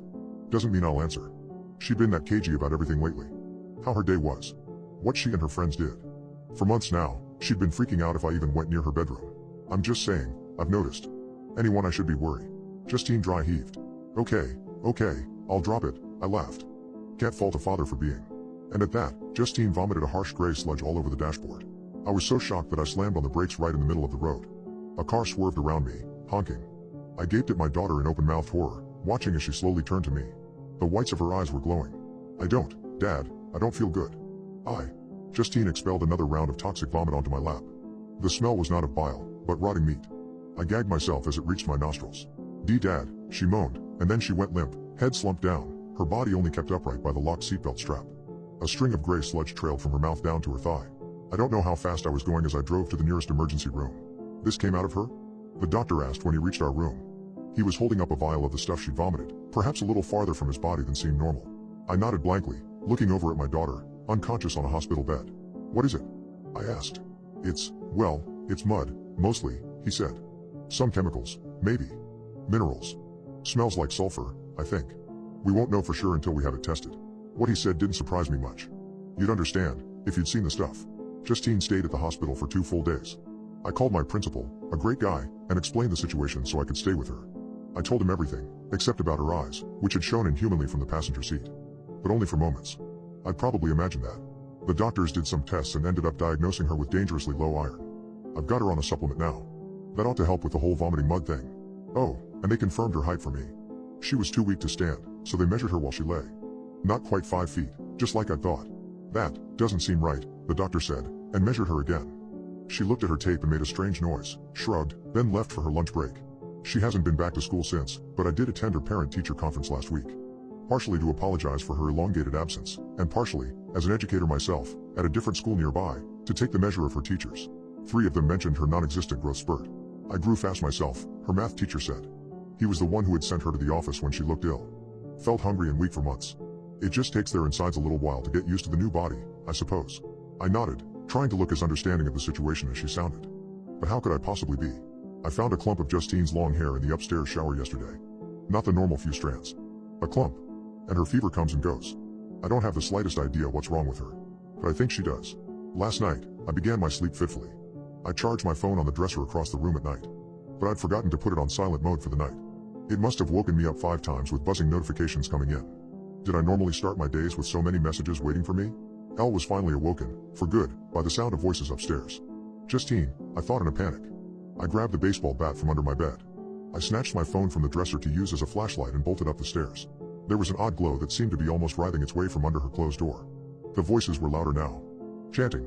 In her room. I reached for the door handle. It was locked. Her door didn't have a lock. Justine. I screamed, pounding on the door with my fist. The voices, in response, seemed to get quieter. But I could still hear them. Rhythmic. Not English. They sounded cruel. I slammed my shoulder against the door. Once. Twice. On the 3rd try, the frame splintered and the door smashed open. There was nobody. Nobody but Justine. Except, that wasn't quite true. Justine was there, standing in front of her body-length mirror. Her back was to me, and she wore a blood-red robe. But her reflection, no. It couldn't be. My daughter was 13 and looked 11. But in the mirror I saw a woman nearly grown. Taller. Prettier.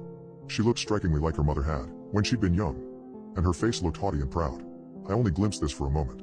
Justine turned to me, and her reflection was as it should have been once again. But this younger version of her, the real version, wore the same terrible expression. She stood amid a circle of candles lit on the floor. We looked at each other for a while. Then she spoke, her voice cold. "Go back to bed, Dad." I stood my ground. I had no idea what to do. There was nothing to do, perhaps. But I couldn't leave her. Eventually, I took a tentative step toward her. "Justine," I began. She stamped her foot, something I hadn't seen her do for years. Not since she was a true child. She screeched at me in anger, and her voice hardly sounded human. I said, "Go to bed." The candles around her feet all went out at once. And as she screamed her command, some power, lifted me from my feet. I was hurled from the room so violently that my head struck the wall across the hallway. The door slammed shut, and from behind it, I could hear my daughter begin to weep softly. I sat slumped against the opposite wall for several minutes, half conscious. Eventually I started to regain my senses. I rubbed my head, dazed. What the hell just happened? I couldn't see anything. My phone's light had turned off. As I went to turn it back on, I noticed all the notifications I'd missed that night. There were calls. 8 of them. From the principal. There was also a text. I opened it. The principal, my boss, you understand, had typed in all caps, "Call me ASAP. It's about Justine." So I did. He picked up on the first ring. "Hank? Sorry to scare you, buddy." I had no clue what to say. Listen, I had a meeting with all the other administrators in the district earlier tonight. And I think I might have some information about what's happening with your daughter. Why she's been sick. It's not good, Hank. Are you sitting down? I looked around the hallway and chuckled darkly. I suppose I am, I said. 4 other admin were talking, sort of hushed. I overheard. Students of theirs, girls, passing out at school. Terrible fevers. One threw up in the nurse's office and it was like nothing they've ever seen. They haven't been able to get the smell out since. Jesus, I muttered. Is it a virus? Some sort of. Hank, it's worse than that.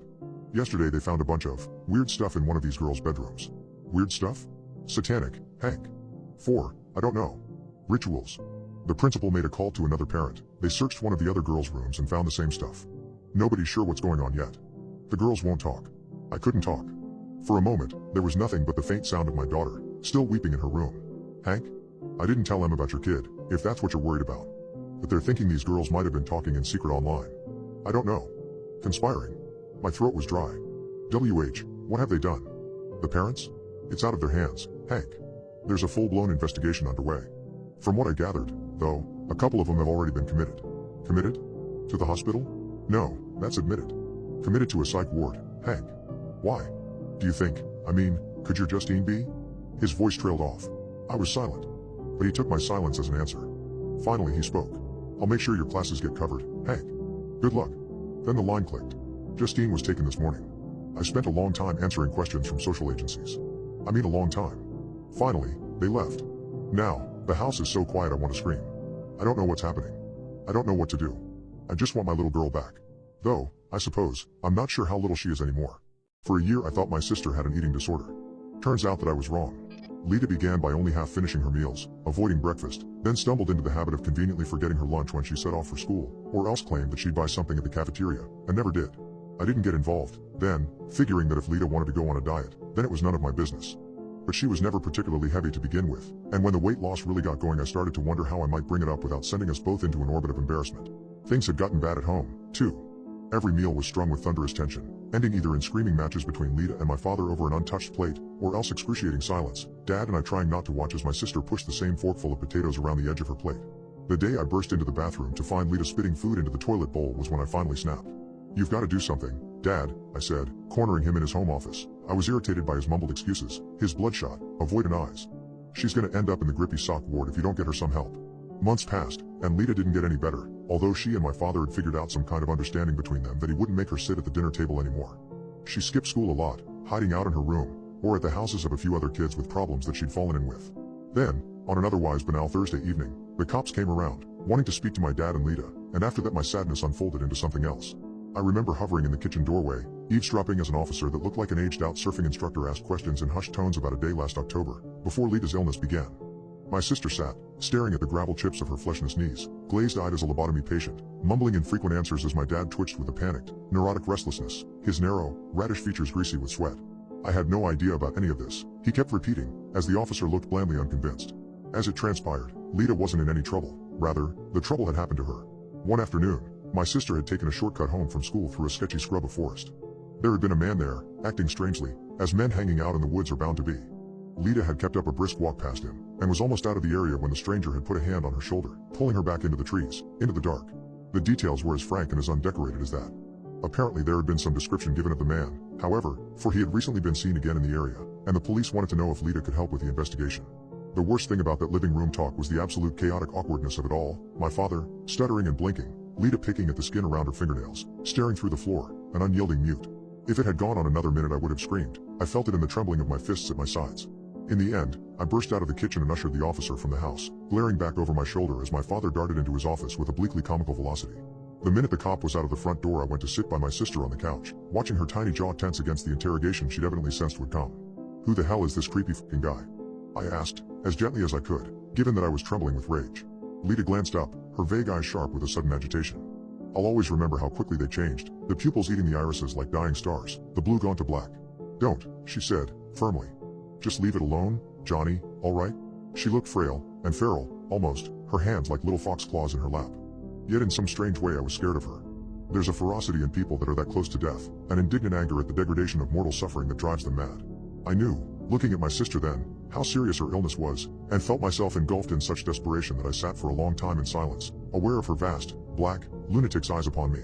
Then I got up and went to confront my father, an advent that had now become a grim routine. "You're effing a hole," I snapped, kicking the wheels of his computer chair as he sat, wincing, with his back to me. "You knew what happened way before that cop turned up, right? And you didn't do anything. You let things get this bad. You don't know what I've been doing," my father protested, holding up his hands in submission. "Lita hasn't got any worse recently. I'm trying everything I can." At that moment, I hated him, this thin mockery of an adult with his blotchy, balding scalp, all blundering anxiety, his flapping inability either to seek justice for my sister, or to help her eat. As far as I was concerned, my father had sat idle at his laptop as she had cliff-dived into wounded obsession, which had perhaps been the reason Lita had taken that dangerous road home, lacking the parental steering that might have set her on another path. "I'll never forgive you for this," I snarled, unmoved by the cringing servility in my father's eyes. "And I bet Lita won't either. You're a horrible dad." I marched out of the room, slamming the door so hard against the wall that it dented the plaster.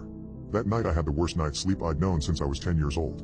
Sometimes I dreamt of Lita, a little girl lost in fathomless trees, beckoned down to their roots by a figure I couldn't quite see. From time to time I'd jolt half awake as though I'd tripped over an unseen step before plummeting back into another weird slumber, repeating the pattern so many times that I can't be sure if I ever really woke up at all.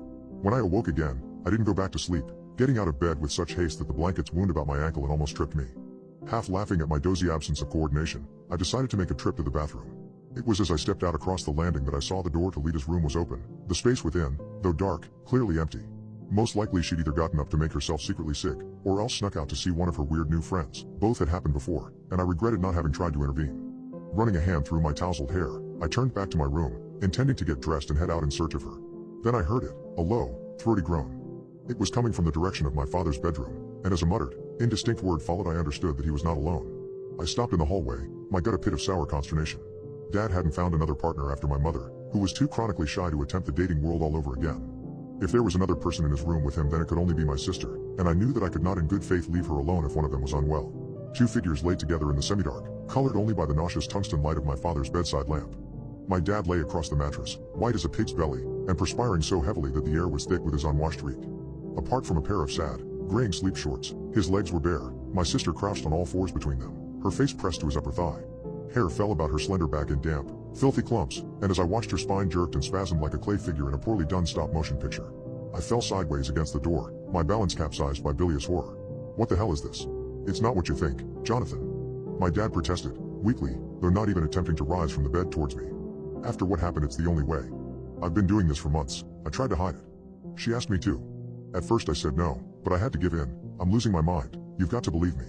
He pushed at Lita ineffectually, unable to dislodge her from his leg even with all his strength. It was only when I said my sister's name that she looked up, her eyes drenched in the black of that afternoon, and I saw that her face wore a grin of blood, that her little feral hands were slick with it. A vein in my dad's thigh was open, seeping its contents in a lazy stream upon the sheets. "She's been eating," said my father, wearily. "In her own way, she's been eating all along." An entire class went missing on a field trip. The only remains that were found were their fingers and toenails. Our teacher gave us flashlights to boost our chances of meeting these elephant hawks, but they were cheap and flimsy. Good enough for us fourth graders. We went on a field trip at night. We were walking along the old fence when we first saw them. I'd expected nothing more than little brown blurs flitting about the air, but the moths were beautiful. I'd never thought of insects as matching in brilliance with the rest of nature, but I was proven wrong that night. I took notice of the flowers that spotted the field alongside us. Strangely, the moths seemed to have no interest in the flowers, choosing instead to dart around aimlessly at the forest border. "Hey, Mark, look there," I heard Clyde whisper from my left. I turned to see his flashlight pointing into the darkness between the pines, just barely illuminating more moths. But not just more, but a lot more. Only faintly illuminated, it appeared as if the hawk moths were swirling in a dense mass, akin to a school of fish, but more tightly packed. "What are they doing?" I found myself asking Mr. Albin to my right. "I don't know," he replied after a moment. "It looks like they're being drawn in by something. Never seen anything like it." His expression unsettled me. His eyes were wide, but not with the same amazement as earlier, closer to an intense focus, or a bewildered fascination. I looked back over to Clyde, only to see the same look on his face. My confusion grew as streams of moths fluttered their way into the trees in a voyage towards something. Their flickering bodies merged to form more bizarre masses of quivering wings, still barely visible beyond the shadows. My attention was pulled back to my friend once more when I heard him mutter something. Whoa! It was a sound of pure enthrallment. No sooner had I turned to face him when I saw he was already halfway through climbing between the barbed wire. "Clyde?" I got no answer. Only the quiet crunching of leaves and twigs as he staggered his way into the trees, and disappeared from my torchlight. "See, Clyde?" I looked back to Mr. Albin, hoping he would say something, anything, to sternly call Clyde back from the woods and make everything well. But still, he gazed off into the forest, fixated on something I couldn't see. I tugged at his sleeve, trying to pull his attention, but it was no use. I looked around me to see similarly captivated faces.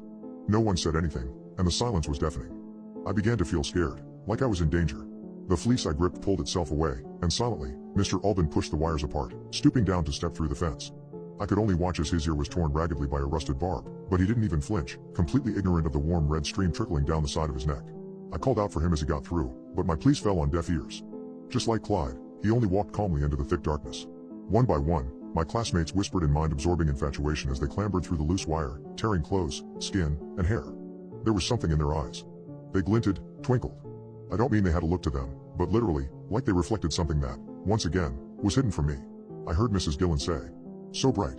I never thought I'd see you again," while Lily pulled at her hand frantically, to no avail. She lost her grip and tumbled over backwards, lying there as her grandmother left her alone. The whole thing felt so unfamiliar. This wasn't something that was supposed to happen. I felt tears run down my cheeks, those of a terror I'd never felt before. It was so different from other scary situations. I couldn't understand why they would just wander off into the forest with no care for themselves or anyone else. The moths were gone now, down the same path my class had taken. The rustling footfalls had grown distant, and faded away into the night, leaving empty silence in their wake. Only I, Lily, Ms. Hartford and a boy called Jay remained. The only adult left in our midst looked scared and uncertain, as were we. She glanced between us and the dark forest a few times before making the decision we'd been fearing. "Wait here, children. I'm going to find them and bring them back. Don't worry, I'll only be 5 or 10 minutes. Her voice was shaky, but she was brave nonetheless, and climbed through the fence, vanishing into the all-consuming darkness. And so, we waited. 5 minutes. 10 minutes. 30.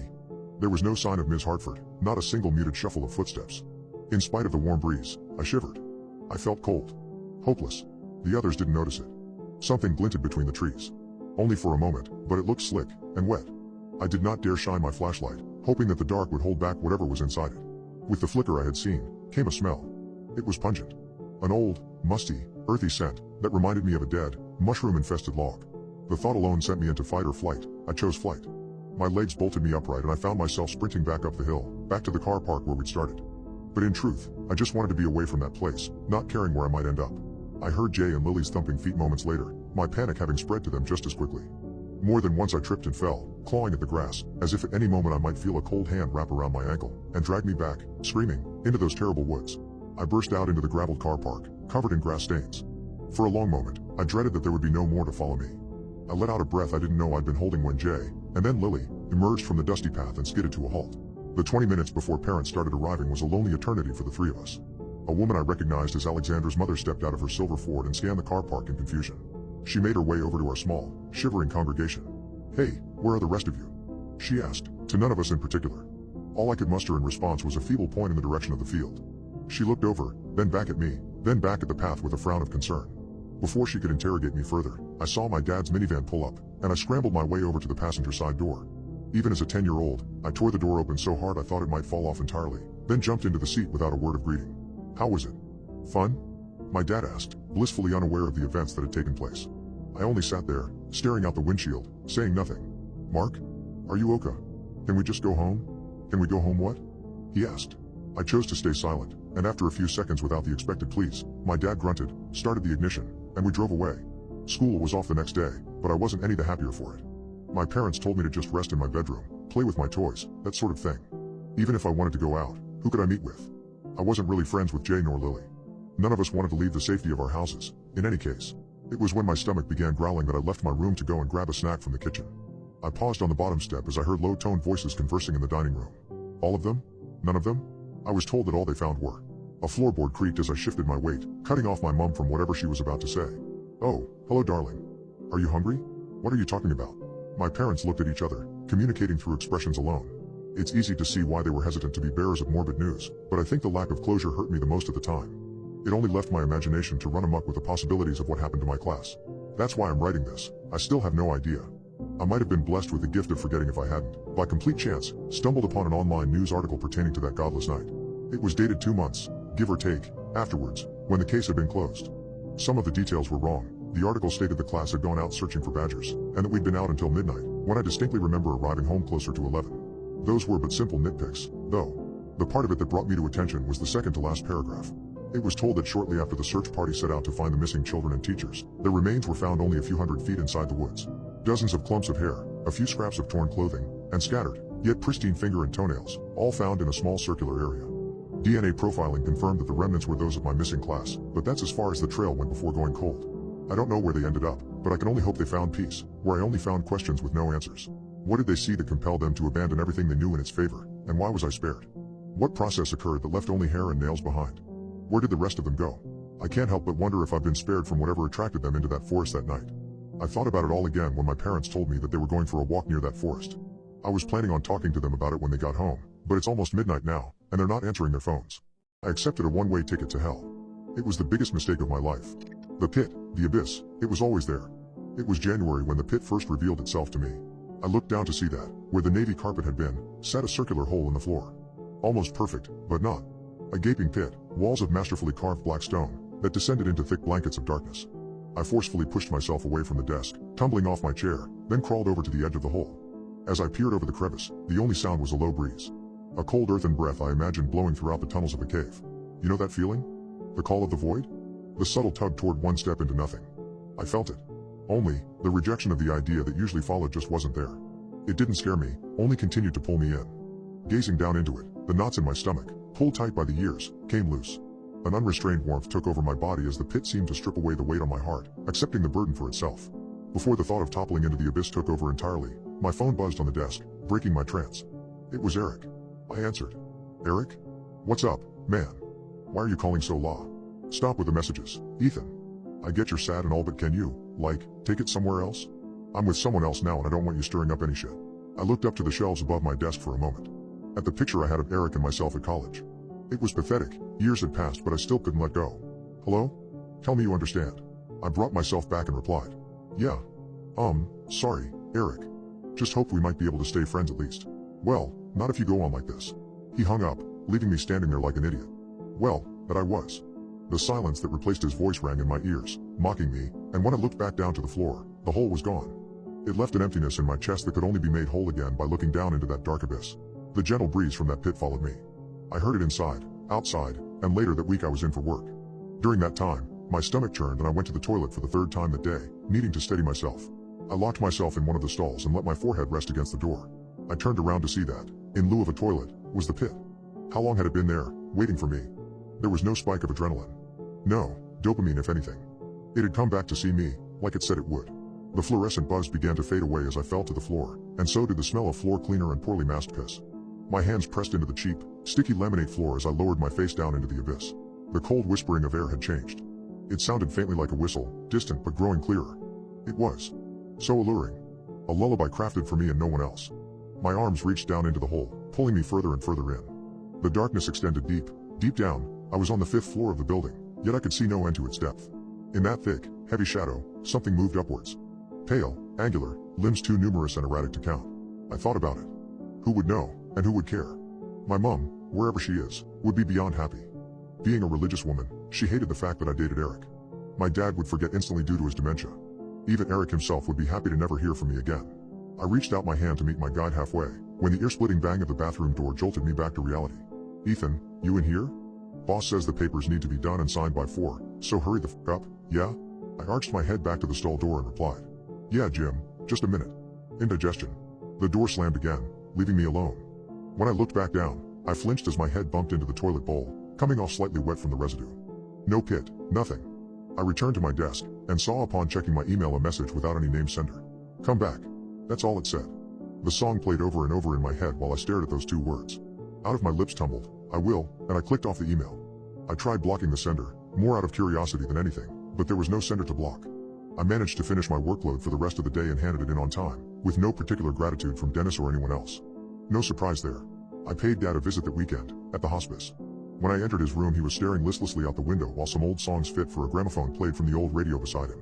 Hey, Dad. His head rolled around to look at me side on. Oh, hello there. What time is it? I could tell he was only trying to be polite, that he didn't really know who was talking to him, and changing the subject for that reason. It's 2:45. How are you feeling today? I brought you some custard creams. He turned around some more to look at me, down at my hands and then back up with a smile. These are my favorite, how'd you know? The corners of my brow fell and I brought a hand up to block a potential tear. It's me, Ethan. I'm your son. I don't. The look of confusion on his face told me all I needed to know.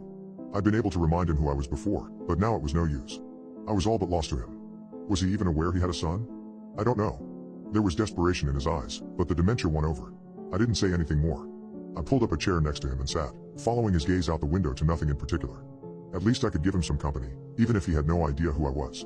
Looking through the smudge-covered glass, I could hear that melody, whistling in my ears, and I knew it called to me again.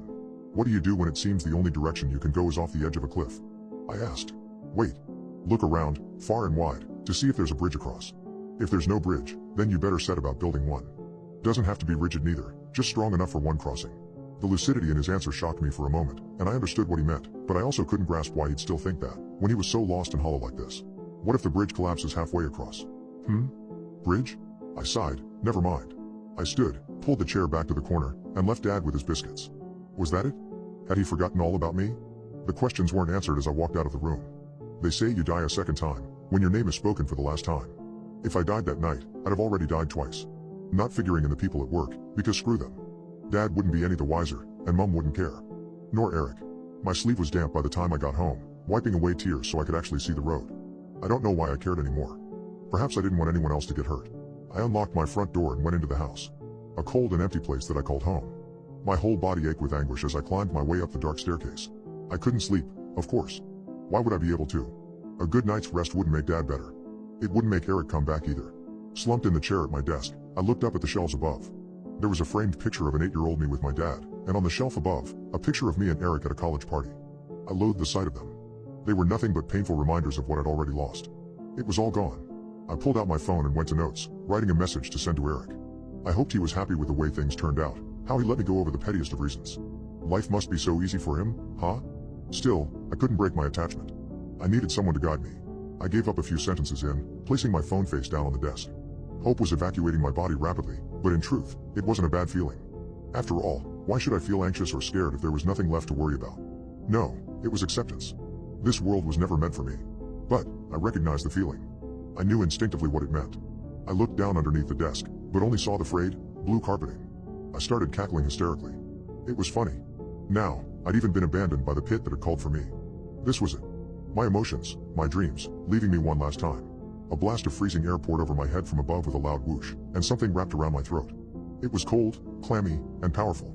The thing grasping my neck began to pull me up off the chair. My legs thrashed wildly, trying to find a foothold, and as I looked up, I saw it. The pit. It hadn't abandoned me, but at that moment I didn't want it anymore. I scraped animalistically at the arm that I hung from, but it was no use. I looked around frantically for something that could help, but the only thing in reach was the picture frame with me and Eric. I reached out with my free hand and grabbed the picture. I brought it up to my face and slammed it into my forehead. Blood erupted and poured down my face, but the glass was shattered. I felt lightheaded, and my feet totally lost footing on the desk, dangling uselessly. Using my teeth, I picked out the largest glass shard still left on the picture, then dropped the broken item to the ground. I grasped the shard and I attacked. Slicing, stabbing, maiming the horrid limb that wanted my end. But the world was fading, and fast. The howls and screeches of the creature above me sounded like they were underwater. I saw the rim of the black stone tunnel pass in front of me, falling away to reveal only cold and dark. Suddenly, I changed my mind. I can't go. Not yet. There's things I need to do. God, give me another chance. I don't know how far I was dragged into the abyss, but the hand's grip weakened, and it let go with a rage-filled wail. I didn't fall back into my room though, I just kept falling. The darkness twisted and swirled, shaping into visions of those taken victim by the pit. I saw my father lying on his bed, drool leaking from the corner of his mouth, unaware of the gaping hole waiting for him just beneath the bed frame. I screamed, then passed out. I woke up gasping on the floorboards of my bedroom, lying on top of broken glass and dry blood. I shot up to a sitting position and looked above me. The ceiling was unbroken in its off-white mundanity. The pit was gone, and so was its call. My body fell back to the floor, sobbing and heaving in exasperation. I was alive, somehow. Face all cut up, neck raw and bruising, palm lacerated messily, but alive. I looked down at the broken picture frame. Eric's face stared back in a sneer, and I stood up and stomped on it until it was nothing more than split wood and torn paper. I needed him as much as he needed me. Dad needed me though. Even if he forgot who he was, I had to stick with him until the end. I couldn't just leave without him. I'm looking out the window at the first rays bursting from the horizon. Their warmth spills across my face, and with the warmth is calm. Different to the calm brought on by total loss of hope. Because there is hope. I don't know what for, but the fact that it's there is all I need. If the pit calls to you, please think about what you're doing. It lies. There's no light past the shadows. It stays dark, and cold, and there is no salvation. I can't claim to know what the thing down there wants, truly, but it doesn't care about you. Sitting here now, hell. The sunrise looks just a little bit prettier than before. My kitchen door led me to hell. I think I'm going to get it replaced. I'm about 40 searches in on Google yet I've found nothing that can help, nor anyone who has been in a similar situation to this one. Some examples of my searches are: how to stop door from spinning, stop door glitching in house, prevent door from leading anywhere except the room behind, how do I flip my door back from inside out. I can't find any consistent way to describe. Well, whatever the hell my kitchen door is doing at any given time. The first time it behaved in an undoor-like manner was last Tuesday. I'd just gotten home from the store and was hauling inside a few grocery bags on the brink of splitting open. I kicked the front door closed behind me and turned right to head into the kitchen. The door was closed, so I had to stoop awkwardly and twist it in the crook of my arm. With a gentle shove the door open slightly. When I went to push it further, my elbow clipped something and I tumbled in a tangle of limbs and groceries. Now, my sight is near perfect and I have no issues with depth perception, yet when I looked around I saw nothing I could have caught my arm on. I groaned into one palm and rested the other on the door, feeling the cool wood grain beneath my fingers. But when I looked up I saw my fingers splayed across thin air. My hand was resting on nothing, and yet some invisible force stood in its way that felt like my kitchen door. I pushed forward on instinct and the door, the real door, moved in tandem. Somehow, some way, the physical presence of the door was around 30 degrees behind where I saw it. Now paradoxically familiar with the impossible situation, I gave it a firmer push. There was no impact when I saw the door hit the wall, and the bang that sounded half a second later startled me. I expected the door to bounce back, but it stuck to the wall as if coated in superglue. Upon closer inspection, I saw that the door was in the wall. Well, it wasn't really in the wall as much as it was on the wall. About 2 inches of the door's outer edge lay flat on the wall without any depth. It was like that part of the door transformed into a partially painted mural that connected seamlessly with my real kitchen door. It stayed like that, stuck, for the rest of the day. Wouldn't budge an inch. It wasn't something I could just shake off either. It was noon, so I wasn't tired, and the midday sun ensured no tricks of the light were at play. Bizarre as it was, my thoughts were elsewhere. It was Friday and I planned to see my daughter Lila on the weekend, hopefully with little interaction with my ex-wife, Sadie. On the day that I was going to get Lila, I'd heard nothing to indicate the kitchen door had closed, but there it sat with its dull white panels. I didn't remember closing it on the way in. Bear in mind, I'd only just got my coffee, yet to take a sip. The way the knob turned in my hand, however, couldn't be rationalized by me being half asleep. The way that door warped and twisted in on itself over and over again would make anyone question their own fundamental beliefs. Inside turned outside, then became outside, and then neither, all at once. I was awestruck and terrified in equal measure. I knew a door couldn't have ill will nor pose any considerable threat, but when faced with such a violation of the expected, the brain kind of short circuits. Some atrophied reflex in my body kicked my leg out in front of me and, shocked at the involuntary motion, I squeezed my eyelid shut. The sole of my slipper met resistance which lessened then disappeared entirely. When I opened my eyes, the door was back to normal, swung open into the hallway beyond.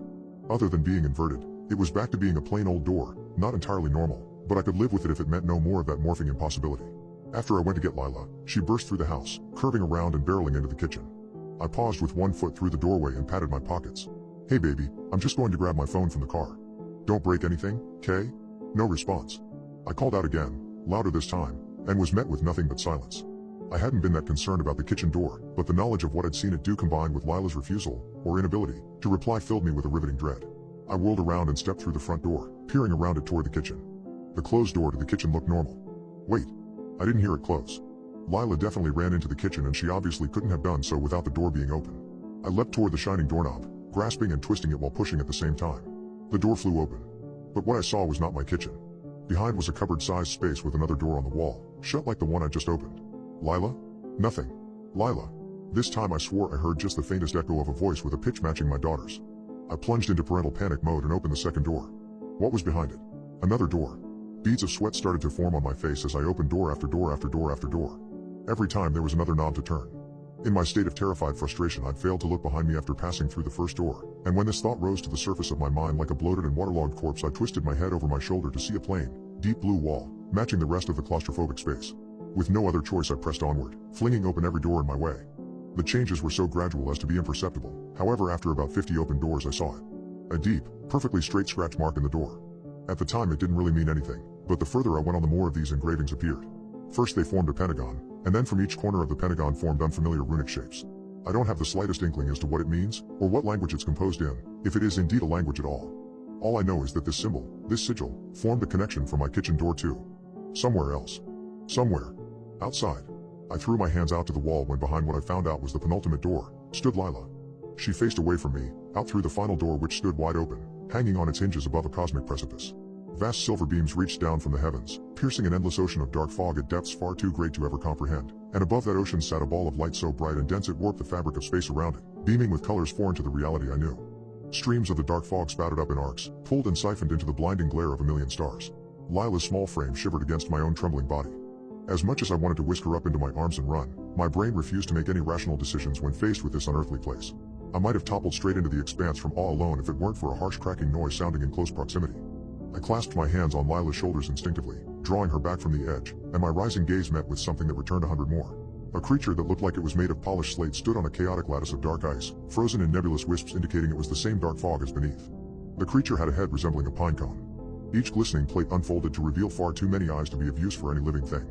So fixated was I on its spiteful glare, I hadn't noticed the dozens of plates peeling back on its body to unveil hundreds of winding, fleshy limbs. In one it held a whittled shard of black ice, quivering in a way that betrayed trembling excitement. It dropped the shard and let out a piercing wail, so harsh it was as if a shotgun had just been fired right beside me. At its call, my attention was drawn to the shifting bodies behind it. All around, creatures I'd rather not recall in writing converged in a mass exodus toward the doorway where we stood. Hastily as they'd begun, they stopped and looked up. The gargantuan metal beams groaned, and slowly, began to move. The beams had a bizarre, almost ornamental design to them, and as they moved and undulated among webs of black ice I saw what they really were. Feathers. Gleaming silver feathers fluttering in an absent breeze, and as they spread and lowered, their owner came into view. Concentric rings of light and shadow, shrinking toward a singularity where the feathers converged, that were both bright like the stars yet black like the void encompassing the very firmament. As it descended, the swarm of creatures rose in frenetic babbling, screeches and hisses and sounds I can't even begin to describe, speech or simple bestial vocalizations, I don't know. These things, they were terrified by whatever was descending from above, and it was this revelation that charged my body with adrenaline. I stepped in front of Lila and grabbed the doorknob, but the exposed muscle fingers of the pinecone head wrapped around the door. For the first time, I heard words I could understand in a voice that sounded like wind howling down a chimney. Do not close that door. We have all been imprisoned here, beyond what is, for far too long. Let go. I screamed, tugging hysterically at the doorknob. You have seen the Alakakanai, and it has seen you. You are both its prisoner now. But if you open this door, you let us come with you. I wasn't sure what the Alakakanai was, but the creature was cut off as a vast chromic feather whipped down from above, lodging its sharp spines into the creature's head and violently yanking it up into the heavens. I slammed the door shut with all my might, and when I turned around we were inexplicably in my downstairs hallway. Lila was sitting on the floor, bawling her eyes out. I'd have joined her, but the shock of it forbade any such emotional response. I sat down and pulled her close, shushing her with reassurances. She buried her face in my chest and her muffled sobs sent waves of pain through my heart. Daring a glance up at the door, I saw that the sigil remained, carved into the wood with straggling flakes of white paint hanging onto its edges. I tried to cheer up Lila, but after the initial shock wore off it was replaced by a catatonic dread, so very few words were exchanged. Sadie was vitriolic when she arrived on Sunday evening, seeing the state Lila was in, and escorted her out to the car. I tried to explain, Lila did too, but she wasn't having it, leaving me with only an icy glare and an empty house. I haven't set foot in the kitchen since. Call me a coward, I don't care. The shrieking clashes from behind the door, speaking of feathers that reach to eternity. I'd rather swing by the closest burger joint or eat straight out of the grocery bag every day than even touch that doorknob. I swear I'm not a bad person. Though it might be an idea to call someone up for a door replacement. Some local handyman. I just hope they don't find it too weird when I watch them through the window, waiting in morbid trepidation for the moment they try the door, and see what's on the other side. I hope to see just my plain old kitchen, but if not, maybe Alakakanai is bad with faces. God forgive me, I think that I baptized the devil last night. It was late when he came to me, I'm not sure of the time, only that I was weary, and keen to find my bed. The church floors had been swept, all the candles put out, and there was nothing left to do but lock the doors and go home, at long last. Truthfully, I was glad of it. Some of these autumn nights are of a dank, humid condition, and yet the stone walls render them cold, and bitterly so. Shivering, I pushed the doors apart to leave, but as I did so a hand came up between them. At least, I think it was a hand, for even at close quarters I saw it indistinctly, like the shadows that move only at the periphery of vision. No, a voice said, in a soft, musical cadence that reminded me of Welsh, yet wasn't. Somehow I knew that without comprehending how, or why. No, Father, don't close up yet. I wish to be baptized. For a moment I was rigid with a helpless terror, for as I looked at the hand it seemed ever more a silhouette that seethed with formless motion. I felt in my bones that it was evil, yet surely evil could not touch this door. Could not come close. In a fragile stutter I asked, Who are you? A sinner, the voice replied, yearning to be made clean again, like all others that come here. Why do you ask this of me? I knew better than to admit my fear, and so I said, in as brisk a tone as I could muster, I was just about to leave for the night. Couldn't you possibly come back tomorrow? I'm desperate, Father, the shadow replied, and its hand parted the doors further still as if the heavy oak weighed not. I want to go to heaven. Why won't you help me? Desperate, it said, but I heard nothing in its voice but an awful breed of humor. My stare discerned a face, out there, embedded in the night, the hollow smears of eyes and mouth like holes in a dim fog. Horror compelled me into stillness again. I only stood, regarding the thing in quivering silence. Until that moment I'd always believed the supernatural visitations detailed in the Bible to be solely metaphor, ciphers of God's great lesson. That I'd been so starkly wrong appalled me, and it was only the frantic thought that this was some test of faith that prevented me from feigning listlessly away against the wall. Will you turn me from your door? Asked the shadow, quietly. Its mouth didn't move as it spoke, holding a formless grin. It put me in mind of the paper angels local children decorate their classrooms with at Christmas, frail chains with snipped out features, flat and quite without dimension. Are you a child of God?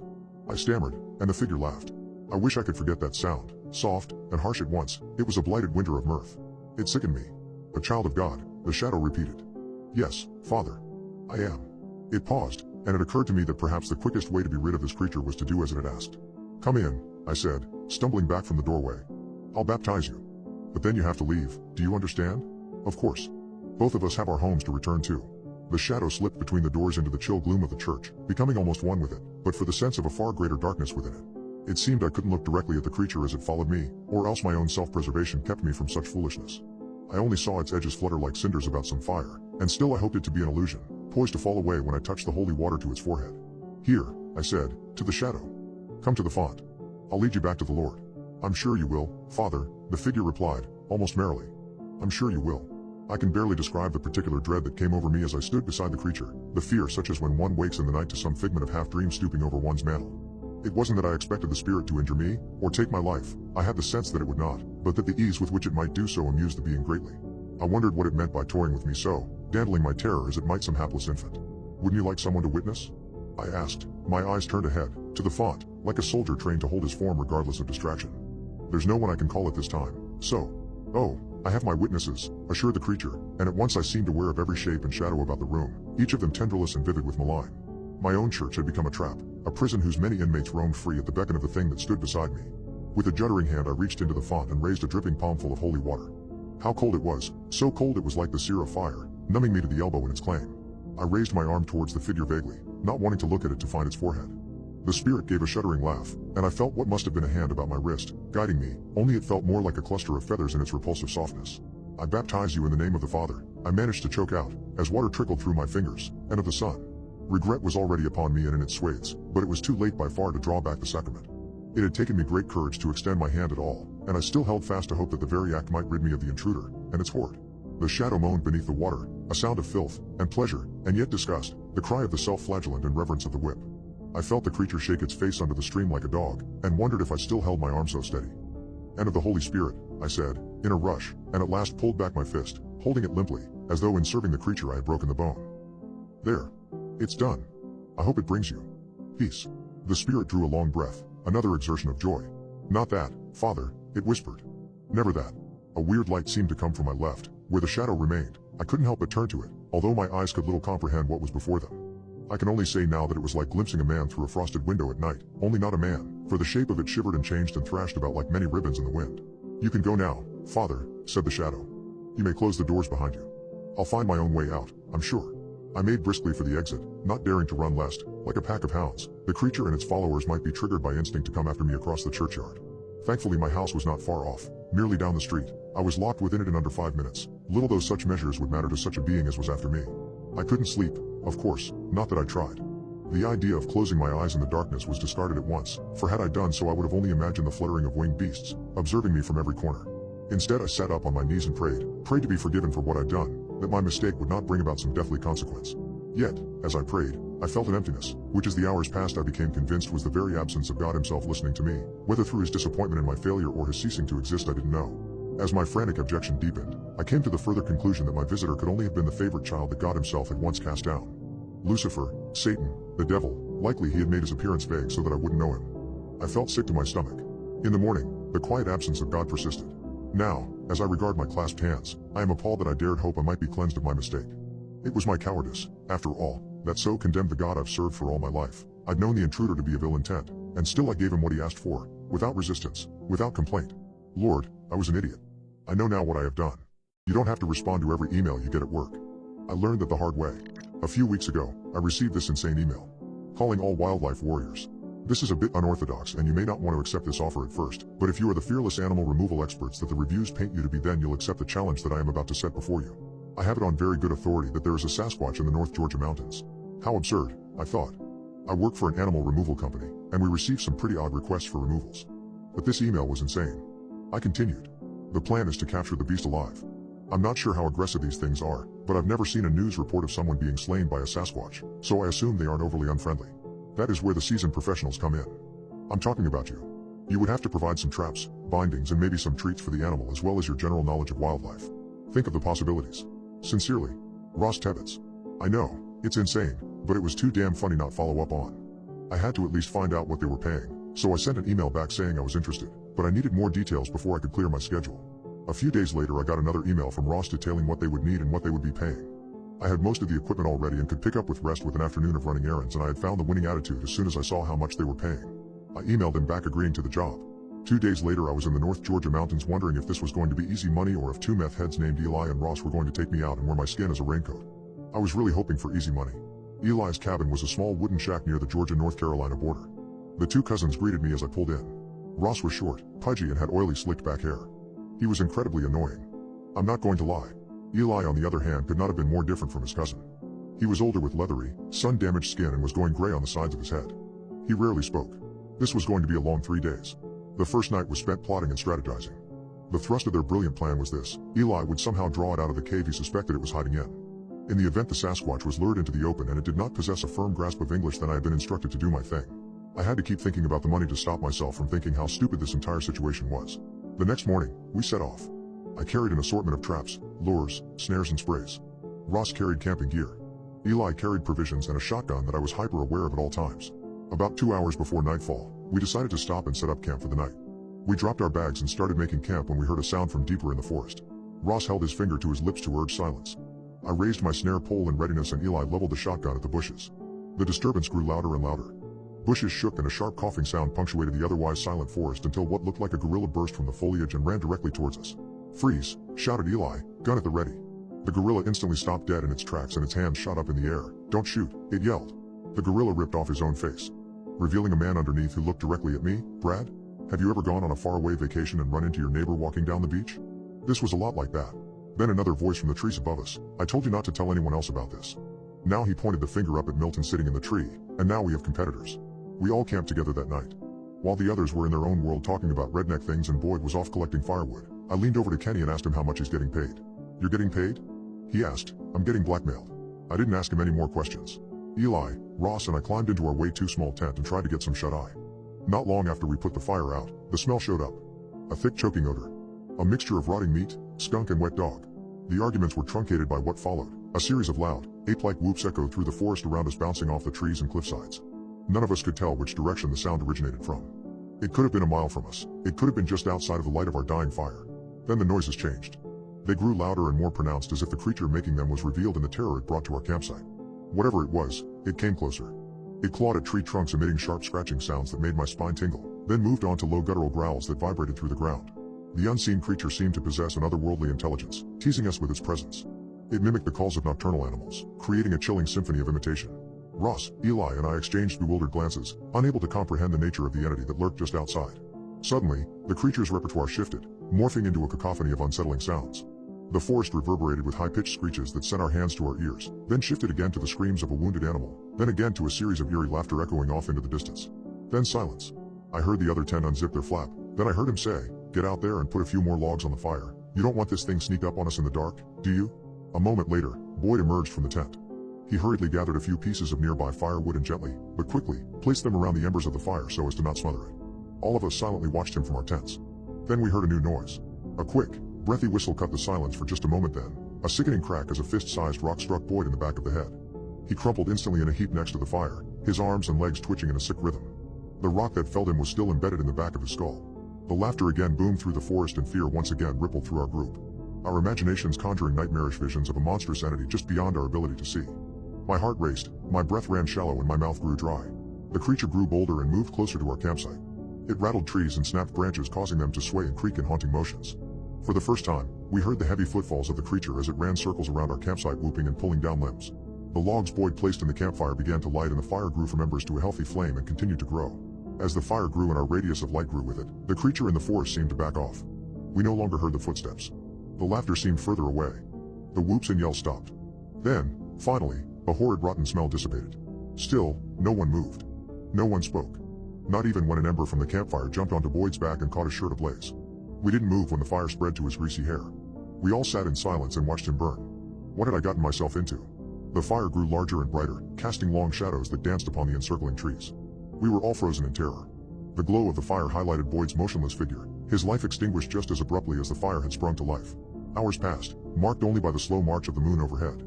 The silence was shattered by the sound of heavy, crunching footsteps. I jumped at the sound and looked towards its source. My heart pounded in my chest as I made out a large figure approaching the campsite. As it stepped into the light of the fire, I let out a gasp. The man who emerged from the darkness was tall, with wide shoulders and a thick, hairy face. He looked wild, like he hadn't seen civilization in years. But his eyes were human. And not just human, they were familiar. The man took a step closer to the fire, illuminating his face fully. My eyes widened and my breath hitched in my throat. The man staring back at us was Ross. The same Ross who had been sitting in the tent right beside us. He looked disoriented, like he was seeing us for the first time. He turned to the tent and then back to us, his eyes full of confusion. "The last thing I remember," Ross spoke slowly, "is seeing that rock flying towards Boyd. Then I blacked out." We all exchanged glances, a sinking feeling gnawing at our stomachs. The conclusion was clear, as surreal as it was.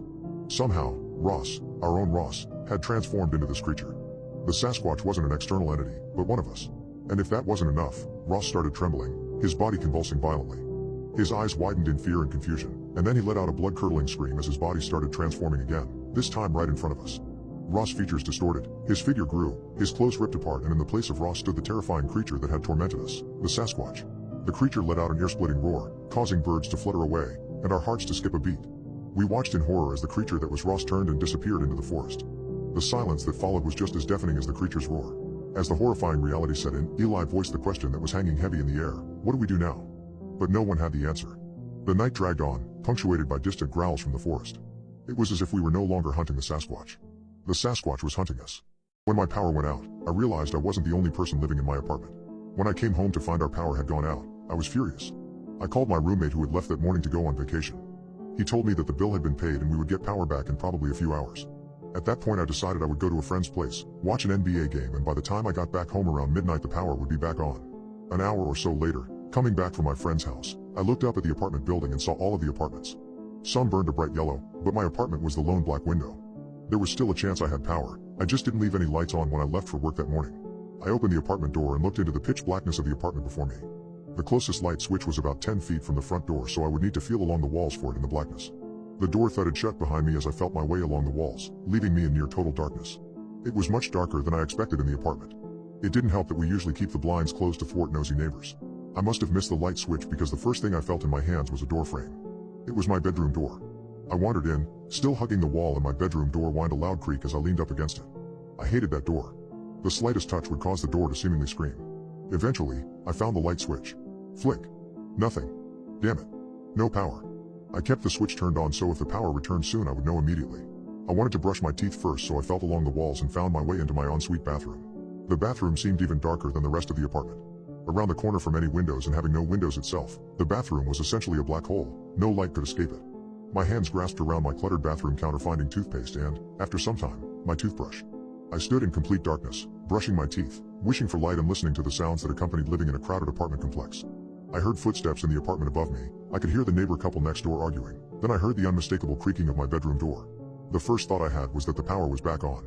The air conditioner must have turned on and the air pressure moved the door and made it whine. Then I realized the light in my bedroom hadn't turned on. Someone was in the apartment. I suddenly felt exposed in the blackness of the bathroom, like I was being watched. I thought about the stories I heard of pirates wearing eye patches to adjust their eyes to see in the dark to have the advantage in night combat. I hadn't heard the front door open, so if something was in here, it had been in here longer than I had and probably would have adjusted to the lack of light by now. I swallowed my toothpaste, too afraid to make noise, and I sat crouched in the pitch black of the bathroom, ears straining to pick up any sound coming from my bedroom. I remembered I had a power bank sitting in my nightstand. If I could find that, I could charge my phone and then I would have a flashlight. After 5 or so minutes of working up my courage, I slowly crept out of the bathroom. It seemed to have gotten even darker in the apartment in the last 10 minutes, and I walked slowly and silently with my hands outstretched, probing the darkness. My hands were at chest height, groping in the direction of my bed. I found my lamp and worked down to the nightstand on which it sat. I opened the top drawer and started feeling for the brick-like power bank. Every sound I made, every accidental click of my fingernails hitting the wood of the nightstand felt like I was making myself known to a predator. I felt like I was being hunted. I felt a sitting duck. I found the power bank and the necessary cords and stood up. I didn't want to wait in my bedroom while it charged. I felt too exposed, so I planned to bring the brick and my phone into the bathroom again to wait. I stuffed the electronics in my pockets and started the process again of groping around in the blackness for the bathroom door frame when my hands brushed up against something unfamiliar. Did I get lost in my own bedroom? I reached back out with both hands. My left hand felt the right side of the bathroom door frame. I reached my right hand out to the wall to confirm, and I felt it come down on that unfamiliar thing. My fingers tangled in a mess of a fine stringy material. I grabbed it and realized I was grabbing a full head of hair. Someone was standing in front of me. I didn't even think to scream. I bodied my way past the intruder and into the bathroom. I slammed the door shut behind me, locked it, and stood in the blackness. The head I felt was at the height of the light switches. Either a small person standing or a big person sitting. Either way, it had probably sat there watching me in silence as I was fumbling around in the nightstand. My heart was pounding out of my chest and I felt like I was going to vomit. I sat in silence, pressed up against the door, listening to the other side. I could hear the neighbors still, but I couldn't hear anything in my bedroom. Then there was a knock at the door. It was a polite knock, as if checking to see if the bathroom was occupied. After a long silence, I heard it again. This time, it was louder, heavier, more rapid. I thought whoever was on the other side would soon just punch straight through the cheap door. Then, silence. I hated how long it took iPhones to recharge. I remembered I kept a candle and matches on top of my toilet, so I felt my way over to the other side of the bathroom and found them. I brought them back over to where I could sit, keeping my back pressed against the door. I sat for a while listening and thinking. I kept thinking about the pirates and I didn't want to lose the progress my eyes had made adjusting to the blackness. Then I heard, from the other side of the bathroom, water dripping. Drip, drip, drip. How had that just started dripping? It sounded like it was coming from my bathtub. I was completely overcome with dread. Was something in here with me? How long had they been in here with me? Were they here when I was brushing my teeth? I felt like I was going to be sick. I had to use the candle. I lit the match and caught the wick of the candle. Drip, drip, drip. A dim yellow flame cast light in a few feet in all directions, but my bathroom was long. I still couldn't make out the far end near the toilet and bathtub. I slid the candle along the floor to the middle of the bathroom. In the dim golden light, I could see 2 dirty feet sticking out from behind the shower curtain. I raised my eyes up and saw a face, also poking out from behind the shower curtain. It was dark and I couldn't make out many features except the dark eyes reflecting the light of the candle and its huge smile. I don't think it was human. I was flooded with a primal fear. Me and the thing stared at each other. I felt like a chipmunk staring down a lion, each daring one another to make the first move. I slowly stood up, never taking my eye off of the disgusting face that watched me from my shower. I heard a voice from the other side of the door whisper, "What you gonna do?" Drip, drip, drip. I noticed for the first time it wasn't the bathtub dripping but saliva from the mouth of this horrid creature in front of me. "What you gonna do?" The voice behind the door asked a little louder. I saw a hand appear from behind the shower curtain. Its fingers each 5 inches long, seemingly sharp at the ends and black with decay. It started to slowly pull back the shower curtain. "What you gonna do?" The voice outside the door was screaming now. The monster behind my shower curtain slowly moved one long, decaying leg towards me. I felt a vibration in my pocket letting me know my phone was charged. Without breaking eye contact with this monster, I reached in my pocket, turned the flashlight on and pointed it at the thing. It opened its mouth wide, revealing rows of sharpened teeth, and screamed with what sounded like dozens of children's voices. I ran for it. I ran out of the bathroom, my phone's light illuminating the room enough to see that there wasn't just the person whose hair I had touched, but several people, and they were all smiling. I ran out of the bedroom, feeling hands reaching out to me from the darkness and pulling at my shirt. I reached the door and flung myself out into the hallway and ran down the stairs and into the parking lot. I'm sitting in my car now. About 10 minutes ago I saw my bedroom light turn on. Our power was back. I figured that it would be best to call 911 and go back in. But as I was looking up in my illuminating window, I saw it. Those dark, evil eyes peeked out from behind the curtains. It then revealed its familiar, terrifying rows of teeth I saw in my shower. And just like that, the power was out again. I'm a blind person that lives alone. I'm starting to think I'm not the only one living in my house. I became blind when I was 11, fast forward 30 years and I've grown and adapted. After several years I finally feel like I'm able to be happy with my life. I finally feel like I'm back in control. Or I felt that way until this week. It all started on Monday. I had a horrible day at school working my job as a teacher. Kids were rude, my boss was rude, the weather sucked. Just an all-around bad day. We all have them. As soon as I got home that day I was going to get into bed and go to sleep just to put this day behind me. And that is what I started to do. I walked in, drank a glass of water and crawled into bed, but it didn't feel right, something was off. I laid there for a few minutes when it hit me. My bed was warm when I crawled in, only on one side, as if someone had just gotten out of bed moments before I walked in the room. My mouth went dry and I laid in silence for several more minutes, listening. I decided I was just imagining things, got another glass of water and went to sleep. The next day, after work I came home and plopped down on the couch to watch TV. Yes, us blind folk do that sometimes. Some shows you really need eyes for, but with modern accessibility features scenes are described for us. It's pretty cool, it's like having a robot read a screenplay for you, kinda weird to get used to, but it's better than sitting in silence. So, I'm sitting there, not really listening to the TV, more zoned out than anything when I notice I'm feeling heat. Nothing too intense, just a low steady heat coming from my right side. It took me a minute to realize it was heat coming from a lamp on the end table right next to me. I don't turn on the lights in my house, ever. Why would I? I have lamps and light bulbs screwed into their sockets but I never use them. Friends use them when they come over but that's about it. I haven't had anyone over at my house for probably a month at that point and I definitely would have noticed the heat from this lamp before now if it had been on that long. I sit in this spot next to it nearly every day. I turned off the lamp and put it behind me. I listened to another episode of NCIS, microwaved some dinner and decided to head off to bed. I left the kitchen, took 4 steps down the hall as usual, turned to walk through my bedroom doorway and bam. Damn near broke my nose on the bedroom door. This is when I got a little bit freaked out. I never close my doors. I'm blind and I live alone. I don't need the hassle of feeling for a doorknob every time I enter or leave a room. Someone had been in my house. I haven't been that scared since the day I woke up in that hospital 30 years ago knowing my entire life had just been changed.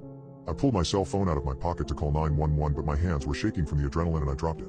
I heard the phone bounce off the carpet and hit the baseboards of the wall so I dropped to my hands and knees and started feeling around for it. 5 seconds later I still hadn't found my phone. Had it bounced further away? I swear I heard it hit the baseboards right at my feet. I slowly expanded my search, crawling my way down the hallway, arms splayed out in front of me trying to scour as much of the carpeted floor as I could. Nothing. Tears were beginning to well up in my eyes. I sat for a moment, calmed myself, even my breathing out and restarted my search. I only had a few square feet of space left to search, just the space in front of the laundry room door and the guest bedroom door. It wasn't a long hallway. I army crawled down the hall scraping my arms across the carpet when the very tip of one of my fingers brushed up against a solid object in the middle of the carpet. Finally, I army crawled a few inches more and let my hand fall where I'd felt something solid. There was nothing there. Confused, I crawled a few more inches and tried again. Nothing. I crawled a few more inches and reached my hands out again. My right hand fell on something. Too big to be a phone. I gently rubbed my hand across its surface. It felt cold and dry, almost fleshy. I realized what it was when it moved out from under my hand. I had grabbed someone's foot. I screamed and threw myself backwards, struggling to regain my feet. My legs had turned into jelly. I collapsed onto the ground and listened, legs pulled up to my chest ready to kick out at any noise within striking distance. I'm not sure how long I was on the ground. It felt like forever. After a while I slowly got back up to my feet. I stood still and listened to the air. I couldn't hear anything but the wind blowing through the trees in the backyard and the hum of my air conditioner, but I could feel someone staring at me. I knew that less than 15 feet from me someone was standing in the doorway of my guest room, barefoot and holding my phone. My mind conjured a head of wild hair, torn clothes and dirty hands that wrapped around the handle of a butcher knife. Slowly I backed away, feeling along the wall with my hand, searching for my bedroom door so I could place myself within my house and plan my escape. The air tasted electric and the silent house held an enormous tension that felt ready to explode. Any moment footsteps would launch themselves towards me from the hallway and I would feel a knife plunge deep into my chest or neck or useless eyes. My breathing was getting heavy again. Was that my breathing? My mind was racing through the possible outcomes and ears were straining to pick up anything in the silence. Finally, my hand brushed against the doorframe of my bedroom. My hand wrapped around the doorknob to steady myself and I used the next quarter second to formulate a plan in my head. Turn around 180 degrees. Take 4 steps. Turn left. Take 5 steps. Door should be there. Unlock door, leave house. Stand in the middle of the street and scream my head off until a neighbor or a passerby stops to help me. Solid plan. Just as I was about to turn around to put my plan into action, I felt the doorknob to my room rotate under my hand and pull itself away from me, opening the door. I felt one hot, smelly breath on my face and I bolted. Turn 180 degrees. Take 4 steps. Turn left. Take 5 steps. Bam. I ran into the kitchen island. I was panicking. My strides were longer when I ran. Too bad I had never sprinted around my house before to learn what this would be like. I reached onto the island and grabbed my knife block and pulled out the first knife I could find. I put my back to the kitchen counter and swung the knife wildly in front of me. I shuffled my way around the kitchen island, feeling my way towards the door when I felt a finger poke me in the forehead and muffled laughter as I slashed the air wildly around me, inching closer and closer to the door. I found the doorknob and pulled the door. It was locked. I had forgotten about that. It wasn't a problem, but it delayed my exit by another 2 seconds. Just long enough to hear a knife slide out of the knife block on the kitchen island. I exploded out of the house and ran into the street screaming. I can't remember if I was screaming for help or if I was just plain screaming, but it wasn't even a minute before a woman's voice called out to me. "Sweetie, it's okay, drop the knife. It's okay, I can help you." The woman sounded like she had just smoked about 3 packs of Marlboros or her throat was filled with gravel. "It's okay, shh," she cooed. I lowered the knife and listened to the woman as she approached. I've been blind for nearly 30 years. I know what things sound like. I can tell what kind of cars are on the road by the sound of their tires. I can pick out and isolate specific sounds in a loud room.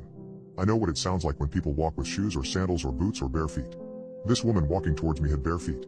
I started screaming again, slashing the knife wildly in all directions and heard the woman scamper off back towards my house. In the end, one of my neighbors called the police. Not about my situation, but because there was a total psycho screaming and waving a knife wildly in the street outside her house. I don't blame her, either way it got the police here. They found 2 people in my house. They had been living in the guest room. I probably would have found them there if I ever went in there. The police said they had probably been in there for about 2 weeks. A couple of meth heads looking for a place to squat and figured they could just live in the house of a blind guy, and as long as they were quiet, they wouldn't have any issues. It makes me sick knowing these people were in there for so long, watching me from dark corners and laying in my bed. I probably walked right past them a few times or cooked myself dinner while they sat on my couch and watched me. Before I hit the post button on this, there is one more thing that I'm still a bit worried about. I'm typing all of this out through a dictation app. You know those apps where you just talk and your computer will type it out for you? They're essential for us blind folk. Anyway, I'm sitting here in my room talking this thing out, and I swear to God, in the breaks when I stop to think, those little pockets of time where my house returns to that deathly silence of a few nights ago, I swear, I can hear someone breathing in the room with me. I think the police might have missed one. I still don't think I'm alone in this house. If you're looking for a hotel, read the reviews before you book the room. It could save your life. No other human has had a worse night than me. After going on a camping trip with me and my dog Meatball, I decided that for the last night, we were going to live in luxury. We're getting a hotel. It ended up just being a bad motel outside of Wichita, Kansas. I pulled into the ramshackle 2-story motel and saw the roof seemed to bow inwards towards the middle. It was the type of place that you could tell had never been a nice place to spend the night, but it had air conditioning and a bed. That's all I really cared about. During camping, I hadn't slept well the last 2 nights and wasn't sure how much further I could drive, and I sure as hell wasn't about to camp another night. This was my only option. I went into the office and requested a room from the Walmart-sized woman who staffed the front desk. For the night or for an hour? She asked me without looking up from her magazine. The night. The woman raised her eyes and stared at me a moment before speaking again. Single or double? She asked. Whatever is available. I took the key, collected my bag and Meatball from the car, and headed to my ground floor room. Room 319. It was the furthest end of the L-shaped motel from the office. I guess that front desk woman wanted her privacy as much as I wanted mine. I approached the door, unlocked it and swung the door wide. The room smelled of mold and had pink wallpaper peeling from the corner near the bathroom. Meatball growled and pulled the leash in the opposite direction. I stared up at the stars until he finished and we walked back across the street. Crossing the parking lot, I noticed lights flick on and off in some of the rooms. One room had the shimmering blue glow of a television. Oh, everything is available, huh? I thought to myself. I opened the door to my room and, still, Meatball tugged the leash in the opposite direction. I dragged him inside and threw him on the bed opposite mine. He seemed tense, hair stood up on the back of his neck and he glared, unblinking in the direction of the bathroom. I checked the rest of the room out. It was nothing unexpected. Just your everyday hourly rate motel. Dirty bathrooms with single-ply TP, musty carpet that probably hadn't been vacuumed in years, small desk with a heavy and uncomfortable chair, cinderblock walls and a TV that was missing a remote control. I sat down on the bed and pulled from my bag a Ziploc bag of dog food and a bowl and fed Meatball his dinner. He wouldn't eat it. I moved to Meatball's bed and tried to calm him down, scratching behind his ears and hugging him gently when the TV turned on. Welcome to your final destination. The TV blared at maximum volume. The screen showed an airplane pilot grinning ear to ear while speaking into an intercom. We here at Broken Wings Airlines hope you enjoy your stay. And the pilot never finished his sentence, but stared directly into the camera, unblinking, still holding the intercom to his gaping mouth. The co-pilot also stared straight ahead with a maniacal smile, and after a few moments a flight attendant entered the cockpit and joined them, staring, seemingly out of the TV. I began to hear what sounded like muffled screams from the passengers behind the cockpit door. I stood up and turned the TV off. I listened to the crackling screen of the old tube television and decided to unplug it as well. I turned to join Meatball back on his bed, when there was a knock at the door. I walked over and looked through the peephole but didn't see anyone. I closed the curtains and slid the chain lock in place over the flimsy motel door. I hate motels. I'm not sure how anyone ever gets a good night of sleep in them with nothing separating your unconscious dreaming body from the entire world except for a flimsy plywood door. But hey, at least it is better than camping. I went into the bathroom to wash my face and brush my teeth. I was dead tired and I knew I would be asleep within 30 seconds of hitting the pillow no matter how ratty the beds were. I jumped into bed and turned out the lights, planning to be asleep in the next 30 seconds. Just seconds after the lights were out, I heard a voice that wasn't mine, and it definitely wasn't Meatball's. Oh my god, man, the voice shouted in a panic. Am I going to die? I sat up in an instant after realizing the voice sounded like it was coming from my own bathroom. I jumped to my feet and turned on the lamp next to the bed. I'm dying, I'm D, the terrified voice cried from my dark bathroom. A horrible, wet gurgling sound then seemed to fill the room, like someone was drowning on their own vomit. I kicked up open the bathroom door and, on the floor, lay a rail-thin man, leaning against the bathtub with a thick white foam oozing from his nose and mouth onto his chest. His eyes were rolling back in his head, and I saw a needle sticking out from his arm just under a length of rope that was tied around his elbow. Meatball was going berserk. Teeth bared and growled into the dark room. I stepped into the room and turned the light on, and just like that, the man was gone and the horrible gurgling along with it. I stood for a full minute in a cold sweat. I rationalized it. I shouldn't have, but I did. I had been driving for 2 days straight on no sleep and enough caffeine to run a marathon. Of course, I was hallucinating. It would be weird if I wasn't hallucinating at that point, right? I drank a glass of somewhat clear water from the bathroom sink and crawled into bed. I don't normally let Meatball in the bed, but this time, I made an exception. I think we both needed it. I was the big spoon to his little spoon, and I wrapped my arms around him and fell asleep. I woke up to a pinch on my belly. Meatball's nails scratched, and I looked over at the bedside alarm clock, 3:50 a.m. Meatball was under my covers around my torso, having a bad dream and scratching at my chest. I wrapped my arms around him and whispered to him to calm him down when I heard a low growl from the corner near the door. I looked up to see Meatball standing near my bedside, teeth bared, snarling at the shape writhing around under my covers. My mouth went dry and veins flushed with ice water. I just now noticed how cold the mass under my covers was. I gathered my courage and lifted the bedsheet to see a ghoulish pale white face looking back up at me, one of its cold, wet hands lying on my chest, its mouth frozen open inhumanly wide in a nightmarish scowl. The eye sockets were empty flaps of skin with red tears streaking down its face, and it made an awful sucking sound, gasping for air, as its other hand, with long pale fingers, reached out from the dark covers towards my face. I fell backwards out of bed and rushed to turn the lamp on, and it was gone. That was enough. I packed all of our stuff as fast as I could and went to the door. I unlocked it, unlatched the chain and pulled. I couldn't open it. The door seemed to be stuck in place as if locked from the outside. The TV turned itself on again. You don't want to spook them. This time it was playing a Crocodile Hunter-esque nature show. On the screen, a man dressed head to toe in khaki was holding a fistful of raw meat in his hand just inches away from the face of skinny and angry-looking dog. They get real angry if you spook them. The dog lunged at the meat and grabbed most of the man in khaki's hand along with it.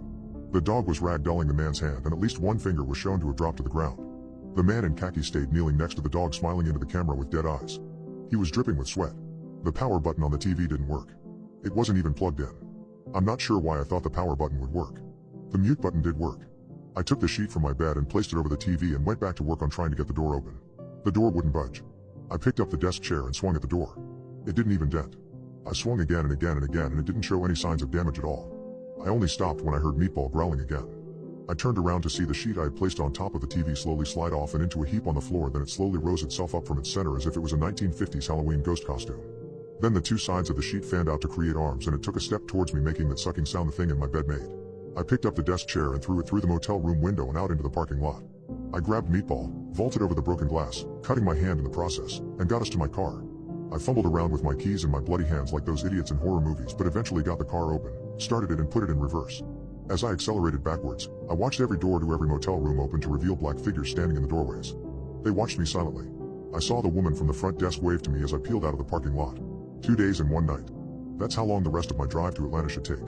This morning, I tried to Google the motel I stayed at to check the reviews, and I couldn't find any mention of it anywhere online. I couldn't even find a satellite image of it on Google Maps. I didn't even know what to think. That is, until I was alarmed by the odd silence of Meatball in the back seat. I pulled over to check on him, but he wasn't there. He was gone. All that replaced him was an eerie sucking sound coming from the trunk and a bloodstain on one of the back windows. I went to visit my aunt in her village. Everything here smells rotten, even the people. If you see me staring at you at night, run. She'd warned me on the very first night, but of course, I didn't listen. Aunt Susan's home smells like a delicious blend of spices and herbs which she uses for cooking, medicine, and making perfumes. However, as soon as I step out of the comfort of those bright walls, her village seems to suffocate me. I felt the tension of this place the second that I arrived at the train station. Everything was wrapped in a light fog, accompanied by an intense, foul smell that crept all the way down my nostrils. At first, I was happy to come here for a weekend, to escape the noise of the city and spend some days in a tiny village. The only weird part was that my mom was the one who suggested the trip, even though she hates it when I'm in touch with Susan because she's a bad influence. But now I've learned that this place is no home, it's an exile. And there is no sun, or at least you can hardly see it. I have no idea how weather generally works, but I certainly know that it can't be right to sit on a train for 6 hours and only see one single place that is entirely swallowed by gray. Lona. I heard a familiar voice shout from behind the fog. Aunt Susan appeared, dressed in a long airy skirt, with at least 5 necklaces around her neck and 6 rings on her fingers. She smelled like lavender and roses. Let's get you home, sweet girl. You must be starving. My fun and energetic aunt had made wine leaves filled with rice and herbs, which are my favorite, as well as those amazing semolina dumplings, tabbouleh, and lentil soup. Everything was going close to perfect. Inside her home, I almost forgot how eerie this village was. It was all great until it wasn't anymore. Until our conversation shifted. Susan turned her cup of tea around, maybe for a reading of the leaves or maybe it was just out of habit. I've wanted to see you for a while now, honey. The last time you were here you were, what, 6 or 7? I get that your mother doesn't like visiting but... She paused for a moment. But she's the one who made me leave Berlin is probably what she wanted to say. My mom believes that Aunt Susan casts a bad light on our family. She probably just doesn't like the smell. You know how sensitive she is. I tried to joke but I couldn't even look into her eyes. I hated how my mom abandoned her. I can't stand my brother at most times and I still wouldn't do this to him. Smell? She raised an eyebrow. Yeah, it smells. Rotten. Kind of like burned eggs and gasoline. I don't know. Not in here, outside. I quickly added. Aunt Susan turned her cup back around. Lona, when you were little, did your mom ever warn you about jeans? She asked, ignoring what I said about the scent. No. I was clueless about what she was talking about. My aunt looked very serious. They are quite unpredictable. Can change their shape. Some like to inflict pain on humans and they are rather good at that, she sighed. Some might find it ridiculous but I am very aware of them. I don't want to anger any, even if only by accident. And while you're here I wish you to respect that. Can you do that for me? I had no idea where this sudden shift in conversation had come from but Aunt Susan was staring at my eyes, not blinking once. There was such an intensity about it. I nodded. Maybe my aunt had gotten a little crazy living here all by herself. I know I would if I had to live in this industrial little hellhole. I'm glad to hear that, sweetie. I've written a few things down. You can memorize them later, yeah? The evening had started off so nicely but ended with me alone, locked inside my aunt's guest room, reading a list that made me question her sanity. And my own. She gave me this list of rules to follow. If you smell fire, get away as quickly as possible. They will burn you. Do not trust animals while you are here. Iron angers them. The fog is not there at all times. When it is, don't trust your mind. If it storms, go inside as quickly as possible. Do not ever stare down the well. They will pull you in. I don't scare easily and while odd I didn't find the list too disturbing. Until I came to the last warning. If you see me staring at you at night, run. Luckily I didn't catch a stare on my first night. When morning came I almost even forgot about all the weirdness. My aunt had left early for work and I decided to go grab some croissants at a bakery. The fog was hardly noticeable that morning, though, the foul scent of sulfur was still present. It got even more intense when I stepped inside the bakery, saving my hunger in an instant. But the lady behind the counter was already smiling at me, showing her big teeth. It smelled as if she'd spent the entire morning burning the bread. What can I get you, sweetheart? I looked down at the goods but every single pastry was moldy, green and blue with a cotton film. Actually I'm not hungry. I just wanted to see. Her smile disappeared. I spend every single day baking. What kind of nasty tone is that? Who the hell even are you? Who brought you here? She talked herself into a rage, spitting with each word. Before I could step back, she grabbed my arm and pulled me closer. You don't belong here. You're not rotten, yet, she whispered. With her other hand, she'd grabbed a lighter and held a flame right under my hand. Finally, I pulled my arm back. Fight or flight, I heard a voice in my head but the one whispering flight won. Outside I checked my hand. There was no burn mark and I felt no pain. Did I just hallucinate? My mind was so muddled that I didn't even notice that the fog was back for a good minute or two. I turned back towards the bakery once more, and when I saw the grin of the lady behind the glass I started running. Of course, there had to be a correlation between the items on my aunt's list and this lady. My aunt was living in an infected place, it felt clear to me right away. My mother never spoke about demons to me but I do know that they play an important role in our family. I used to think they were old village superstitions and never listened much when an uncle or a cousin spoke about rituals or similar but lately, my mind has grown more interested. Ever since I've started going to a few changes myself. The thing is, it's my father's family who is into this stuff. Not my mom's. So coming to Susan, I believed I would get a break. But now I knew for a fact that this place was cursed. And I was starting to wonder if I'd fallen into a trap. My nerves were a wreck. I should have run to the train station instead of my aunt's home but I didn't. Something was keeping me from leaving. This place felt suffocating but simultaneously it felt as if I belonged here. Those thoughts ran through my mind when I fell into the comfortable bed of Susan's guest room. She wasn't home so I couldn't speak to her yet and finally, exhaustion took me over and I fell asleep. When I woke up again it was already dark. I heard a knock on the door. Then a scratch. Then someone tried to open the door. Susan would have said something but whoever it was, didn't speak. It's fine. It's fine. I locked the door, I kept telling myself but the rattling only became louder. And finally, I heard the squeaky noise of the door opening. Sometimes when you're scared, your eyes simply won't open. They try to shield you from what's to come. This time it was different. My eyes opened wide as if I'd just woke from a nightmare. But in reality, I was just falling into one. My eyes met Susan's although hers looked nothing like the warm almond-shaped ones I remembered. Instead, they were turned inside out. Like socks that you fold into each other. Chernabog, an unfamiliar voice whispered from inside her mouth. I have no idea what that word meant but when I heard it a shock went through my entire body. It felt as if a million worms inside of my mind were being pulled apart. The creature that was wearing the skin of my aunt shuffled its feet across the floor, walking closer to my bed. Again, the voice in my mind whispered fight or flight, and this time it wanted to fight. But I remembered the words on the list. I was supposed to run. So I jumped from the bed before the thing could come any closer. A shiver went through my body when I passed it, especially when it tried to reach for me with its fingers. I headed out the door and slammed it shut behind me. I ran into the darkness of my aunt's house, stumbling into tables and walls but not stopping until I finally stumbled into something soft that smelled like lavender and roses. "It's okay," the familiar voice of my aunt whispered. That was not me. To be perfectly honest, I thought your uncle sent you, but I felt it was too soon to ask. I don't know how much you know about his business. The drug business or the demons, I wanted to ask.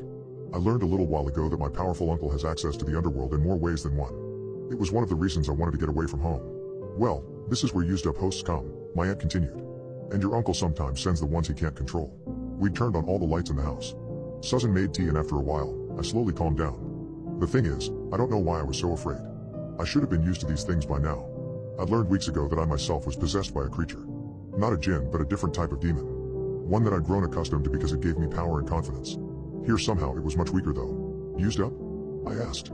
She stayed quiet for a moment. Sometimes humans get sick, old, or they die. But the demon possessing them can stay alive. So everyone here is dead or dying? Are you? She shook her head. I'm here because your uncle didn't want me near your family. And your mother listens to what he says. But I've started to like it here. I have a purpose. I care for the lost souls. She tried to smile but her eyes looked sad and tired. Something inside of me started pulsating and I wondered if that's why my mom sent me here. Does my family believe that I'm a lost soul? Are they trying to get rid of me? Aunt Susan continued. The demons, they. Susan trailed off, looking at me with hesitation. They feed on the souls of the living. I looked at my hands, feeling a chill run down my spine. Susan began to grin. It reminded me of the one from the lady at the bakery. I grew worried. Aunt Susan. What are you? Why are you smiling? Every inhabitant of this village needs food to live. Our food is the souls of the living. As I looked back into her eyes again, I realized that they were turned inside out. I no longer felt safe in Aunt Susan's house. If you see the manvit near your home, burn your house down. If you don't, you'll be dead in 2 days. I'm the guy you call if there is a haunted doll rummaging through your attic or a Sasquatch trampling your flower beds. I love my job. The specializations I've acquired have allowed me to travel across the country, meet incredible people and experience cryptids like few have ever done before. I've dealt with every sort of infestation from Sasquatches, demonic presences, and jackalopes. But recently there has been one cryptid that has been growing more and more invasive into human settlements, the manvit. It's a cryptid that cannot easily be dealt with. To my knowledge, no manvit has ever been found dead, maimed, dazed, or even simply removed from a residence. Once it has made a claim to an area, whether it be a local forest, a cave, or even, in one particularly bloody case, a base pro shop, it will defend that area to the death. No one really knows what they look like. As the name suggests, as soon as they are seen they quickly duck out of view to hide behind anything in the vicinity. In the wild, this would be trees and rocks. In your home this could be a corner, a kitchen cabinet, a television, or literally anything else, as they can manipulate their body to hide behind an object of any size. I don't know why the manvits are moving into suburbs. I'd guess destruction of their natural habitat, but it is becoming a real problem. That's why I'm going to share this story with you now, so you know what to do if one shows up in your home. I pulled up to Tim's house around 12 p.m. on a Tuesday. He had called in to tell us there was a demonic entity in his house and we needed to remove it ASAP. I took a quick look around the house and it was pretty apparent there wasn't any sort of demon in his residence. Not only was there no reaction to the holy water and Ouija board I had brought with me, but Tim also didn't have normal symptoms of a demonic haunting, bad dreams, sleep paralysis, or the witnessing of any telekinetic events. After further questioning, he described to me what he had seen in more detail.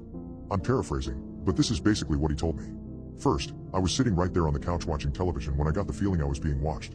I turned my attention to the screen door and for just a second I saw a bear looking in through the screen, but it wasn't a bear, you see? A bear would just keep on staring at me or keep poking at the door, but this thing just ducked out of view as quick as can be. I just grabbed my gun, set it on my lap and kept on watching the TV, and eventually that feeling, like I was being watched, just kinda melted off. Tim also told me that a few days later, the she Tim was referring to was a new human form that the manvit was taking. I assume it was because of the lack of a reaction to the bear form it had previously shown itself as. Like I said earlier, the manvit wants you to look for it, to come nearer. It dangles something in front of you in an attempt to bring you closer. It's a lazy hunter. Tim continued with his story. I was out in the garage in my workshop and that feeling of being watched came over me again. I saw a lady's head and shoulder pop out from the corner of the garage. The second she sees me eyeing her, she pops right back around the corner where she came from. This time, I went out there looking for her. But to my surprise, there wasn't no one there. I walked all around the house and I didn't see anyone. Not even footprints. It wasn't demonic. It was a manvit, and I told the man as such. I told him living out here on the edge of town made him an easy target for it. I told him that there really isn't any way to get rid of them or scare them off. I told him he could try to leave his house for a year at minimum and maybe, with luck, it would leave on its own, but the best bet would be for him to burn the place down and never come back. He didn't like that answer. You can't argue with anyone over the age of 65. People get set in their ways, their beliefs calcify, so instead I was honest with him. I told him two things. The first thing I told him was that eventually he'd get that feeling that he was being watched and he'd get his gun and he'd start looking around for the manvid, only he wouldn't find it.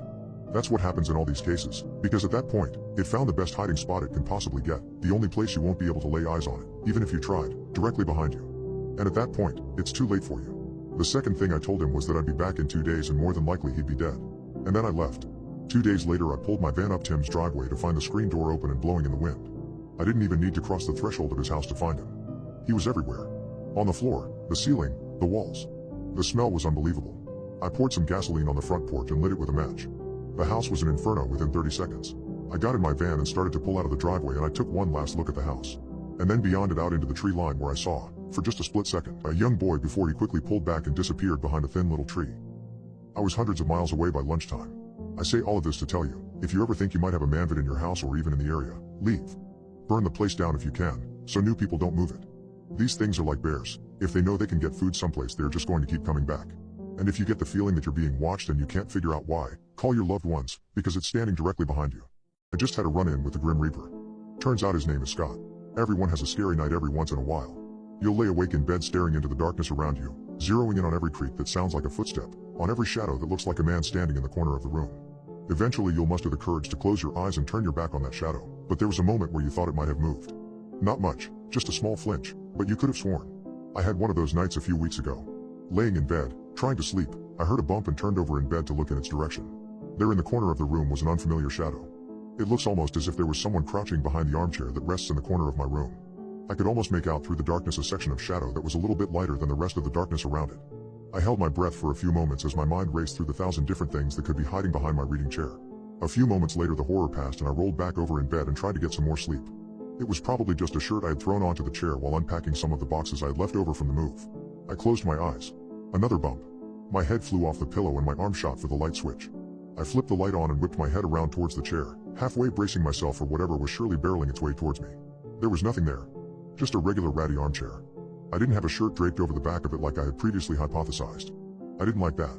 Nonetheless, there wasn't anything in here with me. I could see the whole room from where I sat in bed. A dresser, a small bookshelf, an armchair and a nightstand. The closet was already open and I could see it was empty. My bed was just a mattress on the floor since I hadn't gotten a bed frame yet. There was no place to hide. My imagination was getting the best of me. To make myself feel a little bit better I got up and locked my door, then I went into my closet and grabbed a toy wooden sword I had gotten at the Renaissance fair and leaned it against the door just in case someone got past the lock. Somehow the sword would fall on the hardwood floors and wake me up. Only then did I crawl back in bed and close my eyes. Yeah, I was being super paranoid. Just one of those nights. I woke up sometime later to a sharp poke on my back. Then a whispering voice, "Are you Phil Lockerbie?" Half asleep I murmured, "What the hell?" Pretty certain I was still in a dream. Another poke jabbed at my lower back followed by another question, this time slightly louder, "Is your name Phil Lockerbie?" I rolled over in bed and reached for the light switch. "Don't turn on the lights," shouted a voice from the darkness. Click. Standing at my bedside was a 7-foot-tall figure wrapped in a black robe. The skinless face under the black hood was bright red and dripped with blood that seemed to evaporate before it hit the ground. The hands that poked out of the sleeves of the robe were also skinless and dripped the same cherry red blood that vanished before it made contact with the ground. It was holding my toy sword. I was too afraid to move. Too afraid to speak or make any sort of sound. I was completely paralyzed with fear. Then the figure opened its mouth. Usually people scream, so this is a nice surprise. "Thanks for that. Is your name Phil Lockerbie?" I peed myself. "Oh man," the bleeding man pointed at the growing stain on my bedsheets with the wooden sword. "That is so embarrassing." Finally, I got my vocal cords to start working again. "Who are you?" The bleeding man swung the sword around a few times in mock combat. "I've asked you the same question 3 times now and you still haven't answered. But yeah, sure I'll answer first. I think most people in this part of the world call me the Grim Reaper, but you can call me Scott. Are you Phil Lockerbie?" "What the hell?" was the only thing I could think to say. Then, "Are you here to end me?"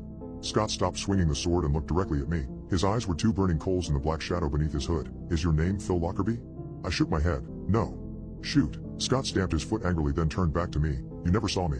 Then he disappeared through my floor as if a trapdoor had opened up beneath him. The wooden sword clattered to the floor where he once stood. I sat in my pee-soaked bed for another 10 minutes wondering if I was still dreaming or if I had suffered a complete mental break. Right as I was about to get up to change my pants and bedsheets, my bedroom door swung open and Scott walked right back into my bedroom, stooping to get under the doorframe. "Do you know where he got in my van and started to pull?" he asked me, visibly annoyed. "This is the address we have for him." I just double-checked. "Who is we?" I asked, getting a little bit more comfortable around the personification of death itself. Scott immediately walked over and picked up the wooden sword off the ground. "We as in hell," He started swinging the sword around again like a child pretending to be a Power Ranger. I just want to point out how disgusting it is. You're still sitting in your puddle. Do you know where it got in my van and started to pull? I got out of bed and pulled a fresh pair of underwear out of my dresser and walked to the bathroom to change. I'm just going to splash some cold water on my face, and when I go back in there he'll be gone, I thought to myself. 2 minutes later, with my new undies on, I walked back into my room to find him sitting in my armchair flipping through one of my Stephen King novels. It really is insane how much this guy gets right, I heard Scott mutter to himself. I wonder if he knows anybody? I cleared my throat to announce my presence. Scott looked up from the book and asked again, do you know where it got in my van and started to... I did know. He lived across the street from me. He was the first neighbor I met when I moved in 2 days ago. If I told him, would Phil die? If I didn't tell him, would he take my soul as a replacement? What if he knew I was lying? He lives across the street from me in the house with the green roof. 448.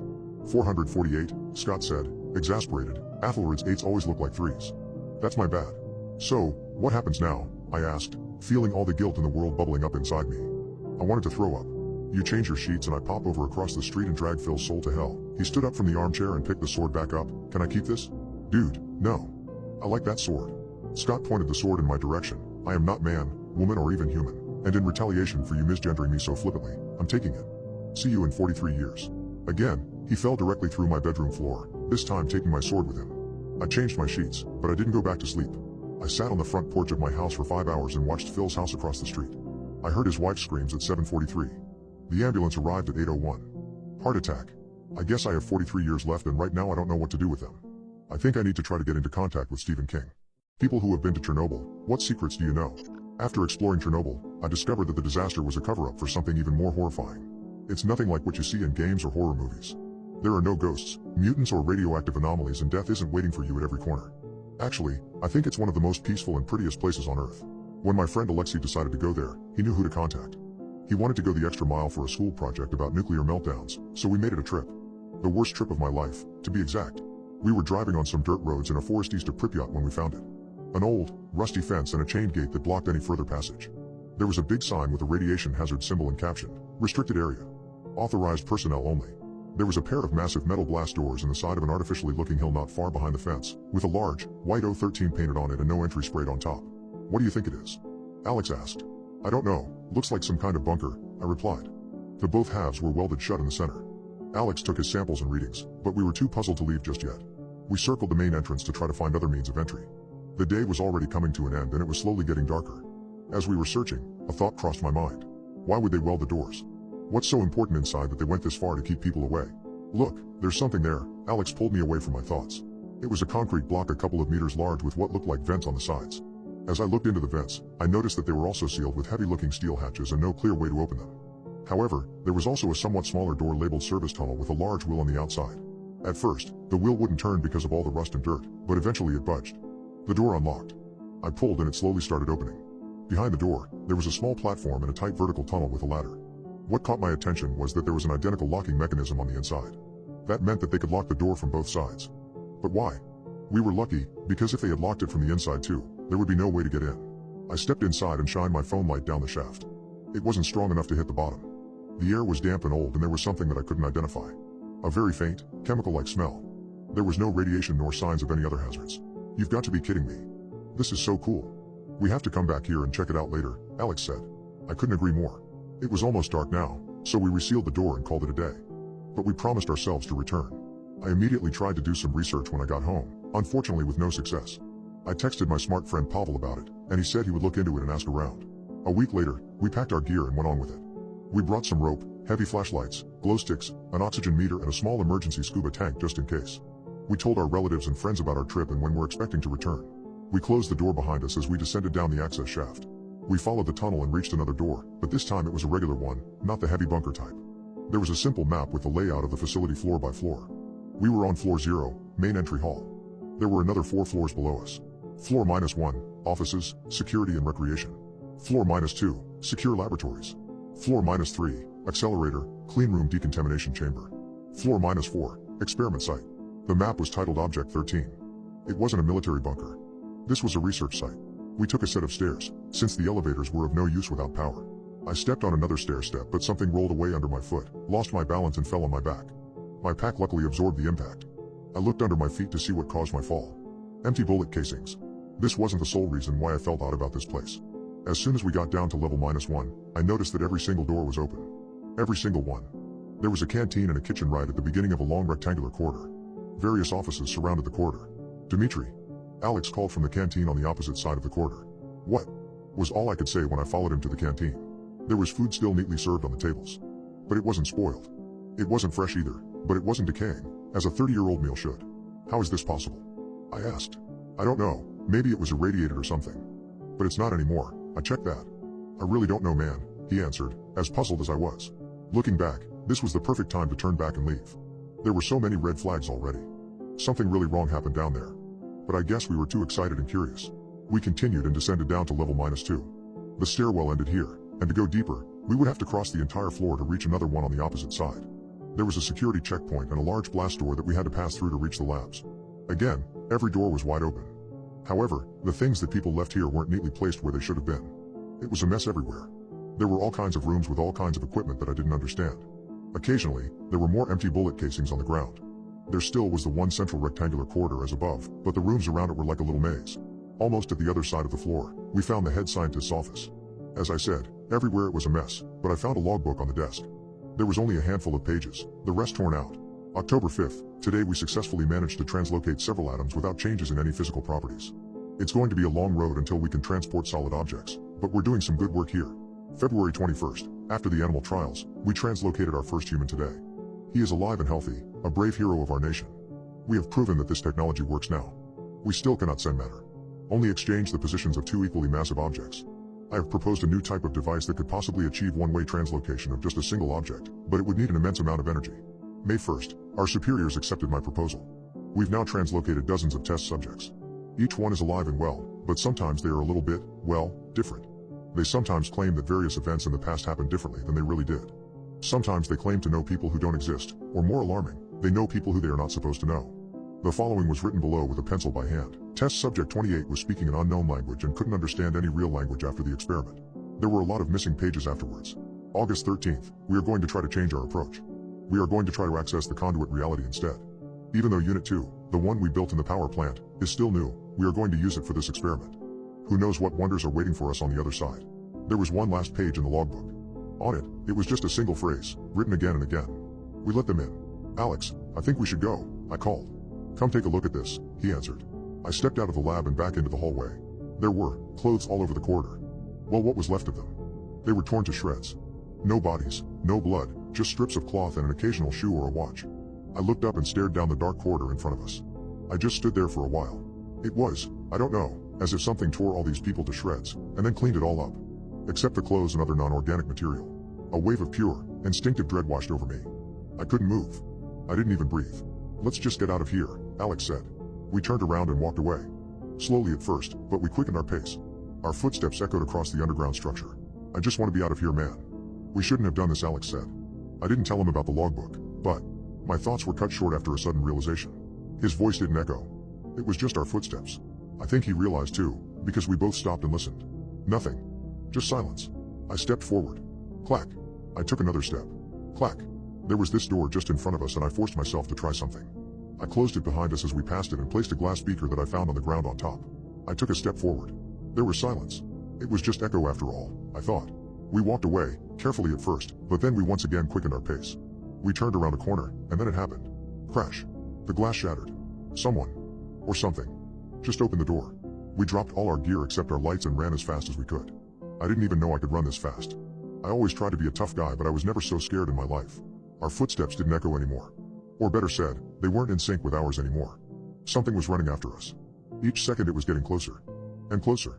As soon as we reached the security checkpoint, we started closing the door. The rusty joint of the door squealed in protest, but we pulled with all our strength. We almost had it closed, when we heard a loud, guttural and unnatural growl. The door slammed shut and I threw the wheel to the locked position. My heart was pounding so hard that it was all I heard for a while. But soon I realized that it wasn't my heart. It was that thing, pounding on the locked blast door. We were running again. We reached the stairwell and ran up, taking 2 to 3 steps at once. We finally reached the air pump room. The ascent really exhausted us, and even though I was scared, I felt like I would pass out if I took another step forward. Besides, we locked it down there. Alex sat down and leaned his back on one of the large vertical vents with a bang. Bang. Bang. Bang. We realized something. We locked it down there. But we forgot the vents. The vents which we got in here through. Alex and I looked at each other, our eyes met, and then the vent burst and he was gone. I only heard him scream as he was dragged back down. I feel terrible for doing this, but I just ran, climbed the service shaft and locked the service door shut when I was finally out of this hell. As soon as I had phone service again, my phone started beeping with loads and loads of missed calls and messages from my friend Pavel. Hey Dimitri, I found this guy, he says he knows what O13 is. Please pick up as soon as you can, he says it's dangerous and you should stay out of it. Another text. This guy is calling me now, he sounds serious, please call me back ASAP. There was also one message from an unknown number. Dimitri, this is Anatoly Moroz, I know what you found and I'm on my way from Kiev now. Do not go down there. If you already did and you managed to get out, lock the door that you used to get in and make sure it stays locked. I will try to call you when I'm here. So here I am, writing this while I wait. I do this to make sure that no one else repeats our mistake, since I don't know if I'll live long to tell anyone personally. I just can't leave Alex behind. I have to go back. People who have been to Antarctica, what's the craziest thing you've seen? Come to Antarctica during the polar winter, they said. It'll be fun, they said. We were supposed to learn about how life on Earth originated. Instead, we only learned how life on Earth could end.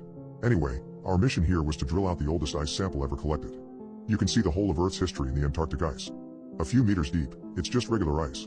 A few dozens of meters deep, you can see how much less carbon dioxide and radioactive dust, and other junk we've thrown into the air during the last century the older ice contains. A few hundreds of meters deep, things start getting really interesting. Sometimes you can find frozen prehistoric microbes. Sometimes, you can get a sample of the air that dinosaurs breathed. But when we pulled out sample number 127, we didn't expect to find these strange metal-like crystals that were embedded inside. I wish we never ever pulled it out.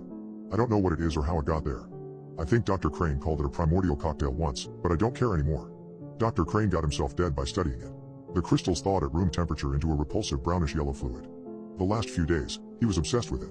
So much that he wasn't even sleeping or eating anymore. He spent the whole day in his lab. I think he spilled it on himself or something. I don't know. And I probably won't be able to ask him anymore. Someone decided to bring him some food that evening. Little did he know that he would become the food himself. There is no day and night cycle here on the poles. It's not pitch black, because some light still reaches this place, mostly from the stars and atmospheric scattering. Well, let me also tell you, that during a snowstorm, it is pitch black. That's exactly how it is right now. No one is coming to help us in this weather. They might actually nuke this place to ashes when the storm passes. I wouldn't object after what I've just seen. God bless that somehow our connection is still working. I'm writing this in case I don't get to live another day in this ice hell. That's all I have to say right now. Dr. Crane was a good man. He begged me not to unalive him. I could never imagine how it feels to have a loaded shotgun pointed towards your face. Or what was left of it anyways. The worst thing is, that I genuinely don't know if he really meant it. I didn't know how much of his mind was left and how much was altered or completely dissolved. I fired. A spray of blood, brain matter and bone painted the wall as the left side of his head was taken away by the fast-flying buckshot. Dr. Crane collapsed onto the ground into a heap.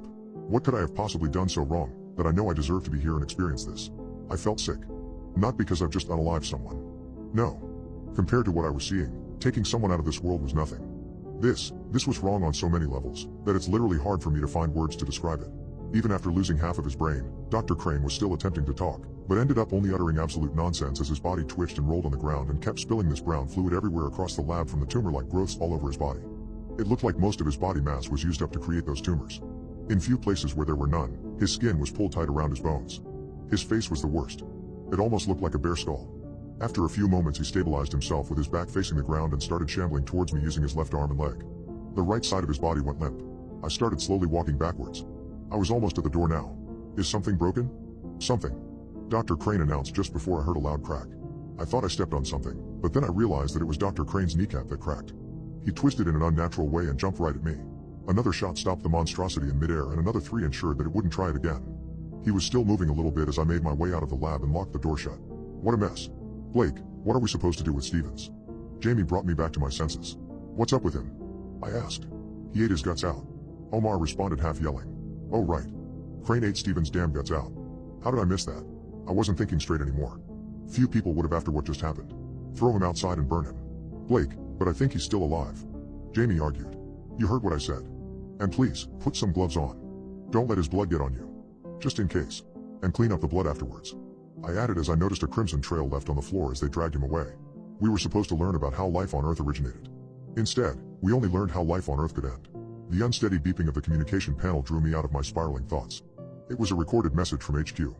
My heart pounded like a war drum as I reached out and hit play, their words slicing through the silence of my quarters. Blake, this is Dr. Amanda Sullivan at HQ. All Antarctica field teams, we're facing an emergency. Our seismic detectors have picked up significant activity in your region, specifically along the line where you extracted sample number 127. Our analysts are reporting movement. Something is moving beneath the ice. Her words cut off as a sudden, violent tremor shook the facility. Everything around me became a blur of motion as I was thrown off balance. The base seemed to sway like a toy in the hands of a wrathful god. Then, silence, an eerie, pregnant pause, before the ice and night were split by a chilling, monstrous roar. It was a sound that shook me to my core, a sound no human was meant to hear. Terror coursed through my veins as I struggled to my feet and staggered to the window, my gaze drawn toward the origin of the monstrous sound. Through the veil of the snowstorm, I saw a massive dark shape rising from the shattered ice, as though our meddling with the primordial cocktail had summoned some ancient terror. The communication panel beeped again, its relentless chirping a sharp contrast to the deafening heartbeat in my ears. I hesitated before I hit play, bracing myself for the words that might follow. Blake, Dr. Sullivan's voice was a shaky, unmistakable fear lacing her words. The crystals in sample 127. We believe there's some sort of viral entity. It's airborne. And it's spreading globally at an unprecedented rate. The transmission crackled and went dead. My heart felt as if it was lodged in my throat. I turned back to the window, my gaze drawn inexorably towards the ice storm and the behemoth that now stood fully revealed in its dreadful majesty. We had awoken something from the depths of time, something horrifying and unstoppable. And now, we had just set it loose upon the world. What is the most bone-chilling thing you have encountered in your dreams? I keep seeing the same thing in all of my dreams. Someone is trying to unalive me while I sleep. Before I encountered the red rotary phone, I hated the very idea of routines. I did everything I could to work as an online freelancer, meaning I could free myself from any and all routines of the real world. No commute. No alarm clock. No brushing unless my teeth felt fuzzy. Best of all, I could sleep. Really sleep. My brain knew it had no scheduled interruptions, so I sank each night into a world of dreams that grew longer and more convincing with each passing month. At one point, it felt like I was living for weeks inside dreams each night. By the time I woke up in the late afternoon or early evening, I'd sometimes have trouble remembering who any of my friends even were. The longer I spent in those other realms, the more control I learned, and my lucidity was focused almost entirely on figuring out how to fly. The funny thing was, when I actually managed to pull it off for a few seconds at a time, all I wanted to do was show the people around me. The dream people. The fake people. What did it matter if they cared? They weren't real. On top of that, they universally gave me the cold shoulder. Over time, that passive rejection brought out bitterness in my psyche. Flying was a thing all of waking humanity had dreamed about for thousands of years, and I was on the verge of mastering it, but nobody in my dreams cared. Subconsciously, I began pulling away from them, too, and the realms I traveled became darker and lonelier. Instead of dreaming each night, I began to have nightmares instead. The geometry of each night's domain fragmented. Ordered cities became alleyway labyrinths. Open hills became fractal ravines. The people I encountered were few and far between, and themselves severely weary. They looked disheveled, hungry, and traumatized. It was during one of those endless terrified runs that I encountered the red rotary phone. A grizzled old man and I were trapped in a fractal ravine that became too narrow to continue following, while a scintillating vortex of unseen limbs drifted our direction. My amateur ability to fly would not get me away from something so enormous. That was when I saw it. The phone was set into the raw rock of the ravine as if someone had carved a little cubic niche just to hold it. Apprehensive in a whole new manner, I reached in, lifted the receiver, and brought it to my ear. The only way to describe the sensation emanating from that phone: vast, cold, quiet emptiness. It felt as if I'd found a gap in the walls of the prison of my own awareness, and I put my ear close to listen to the limitless open air beyond. Subtle static moved like wind. The crackling combined into a sort of breathing. Someone was listening. For the first time that I'd ever experienced, I felt the presence of another aware mind in my dream. The gold man whimpering and cowering behind was not real, but this was. I didn't speak. A crushing sensation of fear kept me from thinking out loud. Still, I knew it was waiting. I could feel it. I dialed a number. I picked 4. The circling motion of the rotary dial didn't stop when I let go. It continued spinning backwards, accelerating, expanding, becoming a vortex of crimson rather than darkness. The abomination slithering down the ravine toward us grew distant as the dream world attenuated into a long and stretching tunnel compressing at terrifying speed. Then, like a punch to the stomach, I woke and sat up in bed. Latent dizziness faded as I stared at the amber square on the wall from the evening sun shining through my window. That hadn't really just happened, right? It had all been part of my dream. It was ridiculous to think I'd actually connected to some sort of entity outside my own mind that had woken me up because I dialed 4 on a rotary phone. That meant the red rotary phone had not simply been a figment of my imagination. I had to go. I had to get out. The local gas station sold sodas at all hours, so that was usually where I went. As I warily emerged from the front door, the middle in a long row of similar doors from similar townhouses, I had the strangest feeling that I hadn't fully escaped my nightmare. The door to my left opened abruptly. My neighbor Rick stepped out. He came up with a big smile. "Hey bud. We both going to the gas station again?" This guy's timing was insane. I masked my frustration, but only barely. Seems like it. Wasn't it supposed to be impolite to talk to strangers? I'd never devised a way to get Rick to stop talking to me, so I just kept giving vague generic responses as we walked. All of a sudden, shadow fell across us just as the last glimmer of purple vanished from the horizon. A massive gray hand closed around a nearby chimney, pulled the ethereal weight of something behind it, and then began grasping its way down the sloping roof. Behind it, a tentacle-bearing octopus like suckers latched onto the side of a townhouse to drag itself along. It was a shape, trying to claw itself into the world. Rick saw me looking, so he turned and stared. For once, he stopped talking. I pushed him, and he took the cue. We ran. The streets and alleys of our city opened on a shifting series of lights, but without fail, darkness doused them before we could find safety.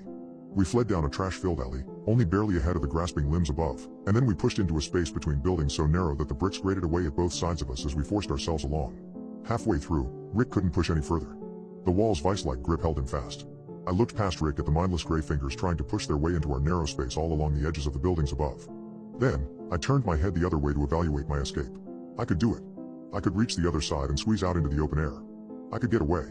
Just like that old man I'd left behind in my nightmare, I could save myself at the expense of someone else. But that old man hadn't been real. He hadn't mattered to me. I didn't even like Rick, right? Why should it bother me? I did it. I made the decision, in my heart, to run away. I couldn't handle the panic, and I knew Rick was going to die horribly stuck here all alone in the night, but I wanted to live more than I wanted to fruitlessly try to save him.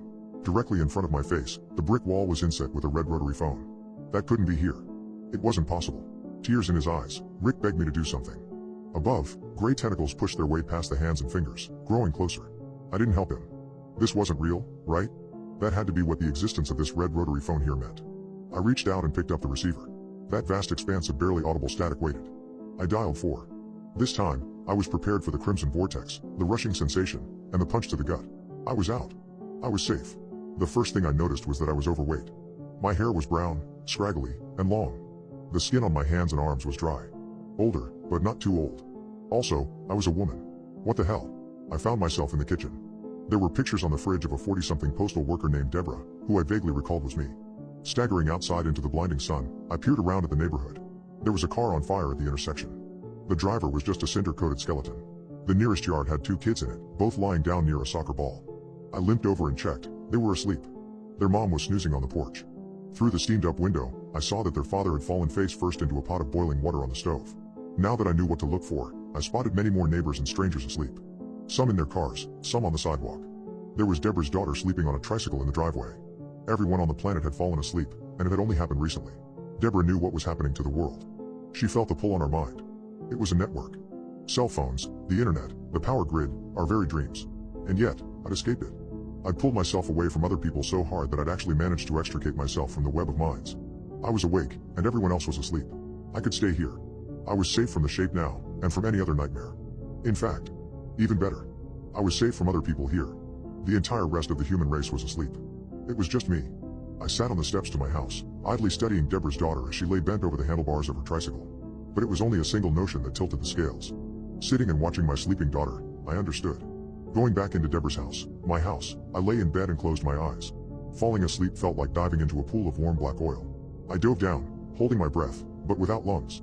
I fought the terror of the deep to keep swimming straight into the depths, until I surfaced back in the alley next to Rick. The red rotary phone was gone, and I was myself again. Worse, gray tentacles were nearly about to reach us. There was a way out of this, one that I would never have considered before. For the first time in years, I summoned other people on purpose. Help! I turned my head and shouted even louder. Help us! A dog began barking. Down the alley, I saw a light turn on in a window. Rick started screaming, too. A man appeared at the end of the alley and looked our way with shock. What the hell is that? He pulled out his phone and aimed it toward us to film the shape, but it was the light that slowed it. I shouted, your light. Turn it brighter. He did so quickly, and waved another man over. In short order, several people emerged to shine flashlights and cell phones up at the shape, which reacted with whispered growls and a pained retreat. It wasn't dead, not by a long shot, but the sounds of sirens in the distance meant that civilization at large would take it from here. We inched our way back out of the alley, away from the gathered crowd, until we burst free into open space. That was crazy, man, Rick gasped. I didn't think you were coming back for me. Coming back? I scanned the alley behind us, seeing no sign of the red rotary phone's alcove. You could tell that I left? Where did I go? He blinked a few times, confusion darkening his features. I don't know actually. I just felt you leave for a split second and I got scared. I nodded. It's okay. I'm back now. I was pretty sure Rick was actually asleep on a tricycle in our driveway. I was also pretty sure, for the first time in this life, that this person here beside me was real. Let's go home. You should tell me more about that game you're playing. Really? Awesome. Well, it's like this. He continued his excited chatter while we walked. I listened intently and studied the streets around us as the city came alive in response to the shape floating in the sky. There were kids riding bikes and yelling. People began packing cars to leave, while others drove in just to see it. A grizzled old man sat on a bench across the street, unafraid. There was no way to know if the air I was breathing was real, but the people, they were actually here. After learning about Rick's game, I went back home and felt the feeling of dread wipe off my shoulders. This was all some big, bad dream, even though it was realistic. I heard my home phone ring in the other room. I figured it was Rick, as he said he wanted to talk to me more over the phone when we got back. I went to go answer the phone, but as I was walking over, I realized that the ring sounded different. Like old-fashioned almost. In replace of my modern home phone was an old rotary phone. It was a red rotary phone. But this time, I knew I wouldn't hear just breathing on the other side. I would hear a voice. Someone wanted to talk to me. A murderer has been on the loose in my hometown. I'd never think I'd be in bed with him spooning me. I have heterochromia, a disease where my eyes are different colors. Funny enough, heterochromia is what saved my life. And maybe the lives of a few others. The murder started in my second year of high school. A young couple going out to smooch in their car was found dead, mangled by some wild beast. Their faces had been eaten off, their tongues ripped out, and their eyes completely gone. I didn't know them. They went to the private school. All the same, the story started up about the Gosbeck's Knoll beast. My mom laughed when I told her about it. Apparently the beast was around in her high school days too. 2 people turned up dead before it stopped. Conveniently, at the same time a bear was brought down in the area. She told me just not to go smooching any girls around there and I'd be fine. Of course this is when I corrected her and said I preferred boys, but this really didn't take her by surprise. Mom's good like that. However, this time, the beast wasn't content just to gnaw on the faces of teens on our Lover's Lane. When I'd gotten to school about a week after the first incident, I knew something was wrong. Everyone was quiet, and a lot of people were crying. I found my friend Trent and asked him what was up. He criticized me for not checking my Facebook before he told me. Douglas Stafford, dead in his parents' garage. His face gnawed on just like the pair from earlier. The next day there was a school assembly where the principal even teared up a bit and told us that it was okay if we were upset and if necessary we could take an absence from class to talk to the school counselor.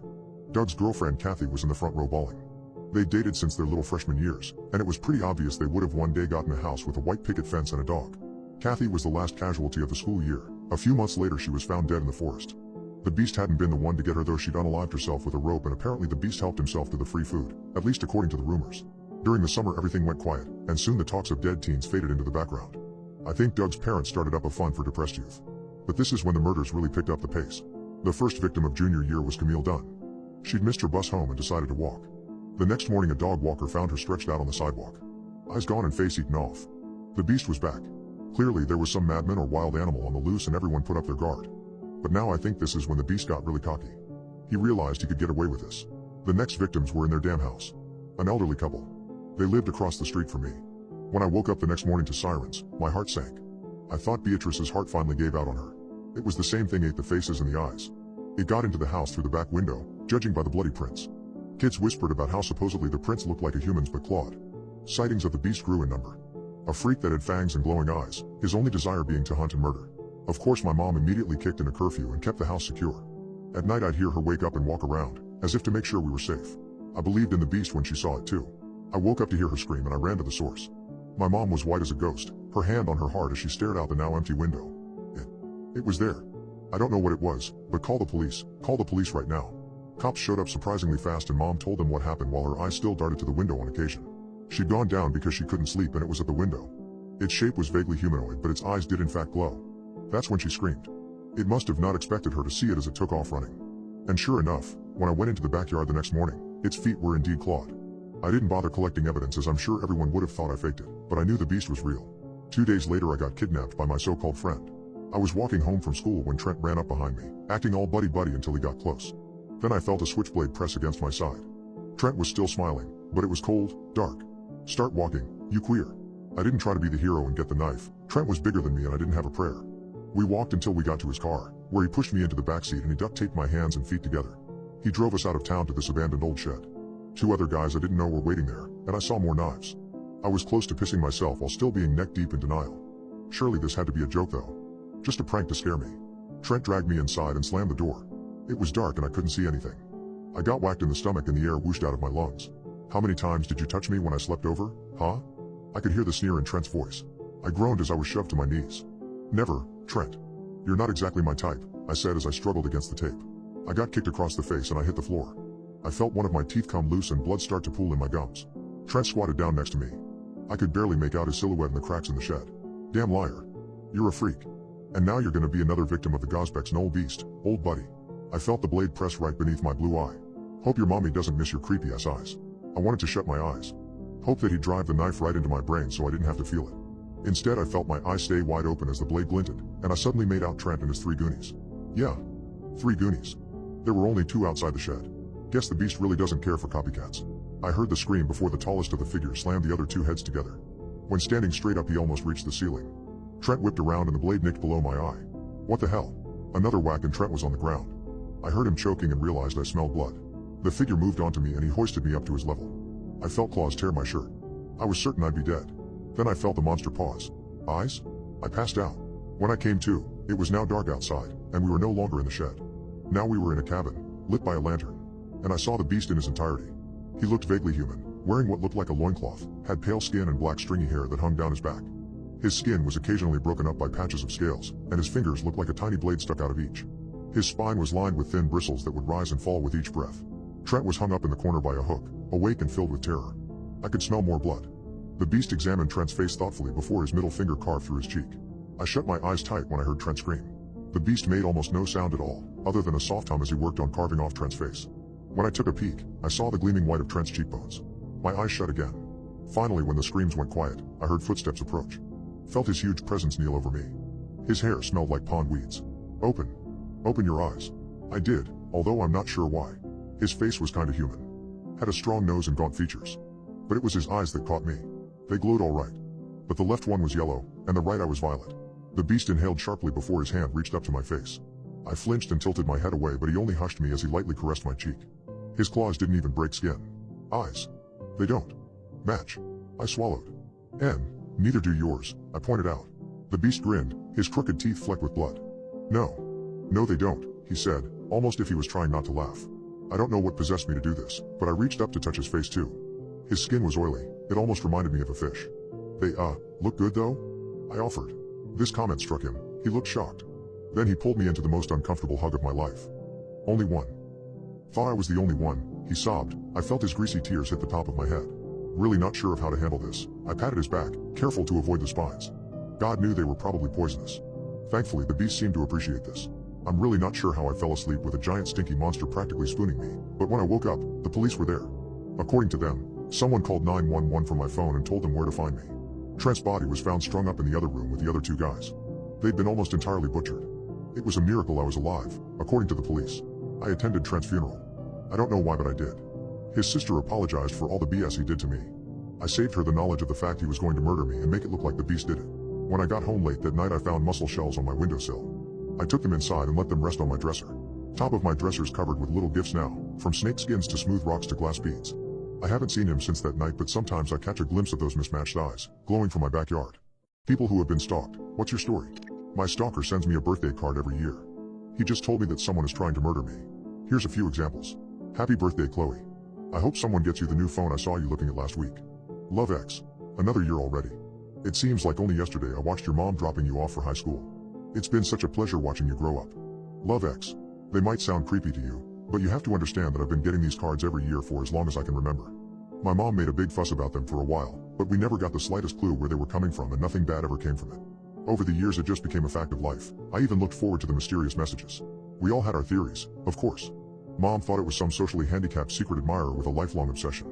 My half-sister Amina couldn't stand the idea of anyone being in love with me. She insisted it was a psychopath who was just biding his time to strike. I even caught her slipping her own menacing anonymous letter into the pile one year just to scare me. They never caused a problem until I was in my 20s and living on my own. I'd started dating a guy named Jay who was almost charming to a fault. We had been together for almost 8 months before we celebrated my first birthday together. That's the first time I saw the other side of him. I guess I never realized how closely linked passion and jealousy are before he opened my mysterious card. His brows knitted together while he read, his pressed lips began to tremble, and all the color drained from his face. It's no big deal, really, I told him. What's it say? Jay didn't answer. He threw the card down on the table and walked to the other side of the room, breathing heavily. I picked it up and read. He's going to hurt you, Chloe. You wouldn't be the first either. Get out, or this may be the last card you ever receive. Love X. When I looked up, Jay was standing on the opposite side of his living room, just glaring at me. Well? He asked. Explain yourself. Me? What did I do? The space between us closed more rapidly than I was comfortable with. I took a step back, but that only brought him closer, trapping me against a wall. What's his name? How long have you been seeing him? He asked. What followed was the worst argument we've ever had. He refused to believe me when I told him it might be my father, and I got a glimpse of the person the message warned me about. I told him he could check with my family, but he seemed to think they would lie to protect me. We managed to avoid talking about it for a few days until one morning when Jay triumphantly slammed a piece of paper on the table. He's dead. 12 years he's been dead. I don't know how Jay did it, but I was staring at my father's death certificate. Have you ever felt a lifetime of hope shatter in a few seconds? It's like being conscious of your own death. Your body keeps moving and you can feel it go, but there's no one inside anymore. Stop pretending you care just to get out of trouble. I know you never met him. And then the argument started again, but my heart wasn't in it anymore. I couldn't explain who was sending the letters. I could barely even talk, and he took my silence as an admission of guilt. He didn't understand that I wasn't hurt because I lost my father. You can't lose something you've never had. I was hurt because I lost every possible future with my father in it. I lost him dancing with me at my wedding, and carrying my future kids on his back. I lost him telling me that he never stopped thinking of me, or loving me, even if it was only from afar. And all I gained in return were threats, insults, and the unsettling realization that a stranger really had been following me my whole life long. Now Ranja was laying it on the line. I could either trust him, or the letter writer. He demanded to know why I would throw away the life I was building for some creep I'd never met. How could I possibly take care of myself without him? How could I find another man as good as him, when even my own father didn't want me? If my life was a movie, then things would have gotten better after that. I would have stood up for myself and learned to live on my own terms. But I was scared, and I was alone. I thought I deserved it when he started to lock me in my own room. What else could he do, if he didn't trust me? I thought I could be strong when he hit me or pulled my hair. At least he didn't leave. My mother would have been lucky to have found a man like Ranja. And for the next year, I hated myself for spending my whole life waiting for a fairy tale that would never come true. Until my birthday came again, and I finally found the will to leave. It wasn't what the card said that convinced me, just a benign, generic well-wishing straight off the shelf. It was where the card came from, because this was the first time there had ever been a return address. In the cool and safety of the dark, I stole out of Jay's house with only what I could fit in a suitcase. It was hard going dragging my things, but I knew that if my life was going to start over, then it was going to start with the only person I've ever trusted, the one sending the letters. And when I found myself entering the cemetery, I knew I had found what I was looking for. My father's headstone, which read, "Are you there, Chloe? I will always be with you. Who's the weirdest person you met at your front door? My parents told me that you're not supposed to open the door when there's only one knock. I found out why. Please, just let me in, it's getting cold." The voice was familiar, only older than I remembered. Very close to detail. "Lala, please." Using my old nickname was a nice touch as well. I sat on the floor next to the door, my arms wrapped around my legs. Of course this had to happen the one week my parents left me alone. They hadn't gone on vacation for years. I practically begged them to get away for a while. If I called them, they'd come right back, but I don't think that would have helped me anyway. Besides, I wasn't an idiot. I heard the knock and I would not open that door.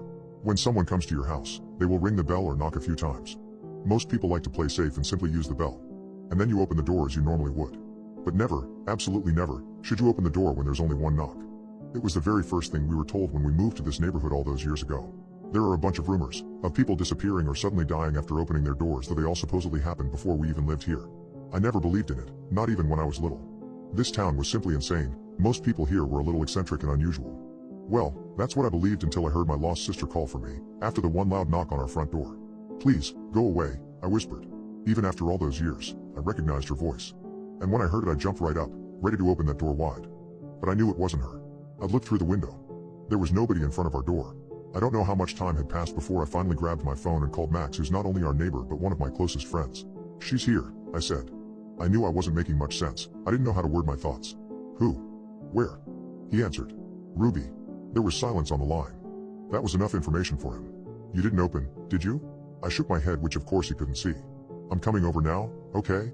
I'm not sure how many minutes passed, but Ruby had stopped asking me to open the door.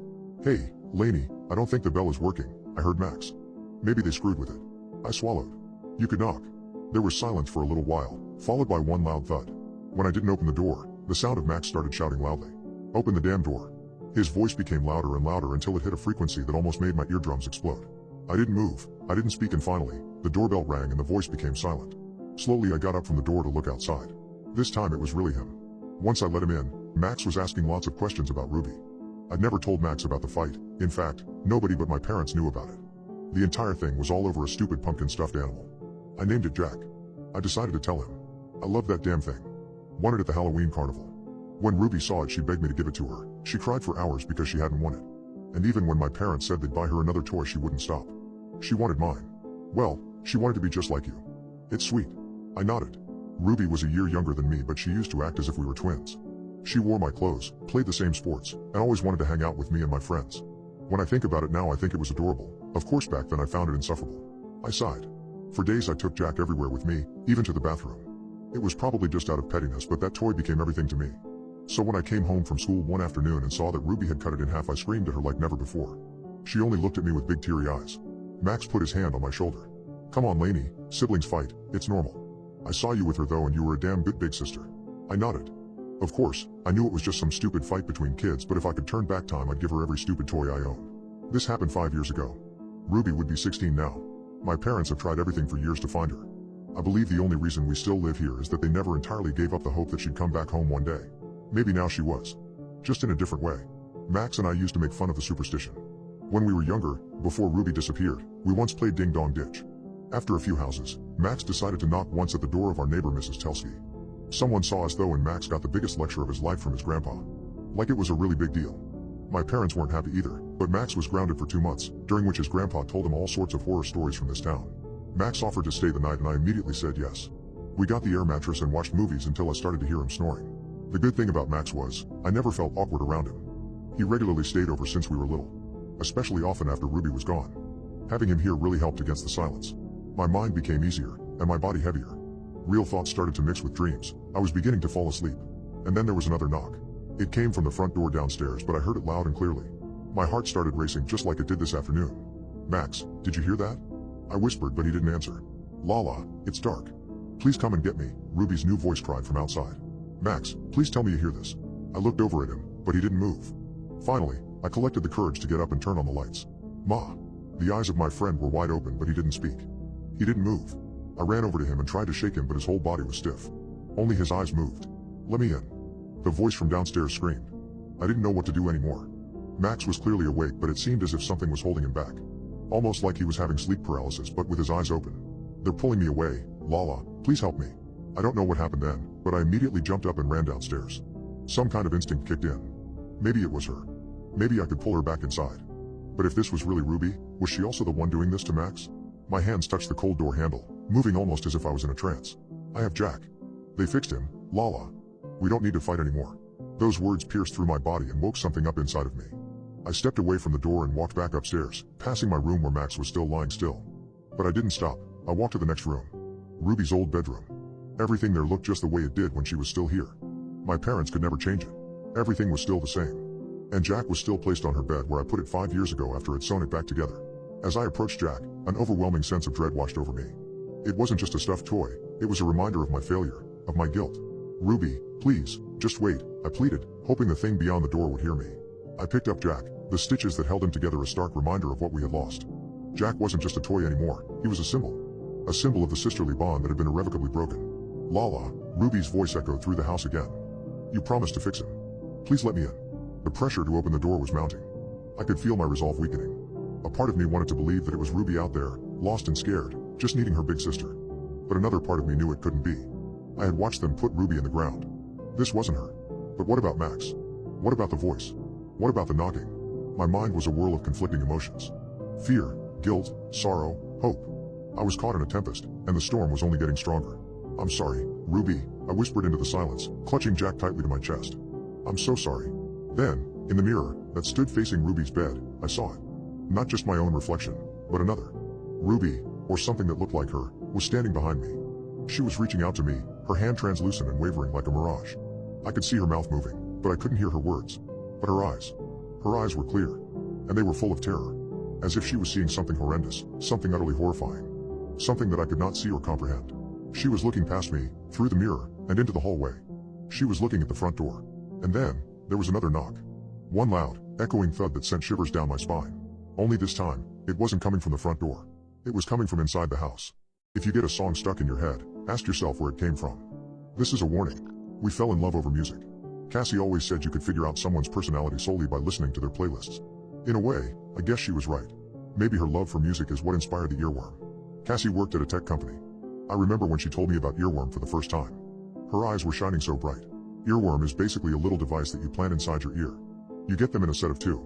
One for yourself and one for your significant other. When you get a song stuck in your head, they will hear it too. Having a song stuck in your head can be pretty annoying in my opinion, so I wasn't entirely sure why she was so excited about the thing. Well, obviously music is only the first step. But don't you think it's absolutely insane that we are able to do this in the first place? She said as her eyes grew even bigger. Can you read thoughts with it as well? I asked. Why? Are you afraid I'll hear all your dirty little secrets? Cassie laughed. No, of course not. Although if the technology becomes more advanced, maybe we can in the future. She raised an eyebrow. I didn't particularly like the work she did or how her ethical boundaries seemed to become more blurry each day. Cassie was in no way evil, but I believe sometimes she got so excited over all the possibilities of innovation that she started ignoring downsides. Not everyone would like what they were coming up with. Although if you think about it, many were and still are wary of smartphones when they came out. We've all accepted being tracked. Soon enough we probably would be alright with something reading our mind. Though for now, it was only music. Music that my love and I would share. The annoying earworms as well as the songs that came to our mind when we thought of each other. A way for us to share our biggest interest while we were apart, as Cassie had to go abroad for 2 months to introduce Earworm to their partner company. I will be working crazy hours and I won't have much time for anything else. I just want us to stay connected as well as we can. And you'd help me test the advice as well, she grinned. Alright. But no musicals. We got the devices planted inside our ears on the day of her departure. It didn't hurt or anything, but it did feel a little strange. Like it wasn't supposed to be there. At first, there was nothing. Possibly because my mind was pretty blank as I drove my girlfriend to the airport later that day. I guess so was hers. We stayed quiet for quite some time, but just before we reached the airport I learned what technological advancement really meant. Yes, no, maybe, I don't know. I hugged her. We kissed goodbye and that was it. For hours there was silence. Until she texted me that she had landed. I read the news today, oh boy. About a lucky man who made the grade. She was listening to music now. I heard it very faintly. Like background music in a movie. I lay in bed just listening to what Cassie heard in her ears all those miles away. He blew his mind out in a car. He didn't notice that the lights had changed. The following days we hardly called or texted. Our communication went mainly through music and it was the most exciting interaction we'd ever had. Sometimes I would be doing something absolutely mundane, like getting groceries, when I suddenly heard a song I loved as a kid but had completely forgotten. I had to keep myself from smiling like a moron in public because Cassie would listen to some trash hits to get my attention and annoy me. We made a game out of it. Who could find the most obscure hits that we would both have stuck in our minds? It was even more interesting when we were listening to music at the same time. Only one of the songs would get stuck in both our minds, or sometimes I'd get hers and she'd get mine. It was pretty exciting until it wasn't anymore. As with any other type of technology, you get used to it quite quickly. And then you either get addicted to it or you will be bored out of your mind. All I was longing for was a little bit of silence. Just a moment alone with my thoughts and without another sound. Cassie begged me to keep the earworm inside just a little longer. She and her team had a big meeting ahead of them and they needed the data they were collecting through us. Can you just try to listen to a little less music? Or maybe shut your mind off a bit? I asked her over the phone. Cassie stayed silent for a moment. Yeah, I can try. I always wanted to meditate, she joked, and I won't listen to music when it's nighttime for you, she promised. And for days she kept that promise. We still heard each other's earworms at times, but it went back to being nice. On my birthday she woke me up with my favorite song. She had to get up at 3 a.m. for that. To die by your side is such a heavenly way to die. To die by your side. Well, the pleasure, the privilege is mine. Despite everything, it felt nice to be connected. Especially through the one thing we loved so much. There were only a few days left until Cassie would come back, but last night the music was louder than ever before. I was asleep already when she started playing the song. I knew she had to be listening to it because it was far louder than a song stuck in her head. I learned to make the distinction. This one was blasting through her stereo. I've been waiting for a guide to come and take me by the hand. Cassie didn't like Joy Division. Maybe she had people over? I tried to shut off the song in my mind and get back to bed. But it would keep playing on repeat. And it got louder each time. Lights are flashing, cars are crashing. Getting frequent now. Finally, I had enough and texted her. Cass, can you turn it down, please? I have work tomorrow. It still felt strange that I had to tell her to turn down a song in my mind.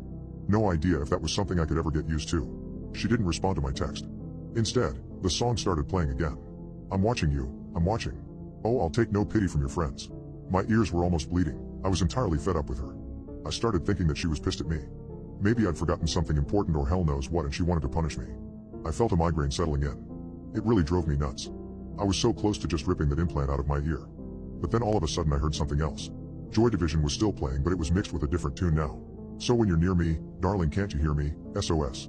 And the love you gave me, nothing else can save me, SOS. ABBA, seriously? I texted her again. Again, there was no response. It felt strange that she was listening to 2 songs at the same time, with the ABBA one being so faint in comparison. I was quite tired then, I'd only woken up after all. But when I made the connection, I shot right out of bed. Was she trying to send me a message? I kept calling her again and again, but she wouldn't pick up. Until all of a sudden, the music was gone. Though there was certainly no silence instead. The music was replaced with the most dreadful sound I ever heard in my life. It sounded like pure agony. Voices that I didn't know were screaming and crying. It's hard to describe the noises because they were like nothing I'd ever heard before. Something about them just felt wrong, in a way that made the hairs on my skin stand up and my toenails curl. They were hurting the insides of my soul. Finally, I couldn't take it anymore. I ripped the device out of my ear, which at this point was already bleeding. After Cassie still didn't respond to anything I sent her, I called one of her colleagues. A guy that worked in the earworm team as well. He promised me that he had been testing the device for weeks now with nothing remotely close ever happening to him. But this wasn't only about the device anymore. I could tell that something was awfully wrong. It took a while, but I convinced him that there might be something happening to Cassie. I was sure that wearing the device was somehow hurting her. Maybe the worm was digging deep into her brain and she couldn't take it anymore.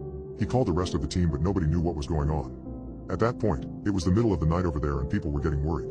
When they finally called the police to go and check on her in the Airbnb she was staying at, it was already far too late. It wasn't the worm that hurt her. Cassie had been brutally murdered by some monster that the police still haven't found. When the police broke into the apartment, the Joy Division song was still playing on repeat. The song that was supposed to overshadow her screams. I haven't listened to any music since I lost my sweet Cassie. I don't think I will ever enjoy music again. All I hear now is the sound. The last sound I heard before crushing that implant. It will follow me until the day I die and maybe even beyond. I believe I heard what death sounds like. What's the most bone-chilling thing you experienced when you first became an adult? I joined the adults table for the first time this year. Now I wish I never grew up. It's not blood that binds us but tradition. Customs that we live by, that we cherish and pass on to our children when they grow old enough. Tradition is everything to this family and as you are a part of it, you have no choice but to value and live by our rules. That's literally what I've been told on the car ride to each family function we've ever had. I'm not kidding. Either my father or mother will say those exact same words. They emphasize the importance of tradition so much because they know I can't stand our holiday evening with the extended family. To be honest, I can't stand those people in general. My extended family is incredibly odd. My grandma was a horrible woman, my uncles are greedy, rude men, my aunts do nothing but pick you apart. And don't even get me started on my cousins. Loud, annoying, and incredibly disgusting little kids. Luckily, I don't see them often. My Aunt Margaret always hosts. It used to be my grandmother before she passed away a few years ago. As my aunt inherited the house, she also took over the pleasure of being the host for holidays. Welcome home, my lovelies. Aunt Margaret stood on the porch of the familiar old house as we got out of the car. Her red hair was blow-dried, she was wearing a violet dress that looked like it should have been left in the 50s as well as Grandma's familiar apron with lemons on it. "Oh Mel, how big you've grown," she said through those lipstick-stained teeth. "How old are you now?" 16? I nod. "Yeah, my birthday was a month ago." It's not like any of them sent a card or bothered to call. "Still a little too young, I suppose," she whispered and I felt her hot breath against my ear. As we got into the spacious entry hall more uncles and aunts appeared to greet us. Kids were running around, playing and it already felt like being inside a zoo. I could already feel the headache settle in as well as the fear that Margaret might want my help when a hand grabbed me and pulled me back. "Mateo," I exclaimed happily. I was already afraid he somehow got out of coming this year. Mateo was the only cousin that I can actually stand. Maybe because he's the only one that is almost my age, less than 2 years older. Usually, he was the only one that made dinner a little fun for me, but last year my only decent cousin was invited to the adults table while I had to stay with the kids. The table arrangement is a pretty big deal to this family, we don't even sit in the same rooms. "Come with me," Mateo whispered and I followed. We walked all the way through the house to the garden which is on the opposite side of the building to the winter garden where the rest of the family was. Mateo and I wanted some alone time together, so we hung out there for a while until we were interrupted. "There you guys are." A shrill voice behind us interrupted him. "Aunt Margie," I said, trying to think of an excuse already, but she didn't seem to care what we were doing. "The sun's almost down. Come on, it's dinner time." We got up and she put her 2 arms around each of us. "Mel, honey, I know you're still a little young but turns out your uncle Tobias didn't make it so we have a spare seat at our table. Isn't that marvelous?" And so I finally was invited to sit with the adults of the family for dinner. I'd never been inside the dining room before, it was much more spacious than I imagined. The wooden table in the middle of the room could seat at least 10 more people. I didn't understand why I was never allowed to sit with them before. The room was next to the one for the children, but we didn't hear a sound from next door. Around this time they were probably already being served the food by the kitchen staff. No fancy food. At the kids' table, we always got chicken nuggets, fries, stuff like that. I was curious to see what the adults were eating. I sat down next to my mother who smiled with her mouth but not with her eyes. On the opposite side of the table was Mateo who looked confused, which at that moment I blamed on the weed. I looked at the table in front of me and was surprised to see that there was no food. No cutlery either. We all had one plate with a little black box on it. I reached for it but before I knew what was happening, Margaret appeared beside me and slapped my hand. "Not yet." When I looked up again, I noticed that all the adults were watching me. I swallowed, suddenly wishing I was in the other room with the kids. The atmosphere in the room was so tense and I didn't understand why. Until Margaret took a seat at the head of the table. "Welcome, family. It's not blood that binds us but tradition. Customs that we live by, that we cherish and pass on to our children when they grow old enough. Tradition is everything to this family and as you are a part of it, you have no choice but to value and live by our rules." I swallowed. "I realize it hasn't been the same since Mother left," she continued. "She was the heart of our holiday after all, but with all the obstacles thrown my way I still try to do my best. Should we help you serve dinner?" I asked so that the awkward moment would pass by more quickly. Everyone laughed in response. Confused, I looked at Mateo but his expression was empty. "Now, family. It is time for our tradition. Please open your boxes." Everyone immediately grabbed the box in front of them so I did the same. I lifted the upper part only to realize that it was empty. I looked over at Mom's and it was empty too. So were the ones of Dad, Mateo, and pretty much everyone else had appeared. Except for Theo's. He dropped the lid and rested his hands on the table. Aunt Margaret got up and walked towards my uncle to take out what was lying inside the box. A knife. She smiled at Theo, who turned his hands around so that his palms were facing upward. With the knife, she cut inside his left hand first, then the right hand. Theo moved his hands up above the plate in front of him so that the blood from the fresh wound would be collected inside of it. I felt incredibly uneasy, close to throwing up. The weirdest part about all of it was the fact that nobody reacted. They stayed still, sitting, watching. And as I looked through the room, I realized that I was doing the same thing. I opened my mouth to speak, but no words came out. I tried to move, but my body wouldn't listen. We continued watching as Aunt Margaret dipped her index finger into the blood and started drawing a strange symbol on the forehead of Theo. She whispered words I didn't understand, and when she was done, Theo finally got up from his chair and the two of them started hugging. "For this year you will be mine. If you prove worthy, we will all meet again during our holiday in the next year," she finally said. The rest of the evening felt even stranger. Aunt Margaret led Theo upstairs where his hands were cleaned and sewn. After they came back, the kitchen staff started serving the food. There was roast, goose, and duck, mashed potatoes, gravy, and green beans, pudding, cakes, and biscuits. Food that you might find if you looked up festive dinner online. The family started laughing and putting food on their plates. But nobody ate. I'm not even sure if any of the food was edible. They were merely acting out a dinner party, and even though I knew something was wrong, even though I felt the fear growing and growing inside of me, I couldn't do anything but join the fake dinner and the fake laughter. It was as if something else was controlling me. This continued until late at night when we finally started saying our goodbyes.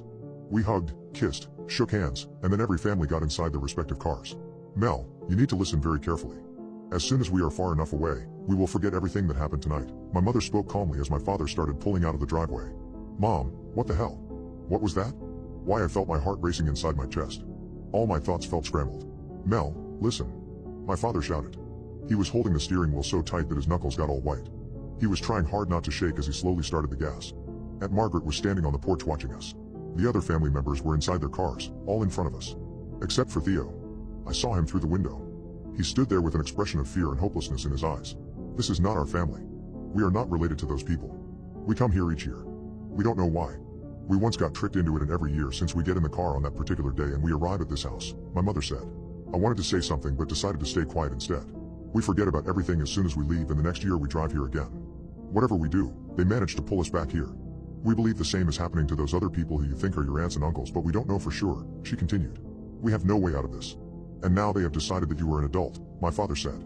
He was driving so slowly that I could still see Margaret waving through the exterior mirror of the car. Dad, why are you going so slow? I whispered. The sight of her was scaring me even more now. My entire body felt like it was simultaneously frozen and on fire. As soon as we leave the street, we will forget. We just wanted you to know, even if you will forget, that we are sorry and we should have told you sooner. We thought we had another year before they declared you an adult. What's going to happen to Theo? I finally dared to ask. We might see him again next year. If things go well for him. If she is happy. She'll let him leave and he will be replaced by another family member. All those years I remembered our odd family dinners. Except, I was never a part of the real tradition. I was with the kids, which were annoying but not horrifying.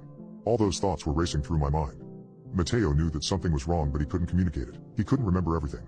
I closed my eyes as we drove down the street and made a turn. I held my breath almost all the way until we were on the freeway. Were you ever chosen? I finally asked. Did one of you ever stay with her? I knew that made little sense because if my parents were gone for a year, I'm sure I would have remembered. I am so full. What an incredible dinner, my father suddenly said. I know, right? How does Margie do it? My mom rubbed her stomach and giggled. Mom, Dad? I whispered. Next year we should contribute. Maybe I could bake something, she continued. They never spoke about it again.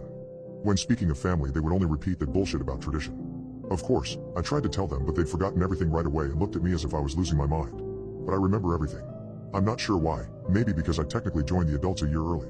I know that my parents must know as well, buried somewhere deep inside of them. I noticed the twitch in their eye when I speak about Margaret or any of the other family members.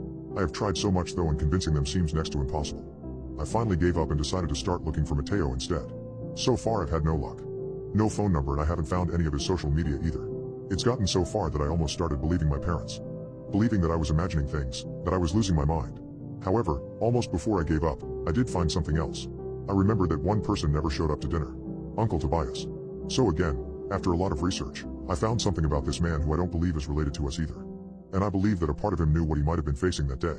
He never showed up because he committed suicide on the day of the family dinner. What was the weirdest family superstition you never understood? A family superstition is to never leave a chair empty at night.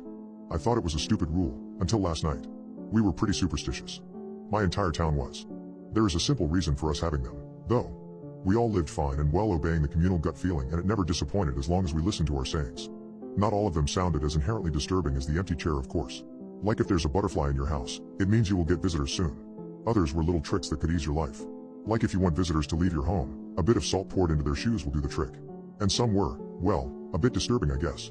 Like, if you lean over a railing, the devil will grab you and pull you towards the ground. That one we can't really fact check, unfortunately. As I said, there were many of those. Phrases they kept repeating so nobody will ever forget. And the one I've heard the most in my life happens to be the one about the chair. Never leave a chair in your bedroom empty at night. Dad repeated it every night like a prayer when I was still little. And Mom would come by later in the evening to make sure I had a backpack, some books, or even just a jacket lying on my desk chair. It was the only one in my room.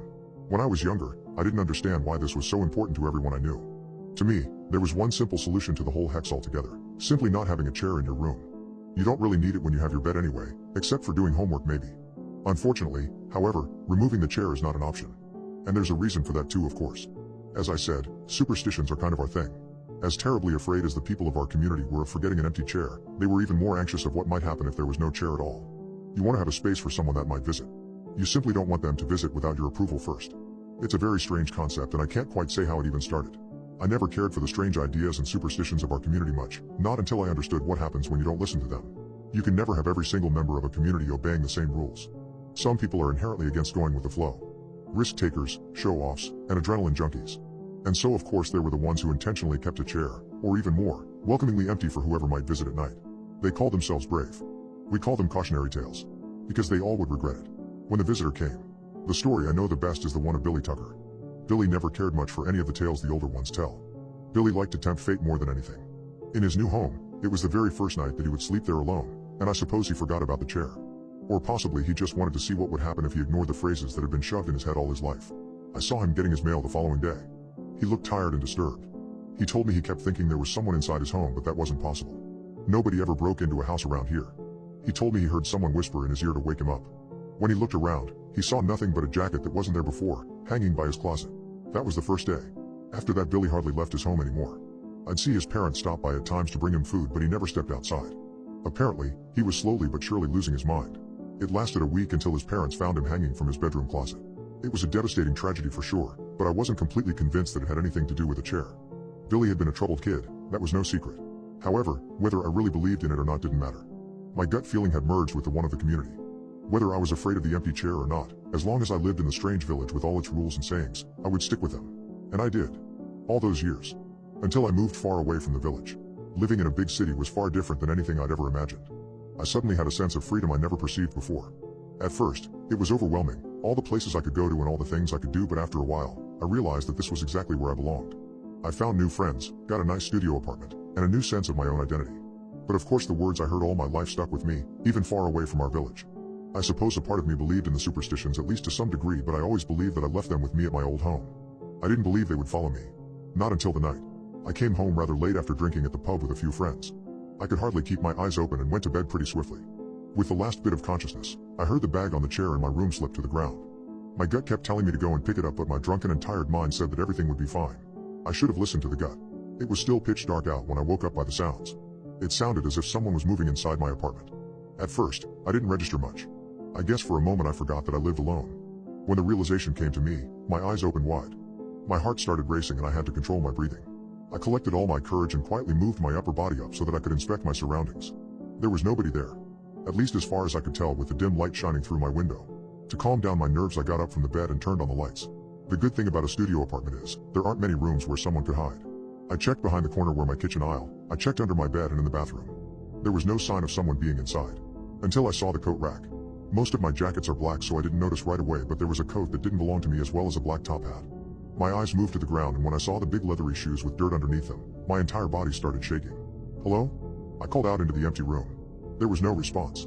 Of course, I called the police and they checked every single corner, but there was not a single sign of anyone breaking in. As they arrived, the coat and shoes were gone, but I still saw the dirt stains on the ground. The police were clueless. I'm not sure whether they thought I was insane or on drugs, but finally, they left and I was alone again. A part of me wondered if I possibly dreamed it all up or if I mixed up the coat with one of my own, but in the end, I knew I was just lying to myself. Someone had been in here and it was my own fault for leaving the chair empty. I figured there was one simple solution to my problem, so the following evening I made sure to stack enough items on top of that chair to make sure nobody would even think about taking a seat in there. It seemed like a decent plan considering the ridiculous superstition I was following. I didn't realize, however, that there wasn't going back after you messed up once. That's what happened to Billy. On the first night, you question the act. You can't believe that there could be anything true to that old saying, and how could it? You make yourself completely paranoid. The following night I was still confident. At least to some degree. The fear was still very much present, but I believed I had a solution. I had books and clothes stacked upon my chair, and after a couple of hours of tossing in my bed, I managed to fall asleep. What you don't realize is the effect the visitor has on you. It starts nibbling on your mind. If you invite it inside once, it learns your scent and it will continue coming back each night. No matter where you go or if you stay up all night. It won't stop. Until your mind can't take it anymore. I knew that. I'd heard all the stories, I just never believed how cursed we truly were. That night, I woke up by the sound of a whisper. The words made no sense to my mind, but they were near and felt thoroughly unkind. A hand was caressing my face, but when I opened my eyes, there was nobody to see. The next day, I thought about staying with a friend, but I was afraid I might burden them with the same fate. If it followed me. So I got a hotel room instead. I woke up when I heard a hollow laugh. It didn't stop until the sun came up again. For days I didn't sleep. Wherever I went I knew it was there with me, chewing on my mind and swallowing my free will. As the days progressed, the whispers became more clear. It was as if it was pulling me over to a side where we could communicate. A side where I could make sense out of its words. Come with me. You won't be missed. Your choice has already been made. The voice was omnipresent. It kept whispering and laughing until every moment of my life was drained in the color of nothingness. I didn't eat. I didn't sleep. I didn't feel. I was just afraid that if it pulled hard enough, I wouldn't be able to come back. Just like Billy. We were pretty superstitious. All of us were. We all lived fine and well, obeying the communal gut feeling, and it never disappointed as long as we listened to our sayings. I thought about that when every other thought in my mind stopped making sense. I thought about the things I was told ever since I was a child. The words that might even be able to help your life. Like if you want a visitor to leave your home, a bit of salt poured into their shoes will do the trick. It was a long shot, but the visitor was always polite enough to leave its shoes and coat by the door. I don't know how permanent the trick is, but last night I finally slept on my own again. I was relieved. That is, until I walked back out to the shoes this morning. There was no salt in the shoes that the visitor left at the door. Instead, all of my shoes were overflowing with salt. I went to visit my dad and his controlling new girlfriend. I'm not sure if I'll ever leave this house again. My dad always licked his women clean. He wanted them pretty and kind. He longed for a perfect being without any flaws. He has a whole list of qualities that this mythical creature should fulfill, and it might not surprise you that he hasn't had a long-term relationship since my mom left 5 years ago. I was sure that he'd never find his perfect match, and even though I love my dad, I didn't think he deserved to find her. However, despite all odds, he did find the woman of his dreams, and it's the worst thing that's ever happened to us. Ever since her presence came into my life, I constantly feel as if something is suffocating me. Even before my dad officially introduced Jana, I wondered what kind of motive she could have for dating him. He'd started dropping her name during our phone calls a few weeks ago. I don't live at home at the moment because I go to uni in Bavaria, and my dad lives on the outskirts of Berlin in a house that's much too big for him. I could already tell how excited he was about her, and I was happy for him until I learned more about her. Jana is closer to my age than his. She is gorgeous, as he always wanted, flawless. Clear skin, shiny golden hair. Jana cooks 5-star meals and makes sure every spot in the house is always spotless. She takes care of our overgrown garden and scares away children that try to play pranks. The question is, what does she see in him? Look, despite his odd views of love, my dad's a nice guy, the quiet type, always in his own head but not really deserving of a live-in maid that fulfills all his dreams. The one thing people might admire about him is his job, but he does some shady stuff with it too.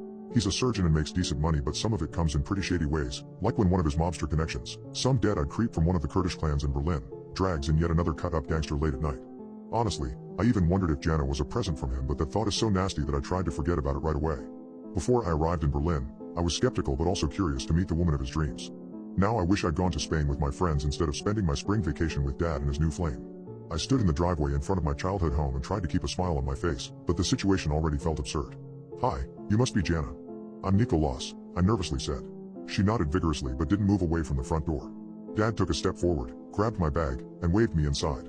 They both looked far too excited to see me, but before I could pass the threshold, Jana's expression fell completely. Her face was serious, her eyes wide open, and she simply stared at me, staying in the doorframe so I couldn't pass by. She looked angry.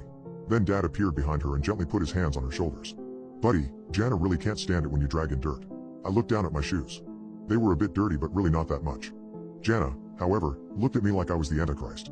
I cleaned my sneakers and followed the crazy couple inside. You know how in movies and shows the actors never actually eat any food? For example, they have a lunch scene, and every time they bring a bite to their mouth, the camera shifts somewhere else. Or they play around with their salads without ever taking a bite. Jana ate like that. She baked a cake. Carrot cake with frosting and small marzipan carrots accompanied with freshly brewed coffee. We sat in our living room, which had never looked more tidy and clean. Dad shoved one bite after the other in, speaking with his mouth open. Jana sat there the entire time, turning her head to the left to smile at my dad, and turning her head to the right to smile at me. Her perfectly cut piece of cake was sitting on her plate with a neatly folded napkin. She kept moving her fork near the cake, never really touching it. From time to time she would take the saucer with her cup of coffee. But nothing touched her lips. Just like in the movies. "Why are you not eating, sweetheart?" she asked when she noticed I was staring at her. It's not poisoned, you know. You won't get hurt as long as you don't make anything dirty, she laughed. You're not eating either, I answered in a dry tone. Well, you know how women are. Help me finish it? She tilted her head and I swear for a few minutes she forgot that people have to blink. That evening my father needed to go to the hospital for a shift, so I decided I would go to my room to take a nap. Before Dad left, he came up to my room, which was the only place in the house that still looked messy, and took a seat on my bed. He looked nervous. I know it's weird, having a woman in this house again. But I do really like her, Nick. Jana was downstairs cleaning the kitchen. I nodded. Yeah, I get that, but how do I say this without hurting your feelings? Something is not right about her, Dad, I whispered. Dad rolled his eyes. She simply likes things done a certain way. But don't worry, you'll totally learn. Actually, to make things easier I wrote a little list. He handed me a piece of paper. Be a good boy and who knows, we might become a happy little family soon. He grinned and ruffled my hair like I was a little kid. He went downstairs and I heard them chatting and giggling in the kitchen. They really were acting like teenagers. Maybe I was exaggerating, I thought, until I took a look at the list Dad had given me. Jana hates it when you forget to lock the door. Jana hates television and all form of media. She won't like it if you use your phone around her. Jana doesn't like it when you use the kitchen. Jana. With a loud thud, the front door closed downstairs. Not even a second later I heard her sprinting upstairs.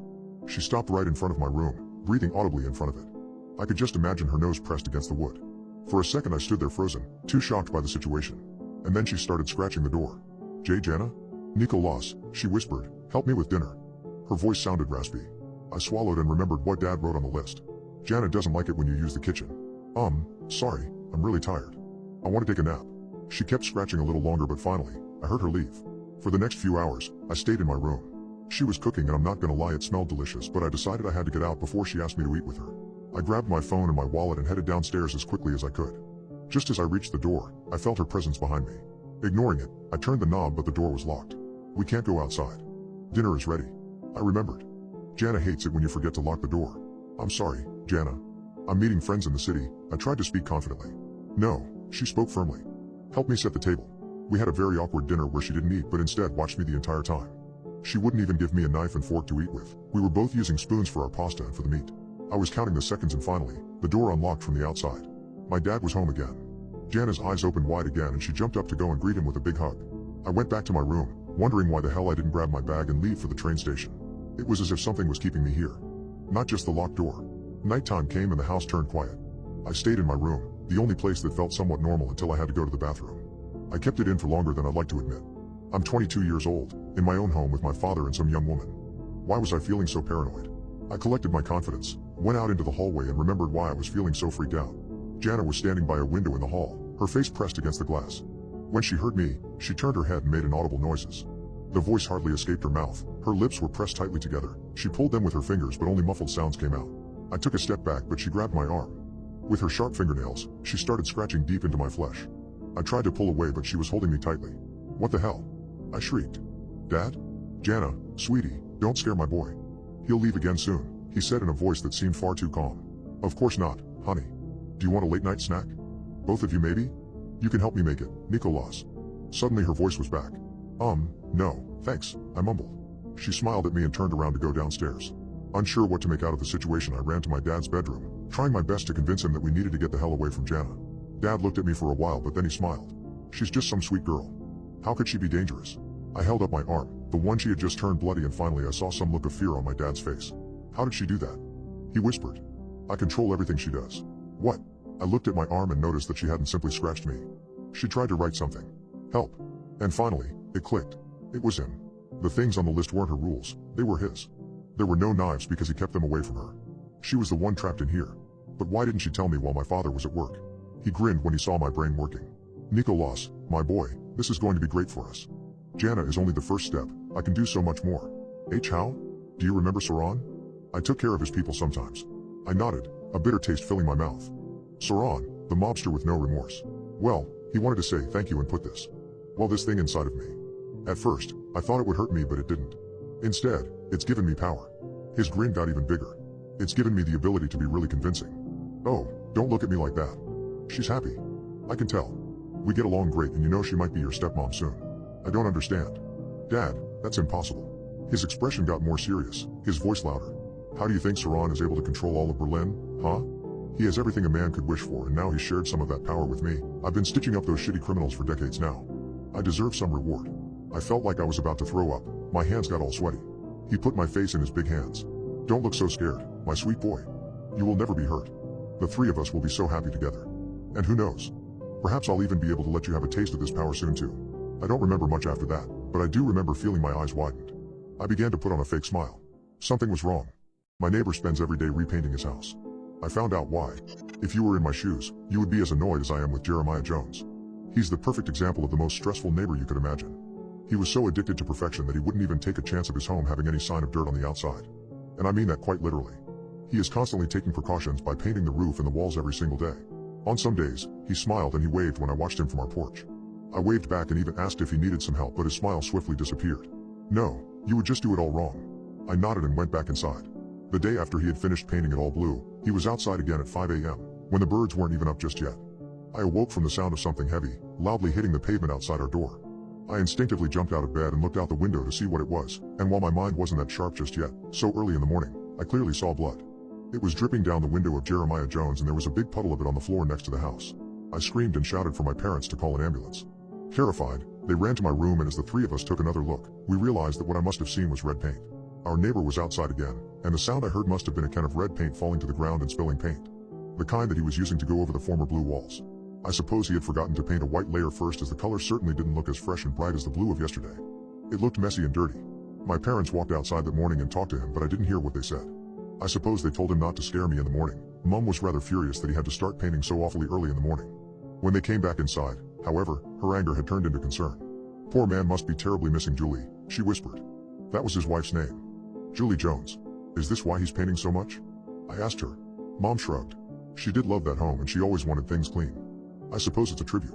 Jeremiah spent the following days going over the walls and the roof until it was bright red, and not rusty red, like crusty blood. In the afternoon, when I had just gone inside, I casually walked by and took a sniff of the wall, simply to prove to myself that it didn't smell of iron. I know I was tired in the morning, but I could have sworn I saw blood and not paint. However, all that caught my nose were the chemical scents of layers of paint. The following day, I woke up by sounds from my never-tiring neighbor again. I looked outside, and when I saw him with another can on the top of his ladder and a color tassel in his hand, I only rolled my eyes and snuggled back into bed. In the afternoon, Mom sent me next door with a casserole she had baked earlier that day to make up for her rude attitude towards Jeremiah the day before. She had even talked to other neighbors, and many were worried for the old man. Being so lonely and alone. Many went over to offer their help or have a chat.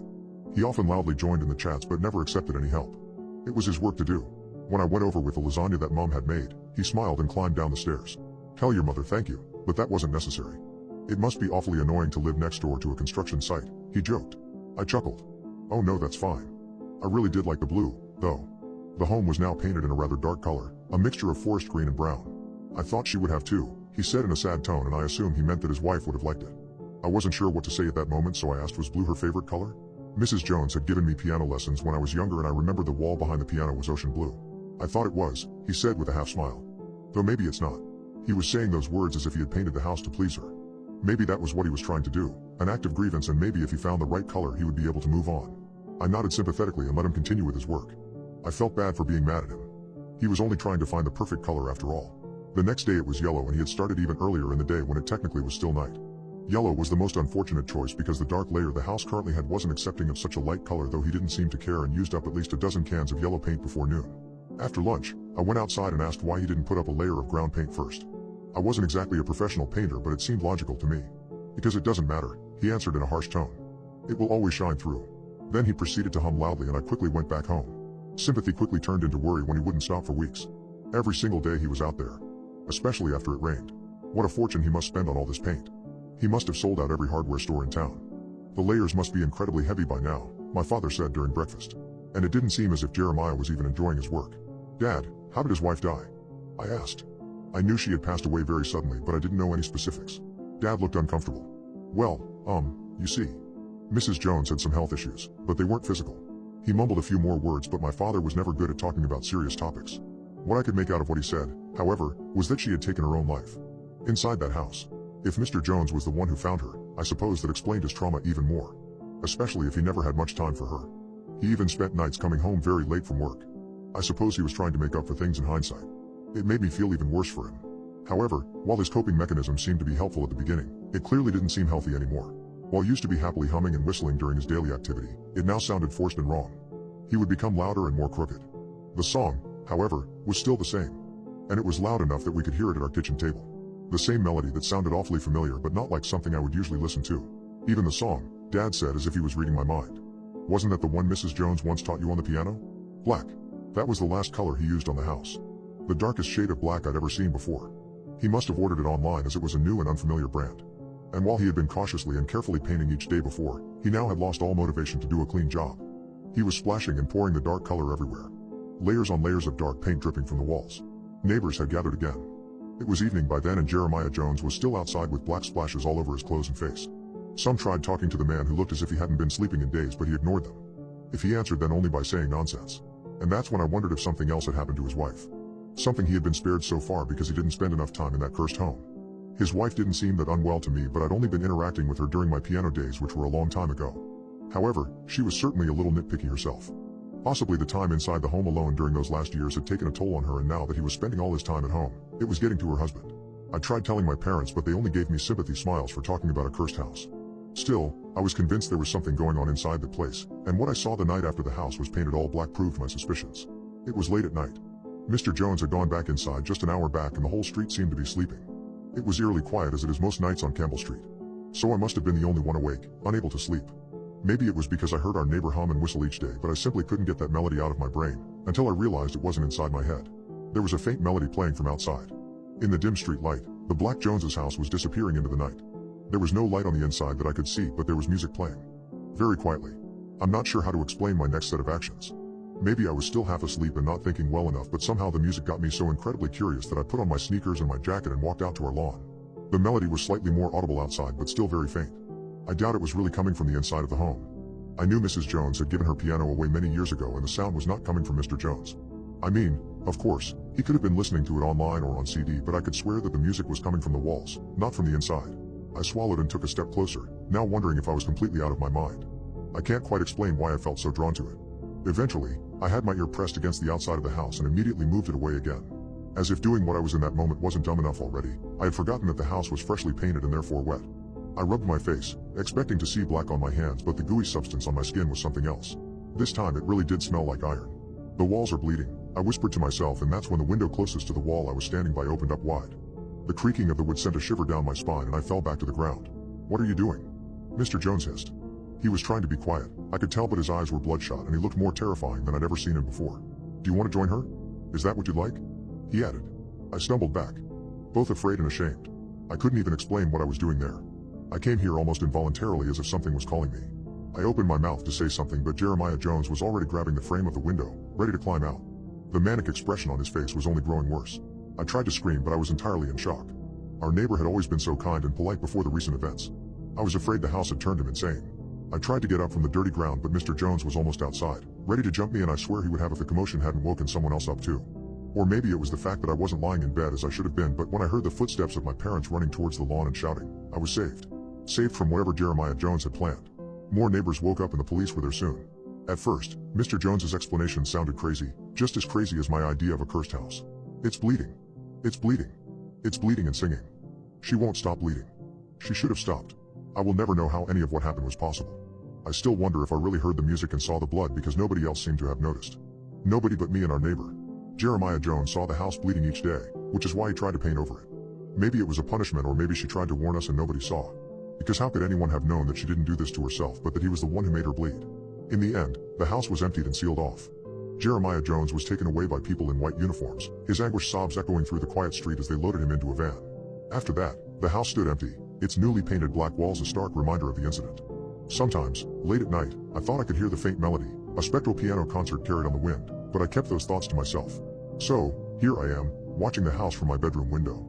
I can hear the melody again, that soft, haunting tune. And the whispering voice? It hasn't stopped either. I'm writing this because I could have sworn I saw someone in the window. Someone. Familiar. Someone I used to know. It looked like she was playing the piano. But she wasn't looking at the keys. She was just staring right at me from across the street. And just like that, the bleeding started again. On all the walls of the house. Everywhere. I just knew it smelled like iron. But so was the lady in the window. Mrs. Jones, she was bleeding all over her body. But the more I look, it's as if the house, or Mrs. Jones, is calling to me, beckoning me, waiting. But for what, I wonder? And what will happen if I answer the call? When I lifted my hands from the window, I realized that my window had a smear of red. It was from my hands. I was bleeding, too. What did you do for someone that you knew was going to die soon? I tried spending time with him, but he tried to boil me alive. He doesn't want to make his death a big thing. I got some beer. Mike bought cigars. There are 5 fishing poles lined up in the back of my truck, one for each of us. The plan is to go down to the lake and see what the spots got. One last time. This little story you're writing, he coughs. About tonight. Make it in the present tense. Alright? Like I'm still here reading it with you. Even if I'm not. I tell him that's fine. I'll figure it out later. And not too much about the disease, please. I think cancer has gotten enough conversation out of me. I tell him that's okay too. We drive. A cool breeze slices through the open window. Highway lights begin to fade. I turn right and stay straight on Fullerton Avenue. I snag the roundabout next to the government offices. And then we're there. The old neighborhood. The place where we met. The place where we grew up. And now, the place where we'll say goodbye. We park. The houses on the block are all different, but there's still something so similar in the air. Almost like you can taste the feeling. Mrs. Walker's dinners. Tom's mom's cookies. Before we could drive. Before we could even ride bikes down to the corner store without permission from our parents. Everything was so much simpler back then. We always had someplace to go. The lake was home. Do you remember the bench? John asks. The big one. I did. I do. Somebody left it at the curb. You dragged that hunk of marble 2 miles just so we could sit in front of the water and fish. You could have helped. We made it, didn't we? We did. And look at us now. 30 years later. Still friends. We get out. The streetlights are all dimmed. Darkness paints shadows of abandoned toys in once familiar front yards. John corrals the tackle. I grab the drinks. My dad used to say beer should be heavy on the way in and light on the way out. He passed away some years back. I yearn for the past so damn bad and at the same time understand that it's truly gone. When are the boys coming? John asks. They should be here already. All of them? Yes. All right. Are you all right? No. We walk. The path to the lake takes us out of the neighborhood and down into the valley. We march over a set of railroad tracks. On the other side is a steep rock hill. John huffs and puffs but takes the hurdle like a champ. We land on a soft embankment that leads right up to the lake. We smack the dust off our jeans. We look up. The guys are waiting for us. Hey. Mike rushes forward first. The big brute wraps our small friend in a bear hug. He's crying. He pulls back in embarrassment before grabbing a fishing pole.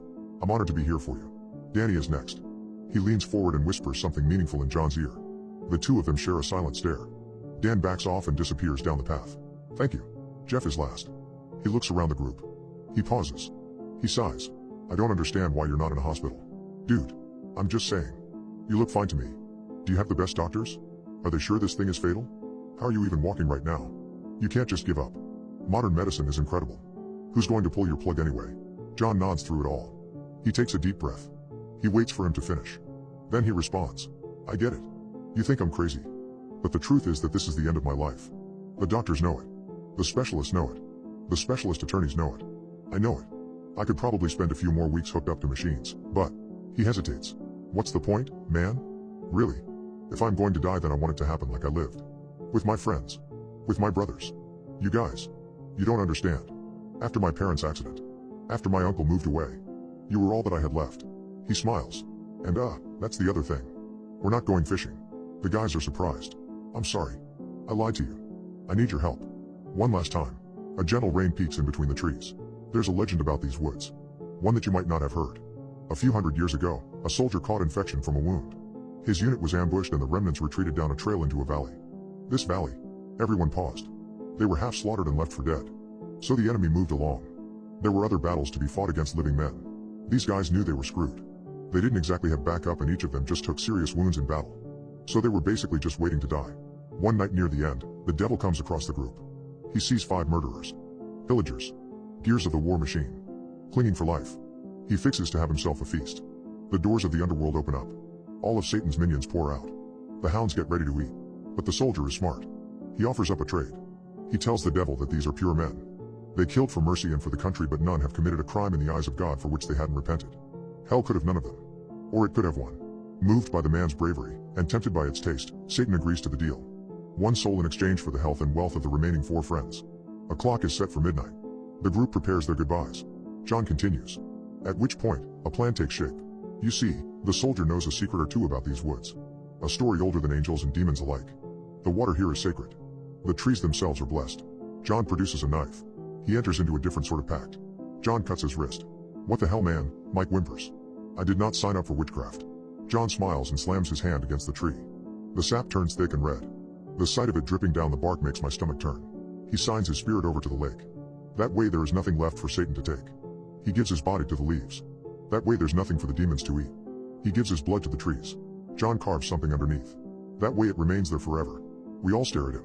The soldier tells his friends to prepare a boat. Danny appears out of the distance. He's dragging something through the reeds. They are so weak at this point. It takes all the strength they have left just to lift this thing over the lake bed. The soldier gets inside. They hand him his rifle. He tells the group to save their farewells, for this is not the end, just a new beginning. The clock strikes midnight. A great wind gathers. A current takes shape. The soldier bids his friends to push him out to sea, so to speak, one final time. Darkness envelops the canoe inch by inch. A fog settles along the bank. Soon enough, he's gone. I began to realize something. He wasn't just telling a story. He was telling us what to do, what was about to happen. The devil readies his army. Hellions pour in from the coast to feed on the poor man's soul. The meal is smaller than promised, but the meat is still appetizing. The group ducks and hides in the trees as horrible beasts with claws longer than limbs sneak through the woods and slither into the lake like snakes. The water grows restless with its new inhabitants. Waves of white froth back and forth. A whirlpool forms at the center. The boat is trapped in it, but so are the beasts. Demons and titans and the devil himself are caught up in the awful churning and chucking and turning. The lake opens up. Creatures cling to the edge. The wicked screams of furious spirits echo for miles. But it's no use. Mother Nature unhooks her jaw and swallows the poisonous lot whole. John smiles. Hell and all of its acolytes sink back to the underworld. He looks at me. And now it's gone quiet. The sky opens up.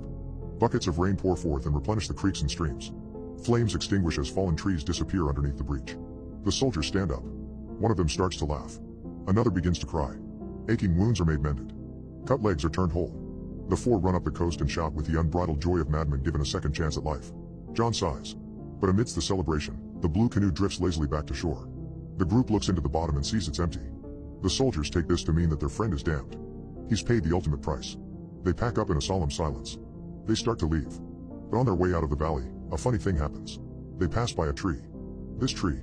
In the bark is written a message. A pact with the water. A promise to the leaves. The soldiers realize then that this death is a beautiful thing. A wondrous thing. A trick between two ancient powers. A choice to remain here, in the valley, forever. Outside of the devil's reach. John gets into the canoe. The war ends. The four friends live long and full lives of incredible health, wealth and prosperity. As promised. But as the years come to a close, and death appears inevitable, they choose to form a new deal. A pact of their own. John pulls out a pistol. That no matter how they die, no matter when they die, they will all return to the lake. One last time. To join it. He loads one round. He looks at each of us. My skin is crawling. I'm not ready. Now. Do you know what I want you to do? We do. Okay. It's 12 o'clock. Mike is crying. Jeff is bargaining. Dan stops them. Because this isn't the end. And John doesn't want to make a big thing. We get into the water. We push off. We wave. I just want to grab him. I just want to pull him back. But he's gone before long. Darkness swallows the boat whole. An excited voice shouts out in the distance. Then he starts to scream. The lake begins to boil. It burns so quickly that the shoreline evaporates. Lightning cracks in the distance. The night is alive. Shadows race down from the hilltop and rip at the earth with hoofed feet. Their eyes are all rotted. Their teeth are like knives.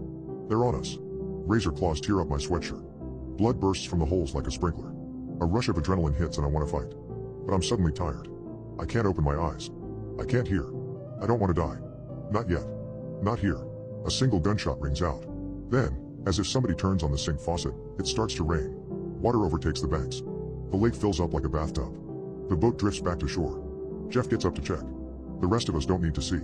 We know. It's empty. On the way out of the valley we pass by a tree. Our tree. Carved into the wood are 5 names. Below them is a fresh one. The writing is much easier to read. John was here. The contract is sealed now. Our bond is formed in blood. His journey is finished. Ours has just begun. Because one day, at the end of it all, each of us will row into hell alone. I pray the lake buries me and brings me back home. What is the worst part about being a teacher? The near-death experiences. Recently, my grandson wanted to talk about the incident. I've reached that age when your grandkids come and visit to interview you for a family history project. Before this, the only person I had the guts to tell this story to was my wife Linda, who passed over a decade ago.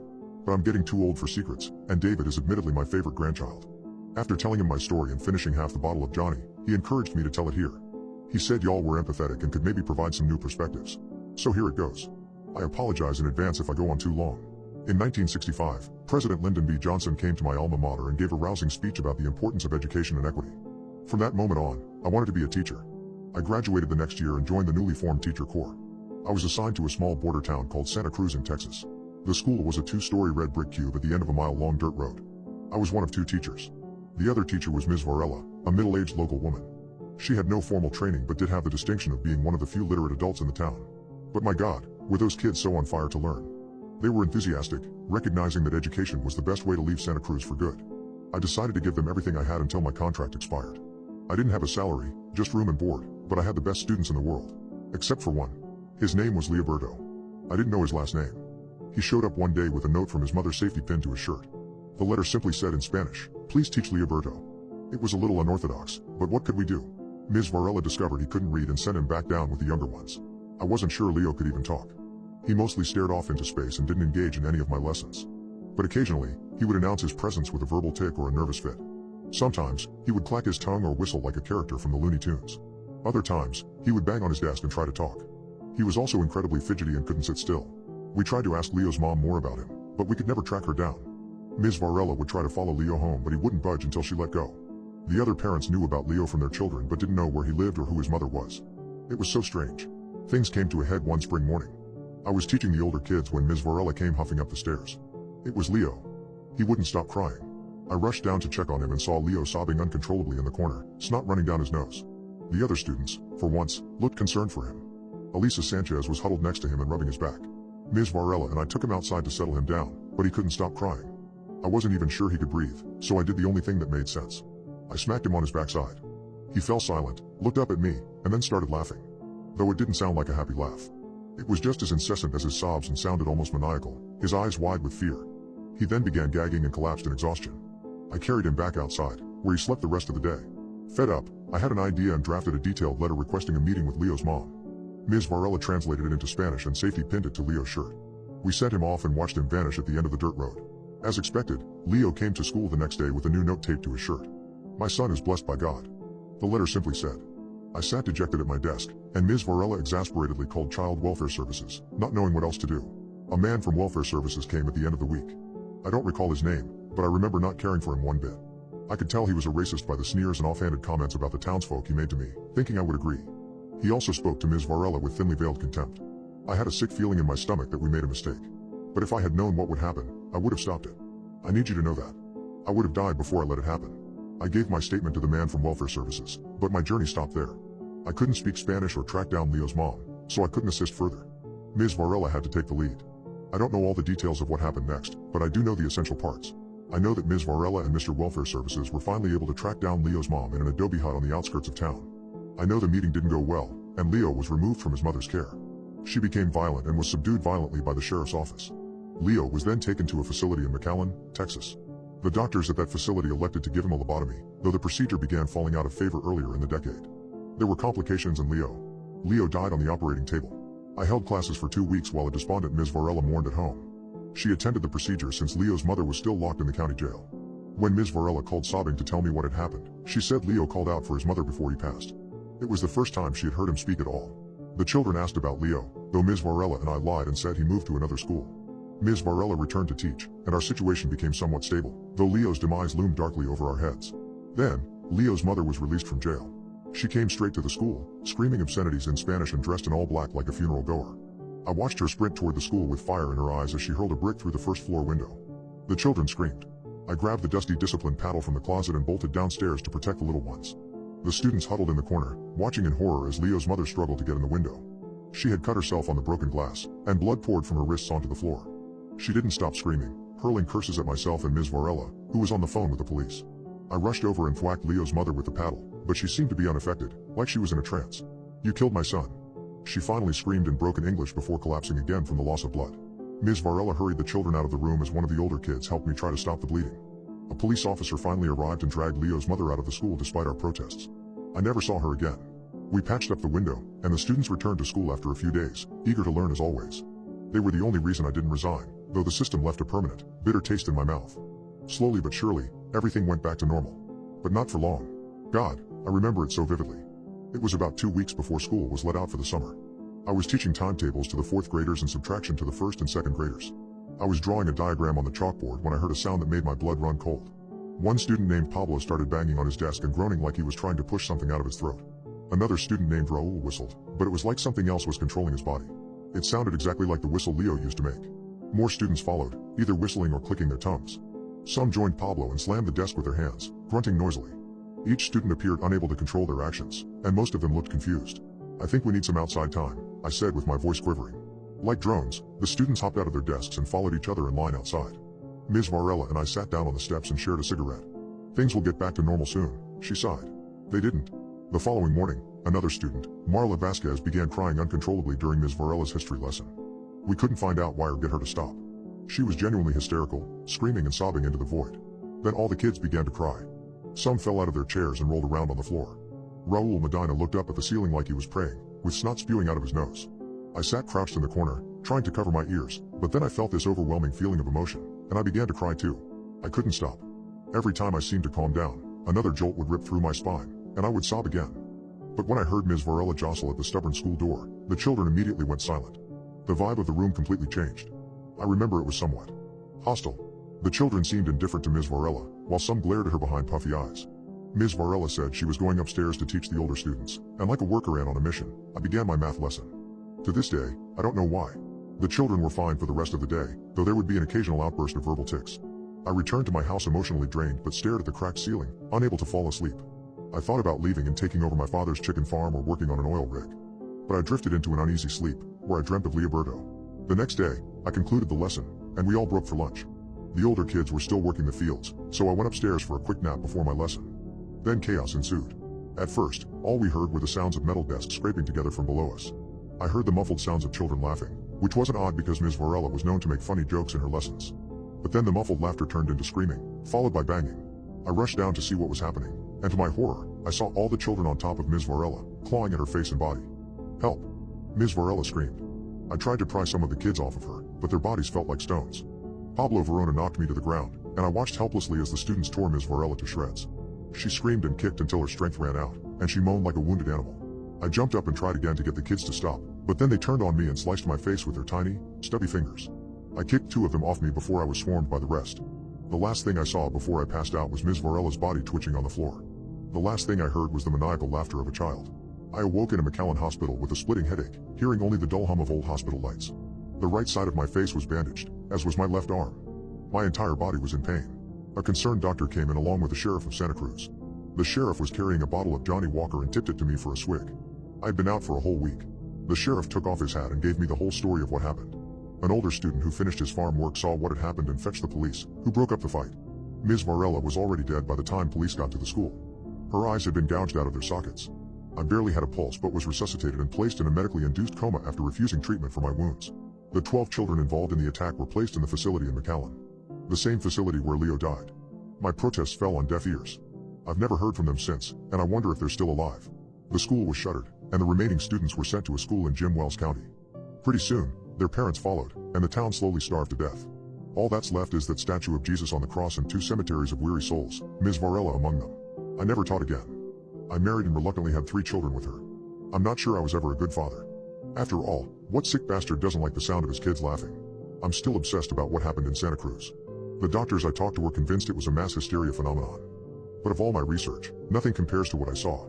There are no police files, news clippings, or psychology reports to comb through. It was like it never happened, though I have the scars to prove it. Leo's mother told us he was blessed by God. I'm not religious, I still attend church every now and then. One day, the preacher talked about how we often won't recognize the miracles that God gives to us. Maybe we didn't recognize that Leo was a gift and were punished when we refused him. I decided recently to return to Santa Cruz one final time before I croak. The school is still there, though it's missing a roof and is covered in dead vines. I entered through the doorway and sat at the dusty desk, reliving my time here. I feel the wind's breeze surging through the open window and carrying the laughter of children and the sound of a loud whistle. I do not feel alone. What was the hardest part about letting go of someone you loved?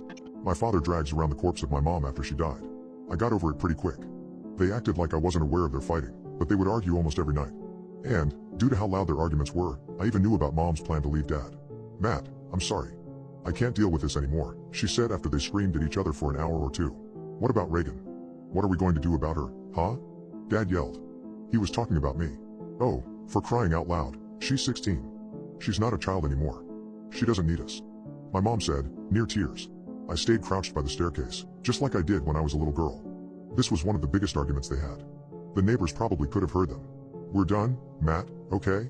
I'll go pack my bags. Tell Reagan where to find me," my mom finally said. Neither of them were yelling anymore. Both were calm. My dad sighed. "Okay. If you insist." But one thing I watched as he grabbed a bottle of wine from the shelf. One more drink together. To celebrate our years of marriage. My mom looked around. One glass. But after that, I'm packing my bags, she said, rubbing her temples. Dad turned around to get the corkscrew for the wine.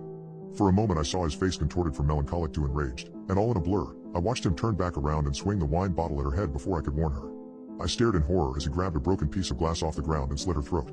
As the blood gurgled out of her, I raced back upstairs into my bedroom, acting like I'd been there the whole time.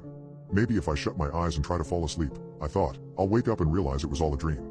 But part of me knew that what I saw really happened, and I slowly had to come to terms with the fact that my dad had unalived my mom. Even still, when I went downstairs in the morning, I half expected my mom to be in the kitchen, cooking up pancakes and bacon for our Sunday breakfast.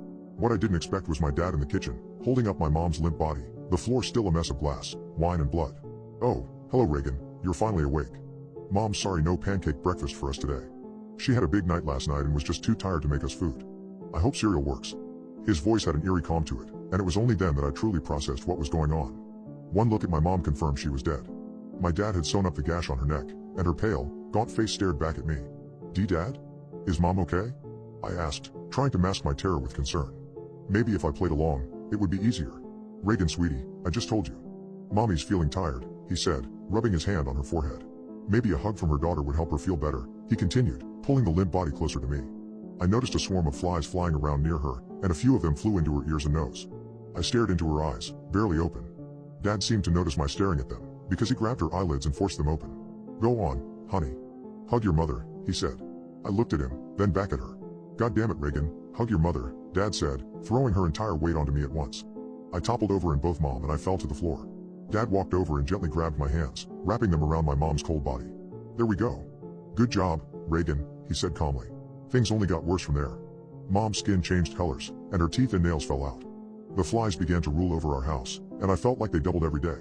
Did anyone ever tell you how bad corpses smell? It's not a smell you can get used to. It's all around me. And worst of all, Dad seemed to be going mental. He danced with my mother at night, dragging her bloated body around as if nothing had ever happened. He would feed her at the dinner table, causing rotting food to accumulate in my mom's mouth, making the smell even worse. Every night he'd force me to kiss my mom goodnight, just like I had to when I was little. Sometimes I felt like I could taste the rot on my lips. I tried to talk to him about it. What do you mean? He asked, running his fingers through my mom's hair. Clumps of hair fell as he did this. I mean, this is ballistic, Dad. The neighbors are starting to worry, and so am I. This can't go on. You need to get rid of that thing and go on with your life, I said, not even realizing what I had said until it all came out. He just stared at me blankly, almost as blank as Mom's face. Reagan, he said, standing up, Mom in tow. That was a naughty thing to say.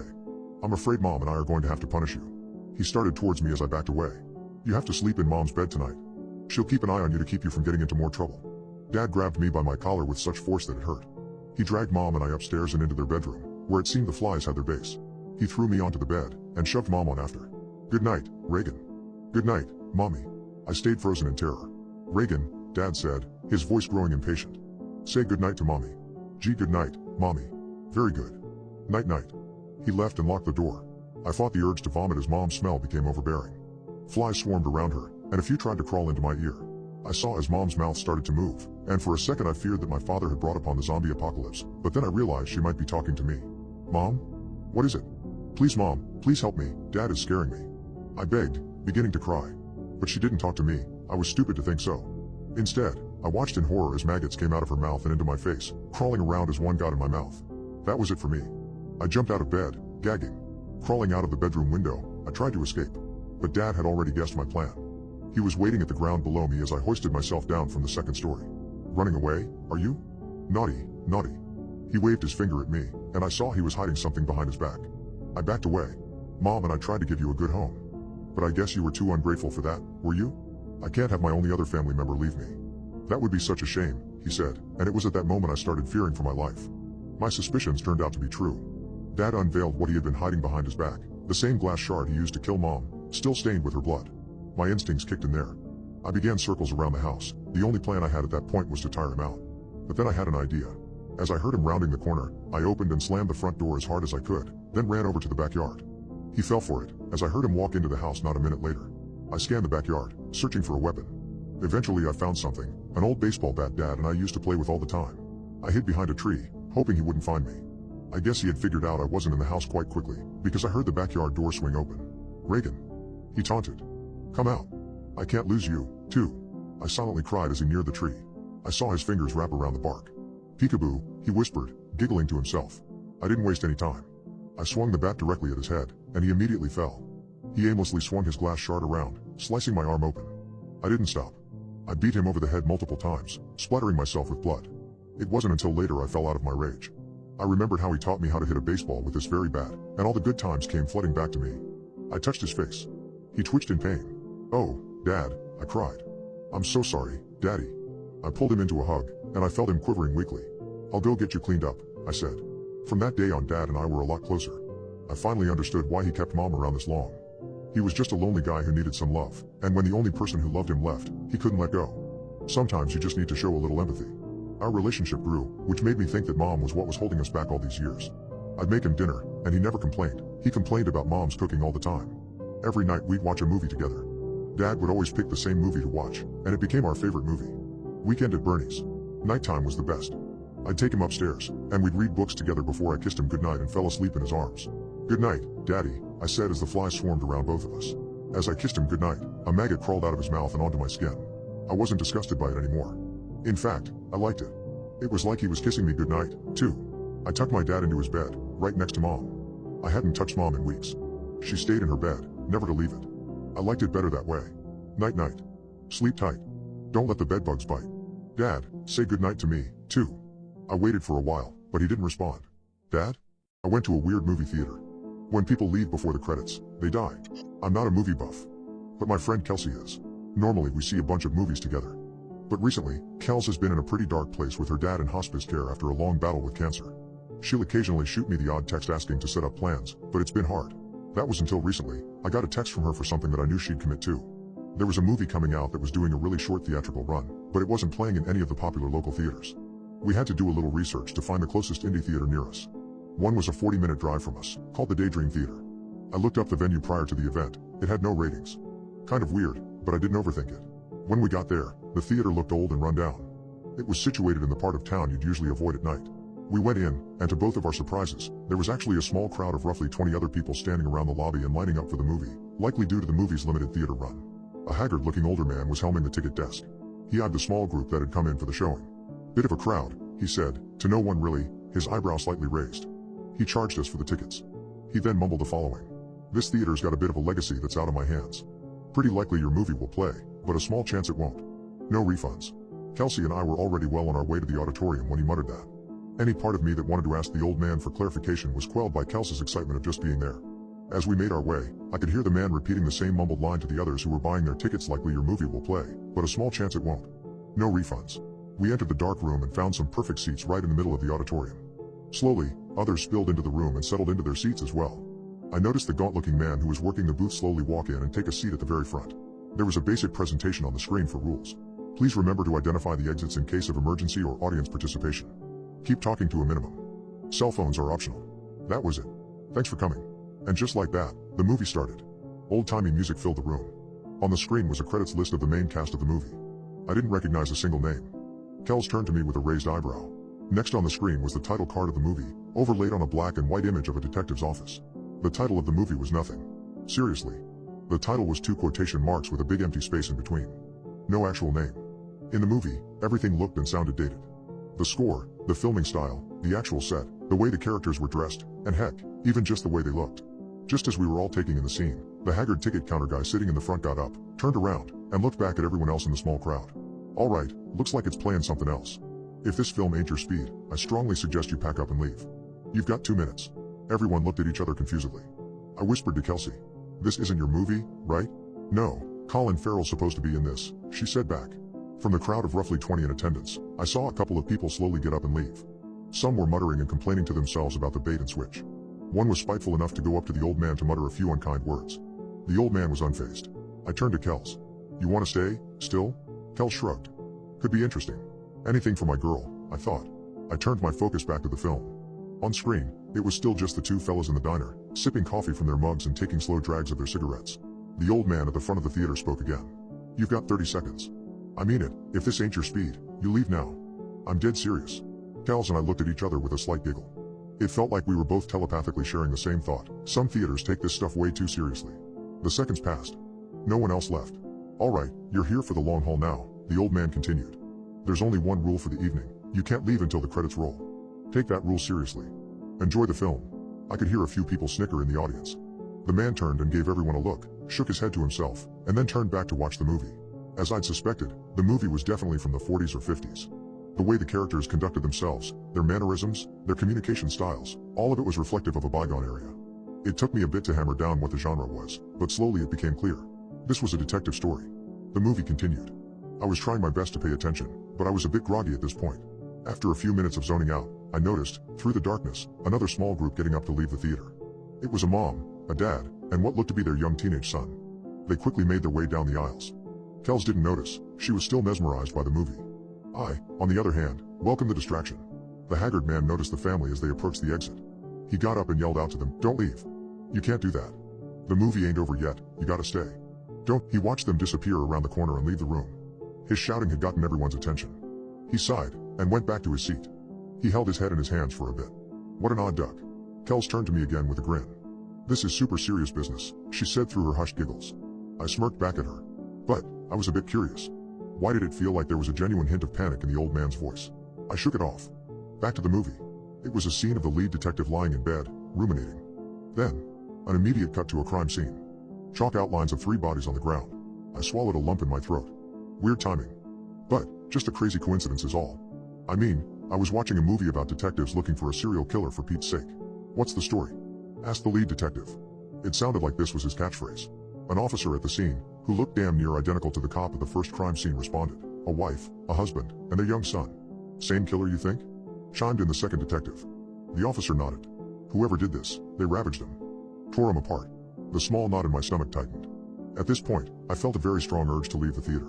But, as the old man had established, walking out before the credits was probably a bad idea. Hopefully it's almost over, I thought to myself. Unfortunately, the unthinkable, by Kels's standards, happened. Kels's phone started ringing. In the middle of the theater. Something that I knew she viewed as a cardinal sin. Her dorky ringtone filled the room. She turned to me. "I told my mom to call in case anything happened with Dad." "Right. Shit. I'd almost forgotten about her dad." She fumbled around in her seat, attempting to pull out her phone. I turned to the movie. The 2 detectives were seated at their desks, looking over their notes, like usual.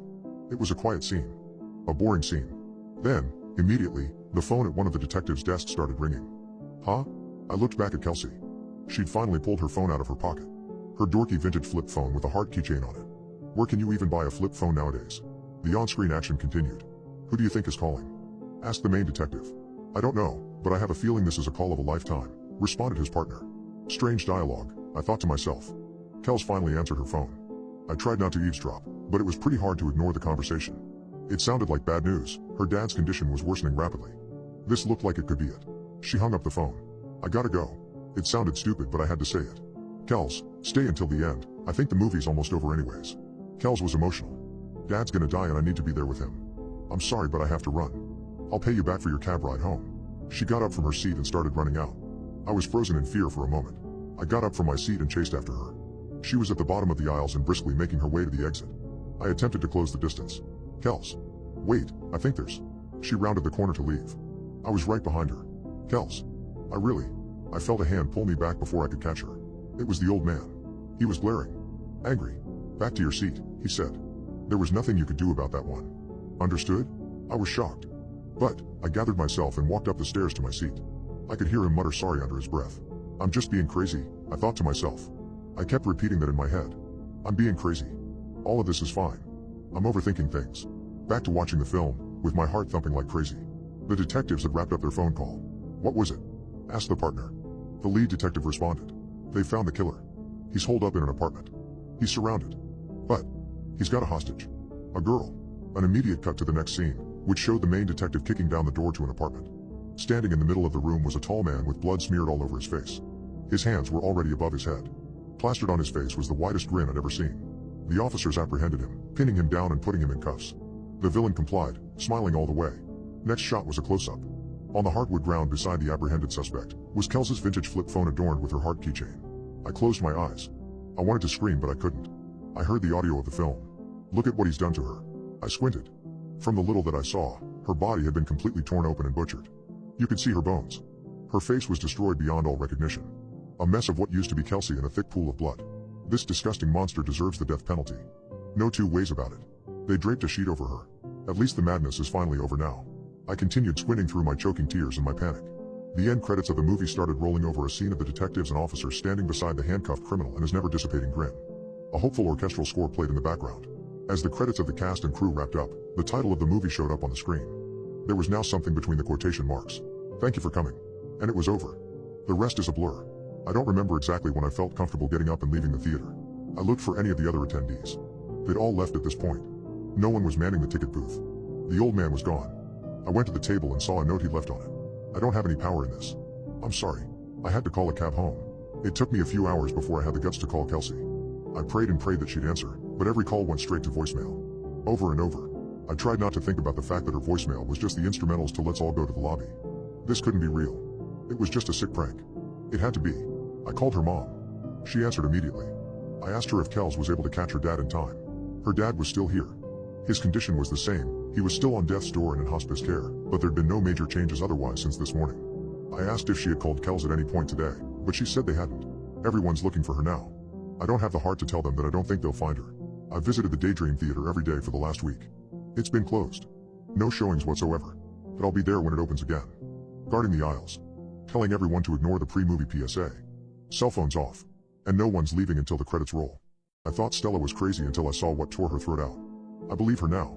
How many people are in the room? That was the first thing Stella asked me as she settled in at the table. I looked around the diner. It was 2 in the morning. The place was mostly empty. What do you mean? How many people are in here right now? Besides us, she said. Maybe 5, 6, I replied. Stella's lips trembled. How many people are in the room exactly? She was terrified. I counted. The waiter, the old man staring into a bowl of soup by the door, the 2 young women coming down from a night of partying over pancakes, the guy in a ball cap trying to cut through his overcooked steak, and the middle-aged woman in a pea green overcoat. 6, I said. 6 people. Stella instantly relaxed. Thank you. Stella and I hadn't seen each other in 5 months. I was in school out of state and was home for the summer. I wasn't sure why she'd called me. I doubted it was to catch up, and it certainly wasn't to party. But Stella looked rough. Not strung out, but existentially exhausted. So, how are you holding up? I asked. Stella didn't answer. The waiter appeared and Stella looked him over cautiously before she ordered. After we finished ordering, we sat in uncomfortable silence for a few minutes before Stella, staring down at her hands, asked, "What's the worst thing you ever did?" I shrugged, said, "Lied to people. Lied to get out of things. Mostly to my friends, in high school. But I've changed. I don't do that anymore. Oh, I also shoplifted once. A pair of socks." Stella laughed. That's when the waiter reappeared with our drinks and food. Stella jumped. Her eyes wide. The waiter shook his head as he put the stuff down. When he left, Stella sipped her coffee and then she looked over the mug at me, her eyes tearing. I did the worst thing you can do. I tried to kill someone. I wasn't sure I heard her correctly. What? Stella nodded, eyes locked on mine. A jogger. Corey and me hit him with the car. Oh my God. When did this? On my way here. The blood drained from my face. We should call the cops. He could still be there, hurt and... Don't bother, she interrupted. We went back and checked on him. There was no jogger. What the hell does that mean? I was starting to lose it. Please don't start playing games with me, I said. I don't want to hear this sort of BS. Stella replied. Ask Corey. I didn't want to call Corey. Stella said, I didn't actually see the jogger. Corey did. That's how I knew. So, I asked him exactly where the man was and I grabbed the wheel and Corey screamed at me as I made the car slam into the guy. Sent him flying. Like it mattered. Corey hit the brakes hard. He was losing it, talking about going to prison and his life being over. But I told him not to worry. That pissed him off something bad. When he got out of the car to go help the jogger, he just froze up, because there was no one there. Road was empty. Me, I expected that. She took another sip of coffee and poked at the slice of pie with her fork, stabbing the crust and examining the blue-tinged tines in the dull fluorescent light. See, it can look just like a person. Could be any age. Dressed any sort of way. It talks like a person. Eats, drinks, does all the regular sorts of things people do. Doesn't exactly sound threatening, I know, but wait for the twist, I can't see it. This thing pretending to be a person, it's invisible to me. But you and everyone else. You can see it. I don't know what you're talking about. And I really didn't. Stella finally looked up at me. 2 weeks ago, we were tripping. Me and Corey and this woman named Genevieve. She was the guide. This was at Corey's house, on the deck. We dropped N-bomb, that synthetic MDMA stuff. We'd been using hallucinogens and trying to explore an inner mental space, but together. We were. I'd guess you'd describe it something like astral traveling. We'd built this architecture, this city, in our minds and then explored it. Mostly it was made of shifting, beautiful buildings. Structures that rose over us like mountain ranges. And, in this metal city, that's where we came across the thing. The diner door chimed as the 2 young women having pancakes left. Stella watched them go, then turned back to me. I didn't need an explanation. There are 4 people in here now, I said. She nodded, sipped more coffee, and then continued. Well, this night, we traveled deeper into the city than we'd ever been before. We ended up in a tower. Had a spiral staircase. We all went up to the top floor and found a locked door. You're all seeing the same thing? I interrupted, not buying the experience. Yes, Stella's demeanor had intensified, the twitchiness melted away. We all saw it. Okay. So, we get to this door. It's a metal door. Dented, but from the inside. Bulging out. Like someone was kicking the door, trying to smash it down. Genevieve, she got scared. Told us to not open that door. To stay far away from it. She said a Voyager was on the other side. Voyager? That's what Genevieve called it. Being a guide, she knew the sort of constructions we were exploring. She'd seen doors like this one. And she'd been warned about the Voyagers. The way she told it, they were like us. Explorers in inner space, but not from our reality. From another one. A bad one. But long story short, I opened the door. Why would you do that? Stella stirred her coffee, lost in thought for a second. As she did, one of the cooks quietly came out from the kitchen and sat at the counter. He flicked through a newspaper someone had left and glanced over at me. He nodded, gave a little smile. I wondered if he'd made the fries I wasn't eating. After Corey and Genevieve drifted away, Stella continued, still staring at her drink. I heard a voice on the other side of the door. My sister's voice. She was begging. Pleading with me to let her out. I swear it was her. So, I opened that metal door. Feeling the stare of the cook, I ate a few of the fries. They were cold, soggy. What happened? I asked Stella. When I opened it, something suddenly brushed past me. Something clammy, cold. It touched me, very briefly. There was pain. Stella unconsciously motioned to the Z-scars on her neck, then continued. Anyway, there wasn't a room on the other side of the door. Just a void. A deep emptiness. When the trip was over, I immediately felt a change. I felt like I was being watched. The whole rest of that night, the next day, the next week, something was following me. A shadow. A presence. And I knew, I just deep in my gut knew, that if it caught up with me, if it touched me again, I would die. She kept stabbing at her slice of pie. Breaking the crust, letting the congealed blueberry slowly tumble out in a little landslide of jelly. You told me that you can't see this thing, Stella. The door to the diner opened and 2 men in work overalls walked in, each holding a hard hat. Their clothes dusty. Stella suddenly straightened in her chair. 2 men just walked into the diner, right? I nodded. Yeah, just those 2 guys. Stella settled. Why me? I asked. Why did you want to meet? To tell me this? Stella smiled. First time she'd done that all night. Because I knew you'd believe me. I swallowed hard, my throat suddenly, impossibly dry. You've been a good friend, Stella blinked away welling emotion. In high school, when things got bad. With anyone, you were the one I could confide in. The one that trusted me. The one that, no matter what I did, no matter how stupid it was, you were there for me. A shoulder to cry on, a hand to hold. And she reached across the table and took my hand. Squeezed it. Tight. Truth was, I'd had a crush on Stella most of high school. She was a friend, for sure. And, for a while, a good friend. I liked being that rock for her. But I'd always hoped for more. Like most friendships, it began with a one-sided attraction. Mine. And even though I hadn't seen her in half a year, those feelings remained. Dormant but there. Waiting to be awakened. As Stella held my hand and smiled, I noticed. I felt her fingernail tracing something on the inside of my palm. At first slight, just a little pressure. Only, it got sharper until, ouch. I pulled my hand away to find Stella had cut me. She'd sliced a shape with her sharp pinky nail into my skin. It was a backward letter Z like the ones on her neck. A ribbon of blood began to well up from the center of the small cut. What the hell, Stella? She just shook her head and stood up, backing away from the table, repeating over and over, I'm sorry. I'm sorry. I had to, okay? I had to. Had to what? Hurt me? I was furious, confused. Everyone in the diner turned to watch us. Only the cook got up from his place at the counter and walked over, eager to lend a hand. I waved him away. It's okay. I got it under control. That was when Stella broke, her voice barely a whisper. What? I told him I got it. She went pale. Who? Who'd you tell? The cook, I yelled. He's just trying to help you. There is no cook. No one's there. Stella began shrieking, scrambling backward. She slammed into a nearby table. Chairs fell over. Silverware scattered. No, she yelled. No one's there. The cook kneeled down beside Stella and, for a split second, bewildered as I was, I honestly thought he was going to help her up. He didn't. Instead, he leaned in close to her. She was crying and shaking and clearly couldn't see him. The cook turned to me, nodded with a sick grin, and then opened his mouth wide to reveal jumbled, bloody gums filled with jagged teeth. He tore her throat out with a single bite. And as Stella's blood pumped out across the linoleum flooring, the cook vanished. Not a slow fade. Not dissolving into mist. Just there 1 second and gone the next.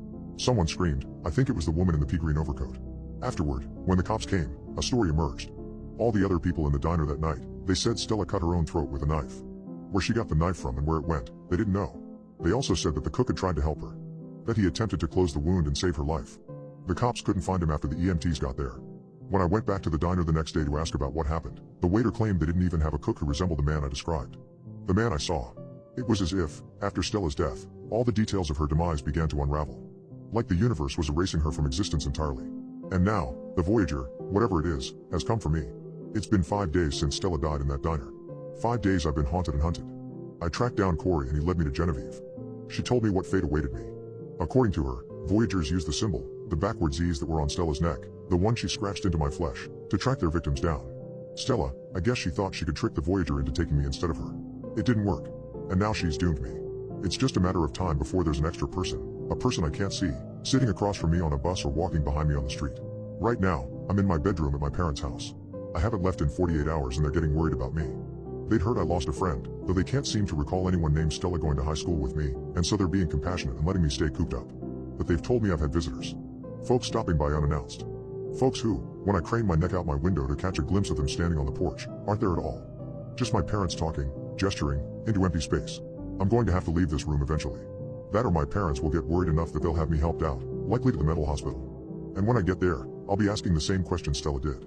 How many people are in here right now? How many exactly? I thought that Dr. Volkov would give me superpowers. I was horribly wrong. Did anyone who lived around Seattle in the 90s remember Dr. Volkov's children's laboratory? I don't remember the specific town, but I definitely remember Dr. Volkov, and I remember hearing his commercials on the radio. I remember he said he'd give whatever families would let him borrow their kids something like $100,000, which honestly sounds super suspicious. But hey, my mom was a single parent who just needed some cash. I was 8, I think, when she first signed me up, and one of my most vivid memories from this was walking into the lab for the first time. It actually looked pretty fun. It was like a giant playground, with slides and swings and anything else a dirty little kid would want to get their hands on. There were 3 other kids there, and we played hide and seek together while our parents chatted and signed some papers. Then, Dr. Volkov came in. He had a very strong accent, which I couldn't place at the time, but I now recognize as Russian. Hello, families. I thank you for giving up your free time to take part in my studies. I assure you, if I am successful with these experiments, we will make history, he said, and the parents gave a polite applause. Us kids caught on, too, and gave our cheers, which were not as quiet. Once the parents leave, I will take the children and start my studies. They should be returned to you within the next year, give or take, he said, and the parents murmured to each other. Once again, thank you for your sacrifices. I will see the parents off now. Farewell, children, say goodbye to mommy and daddy, Dr. Volkov said. We all waved goodbye, except for one girl, who ran up to her dad and hugged him. I wish I had done that now, too. After the parents left, Dr. Volkov turned to us. Hello, little ones, I am so excited to work with you. Now, follow me. We followed him into the lab, which was decidedly less fun than the front of his lab. It was all white, with 5 rooms with big metal doors decorated the sides of the hallway, one for each kid. There was some strange equipment that I didn't know the names of. There were 3 boys including me, and 1 girl. We introduced ourselves. There was Michael, me, and Dalton, who were both 8. Then there was Cassandra who was 9. And the oldest, Andrew, was 10. Dr. Volkov explained that we'd still have time to play together, an hour a day, but most of our time was to be spent working on our experiment. Dalton raised his hand. What's the experiment? Dr. Volkov smiled. It looked almost fake. Who here has ever wanted to have superpowers? All 4 of us went ballistic. We all wanted to be heroes. What if I told you that is made possible with us? That's right, over the course of a year, I will make you 4 into a group of superhumans, each with your own special power. All of us clapped. This sounded amazing. And with that, we were sent to our rooms. The interior of mine was strange, no toys, or posters, or race car beds like the one I had at home. There were a lot of lights though, but a lot of them weren't on for some reason. I was tired, so I laid down in my little bed, decorated with lightning bolts, and went to sleep. The next day Dr. Volkov taught us more about the experiment. He was going to condition us all to have superpowers, and then make a sort of super team to fight bad guys. We all had different superpowers. I was going to get the power to manipulate energy, which made my room make a whole lot more sense. Dalton would be able to talk to the dead, Cassandra would be immortal, and Andrew was going to gain the strength of a gorilla, which we all thought was hilarious when we first heard it. Our training was to begin immediately, and they sent us all away to separate rooms. I was sitting in a large chair where one of Dr. Volkov's assistants named Katya sat with me. Hello, Michael, how are you? We're going to make you into a superboy. Isn't that exciting? Now, this may hurt a little bit.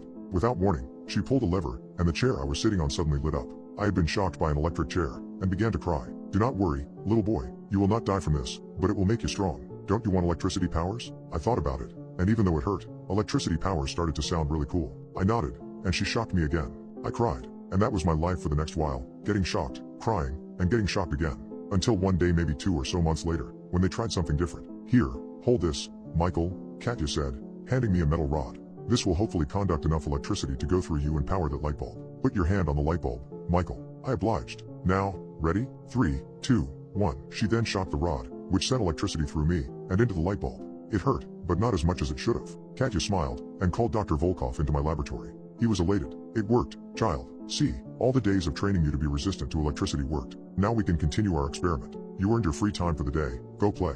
It wasn't until then, when I went to play with the other kids, I noticed the changes. We all looked weirder, less normal. Dalton kept on whispering to nobody and wouldn't really talk to us. Andrew looked weirdly buff and kept climbing on things. And Cassandra honestly looked kind of scary. She looked all stitched together, like a rag doll. As Dalton stood by himself, Cassandra and Andrew and I sat and talked. I don't like these experiments. It's scary, Andrew said.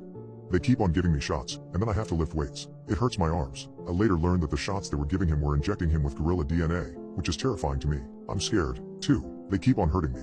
Every time a part of me dies, they stitch on a new one. See? Cassandra lifted her shirt, revealing part of her stomach had been stitched back on. They say that if we do it enough times, I'll be immortal. Did you see what they're doing to Dalton? My room is next to his. I hear it all the time. They make him sit with dead bodies, and then he'll talk to them.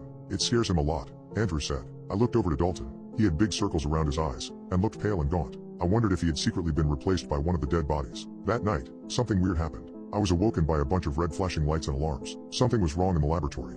Katya came and carried me out of bed, and I saw other workers carrying the other kids out of bed, too. Everyone except Dalton. We heard a bunch of screaming from another room as the three of us were ushered into our playroom. I held Cassandra's hand, and Andrew stood in front of us, trying to protect us. I have to join them. I have to join them. They told me. We heard him yell as Dr. Volkov's voice desperately tried to calm him down. Screams, and then silence. For a long time. We slept on the stuffed animals in the playroom that night. We never saw Dalton after that, and his door was boarded up. At the time I just assumed his mom took him home. But they didn't give us much time to look for him, because all of us had more experiments the same day. Michael, do you remember when you did a great job with that experiment and you made the light bulb light up? Well, that was a practice round. Next month, we're going to do the real deal.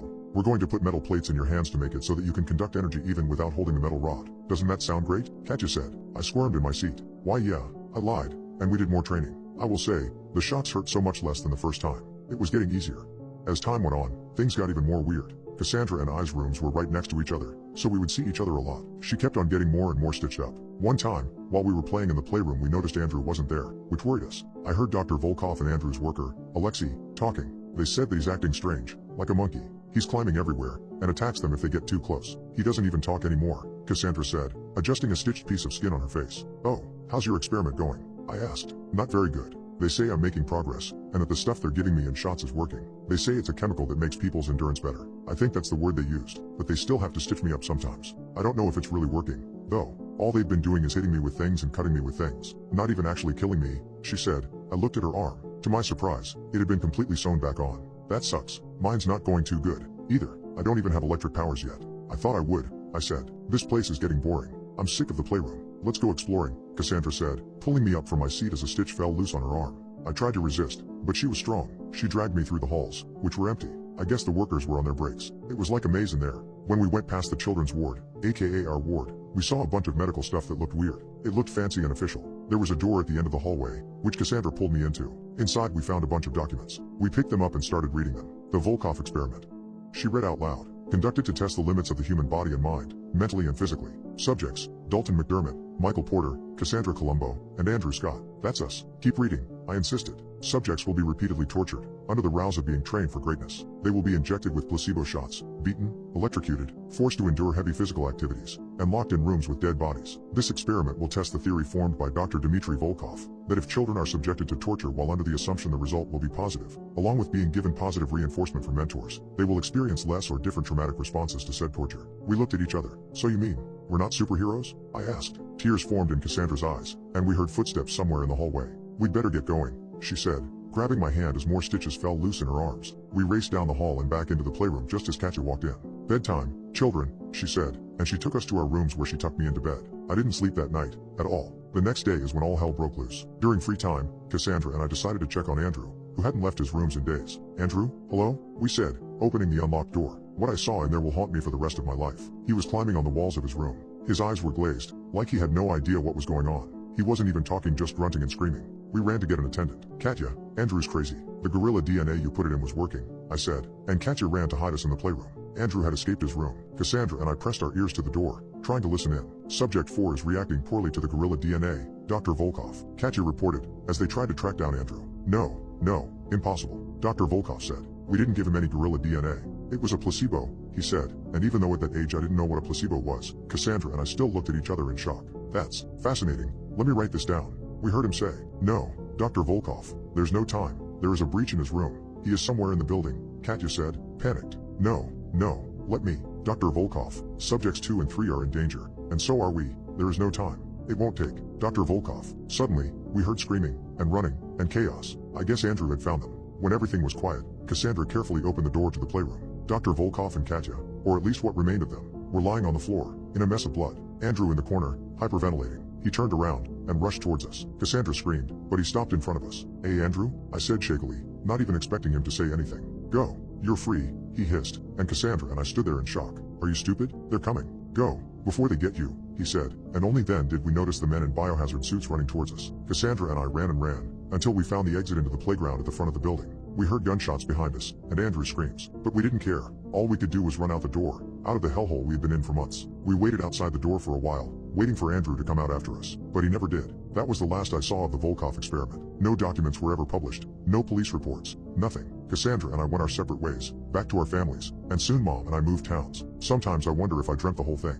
But, last week at the coffee shop, I saw a girl with strange stitches up and down her body, and as she left with her drink, we made eye contact, and I knew she recognized me, too. I guess some things, you just can't make up. I started taking piano lessons 6 days after my nephew disappeared. It was the reason he died. I don't teach children, she'd said, enunciating every word. I had written to Ms. Albrecht about lessons a week before Jackson, my nephew, went missing. I don't know what compelled me to keep the appointment. I told her that I was a teacher and taught kids as well, but she didn't care. I took piano lessons to distract myself from my nephew Jackson's disappearance, but my lack of practice was apparent. It was during my 4th lesson that Ms. Albrecht tried to hit me. I am ashamed to admit at this point I knew with near certainty that Jackson was dead. I practiced even less than before, and I played so poorly that Ms. Albrecht had groaned and curled her fingers into a fist before thrusting her forearm at me. The movement was odd, less of a punch and more as if she had been gripping an imaginary belt to lash my fingers with. Since she did not make contact, she did not apologize, but her frustration was apparent. I committed myself to practicing more, really making a go of it, and no longer wondering so much about the fate of my nephew. And during my next lesson, I hardly made any mistakes. She still cringed every time I did. After one particularly heavy night of scrolling, I decided to research Ms. Albrecht. After a bit of digging, I discovered that her first name was Maria and that her young son, Emil, was something of a prodigy on the piano back in Germany. Ms. Albrecht had never mentioned having a son, who would be well into his 30s now, but I did not find this strange, as she had never spoken to me about her personal life. I played well again during our next weekly lesson, which I thought bought me one personal question. I asked her if she had a family, or any children. Her expression did not change when she said to me, I have a son. I did not play so well that I had earned a follow-up. Perhaps if I played perfectly the next week, I would ask, what does he do for a living? The places where prodigies went always fascinated me. 6 weeks after Jackson went missing, I discovered that my brother-in-law had been hitting my sister for years, and she came to live with us. Mark claimed he had always sensed something fishy about the man. I didn't know. Jackson must have known. 7 weeks after Jackson went missing was 1 week before my recital. I played both Bach pieces without fault and Ms. Albrecht gave me her first nod of genuine approval.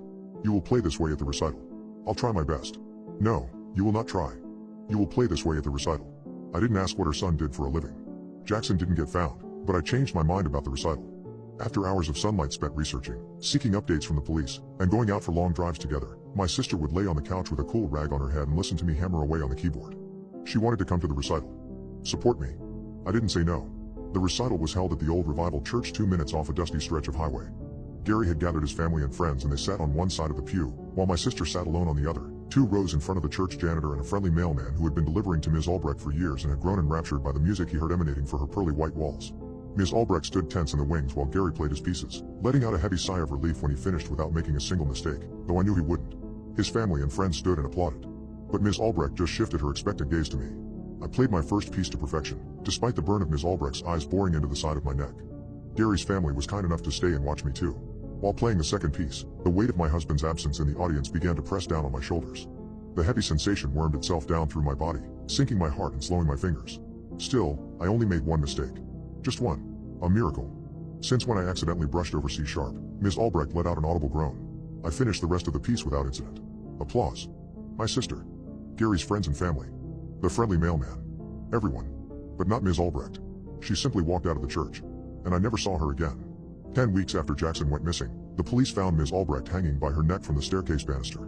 I barely had processed the shock when 2 days later, the news reported that 2 boys had been found in her dusty basement. One was alive. The other was dead. The one alive was named Henry Mercer. He had also been taken a year ago while walking home from school. He would not speak. He could not speak. His hands and his stomach were covered with lashes. Although I was a material witness, they would not allow me to see the photos. Because of Jackson, I had grown close to a female police officer, who reluctantly slipped me the pictures. But when I saw them, I vomited into a trash can. She tried to take the photos away. I begged her to give them back. I looked more closely. I have a good memory, especially when it comes to my mistakes. The imperfections in my piano playing were marked on Jackson like a symphony of bloody notes on the parchment of flesh. One lash for every missed note. Henry's body was not so violated. He had been punished for Gary's mistakes, I concluded. Which were fewer. Gary played perfectly during the recital. Henry was alive. I made a single mistake. And Jackson was dead.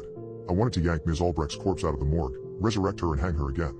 12 weeks after Jackson went missing and 1 week after Mikey and Henry were found, I was preparing for the school year. I had the supplies laid out on my new carpet. Then, there was a knock at my door.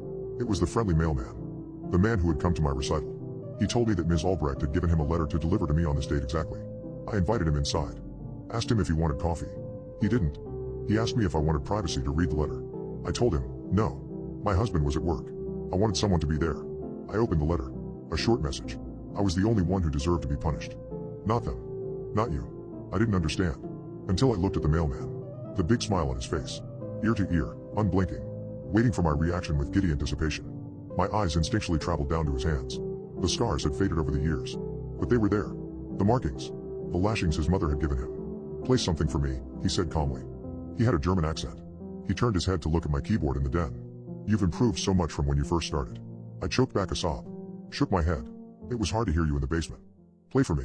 If you see a light on the water, run. My friend didn't, and now she's dead. It happened at Morgan's party. People were hanging out in their own little groups, down by the shore, feeling the cool water roll over our feet. Then Mabel asked, "What's that?" We all looked up. There was a light in the distance. Maybe 100 yards away from us, straight across the lake. With how dark it was impossible to tell if it was floating above the water, or if it was on the opposite shore. Maybe it's like one of those will-o'-the-wisp things? I asked. I thought you only got those in swamps, Mabel replied. But still, I couldn't take my eyes off it. Neither could the others. We watched it in uncomfortable silence, and then I realized it was bobbing up and down, slowly. As if it were attached to a buoy in the water, or held by someone who was slowly walking towards the shore.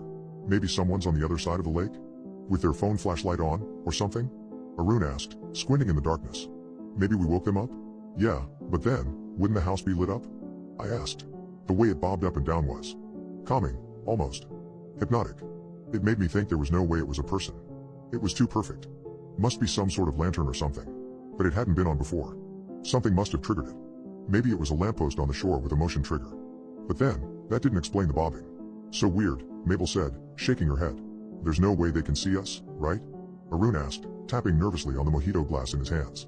I mean, we're too far away, right? Yeah. No way they can see us, I replied. And then the light went off. Just like that, we stopped talking about it. Mabel started talking about how she and John would be leaving for U of Miami at the end of August. My heart hurt, knowing Arun was going to Stanford and I'd be thousands of miles away, attending the state college. It's freezing out here, Mabel said, hugging herself. I'm gonna go to the car, get my jacket. You guys need anything? Nah, we're good, John said, giving her a wave. But just a minute or two after she left, the light blinked back on. And it was halfway across the lake. Look, look. I grabbed Arun's arm. It's coming towards us. Oh no. It's a boat. A police boat. They're coming to bust us. He dumped his mojito in the sand and got up. I glanced at the other partygoers. Most were oblivious, but a few were pointing to the shore. The light continued towards us, maybe 50 yards away now, blaring white. Unblinking. A chill ran down my spine. Who'd be on a boat so late? I asked, getting up and brushing the sand off my legs. Maybe it's a bunch of weird guys. I mean, most of us in attendance were women, and we'd practically had a spotlight on us with the bonfire. Maybe they'd been idling out there in the dark water for hours, watching us. But they'd be stupid to take us on, right? There were like 30 people here, some of them guys, athletes even. Unless they had a gun. The light grew closer. They're coming right at us, John said, the usual laughter in his voice gone. The chatter had died down, and a few others were picking up their stuff and heading for the stairs. Where's Mabel? John asked, scanning the crowd. I looked around, too. I guess she's still at the car. We'll go up and tell her. The three of us jogged through the sand to the wooden stairs that made the climb up to Morgan's mansion. Behind us, the chatter picked up again, but confused, distressed. I heard Morgan shout to someone, put out the fire. Now. And then she was shouting get inside. Over and over. When we got halfway up the stairs, I looked back. The light was still on. Hovering there, a few feet above the water, reflecting placidly in the dark water. When everyone was inside, Morgan told us to keep the lights off and as she ran around locking the doors. I ran over to the living room and peered out the front window. But Mabel wasn't by the car anymore. I swung the front door open. Mabel? Mabel? Get inside. There's someone out there. Nothing. I ran back to John and Arun. She's not out there. I scanned the crowd, huddled in the dark kitchen. But I didn't see Mabel's bleached blonde hair or bouncy skirt anywhere among the silhouettes. My throat went dry. John was freaking out. So was Arun. The three of us ran over to the window. The light was closer now. Much closer. Maybe only 20 feet from the shoreline. I scanned the beach, but it was too dark. The campfire was only smoldering embers. And strangely, the light from the boat, or whatever it was, didn't actually illuminate the shore in front of it. I cracked the window open. Mabel? I screamed. Mabel, get inside, there's someone out there. And then I heard something. A soft thump thump thump on the wooden stairs. And when I squinted, I could see Mabel's bleached hair sticking out among the dark shadows. She was at the bottom of the stairs, quickly running up. The light hit the shore. I could only tell it had, because it was so close to the remains of the fire. I scanned the stairs. Mabel was almost halfway up. Run! I screamed out the window. Mabel, run. For a moment, the light just hung there, suspended in the darkness. Then it moved. It bobbed up and down, swinging slightly. Like a pendulum, like it was connected to something by a string. Heading straight for the stairs. My eyes shot to Mabel, and my heart sunk to my stomach. She'd stopped. Why'd she stop? John ran over and wrenched the window wide open. Mabel, run. But she didn't. I could see her clearly now, her silhouette halfway blocking the light below her. She was about halfway up, and she was just standing there, frozen, staring down at it. The light had stopped following her and just hovered there on the shore, a few feet above the sand. Completely still now. Not even bobbing. And then she took a step down. Towards it. John leapt into action. He ran to the door, unlocked it, and swung it open. Mabel! He screamed. When she didn't move, he started down the stairs. I held my breath as I watched him approach Mabel. First he reached out and grabbed her hand. Tried to pull her away. When Mabel didn't budge, he grabbed her by the waist, picked her up bridal style, and started back up the stairs. The light shot into motion. It jiggled and bounced as whatever was holding it raced up after him. Swinging wildly from side to side, growing larger by the second. I screamed with several others as it gained on him. It was going so fast, so fast. He burst in through the door. Slammed it shut, locked it, then set Mabel on the floor. Close the blinds, he shouted. Now. I glanced back. The light had stopped halfway up the stairs. Just frozen there. Not even bobbing. I reached up and grabbed the blind cord. The blinds fell with a metallic clang. Everyone else raced to do the same. My heart was pounding, and I kept staring at the lock on the door, making sure it was slid. Then we were in darkness. I ran over to Mabel. Mabel? Are you okay? I asked. Her brown eyes stared up blankly at the ceiling. I think she's in shock or something, John said, lifting her slightly and cradling her head on his lap. Morgan ran over, breathing hard. The police are on their way. I told them no one was hurt, but... She trailed off as she looked into Mabel's blank eyes. Oh, God, this is so horrible. It's here. It's here. Someone was shouting. I whipped around. No. Light shone in through the blinds. Slowly, it passed from left to right. Then it paused and turned around, slowly making its way to the other window. As if it were looking for a way in. Let it in. We turned back to Mabel. Her eyes were no longer blank, they were wild. She shot up, scrambling to her feet.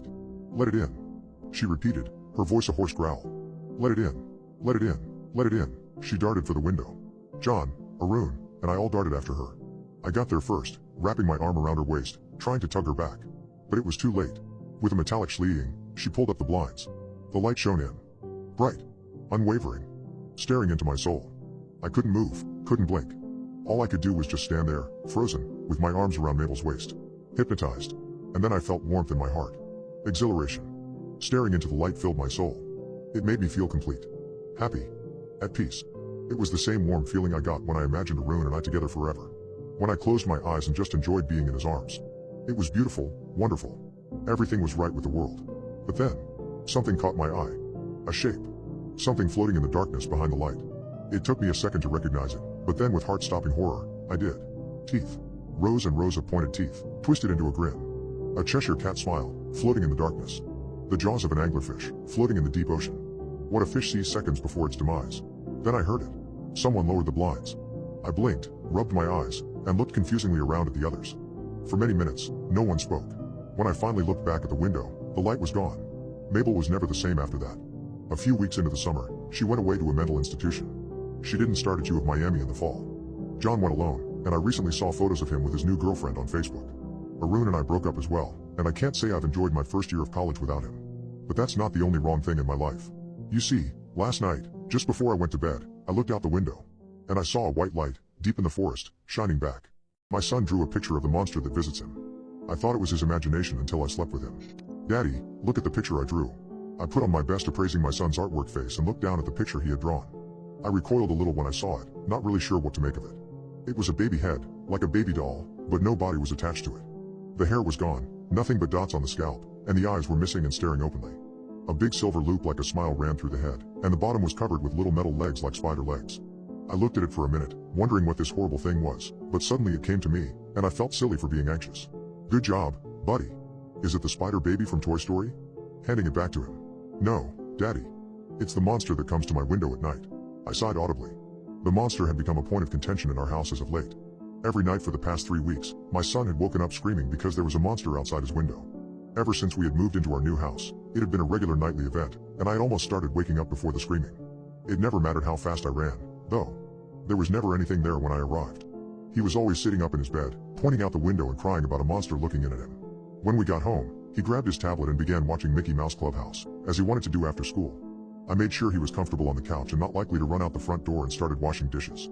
Between the three of us, we usually make a fair amount of dishes.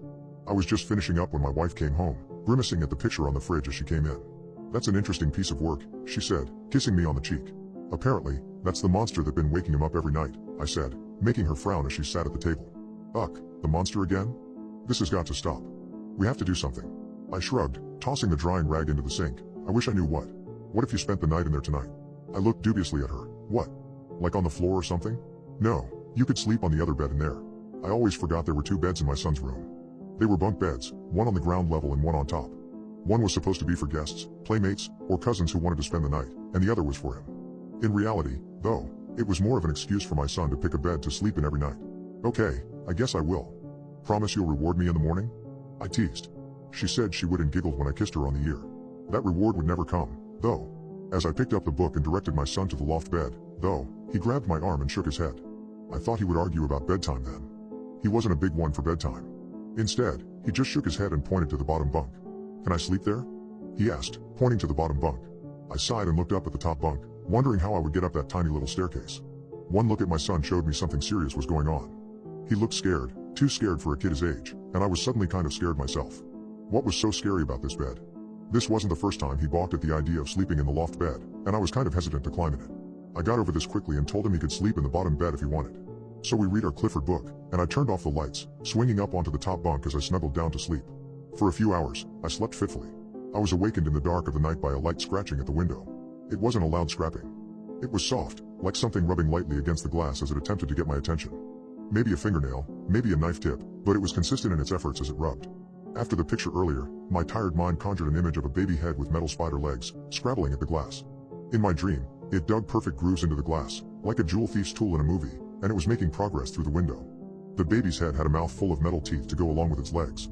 The teeth gnashed at the glass as the legs cut, and I could do little else but lay there and watch him cut through the transparent barrier.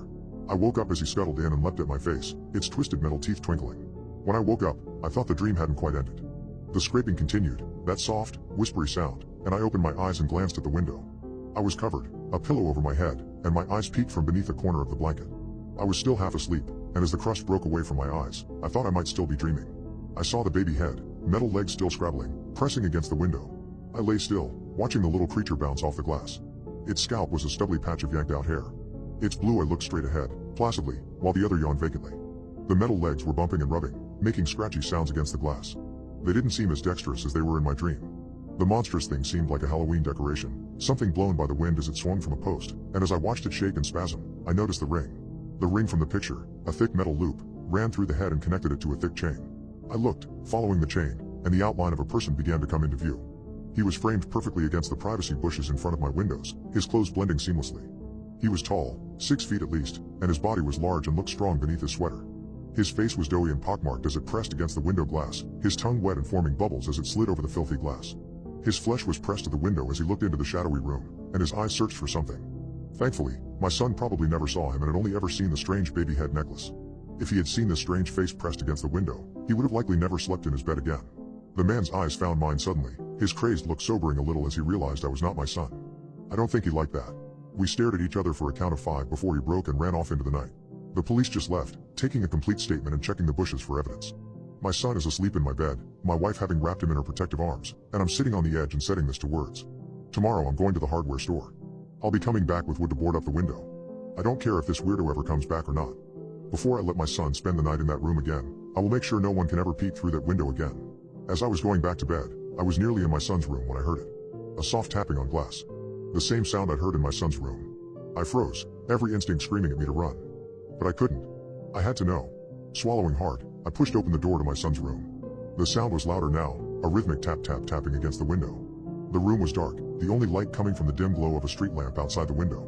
But then I heard it behind me. Another tap on the glass. In the small bathroom window. Another. From downstairs.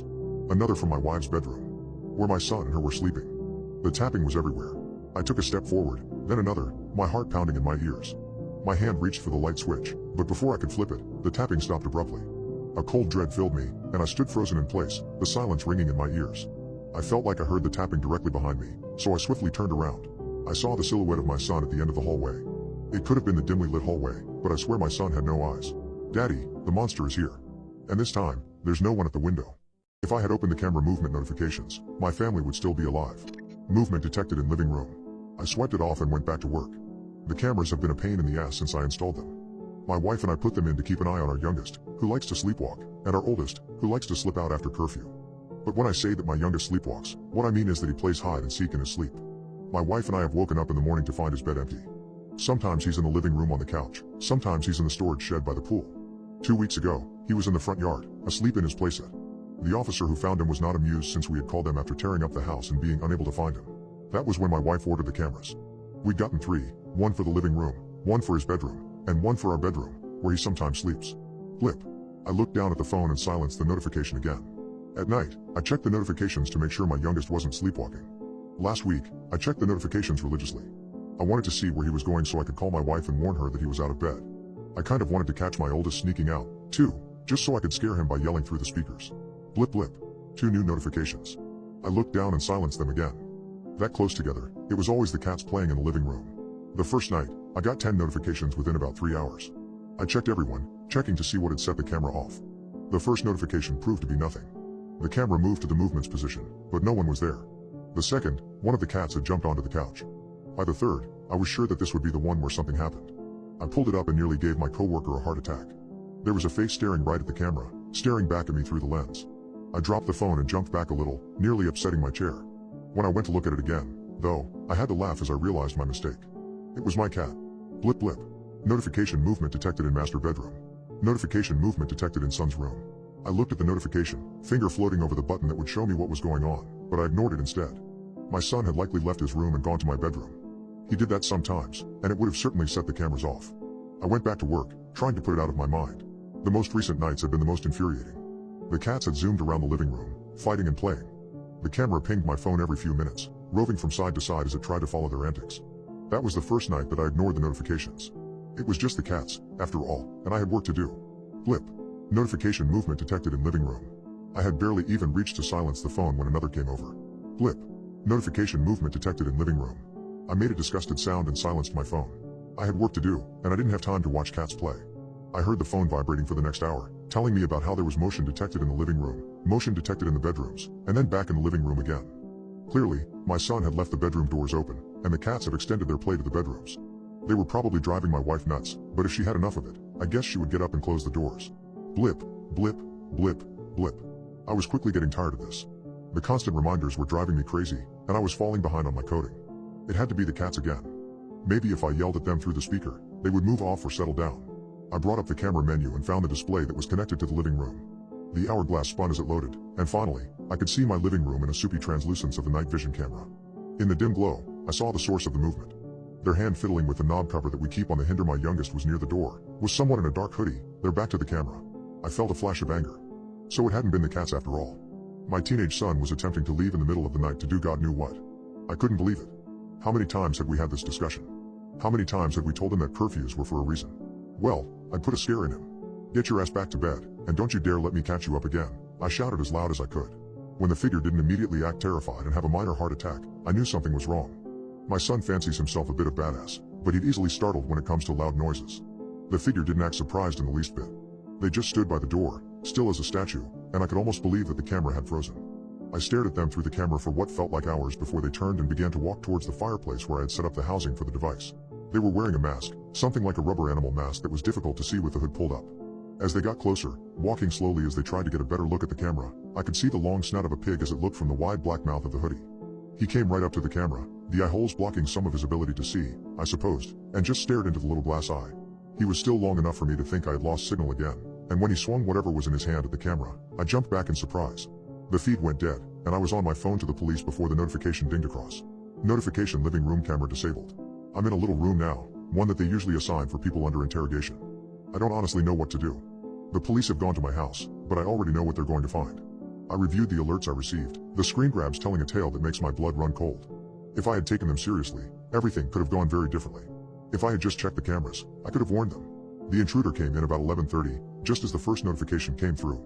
I watched him walk through the living room, Chester walking up the couch to sniff at him curiously as he looked around. Chester was always a little too curious for his own good, and it was his downfall then. The second notification had been the intruder as he stopped and looked at Chester, turning his head weirdly, like a robot trying to loosen a stuck hinge. The third bing had been to let me know that the intruder had brained him with a crowbar before heading to the back of the house. The next two bings had been Oscar going to inspect the body of his dead friend. The man had proceeded to the bedroom I share with my wife then.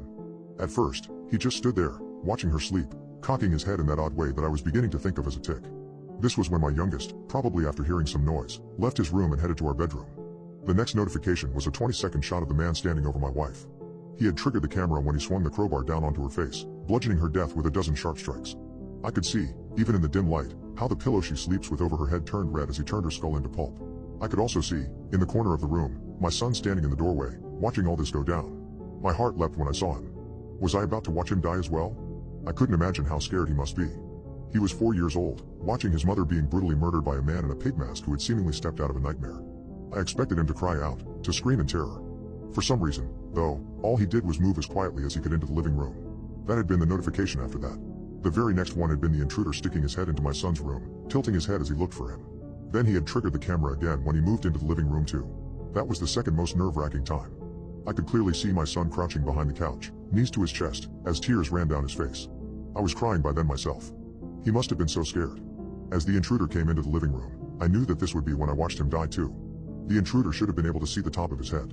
The intruder should have been able to clearly see him crouched there or hear his quiet sobbing.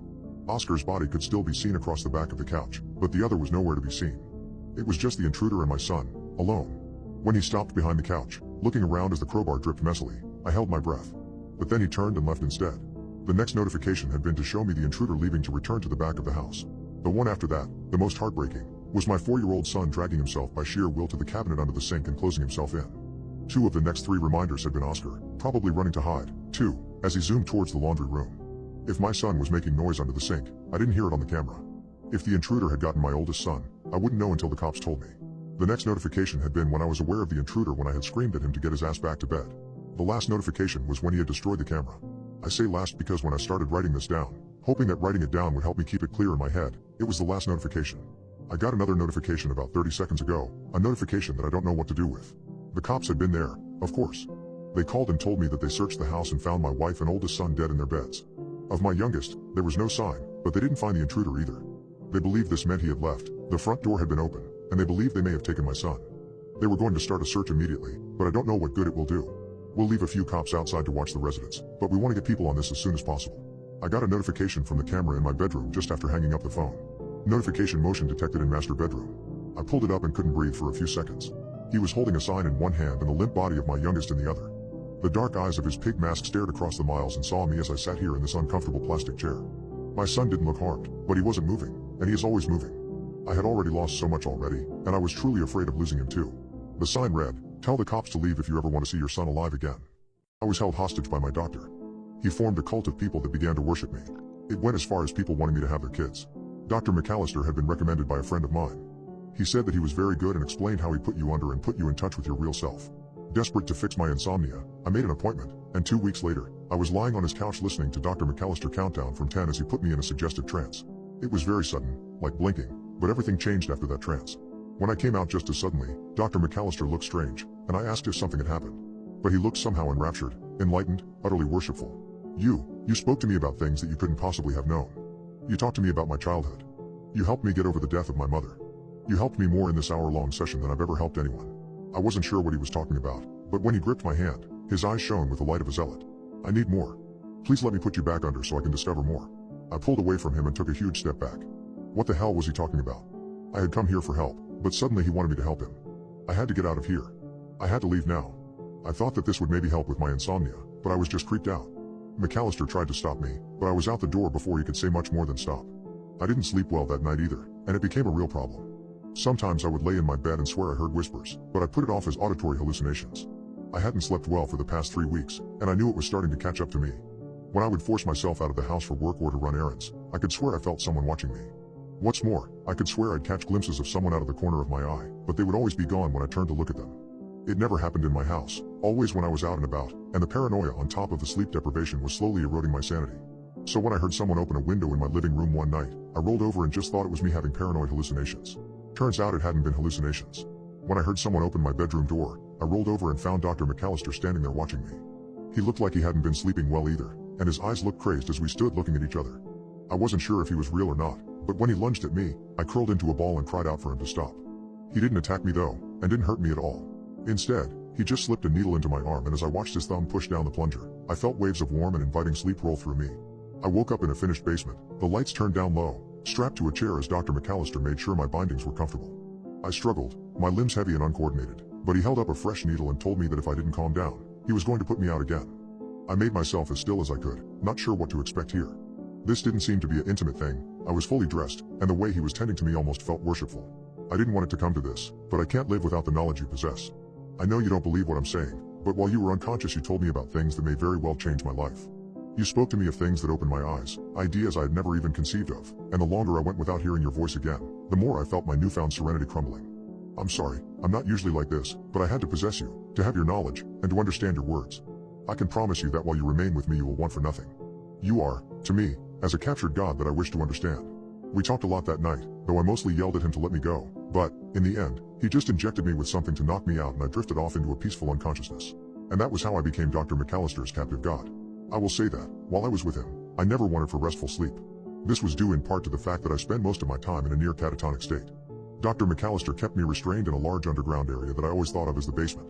I was seated in a large comfortable chair, my hands secured to the arms with soft straps. If I was hungry all I had to do was push a button and a short blonde woman who I would later discover was the doctor's wife would bring me anything I wanted. In the beginning, it wasn't so bad. I was kept in a sluggish state from the drugs he used on me to induce the state he wanted, but it wasn't bad. I watched TV, I ate, and I existed. I was free to do what I liked, except leave or talk to people who were likely wondering what had happened to me. My mom, my dad, my friend, did any of them wonder what had happened to me? It may seem odd to you that I never tried to escape, but my head was always in a cloud of some sort. I knew I should want to escape, but it was always a hard concept to catch hold of.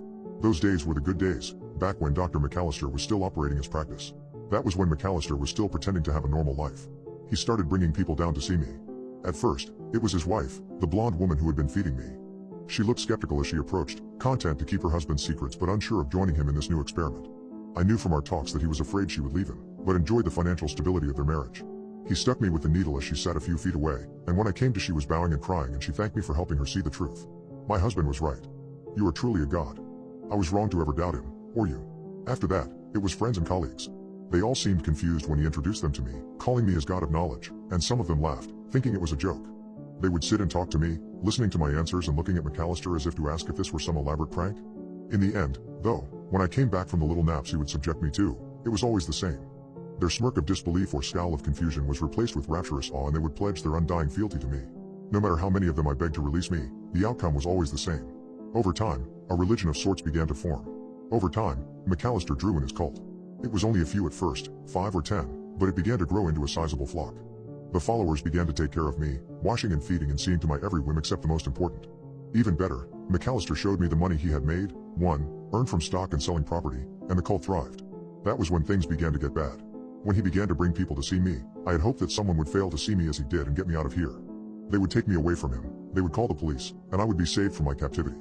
That never happened, whatever power I had held them in sway, and after a while I doubted that I would ever get out of here. I didn't know how long I had been McAllister's captive god, but I knew that no matter how comfortable the life, this had to end. I decided then that if they weren't going to get me out, I would have to do it myself. Strangely, my chance came that very day. They had all left me so they could prepare, and as I sat in the shadowy basement, I realized that my wrist strap was undone. This had never happened before, and for a moment I wasn't sure what to do. It took all the energy I had to focus enough to get that hand to undo the other strap, and when I bent down to undo my legs, the effort seemed to take years. My mind was like unraveled yarn, and it was hard to focus on any particular task. When the bonds came off my legs, I got shakily to my feet before bending to rub some life into them. They were prickly from lack of use, and I took shaky steps as I made for the stairs. I got to the top before I was caught. I peeked through the door and into the barren kitchen beyond. I had just decided to take a step out and make for the back door when someone walked into the kitchen and saw me. They called for McAllister, walking to me as they insisted I return to my chair. I pushed at them, telling them to get out of my way, but as I lunged for the back door, I heard others coming in to stop me. I made it to the backyard, squinting as the sun hit my eyes, but found it fenced with tall wooden boards. I was grabbed then by many hands, and when someone slipped a needle into my neck, I looked back to see McAllister instructing them to get me to the car. I came to some time later and I was laying in an elaborate bed, my hands cuffed to the frame. That began the worst part of my confinement, though it was thankfully the end of it. After that, the drugging became worse. McAllister and his inner circle kept me in a near constant catatonic state. The drugs he used were no longer just injected, and they began to experiment with other substances. I didn't see many people in that time, just the 5 or so who were in McAllister's inner circle. I had become their oracle, their captive god as opposed to a revered deity, and they threatened to use me up. These are the times I remember the least about, except for the end. I spent a lot of my days in a black stupor, and the more they experimented, the more often I was back in the black place. When I came back from these trances, I noticed a change in McAllister. He looked angry, but also resolved. Whatever I had told him weighed heavily on him, but I wouldn't understand the burden for a while yet. Not till the day it all came to an end. I came to one afternoon to find an intrusive light leaking into my dark chamber. They had always kept me in this persistently dark room, but now the door was open, and something was laying in it. On the floor there were others, none of them moving, and I was confused by their sudden stillness. Was this something new? Were they sleeping or were they? I tried to put that thought out of my mind. They couldn't be dead, I reminded myself as I shook my chains. I did as you said, came a monotone voice, and I jumped as I realized one of the slumped forms had only been praying. It was McAllister and he looked wild. His salt and pepper hair was sticking up at odd angles and his face was spattered with blood. His shirt was soaked in something and it hung on him like a wet sack. He appeared to be praying, but as something clicked in his shaking hands, I saw that he had a gun. I was afraid that he would shoot me too for half a second, but as he put it under his chin, I became even more afraid that he would use it on himself. I have risen as high as I can. Your will dictates that I must shed my vehicle to rise any higher. I shall see you on the other side. His blood made a crimson line across my face as the gun went off, and suddenly my fear was realized. I was alone. Luckily for me, someone heard that gunshot. I would lay in that bed for 2 days before the FBI came to investigate the compound. It turned out they had been keeping an eye on McAllister for quite some time, ever since he had started gathering followers at his home. After 2 years in his new compound, they had been trying to prepare a case against him before he woke up one morning and decided to put an end to his little flock. With the help of his wife, they had poisoned the morning meal and McAllister had drawn his inner circle to a meeting before breakfast where he shot them as they sat and listened to my latest ramblings. They had found journals that claimed these were things I had told him to do, but after interviewing me, I think they decided he was out of his mind. At least, that's what Agent Maxit led me to believe. We're going to have to hold you as a person of interest, but it honestly sounds like you were an unwilling participant. I'm going to go and get some things in order, have a seat in here and we'll make some accommodations for you. After he left, I noticed the recorder sitting on the table. It wasn't running, which I had expected, and when I reached for it, I saw that the tape inside had a date on it that I remembered. It was the date of my first session with Dr. McAllister. I couldn't imagine a reason behind the FBI having a tape with that date on it unless McAllister had recorded it for some reason. I put the recorder back down, trying to stop my curiosity before it could take root. I had never heard what I sounded like in that state that seemed to enrapture the old doctor so much. What had I said to him to make him throw his whole life away in the pursuit of it? I couldn't help myself. I hit play on the recording and listened as McAllister told me to be calm and began to count down from 10. It wasn't the jagged, often flighty voice I remembered from any time after this session. From the recording, I heard a slightly deeper version of my own voice, and it filled me with dread. I spoke to myself into the future. Agent Maxit has listened to the tapes, and he's becoming as unstable as the good doctor. If you don't escape now, I fear that he'll have you just like McAllister did. You'll have to be quick and you'll have to be smart, but if you mean to be free, you need to find a way to get out of here. Good luck. What's a secret about you that would get you locked up for the rest of your life? I'm responsible for the deaths of 75 within 2 weeks. I've stabbed men to death, rendered bodies to ash, unalived children in the womb, and even drowned whole ships at sea. I would likely be the most prolific murderer in the United States if not for one problem. The police claim that if murdering fictional characters was a crime, they'd have to jail Stephen King and George R. for multiple life sentences. They say this as they laugh me out of the police station. They think it's a joke or that I'm not right in the head, but I can assure you that I'm as right as I've ever been. I listened to them tell their stories for years, and I've heard them scream when I ended their lives. I'm a murderer, pure and simple, and their blood is on my hands. You're probably reading this, though, and thinking to yourself that I'm ready for the mental institution. Let me start from the beginning. I've always been a creative mind. When I was younger, I could hear them whisper to me about their homes, their verdant green kingdoms, the sterile majesty of their spaceships, the feel of the rolling deck beneath their feet, and so much more. It manifested in my games, and my school friends would always gather around to see what today's adventure would be. As I grew older, the voices grew louder, more insistent, and their stories became my stories. I wrote about the kingdoms of my youth, the adventures of my childhood, and by the time I was 20, I had 5 books published. One even made the New York Times bestseller list. As I grew, so grew my fame. My writing was prolific, and all the while, the voices told me their story. I took my readers to fantastic places, and their patronage allowed me to live quite well. By the time I was 30, I had a home, a family, and enough published works to fill a bookshelf. That was when the problem started. It all started with Aberdeen Price, dashing archaeologist adventure. He told me of his next adventure, a trip to the city of Bone. However, I was working on something else at the time and didn't want to divert effort away from my current project. So I wrote some notes and promised myself that I would sit down and give some time to Aberdeen Price as soon as I was done. This apparently wasn't good enough for Aberdeen. He came every night in my dreams and told me his story, over and over and over again, until finally, I couldn't take it anymore. I stopped what I was doing, and I diverted all my attention to writing his next book. It was a hit, a bestseller, and the biggest mistake of my life. You see, this showed the voices that they could get what they wanted by badgering me. Every night from that night on, they would come to me and tell me their stories, each overlapping the other until I couldn't take it anymore. The kingdom of Verdengreen was once more at the mercy of the dark wizard Zofgar. The dark planet Zeph rises from the blackness of space. See the island of Catmandrine off the starboard side of Elizabeth's Folly. Their voices towered in my mind like the screams of children as they try to make themselves heard. That was my first mental breakdown and my worst. My wife arrived home in time to save me from bleeding to death. They put me in an institution for 3 weeks after that. Lisa thought it was all the strain of my busy writing schedule. The strain of writing so much must have just become too much for you, she said as she stood at my bedside and looked down with pity at her poor, brilliant husband. She had no idea. The worst part wasn't the IVs or the sedative, not the sounds of sorrow from down the hall, or even the constant itching from the healing cuts on my arms. It was the week and a half that I spent with my hands in restraints. Without my hands, I couldn't write. Without writing, there was no way to stop the shrieking harpies in my brain from driving me insane. It took me a while to convince them that writing was a kind of therapy for me. The battle was made all the harder by my wife's constant arguments about how the writing had put me here in the first place. After a week and a half of no change, though, they let me begin to see that there might be some sense to my arguments. I began to write again, and the change was noticeable. I started sleeping, became less hostile, finished my meals, and a month later, they were ready to let me go home. The voices started ramping up again almost immediately. By this point in my career, I had 7 stories running on and off. That's a lot of voices trying to be heard. I tried to keep up with them, but I could feel my sanity slipping again as they screamed for my attention day and night. By my second week home, my wife was ready to have me committed all over again. I had stopped sleeping and would lock myself in my study for days to make the voices stop for even a few minutes. That's when my first murder took place. That's not to say that no one had ever died in one of my stories. Characters die in stories, this is the nature of storytelling, but this was the first time I'd ever deviated from the path set by the voices. Detective Sam Umbridge was coming to the climactic end of his latest crime novel, and the shootout with the murderer was becoming heated. I had meant to write that Dario West, the antagonist of this novel, was struck by Sam's bullet as he leaned around the doorframe, but before I knew what I'd done, I'd written the death of beloved gumshoe Sam Umbridge instead. I had moved on to the next sentence before I caught my error, but it was too late by then.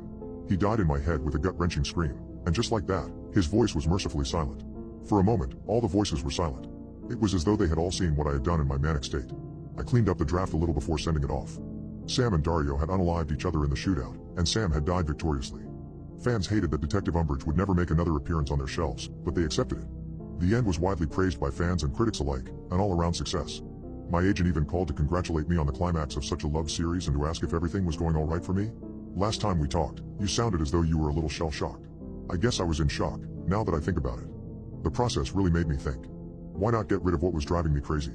I didn't have to unalive them all, just enough of them to make the voices quiet down a little. Like any prolific murderer will tell you, it's hard to stop once you've started. Before I quite realized what I'd done, I'd ended them all. I ended my 8-book fantasy series with the deaths of the entire court and the eventual fall of the protagonist and his order. I watched as Kelvin Goyle flew his ship and crew into the Phantom Night, where certain doom awaited, and he would never be heard from again. After sinking the ship of his arch-rival, I had the Spanish Armada sink Elizabeth's Folly with all hands aboard while Captain Cree floated atop the waves after taking a sword to the belly. I dropped a tomb on the head of Aberdeen Price, the one to start this descent and make the ruins his tomb in turn. I killed them all, one by one, and the fans were livid. How could you just end them? Why wouldn't you simply end the series on a high note? Why did they all have to die? I toyed with the idea of ending their series, but I knew that it wouldn't work the moment I thought it. They were never my stories to end. They were only my stories to tell. If I left them alive, they would always want just one more adventure. Ending them was all I could do to stop the descent into madness, and as I lay down to sleep that night, I felt myself smile at the thought of my long-awaited sleep. It never came. I've been staring at my sleeping wife for the last 7 hours as I keep court with the whispering dead. Their spirits are unwilling to die, the part of my soul I put inside them reluctant to rest. It's only now that I see the folly of my actions. The dead, you see, are not to be satiated with adventure or the continued joy of existence.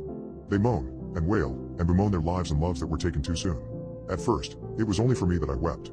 Now, I see that this curse won't end with me. You see, I watched my daughter as she played in the park yesterday. She played in the sandbox, her dolls, and her brother's action figures playing out an adventure of her own creation. I watched her going about her games of make-believe. When I asked her about it over lunch, she told me a story of knights and castles, hunts for dragons, and brave warriors protecting those in need from harm. It was a story just like the ones I made up as a child. The kingdom was similar to the one I left in ashes. I beg you, anyone out there who hears the whispers, don't pass this gift to others. It must end with us and never darken the mind again. I must keep my own vigil now. I must watch my own daughter now before the madness takes hold. I can't let the whispers take her too. Even if it means the death of another one of my creations, I won't let the madness have her. What's your near-death experience? Not near death, but I literally did die last week. Since then, I've nearly died 13 times. Not for too terribly long, in the grand scheme of things. 38 seconds. That was all it took until the doctors restarted my heart and I came back. It felt like a lot longer to me, though. I never really thought about the afterlife much. If I'd been asked about it, I would have said that there wasn't one, that it doesn't make any sense for there to be some intangible part of ourselves that carries on after we die. That's the only logical answer.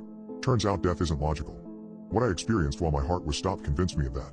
The experience was, in a lot of ways, shockingly generic. Everything just stopped. The world went silent in a way I'd never experienced before. The blackness around me slowly brightened into a dim gray, and I was standing in an endless plain. It stretched out all around me like an ancient seabed, featureless and eternal. Up ahead there was a bright light, the source of all of the ambient light around me. It called to me, beckoning me forward with a sense of peace and acceptance. My footsteps made no sound as I walked toward it. I left no marks on that forgotten land. My shadow stretched out behind me, wiping away any trace of my passing. As I drew closer to the light, I began to feel a slight discomfort. Something was wrong, not with the light, but with something the light could not see.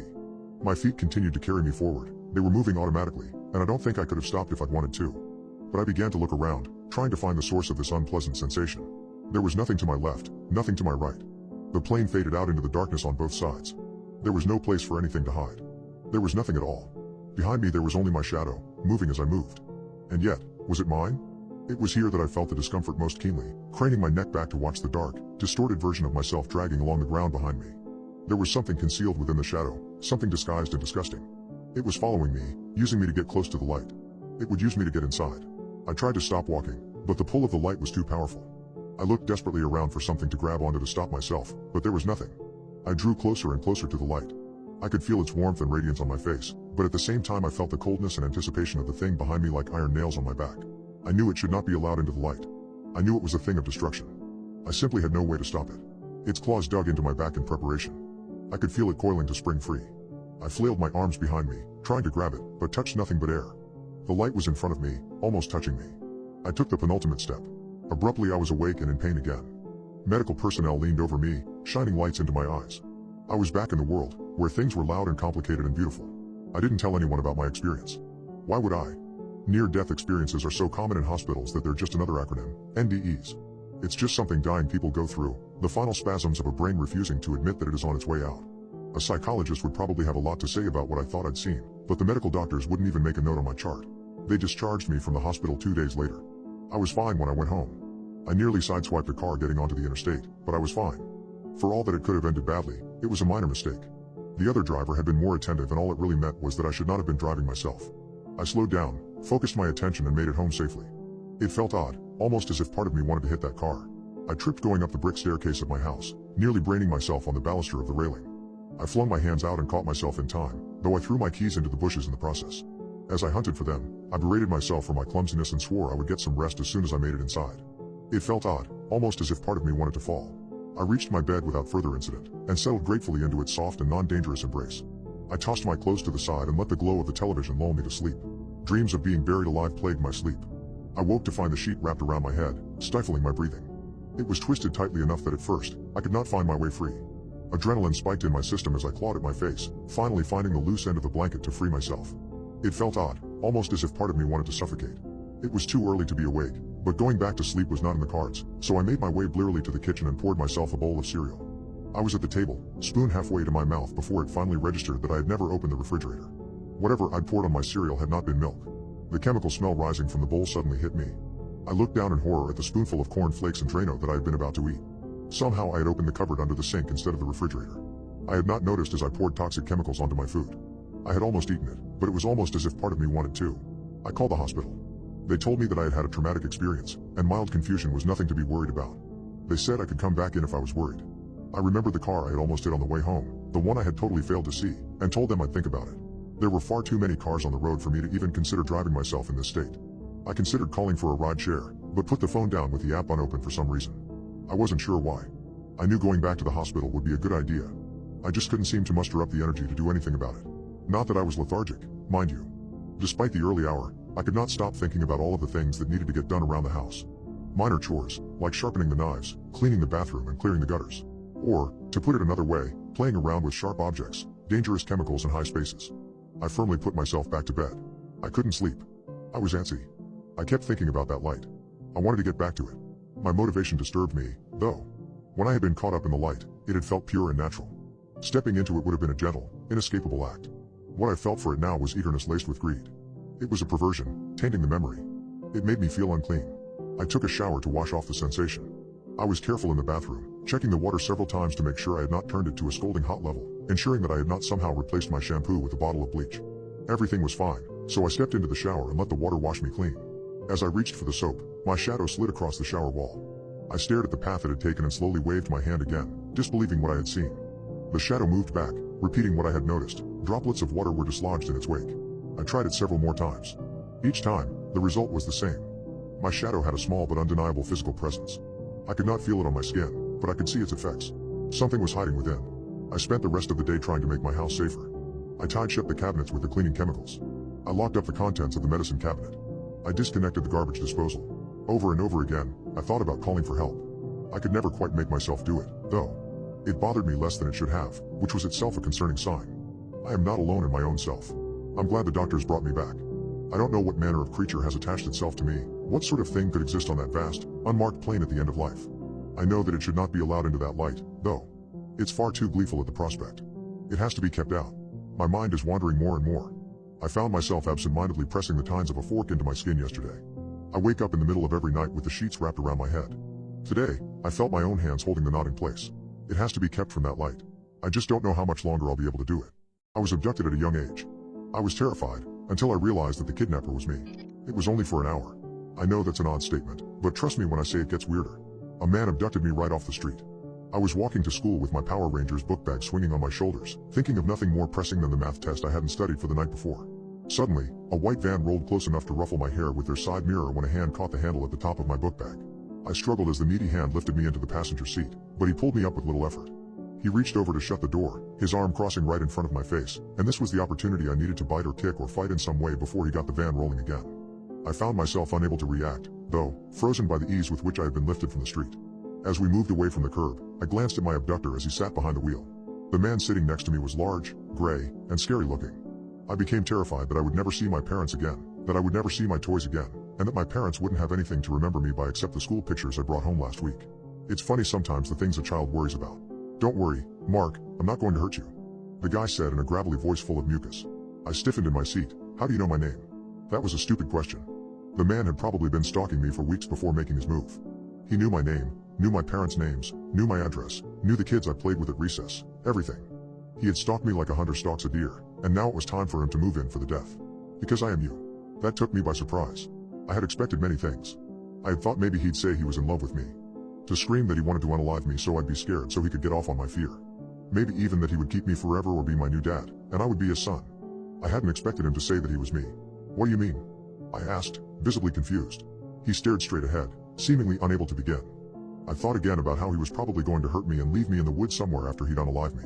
This is hard, kid. Now that I'm here, I don't know how to start. We sat in silence for a few more minutes before he found his words. So in 40 years, humanity cracks the secret of time travel. He paused again, unsure how to continue, before finally settling into a rhythm.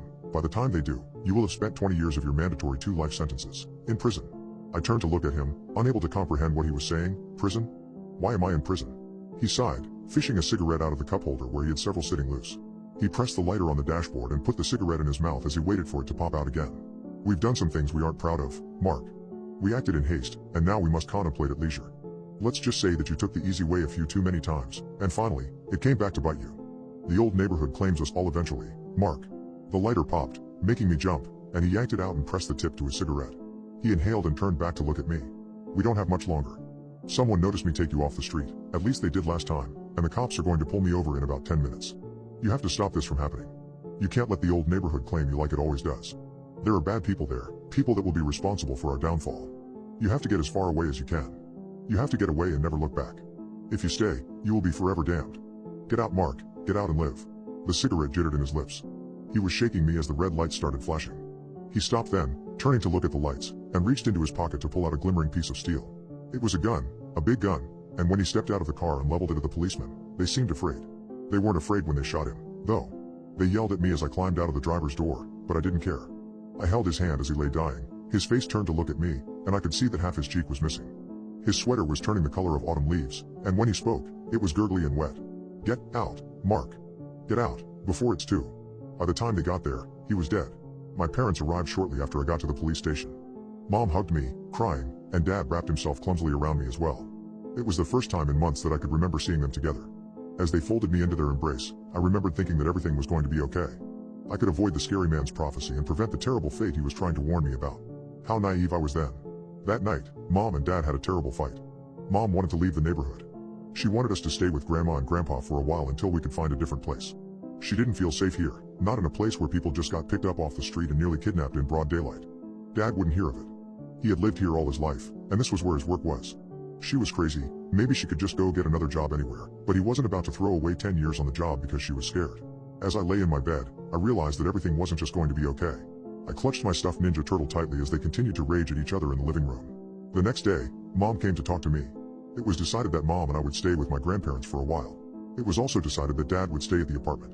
A little while turned into the next 10 years of my life. My parents got divorced a year after we went to stay with Grandma and Grandpa. I went to see him a few times, but Mom usually insisted that he come to us. The few times I went back, I saw that it had only gotten worse. Gangs and drugs had taken over, and Dad had become a stranger to me. When the construction company he had been with for so long closed down, he joined the element around him.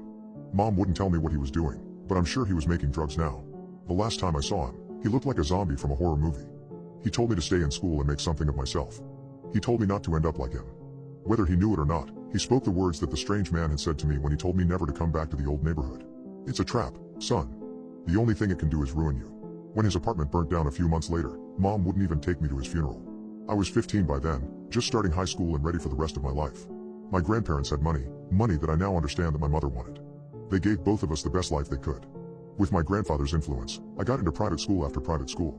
My mother made it very clear that I wasn't to squander the gift they had given me, and I took her words to heart. By the time I was 18, I was top of my class and ready to enter almost any college I wanted. College was where I met Tabitha. Tabitha was where everything changed. Tabitha was a year above me. She was a film major I'd met through a friend, and I knew I wanted her from the first time I saw her. It was she who brought about my return to my old life. We started dating. Eventually, we graduated from college and moved into our own apartment. She got work as a columnist for a magazine, and I was an architect. Tabitha kept her drug use under control, and I had broken myself of what little habit I had. Tabitha was enough for me, and I hoped I was enough for her. I was so naive. We had been together for a few years when she started spiraling. She said that she wrote better when she was on drugs. She certainly wrote more, but probably not better. The magazine she wrote for began to kick her articles back, not pleased with her work. This made her more self-conscious and made her use more. In hindsight, I should have realized what was going on. She began to be gone for long periods, always coming home tired and irritable. She was aloof and confrontational. When I confronted her about it, she became aggressive and often combative. Afterward, we always made up. She said how sorry she was and promised never to do it again. Then we repeated the experience a few weeks later. The night she came home with the bruises was when I really lost it. We fought, a screaming match like none we had ever had, and she stormed out of the apartment. I heard her car start up and leave the lot. I just sat there in our apartment, wondering what I should do. What I did, in the end, was follow her. I had often worried that her drug use might send her spiraling out of control. So, I had installed a program on her phone that would let me track its location from my phone. I know this sounds invasive, but I was terrified that she might get lost or hurt, and I might need to find her quickly. I wish now that I had just let her leave. I followed her to the neighborhood. I followed her to Uncle Randy's house. Her car was parked outside. As I walked up, I could already hear a low noise coming from the living room. The lights were off, the living room curtains drawn but illuminated from behind by the glow of the TV. As I pushed the door open, I could hear Tabitha's heady moans and could guess what was going on. Randy was her supplier. When she couldn't pay him, she paid with the only currency she had left. I'd like to say that I flew into a rage, but I didn't. I'd like to say that I blacked out, but I didn't. I remember everything with crystal clarity. I opened the coat closet and took out the shotgun that I knew was there from childhood. It was loaded, as it always was, and Uncle Randy had kept it as clean and oiled as the day he had shown it to 7-year-old me. He told me it was for bad people that might want to hurt him. He told me it wasn't a toy, and I should never point a gun at anyone I didn't want dead. A lesson that came back to bite him that day. Tabitha screamed when she saw me framed in the living room door. She had been smiling moments before, sitting in his lap and writhing on top of him, but now all the blood had drained from her face. She looked like the corpse she would soon become. Randy turned his head, that greasy tail swinging. He looked at me in surprise, and I leveled the shotgun at the two of them, my face a cold mask of indifference. Tabitha said my name, mouthed it once before her perfect chest was a spray of blood, and the buckshot turned it into a pitted landscape of gore and viscera. Randy said nothing. The first shot had opened up the top of his skull, and he died instantly. She lay atop him, tears welling in her eyes as she fought for breath. I ignored her plea. I just dropped the gun to the worn rug and walked out onto the front porch to wait for the cops. I wasn't there when she died. I didn't hold her in my arms and tell her how sorry I was. I just sat on the porch and listened to her gasp out her last breaths until they were muffled by the sound of approaching police cars. I was convicted of a double homicide at the age of 22. I was given 2 life sentences and will never see the outside world again. Except, I will, I guess. I don't know how old I will be when the program makes me an offer. The self I met was old, but everyone over 20 is old to an 8-year-old. If I had to guess, I would say he was somewhere in his 40s, but that's just a guess. He told me I would be in prison for 20 years. I guess this is a fact that's set in stone. As I sit in my cell and think about what my future self told me, I often think about what he said. Someone saw me take you off the street. At least they did last time. That leads me to believe that he experienced this when he was a child. Maybe I always go back and try to warn myself, and perhaps I always fail. What if my life is nothing but a loop of trying and dying to keep myself from coming to Randy's living room and ruining my life? How long has this loop been going? What would happen if I closed it? Would I simply cease to exist? I lay on my single bed some nights, staring at the roaches crawling across the ceiling and think about the people who have brought me to this point. My mother, father, grandparents, Jace, Tabitha, Uncle Randy, and I somehow know what must be done as they all swim by. When it's my turn to step into the past, I don't think I'll explain anything. I might just take the gun out of my pocket and shoot myself as I sit rooted in the passenger seat and see what happens next. I've got 20 years to think about it, I guess. Plenty of time to work out the finer points of my own murder. Dad had a gaping hole in his head. We thought he hurt himself at work, until it started to get bigger. I'm not sure which was weirder. The fact that Dad had a hole in his head or the fact that he was so unimpressed with it. When he got home from the steel mill, Mom had gotten half of her welcome home greeting out before it curdled in her throat. My brother had already seen it, but I was still looking at the TV around the corner and hadn't seen it yet. I looked up to ask Mom if I could use the bathroom when I noticed Dad's head. Dad, meanwhile, had sat down at the table like nothing was amiss, opening his napkin and putting it on his lap. He was hungry from his day at work, and he had started asking us about our day when he saw how horrified we looked. What? He asked, what's the matter? All 3 of us were speechless for a moment. How did he not realize what had us all so gobsmacked? Surely he had to feel that. He had to realize what had happened to him. There was no way that a person could be oblivious of something like that. In the center of Dad's forehead was a hole big enough to stick your pinky finger into. It wasn't like a wound. Wounds usually bleed or appear red or scabby. This one was simply a black hole in his forehead. The edges looked a little ragged, but that more reminded me of a hole that someone had drilled into the pavement. As strange as the hole was, the fact that it didn't seem to have an exit point was even stranger. Honey, Mom asked, trying to be diplomatic about the situation, did something happen at work today? No, Dad said, looking at her speculatively. Are you sure? Nothing odd happened today? She asked, trying to tiptoe around the matter so she didn't upset him. Sometimes, Dad could have a temper, and none of us wanted to see it. I guess maybe, he seemed to think about it. There was that guy I bumped into on the sidewalk. I fell down and he helped me up, but it was nothing. When she continued to look at him skeptically, he set his fork down angrily and glowered at her. Look, Martha, if you have something to ask, then just go ahead and ask it. I'm trying to eat here. Dad, there's a huge hole in your head. I was never what you'd call subtle. Dad wrinkled his eyebrows at me. What the hell are you talking about? There is a big hole in your forehead. How do you not feel that? Are you trying to be funny? Cause you know, I don't like jokes. Despite his gruff tone, he began feeling around his forehead as if trying to find the source of our discomfort. He seemed half-hearted, like he was just doing us a favor by looking in the first place, but when his fingers touched the ragged edges of the hole, he shuddered a little. He inspected it with his fingers for a moment before getting up to look at it in the bathroom mirror.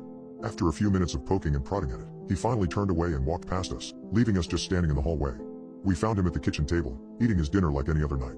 Sit down, he told us once he noticed we were there. Your mother's meatloaf is getting cold. Dad, I started, but Mom put a hand on my shoulder. Harold, there's a hole in your head. Don't you think we should go to the hospital? Dad turned his emotionless gaze on her, making it clear that he didn't want to talk about it. He went back to eating, ignoring us until we began eating as well. We all tried not to notice the hole as we ate, but it was hard to ignore. As we sat and watched TV that night, the TV screen seemed to reflect off that dark hole.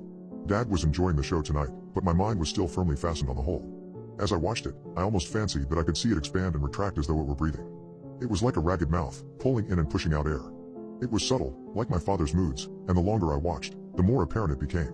When my father turned his gaze on me, I realized he had caught me staring. Either go to bed or stop staring at me. You're creeping me out. I pushed off the love seat and went to my room. I knew I wouldn't be able to focus on anything as long as that hole was on display.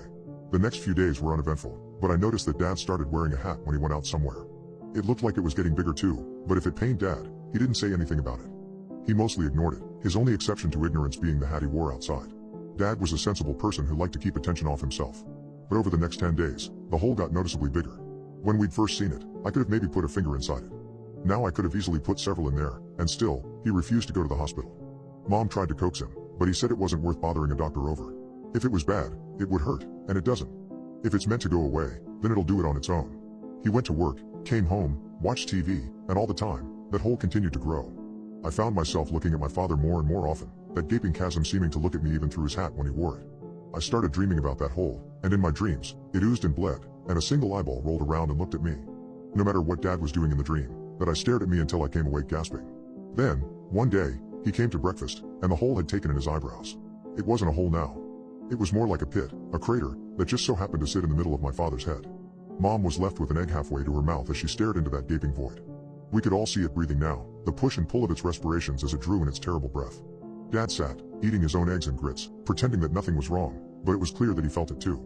He refused to answer any of us when we called his name and left for work with only half his breakfast eaten.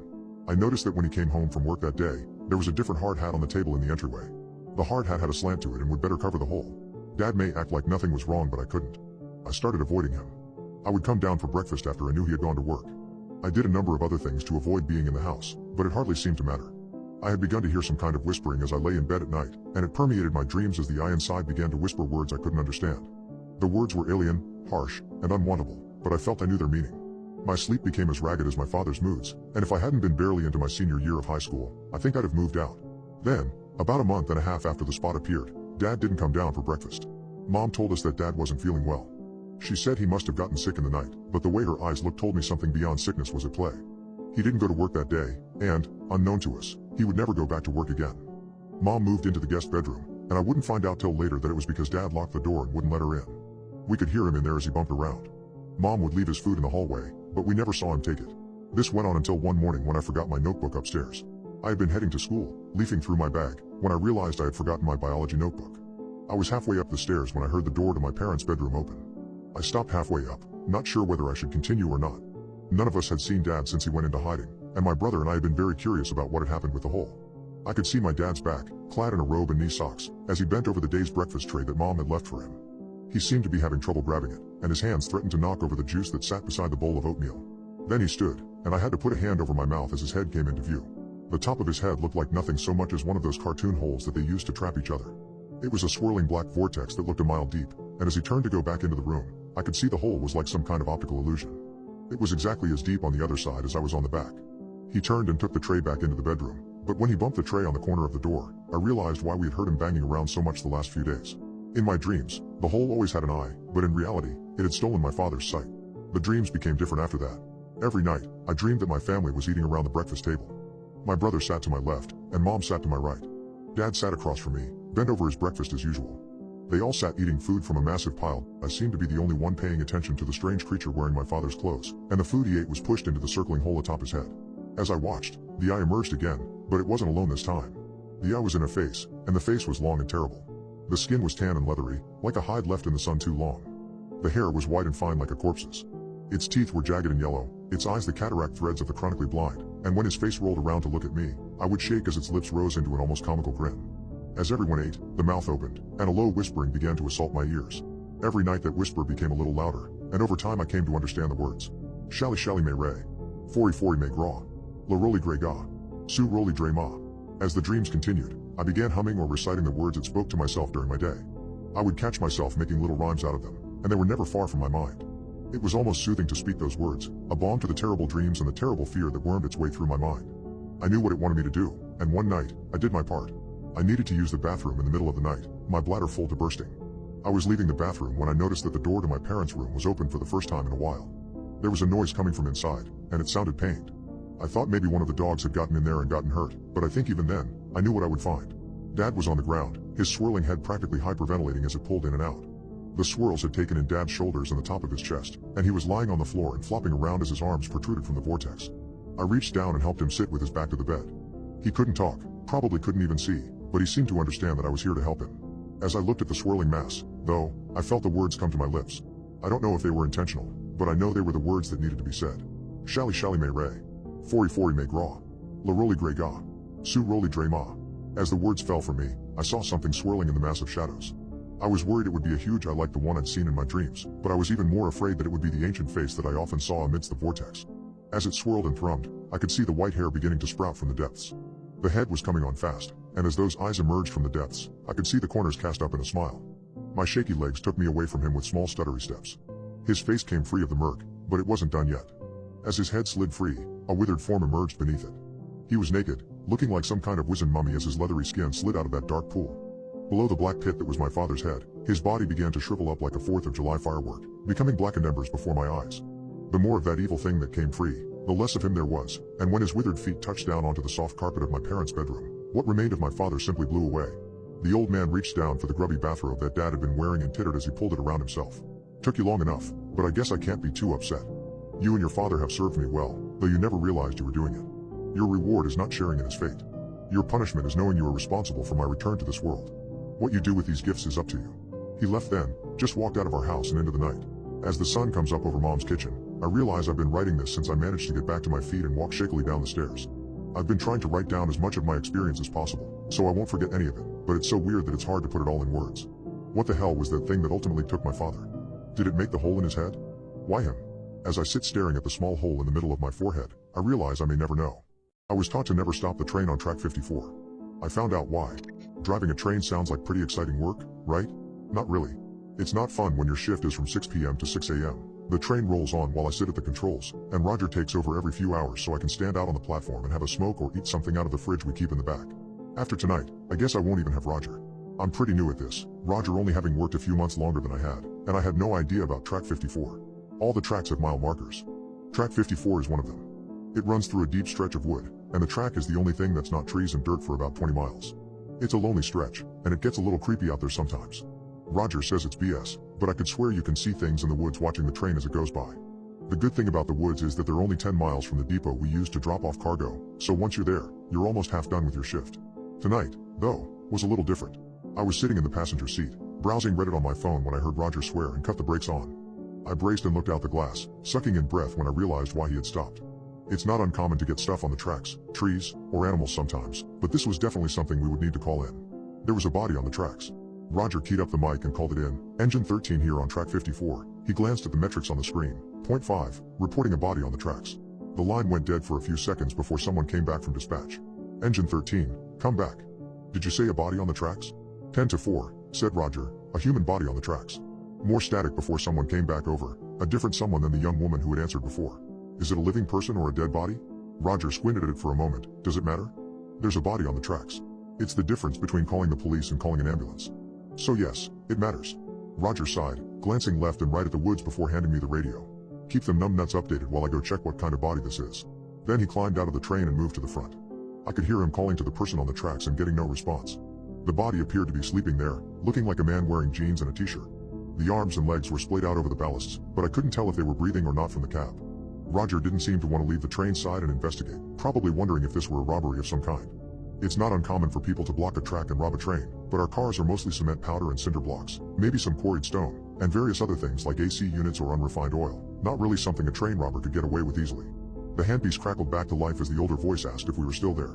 I told him we were, and that's when he asked for our location again, but the way he asked made me feel anxious. He sounded relieved that I had answered and hesitant to have my location.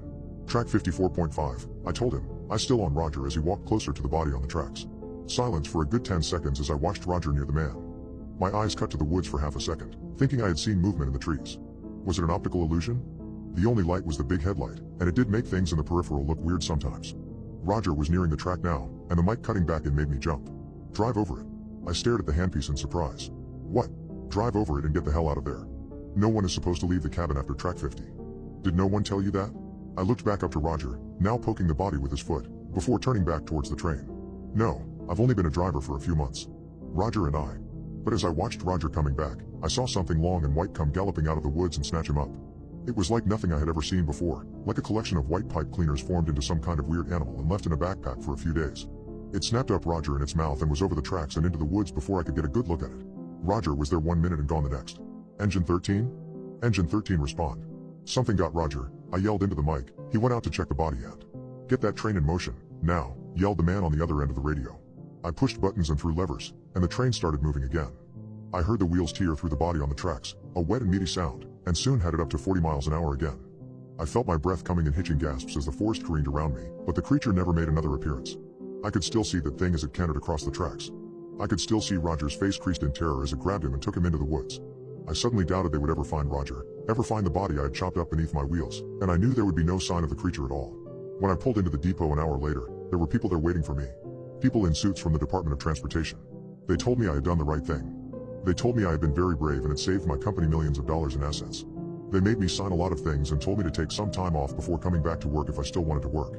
They advised that I not talk to anyone about what I had seen and made me sign a paper saying I wouldn't. Well, I guess I messed that up, didn't I?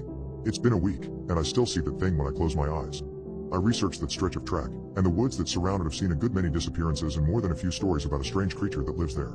There's a hiker that recently went missing there, a man with dark hair and a thick beard who was wearing jeans and a blue shirt the last time anyone saw him. A man I would swear I saw laid across the track that night that Roger was taken. The line keeps calling to ask when I'll be back. I just don't know if I can ever drive through those woods again. After someone sees this, I may not have to worry about that anymore. There's an entire civilization that lives in the sewers under my town. It's far, far more developed than our own. The Junction Falls sewers gained a reputation that more closely resembles the catacombs of Paris or Odessa than any functioning sewer system. It's just a labyrinth of tunnels that plunge deep into the earth and stretch on for miles and miles and miles, twisting and turning and circling back around and getting hopelessly tangled. It is a far, far larger network than would even be remotely necessary to accommodate a town this size, and makes no sense at all from an engineering perspective. In addition, nobody knows how big they are, how old they are, what lies within them, who contributed to their construction or when or why, or how it's laid out. The department has been slowly piecing together a map, but even the most optimistic estimates put our progress at or near 12%. So for obvious reasons we dread when missing person cases involve the sewers. But luckily, we had Ranjit Singh. Ranjit was a Junction Falls legend, an experienced spelunker and outdoorsman who took it upon himself to explore the deep sewers in depth, uncover their secrets, and not only lend his knowledge and help to the force whenever asked, but to document his findings for both his blog and the Dispatch. Among the most insane things he encountered and recorded are Pipetown, a makeshift tent city in a cavernous sewer chamber beneath the North Side projects, that was built by and for the city's disproportionately large population of addicts, vagabonds and at-large criminals. Pipetown has all the cozy trappings of a third world, back alley slum, too. Tents and shacks, cardboard, aluminum sheets, drum barrel fires, human waste, illegal gambling and prostitution rings, arms trafficking, and so many drugs and related paraphernalia. It's a lawless, unorganized, filthy, dystopian swamp, and it is one of the saddest things I've ever seen. A large portion of sewer-related disappearances either end in, or in some other way involve, Pipetown or its residents. The Dog Man, in a deep corner of the tunnels only ever accessed by Singh and his camera, Ranjit ran across a naked man with the head of a pointer dog. Luckily the Dog Man is harmless, from what we can tell. In the video Singh took he was clearly aware of Ranjit's presence but didn't seem the least bit alarmed by it and made no effort to interact with him at all. Singh claimed he'd seen the creature frequently down there since and that it never did anything other than sleep, sit in a corner, stare at you, or prance around on all four limbs. The JFPD's official advice is to not try to feed or interact with the Dog Man in any way. Clearly it's getting along just fine without us and has no intention of causing harm, so there's no need to upset the balance. The door, an old, wooden door, built into the side of the tunnel, that you'll never find in the same place twice. Ranjit is actually not the only person who's reported the door, since it can pop up in the more accessible near-surface tunnels just as easily and just as frequently as it appears in the deepest, darkest depths of the sewers. As is the case with almost everything in the sewers, though, no one knows who built the door, what its nature or purpose is, the extent of its abilities or properties, or how it vanishes and reappears the way it does. The only thing we do know about it, definitively, is that those who enter it tend to vanish without a trace. In 2013, Ranjit became the first person to find someone who'd been rumored to have disappeared through the door. Sadly, the poor girl had been dead for some time. He found her corpse months and months after her disappearance case had been shelved, and in a part of the sewers no one could have possibly predicted she'd end up in given where she'd entered.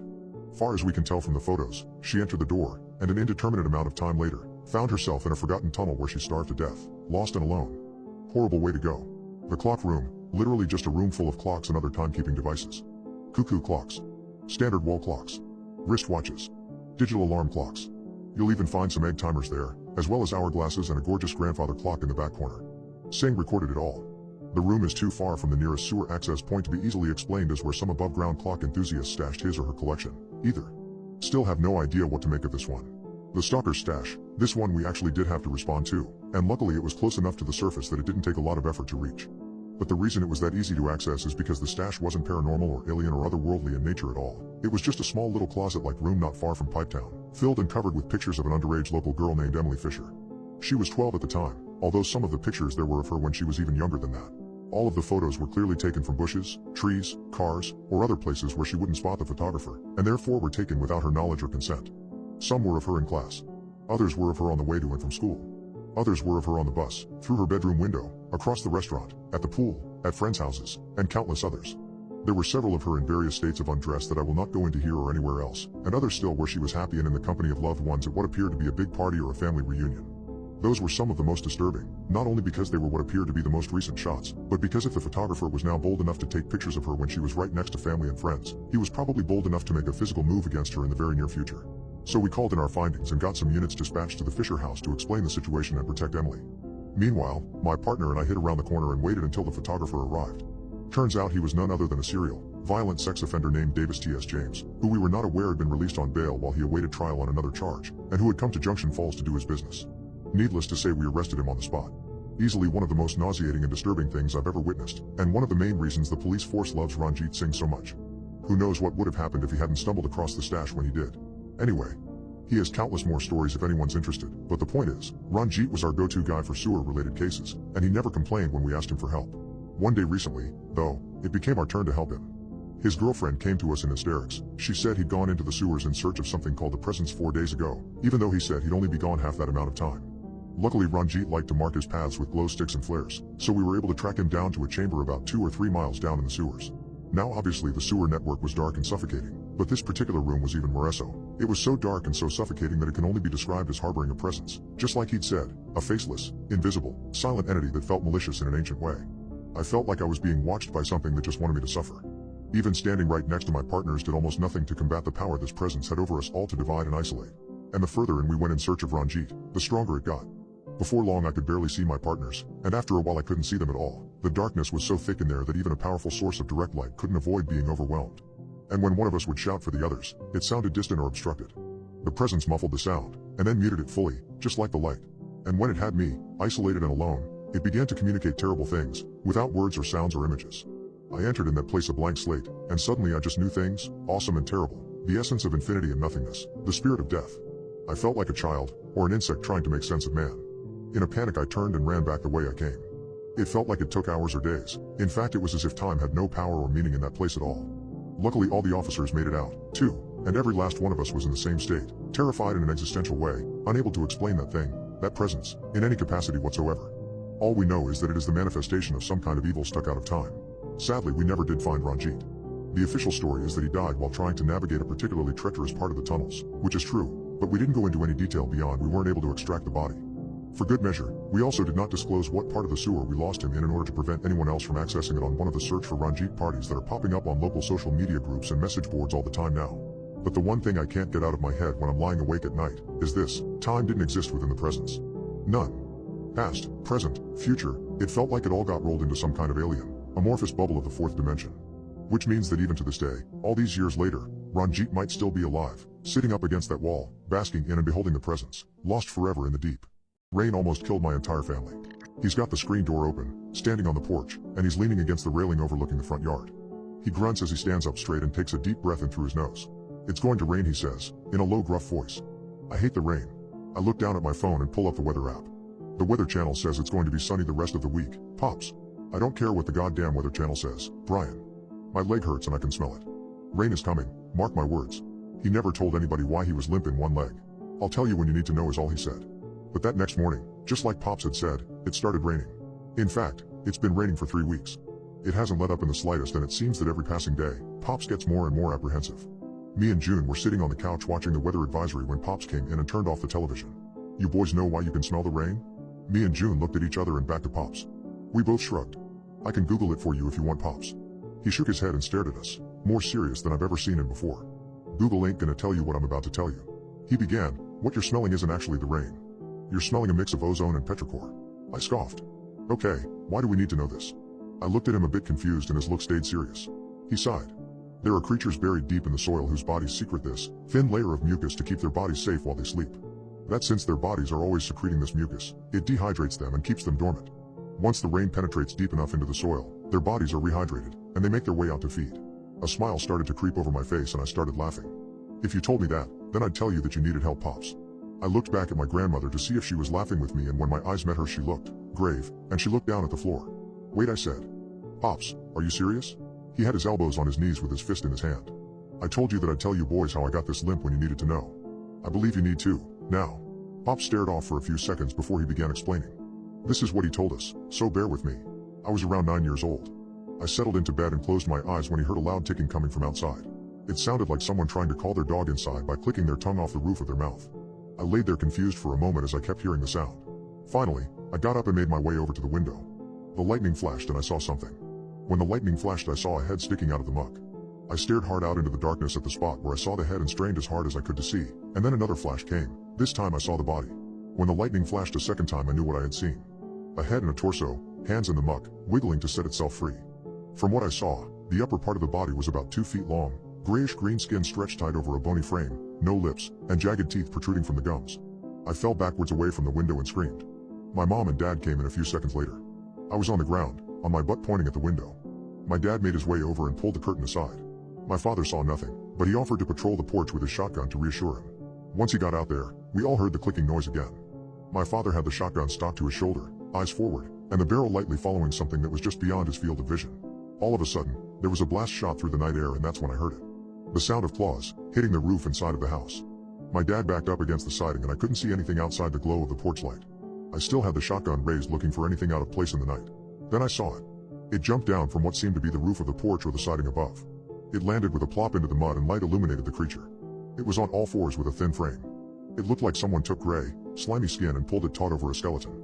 Its head was almost as large as an adult human's, but with slits for a nose and skin underneath that immediately led into teeth. Its eyes were milky white and they just lolled and rolled inside their sockets. It was about 4 to 5 feet long with 2-inch, razor-sharp claws at the end of each finger. All 4 legs had what looked to be hands with 5 fingers. I watched its eyes roll around in its head for a few seconds. My dad pulled back the forend and ejected the spent shell and pulled it forward immediately to chamber the next. As soon as he did, I think he realized it was a mistake. The creature's eyes stopped rolling and snapped in my dad's direction. Those clicks came right after. The creature took 1 step onto the porch and dropped into a position to lunge. It screamed and sounded as if someone was trying to yell by sucking air into their lungs instead of forcing it out. Crack. Another shot rang out as my dad peppered the thing's chest and sent it flying backwards into the night. Then I heard a skittering of claws above and around me. From the glow of the porch light I counted, at least, 7. My dad began to slowly back away around the corner of the house and towards the front door. Mama made her way out of my room and into the front of the house to help Dad back inside. I watched Dad until he got back around to the front and then looked back over at the things out in the muck. To my surprise, one had made its way onto the porch, and when I saw it I let out a short gasp and stepped back. Immediately the thing was up and its face was in the window. It hit it hard enough to shatter the glass. I stared ahead into this thing's face, watched as the milky eyes rolled in its head, glass protruding from a few wounds. It was darting its head up, down, left, and right. Then I heard those clicks again and the eyes stopped rolling and snapped directly to me. Its eyes got really wide and I swear it smiled. Next thing I know, the creature is leaning back on its haunches and comes face first, diving through my, now non-existent, bedroom window. I screamed as it came flying into my room, body sprawled out, and its legs kicking and raking the floor as it attempted to regain its balance and get its bearings. The first thing I noticed was the intense smell of incoming rain. I know this smell. It's fun, it's safe, God I love the rain. I heard the shotgun cock for a 3rd time and it knocked me out of my trance. I shook my head and looked down at the thing, now completely focused on my bedroom door where my dad stood. Dad held up 3 fingers and mouthed, on 3, dive right. I shook my head so he knew I understood him. He mouthed, 1, 2, 3. I dove to the right and folded into a ball. The floor creaked in protest under my weight and the thing's head snapped from my dad's shout to me, and for the 3rd time that night I heard the crack ring out. Inside the confined spaces of my room, that shotgun blast sounded like dynamite. My ears were ringing as I felt my dad reach around my waist and scoop me up with one arm. As my hearing started to return to normal, I caught the tail end of my dad yelling at my mama. The attic. There's no windows up there. Grab as much food and water as you can haul. I'll hold them off. Mama ran for the kitchen and Dad stood in the middle of the living room, head on a swivel. He's watching the hallway, the front door, and the living room windows. Then I smelled it again, rain. A relaxing earthy musk. Dad must not smell it, because if he did he wouldn't be so uptight. I absolutely love the rain. Anderson, what the hell are you doing, boy? Snap out of it and go help your mother. I shook my head again. What is that? I'm on it, Dad. I found the last bit of courage I had remaining and made my way into the kitchen. When I got into the kitchen I saw the canned food scattered across the ground, and my mom standing still, staring out of the open kitchen window with a smile on her face. 3 of those creatures stared in from outside, each clicking over and over again. One reached through the window and grabbed my mom by the throat, the other by the shoulder. I sprinted forward and half-tackled my mom, wrapping both my arms around her waist. The jolt of my slamming into her must have knocked her out of the fog she was in, because she immediately started screaming as loud as she could. The moment she started screaming, those things started frantically pulling at her body, trying to get her out of the window. My body was almost entirely out the window when I felt a set of large hands clamp around my shoulder and chest. Let go, boy. Just let go. The creatures pulled at my mother and my dad pulled at me. The third creature came down on Dad's arm with its claws, but he never let me go. My arms gave out as the creatures pulled my mom from my arms. Dad pulled me back in through the window with the third creature still firmly attached to the meat of his arm. The creature kicked up like a cat and dug the claws of its feet hard and deep into my left thigh. I let out a yell as Dad pulled up his left arm so the creature was face to face with him. He jerked his right arm, pulled the 1911 pistol from his hip holster and planted a bullet firmly between the thing's eyes. The creature immediately went limp, but Dad just kept shooting. Bullet after bullet into this thing's body. He holstered the gun with a huff and came over to me. He picked me up in one arm and threw his other hand over my eyes. "Don't look, Anderson," he said as he made his way over to the open kitchen window. I shook his hand off and stared hard out into the night. Another flash of lighting showed my mother being dragged into the muck. Both the creatures must have been well under the ground by now, just dragging her deeper because the mud was already up and past her stomach. She was clawing at the mud trying to escape with the sounds of the wind and thunder drowning out her screams. The sky went dark again. Another flash of lightning about 8 seconds later and my mom was gone. Pop sat back in his chair and I just stared at him. I had no idea what to say. Me and my father and I made it to the attic. It was another 3 days before the rain stopped, and those things disappeared back into the muck. When we came down, the ones my father had killed were all shriveled up like mummies. I think those things need a specific amount of moisture in the air to remain above ground. When the mud finally dried up a few days later, we took the truck into town. Not much was left but the buildings and a bunch of human-sized holes dug straight down into the earth. Not a single soul was left. That was the end of his story. I didn't know what to say. Pops wasn't the joking type, but if this was true, the same creatures that hurt my grandfather had killed my great-grandmother. This is the first time in 15 years I've ever heard Pops say a word about his mom, so I believe him. Pops put both hands on his knees and pushed his way out of the chair. He looked over at Grandma and gave her a small nod. I watched him walk across the living room and split the blinds with his thumb and forefinger. Pops took a deep breath as Grandma made her way back into the living room. She carried a long black duffel bag over her shoulder and sat it on the couch next to us. She unzipped the bag and reached inside. She walks over to Pops and points her forefinger to her head. Pop smiles, leans down, and kisses her right on the top. "Here you are, dear." She hands him over a well-kept, black, 1911 and an old pump shotgun. "You sure you want these? We've got quite the collection." It was the same guns from his story. Pop smiled and patted her softly on the cheek. "This is personal, sweetheart. Save the good stuff for you and the boys." Me and June looked at each other. "The boys?" A sudden gust of fear and excitement flooded my body as my grandmother handed me and June freshly oiled Mossberg pump shotguns and a pair of Smith & Wesson .45s. Grandma sat down in Pop's chair with a shotgun spread across her lap. She took an old cloth out of her apron and began wiping it down. She looked over at me and June, smiled, and winked at us. Pops took a deep breath in through his nose and let it out through his mouth. He cracked his knuckles and turned to look at the three of us. "Keep your head on a swivel, look out for your family, do not shoot if you might hit one of us." Me and June nodded. "Yes sir," we replied. "Now lock and load. I know they're coming, I can smell them. God, I hate the damn rain. I am a dishwasher at a restaurant. I knew something was up with the chef when I found human body parts in the dishes. I don't ever really get to see what goes on inside the restaurant, because I am often stuck out the back, but from what I have seen, nearly everyone wears either a tuxedo or a nice dress. That is the type of customer we usually get at Carparelli's. Rich and fancy. The main attraction at Carparelli's is the head chef's special meal. It is an exclusive meal that has to be specifically ordered, and it is only allowed to be cooked by chef and only chef. No one else is allowed to know what this meal is, and it is such a closely guarded secret that chef will actually go into another room to cook it. When he is cooking the exclusive meal, he will always keep the door closed so that no one can look in and see any of the secret ingredients and how the meal is cooked. So, last night, my shift began like any other. I get to work and start by cleaning any dishes that may have built up throughout the day, mainly dishes created from the chefs preparing for that night's service. I clean those until 6 p.m. That is when service begins. It is usually about half an hour after that I began cleaning the customers' plates and cutlery, so it was around 6:30 that the plates began to be brought in to be washed. I picked up a large stack of plates that were waiting to be washed and placed them into the sink. While I was carrying the plates to the sink, I could feel that something was left on one of the plates, probably just a little bit of food. It is supposed to be the waiter's job to properly clear the plate of any food before I wash them, but tonight, there was a fairly new waiter working, so I excused the missed food on the plate and got to washing them. I had placed the large stack of plates into the full sink, submerging them into the water. I began with washing the top plate and then placing it onto the tray that goes into the dishwasher. I repeated this with the next few plates, but then I felt something floating in the water. It must be the food that was left on the plate, I thought. I tried to ignore it, but would sometimes feel this small clump of food brush against my hand as I was washing the plates. Then, it brushed up against my hand one more time, but this time, I noticed that it felt a bit strange. It was quite hard and fairly long. It didn't really feel like it was a bit of food. I decided to grab whatever it was, preparing to throw it straight into the bin. I reached down into the sink and found the mysterious floating object. I placed my fingers around whatever it was and I felt kind of strange. It was quite long, it felt hard, but the outside was quite soft. And what is that at the end of it? Is that a nail? I quickly pulled this strange object out of the water and looked at what it was. My thought was correct, it was a nail. A fingernail actually, and it was still attached to the rest of the finger. The long, index finger had a large cut at one end of it, where it had been cut off from the rest of the hand.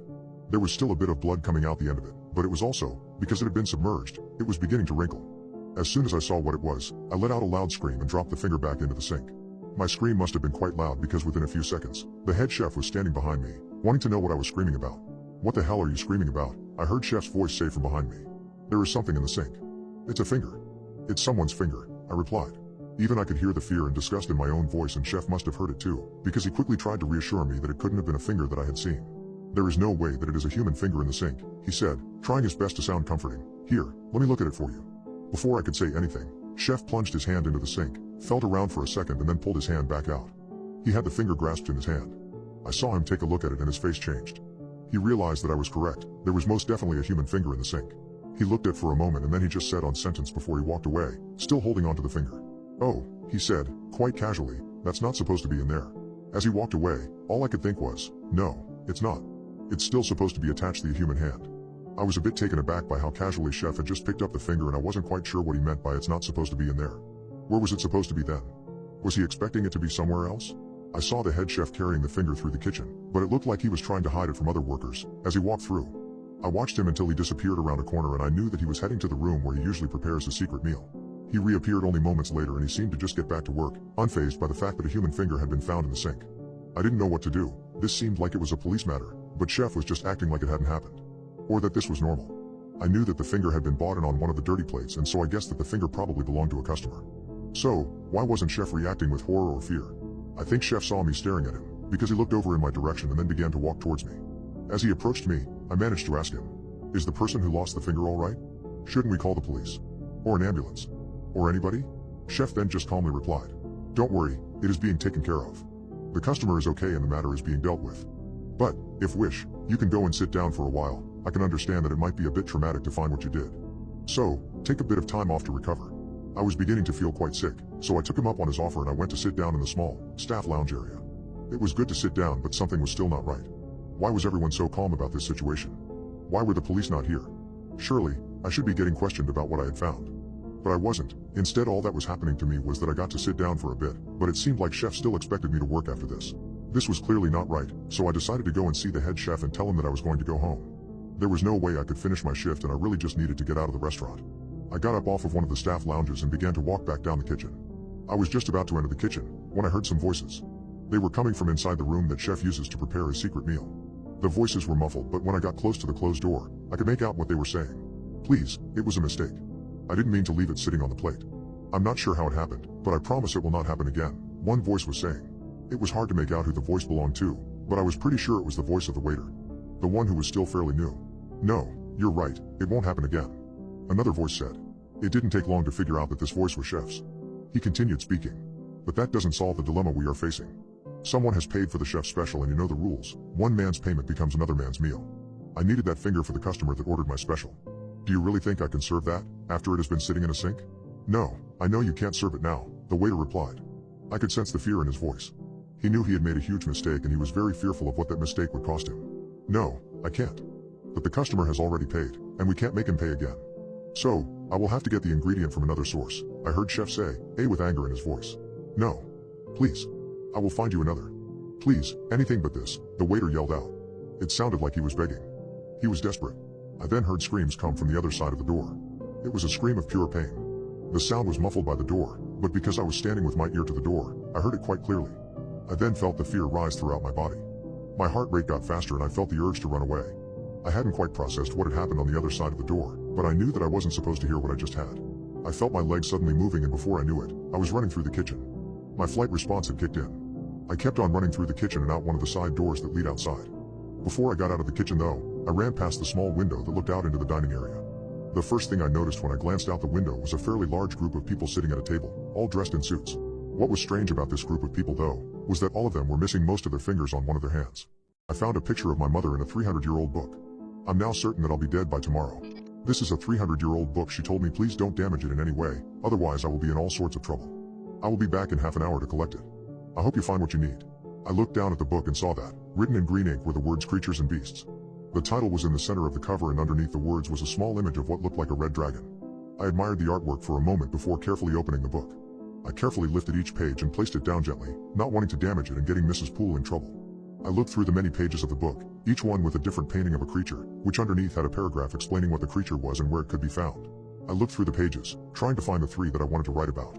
I read about the bone fairy from Scotland, the tree walker from Canada, and the sky dweller from India. All of which I found interesting, but I couldn't find enough about them to write about them in my report. I kept on turning the pages of the book, and when I turned the page and read the words "the alluring harpy" and saw the small picture underneath, I stopped and couldn't believe what I was seeing. The alluring harpy was a winged woman that had long claws at the end of her arms.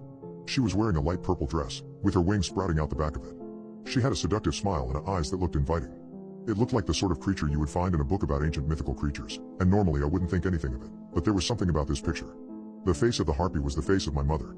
I don't mean they looked similar or bared a resemblance. I mean they looked exactly identical. I was looking at a painting of my mother. I sat staring at the photo for maybe a minute or two, but my stare was broken when Mrs. Poole, the librarian, returned and said to me, "I'm really sorry, but I'm going to have to return that book now. The curator is here, and I can get into a lot of trouble for allowing you to read this book." She then went to grab the book off of the table and return it. I hadn't read about the alluring harpy yet, and so I quickly begged Mrs. Poole to give me one more minute to read about it, but she said that it wasn't possible. She said that she could take a photo of the page for me though, and I could collect it the next day. I told her that that would be great and that I would be back the next day to look at the photograph. She then took the book off of the table and walked it over to the locked door. I quickly left the academic section, careful to avoid being seen by anyone in case it was the curator. I managed to not be seen, and I made it out of the front door of the library and out onto the street. I looked back at the library and thought about what I had seen. I knew that it was probably just a coincidence that my mother looked exactly like the picture of the harpy, but at the same time I thought that it was too similar to not have any connection to my mother. I walked home from the library, plagued by thoughts of my mother and the harpy. I couldn't get it out of my mind. I didn't really want to see my mother when I got home because she would know something was wrong and she would find a way to get me to talk about what I had seen. So, I was disappointed when I arrived home and saw my mom's beaten-up car sitting in the driveway. I slowly walked inside, trying to avoid my mom and go to my room that I share with 4 of my brothers. I walked in through the front door, and standing right there in the hallway was my mother. "Good afternoon," she said to me. "How was your day today?" I looked down at my feet and answered that it was a good day. I then tried to excuse myself to go to my room, but she stopped me. She knew something wasn't right. She asked if everything was okay. I told her that it was. I don't know why I was so nervous around my mother now. Just because I had seen the picture didn't mean it was her. That was just crazy. My mom would have no idea about any harpy, and I knew that I was just being silly, but still, I couldn't help but feel nervous around her. "Are you sure that everything is okay today? You seem different, like you were nervous about something?" My mom said to me again, trying to get an answer out of me. I stood there for a moment before I began to speak. "Yeah, everything is okay today, Mom," I replied. "I just have a history report due soon and I am not too sure what to write about." "Oh, I can give you a hand with it if you want," she offered. I then decided to explain about the assignment and tell her about a few of the mythical creatures that I had seen in the book. She told me she didn't know much about that sort of thing but would try and help me anyway. I told her about the bone fairy and about the sky dweller. I didn't really need help with these, but I was building myself up to mentioning the alluring harpy. Eventually I did manage to mention it. As soon as the words "the alluring harpy" exited my mouth, I saw the look in my mother's eyes. The look of fear. The look someone gets when they have been caught out. "Never heard of this creature," Mom finally mumbled. "Sounds interesting though." I told her that I didn't know much about it, but I wanted to know more. She immediately cut me off. "If you didn't know much about it, then maybe I shouldn't write about that creature." She then flashed me a sweet smile and her eyes almost sparkled at me. I suddenly felt a lot more comfortable. I realized how stupid I was being and that there was no way that there was any connection between the harpy and my mom. Mom then lightly touched me on the shoulder, and I felt a warmth run through my arm and all of my worries vanished. My mother then excused herself and told me that she had to get dinner ready. She left and went to the kitchen to begin cooking. As she walked off, I could have sworn I saw a slight bulge under the back of her top, right where a wing could have been, but I quickly dismissed this as my eyes playing tricks on me. For the rest of the night, I didn't think too much more about what I had found or the bulge under the top. I slept very well that night, much better than I normally do. The next day I awoke early and got up and got ready for school. When I went down to the kitchen, my mom had already left for work and so I didn't see her that morning. School passed by quickly and soon it was the end of the day and I was about to walk home from school, when I suddenly remembered the photo that Mrs. Poole was going to take of the book. I had almost completely forgotten about it, like it had been wiped from my memory, but I remembered at the last minute and decided to head to the library to get a look at this photo. I made it to the library and was greeted by Mrs. Poole, who when she saw me, reached into her pocket and pulled out a small photograph. She handed it to me, and I saw that it was the picture of the page I wanted to read. It was hard to read because the photo was so small, but I managed to read what it read. It read as follows. "The alluring harpy is a dangerous beast. It uses the power of love and desire to get what it wants, and what it wants is to spread its evil across the world. The harpy will disguise itself to look like a human woman, but it actually has sharp claws, sharp fangs and wings. The harpy will use its powers of seduction to seduce men, where it will then try and reproduce with these men. Its powers of seduction often come from their beautiful smiles, their enchanting eyes and their soft touch. Often, harpies will have multiple children with multiple men. Once the harpy has mated with a man, it will perform a small ritual that involves lighting candles and then eating the male. The harpy will then be pregnant and will soon give birth to its children. Harpies will often have around 15 to 20 children in a 30-year period, before waiting 100 years, then start the mating period once again. Its offspring will appear human, but when they reach a certain age, they will begin to develop their own abilities. Abilities of seduction and manipulation. They then only have one purpose. They must manipulate as many people as they can. They try to manipulate people to do their bidding. Once the harpy's offspring are old enough, they will begin to mate as well, and they will try and pass along their bloodline to as many people as possible. The goal of the alluring harpy is to slowly take over the human population with their own bloodlines. I finished reading and I couldn't believe what I had read. The multiple children, with multiple men, really struck me. That explained why I had so many brothers. So many half-brothers. I also was concerned about the harpy's smile and touch, as this was something that I had experienced the night before with my own mother. Her touch had seemed to make all my worries disappear. Maybe these are all coincidences, and I am just worrying about nothing. Or maybe, I am one of the offspring and I am yet to fulfill my purpose. I really didn't know what to think, so I just stood there, in the middle of the library, clutching the photograph of the textbook. "Is everything all right, dear?" Mrs. Poole said to me, looking concerned because I hadn't moved for a little while. I took a second to process what she said, but once I had, I answered that everything was all right, but I needed to get going now. I handed back the photo to Mrs. Poole and thanked her for getting it for me. Then I headed out of the library door and began to make my way home. So many questions swirled in my head on the walk home. Questions I wasn't even sure I wanted the answers to. My own thoughts must have distracted me though, because before I even had time to process all of them, I was standing in my driveway, looking up towards my house. The house that my mother was inside of. Everything appeared to be normal, apart from one thing. A small light was illuminated from within my mother's bedroom. The light was shining through the thin curtain that blocked the view into her bedroom. I could see that this light was flickering, and so I knew exactly what it was. A candle. I felt a small rush of fear begin to overcome me. My mother had never burnt candles since I had been alive, and after what I had just read, I was worried as to why she was now. I slowly walked down my driveway and to the front door, trying to stay as quiet as possible.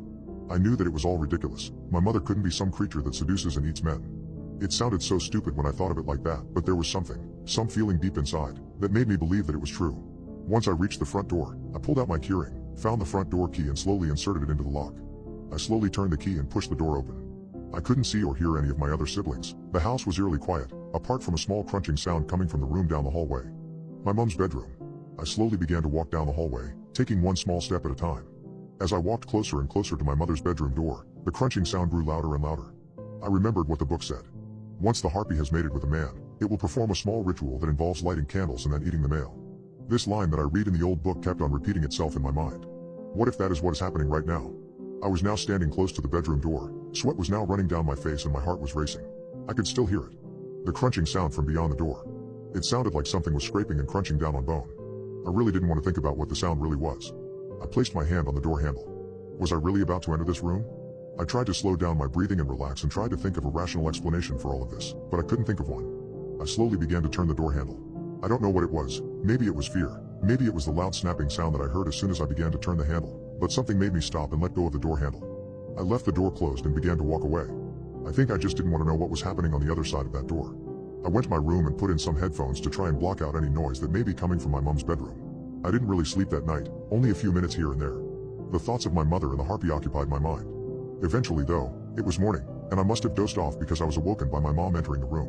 "Good morning, darling," she said to me, her voice bright and cheerful. "I have some excellent news for you. You are going to be a big brother. I am pregnant." My father would read the same bedtime story to me every night. I think that was his way of confessing to being a mass murderer. Every night, my dad was in charge of putting me to bed.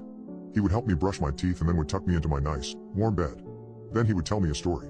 Every night, it was the same story. The story of Bosco and Billy. I always enjoyed the story of Bosco and Billy. I always found that it would help me go to sleep. But after recent events, I now know it is a lot more sinister than it first appears. Billy the bear was an ordinary bear, with an ordinary life. But he had a small friend named Bosco, who got him into strife. Most of the time Bosco would behave, but sometimes he acted out. Billy tried to keep him in line, but sometimes he would break out.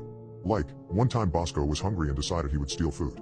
Billy tried to stop him and explained to Bosco that stealing is rude. But Bosco didn't listen. He stole the food anyway, and took it to his secret spot and hid it away. Bosco took the food to the large oak tree that was in the woods. There he stuffed the food inside, and that's where he hid his goods. Billy never found the stolen food. It's still hidden there to this day. Bosco wishes that it is never found. He hopes, and he prays. Billy is kind and Bosco is a little bit silly. And that is the story of Bosco and Billy. Now, the story seems innocent enough, but my dad passed away a few years ago, and it took a toll on all of us, my mom especially. She began a little bit reclusive after my father passed, and so I didn't see her as often, because she shut herself off from others. I spent a long time trying to create a relationship with my mother again, and slowly, over the course of a couple of years, I did manage to reconnect with her. Things weren't as they once were, but she did invite me over once a week for a cup of coffee. During these hour-long visits, we would sit in the kitchen and talk about times gone by. About my childhood, about my time at school, and about all of the good times we had together. The one subject that didn't come up, however, was my father. I think the pain was still too raw for my mom to talk about him. On one of my weekly visits, though, I thought that I would try and mention my father, as I felt that it might do Mom some good to talk about him. I decided to mention the story that he would tell me every night. Do you remember that story Dad used to tell me before bed, the story of Bosco and Billy? I hesitantly asked, not knowing how Mom would react to the mention of her late husband. Mom looked up from her cup of coffee that she was drinking. She looked confused. Maybe because it was the first time he had been mentioned for a number of years, or maybe because she didn't know what I was talking about. No, I don't remember that story, she replied. You had a lot of books, so I can't remember all of them. I was a bit surprised by this. Dad told it to me every night, so I would have thought that she would remember it. I then went on to explain that it wasn't a book, it was a story that would recite, without reading it off of a page, because he knew it so well. I thought that your father would read you a different book each night, she said, sounding confused. That's what he always told me anyway. I thought that this was especially strange because he never read me one of my books, and I would have thought that my own mother would have known this. What was this story about? She asked me. It was about two bears, one named Billy and one named Bosco. I was about to continue to explain the story when my mom suddenly interrupted me. Did you just say the bear was named Bosco? She asked me, sounding quite serious. Yeah, that's right. His name was Bosco, I replied. That's strange, Mom said. She had a look on her face that looked like she was trying to remember something. Your father used to tell me about a friend that he used to have a friend named Bosco, Mom continued. He used to say that Bosco would get him in a lot of trouble when he was younger. I never met this Bosco, which your dad said was a good thing. He also said that he only met up with Bosco only once or twice after we met, and then your father told me that he was longer going to see Bosco. He said that he finally got rid of him. I was always curious as to who he was. I have never seen any photos of him, or any evidence that he existed now that I think about it. So, it is strange that he told you a story that contained a character with the name Bosco. Mom stopped talking for a second and I didn't know how to respond. She then looked at me and asked, do you remember this story? Can you tell it to me? I recited the entire story to her. She listened to the whole tale without changing her expression. She took it all in and then she asked, an oak tree? Are you sure that Bosco hid the food in an old oak tree in the woods? Yeah, it was definitely an old oak tree. Why's that? I asked her, sensing that something wasn't quite right. It's just that, on mine and your father's first date, he took me to an old oak tree that was inside the Shelton Woods, only a 10-minute drive from here, she responded. He told me then that it was lucky for me that Bosco hadn't decided to interrupt their date. She then stopped talking and stared at the wall behind where I was sitting. I think it is time for you to go now. I'm sorry, she told me, a hint of sadness in her voice. I thought that maybe it was for the best that I did leave. I got up and gave her a small hug, which she didn't even seem to notice. Then I collected my things and headed out the front door. I got into my car and began to drive home. On the way home, however, the thought of the old oak tree and Bosco began to fill my head. I couldn't escape these thoughts. I didn't know what it all meant, if it meant anything at all. I don't know what compelled me, but I had to visit the Shelton Woods and find this oak tree.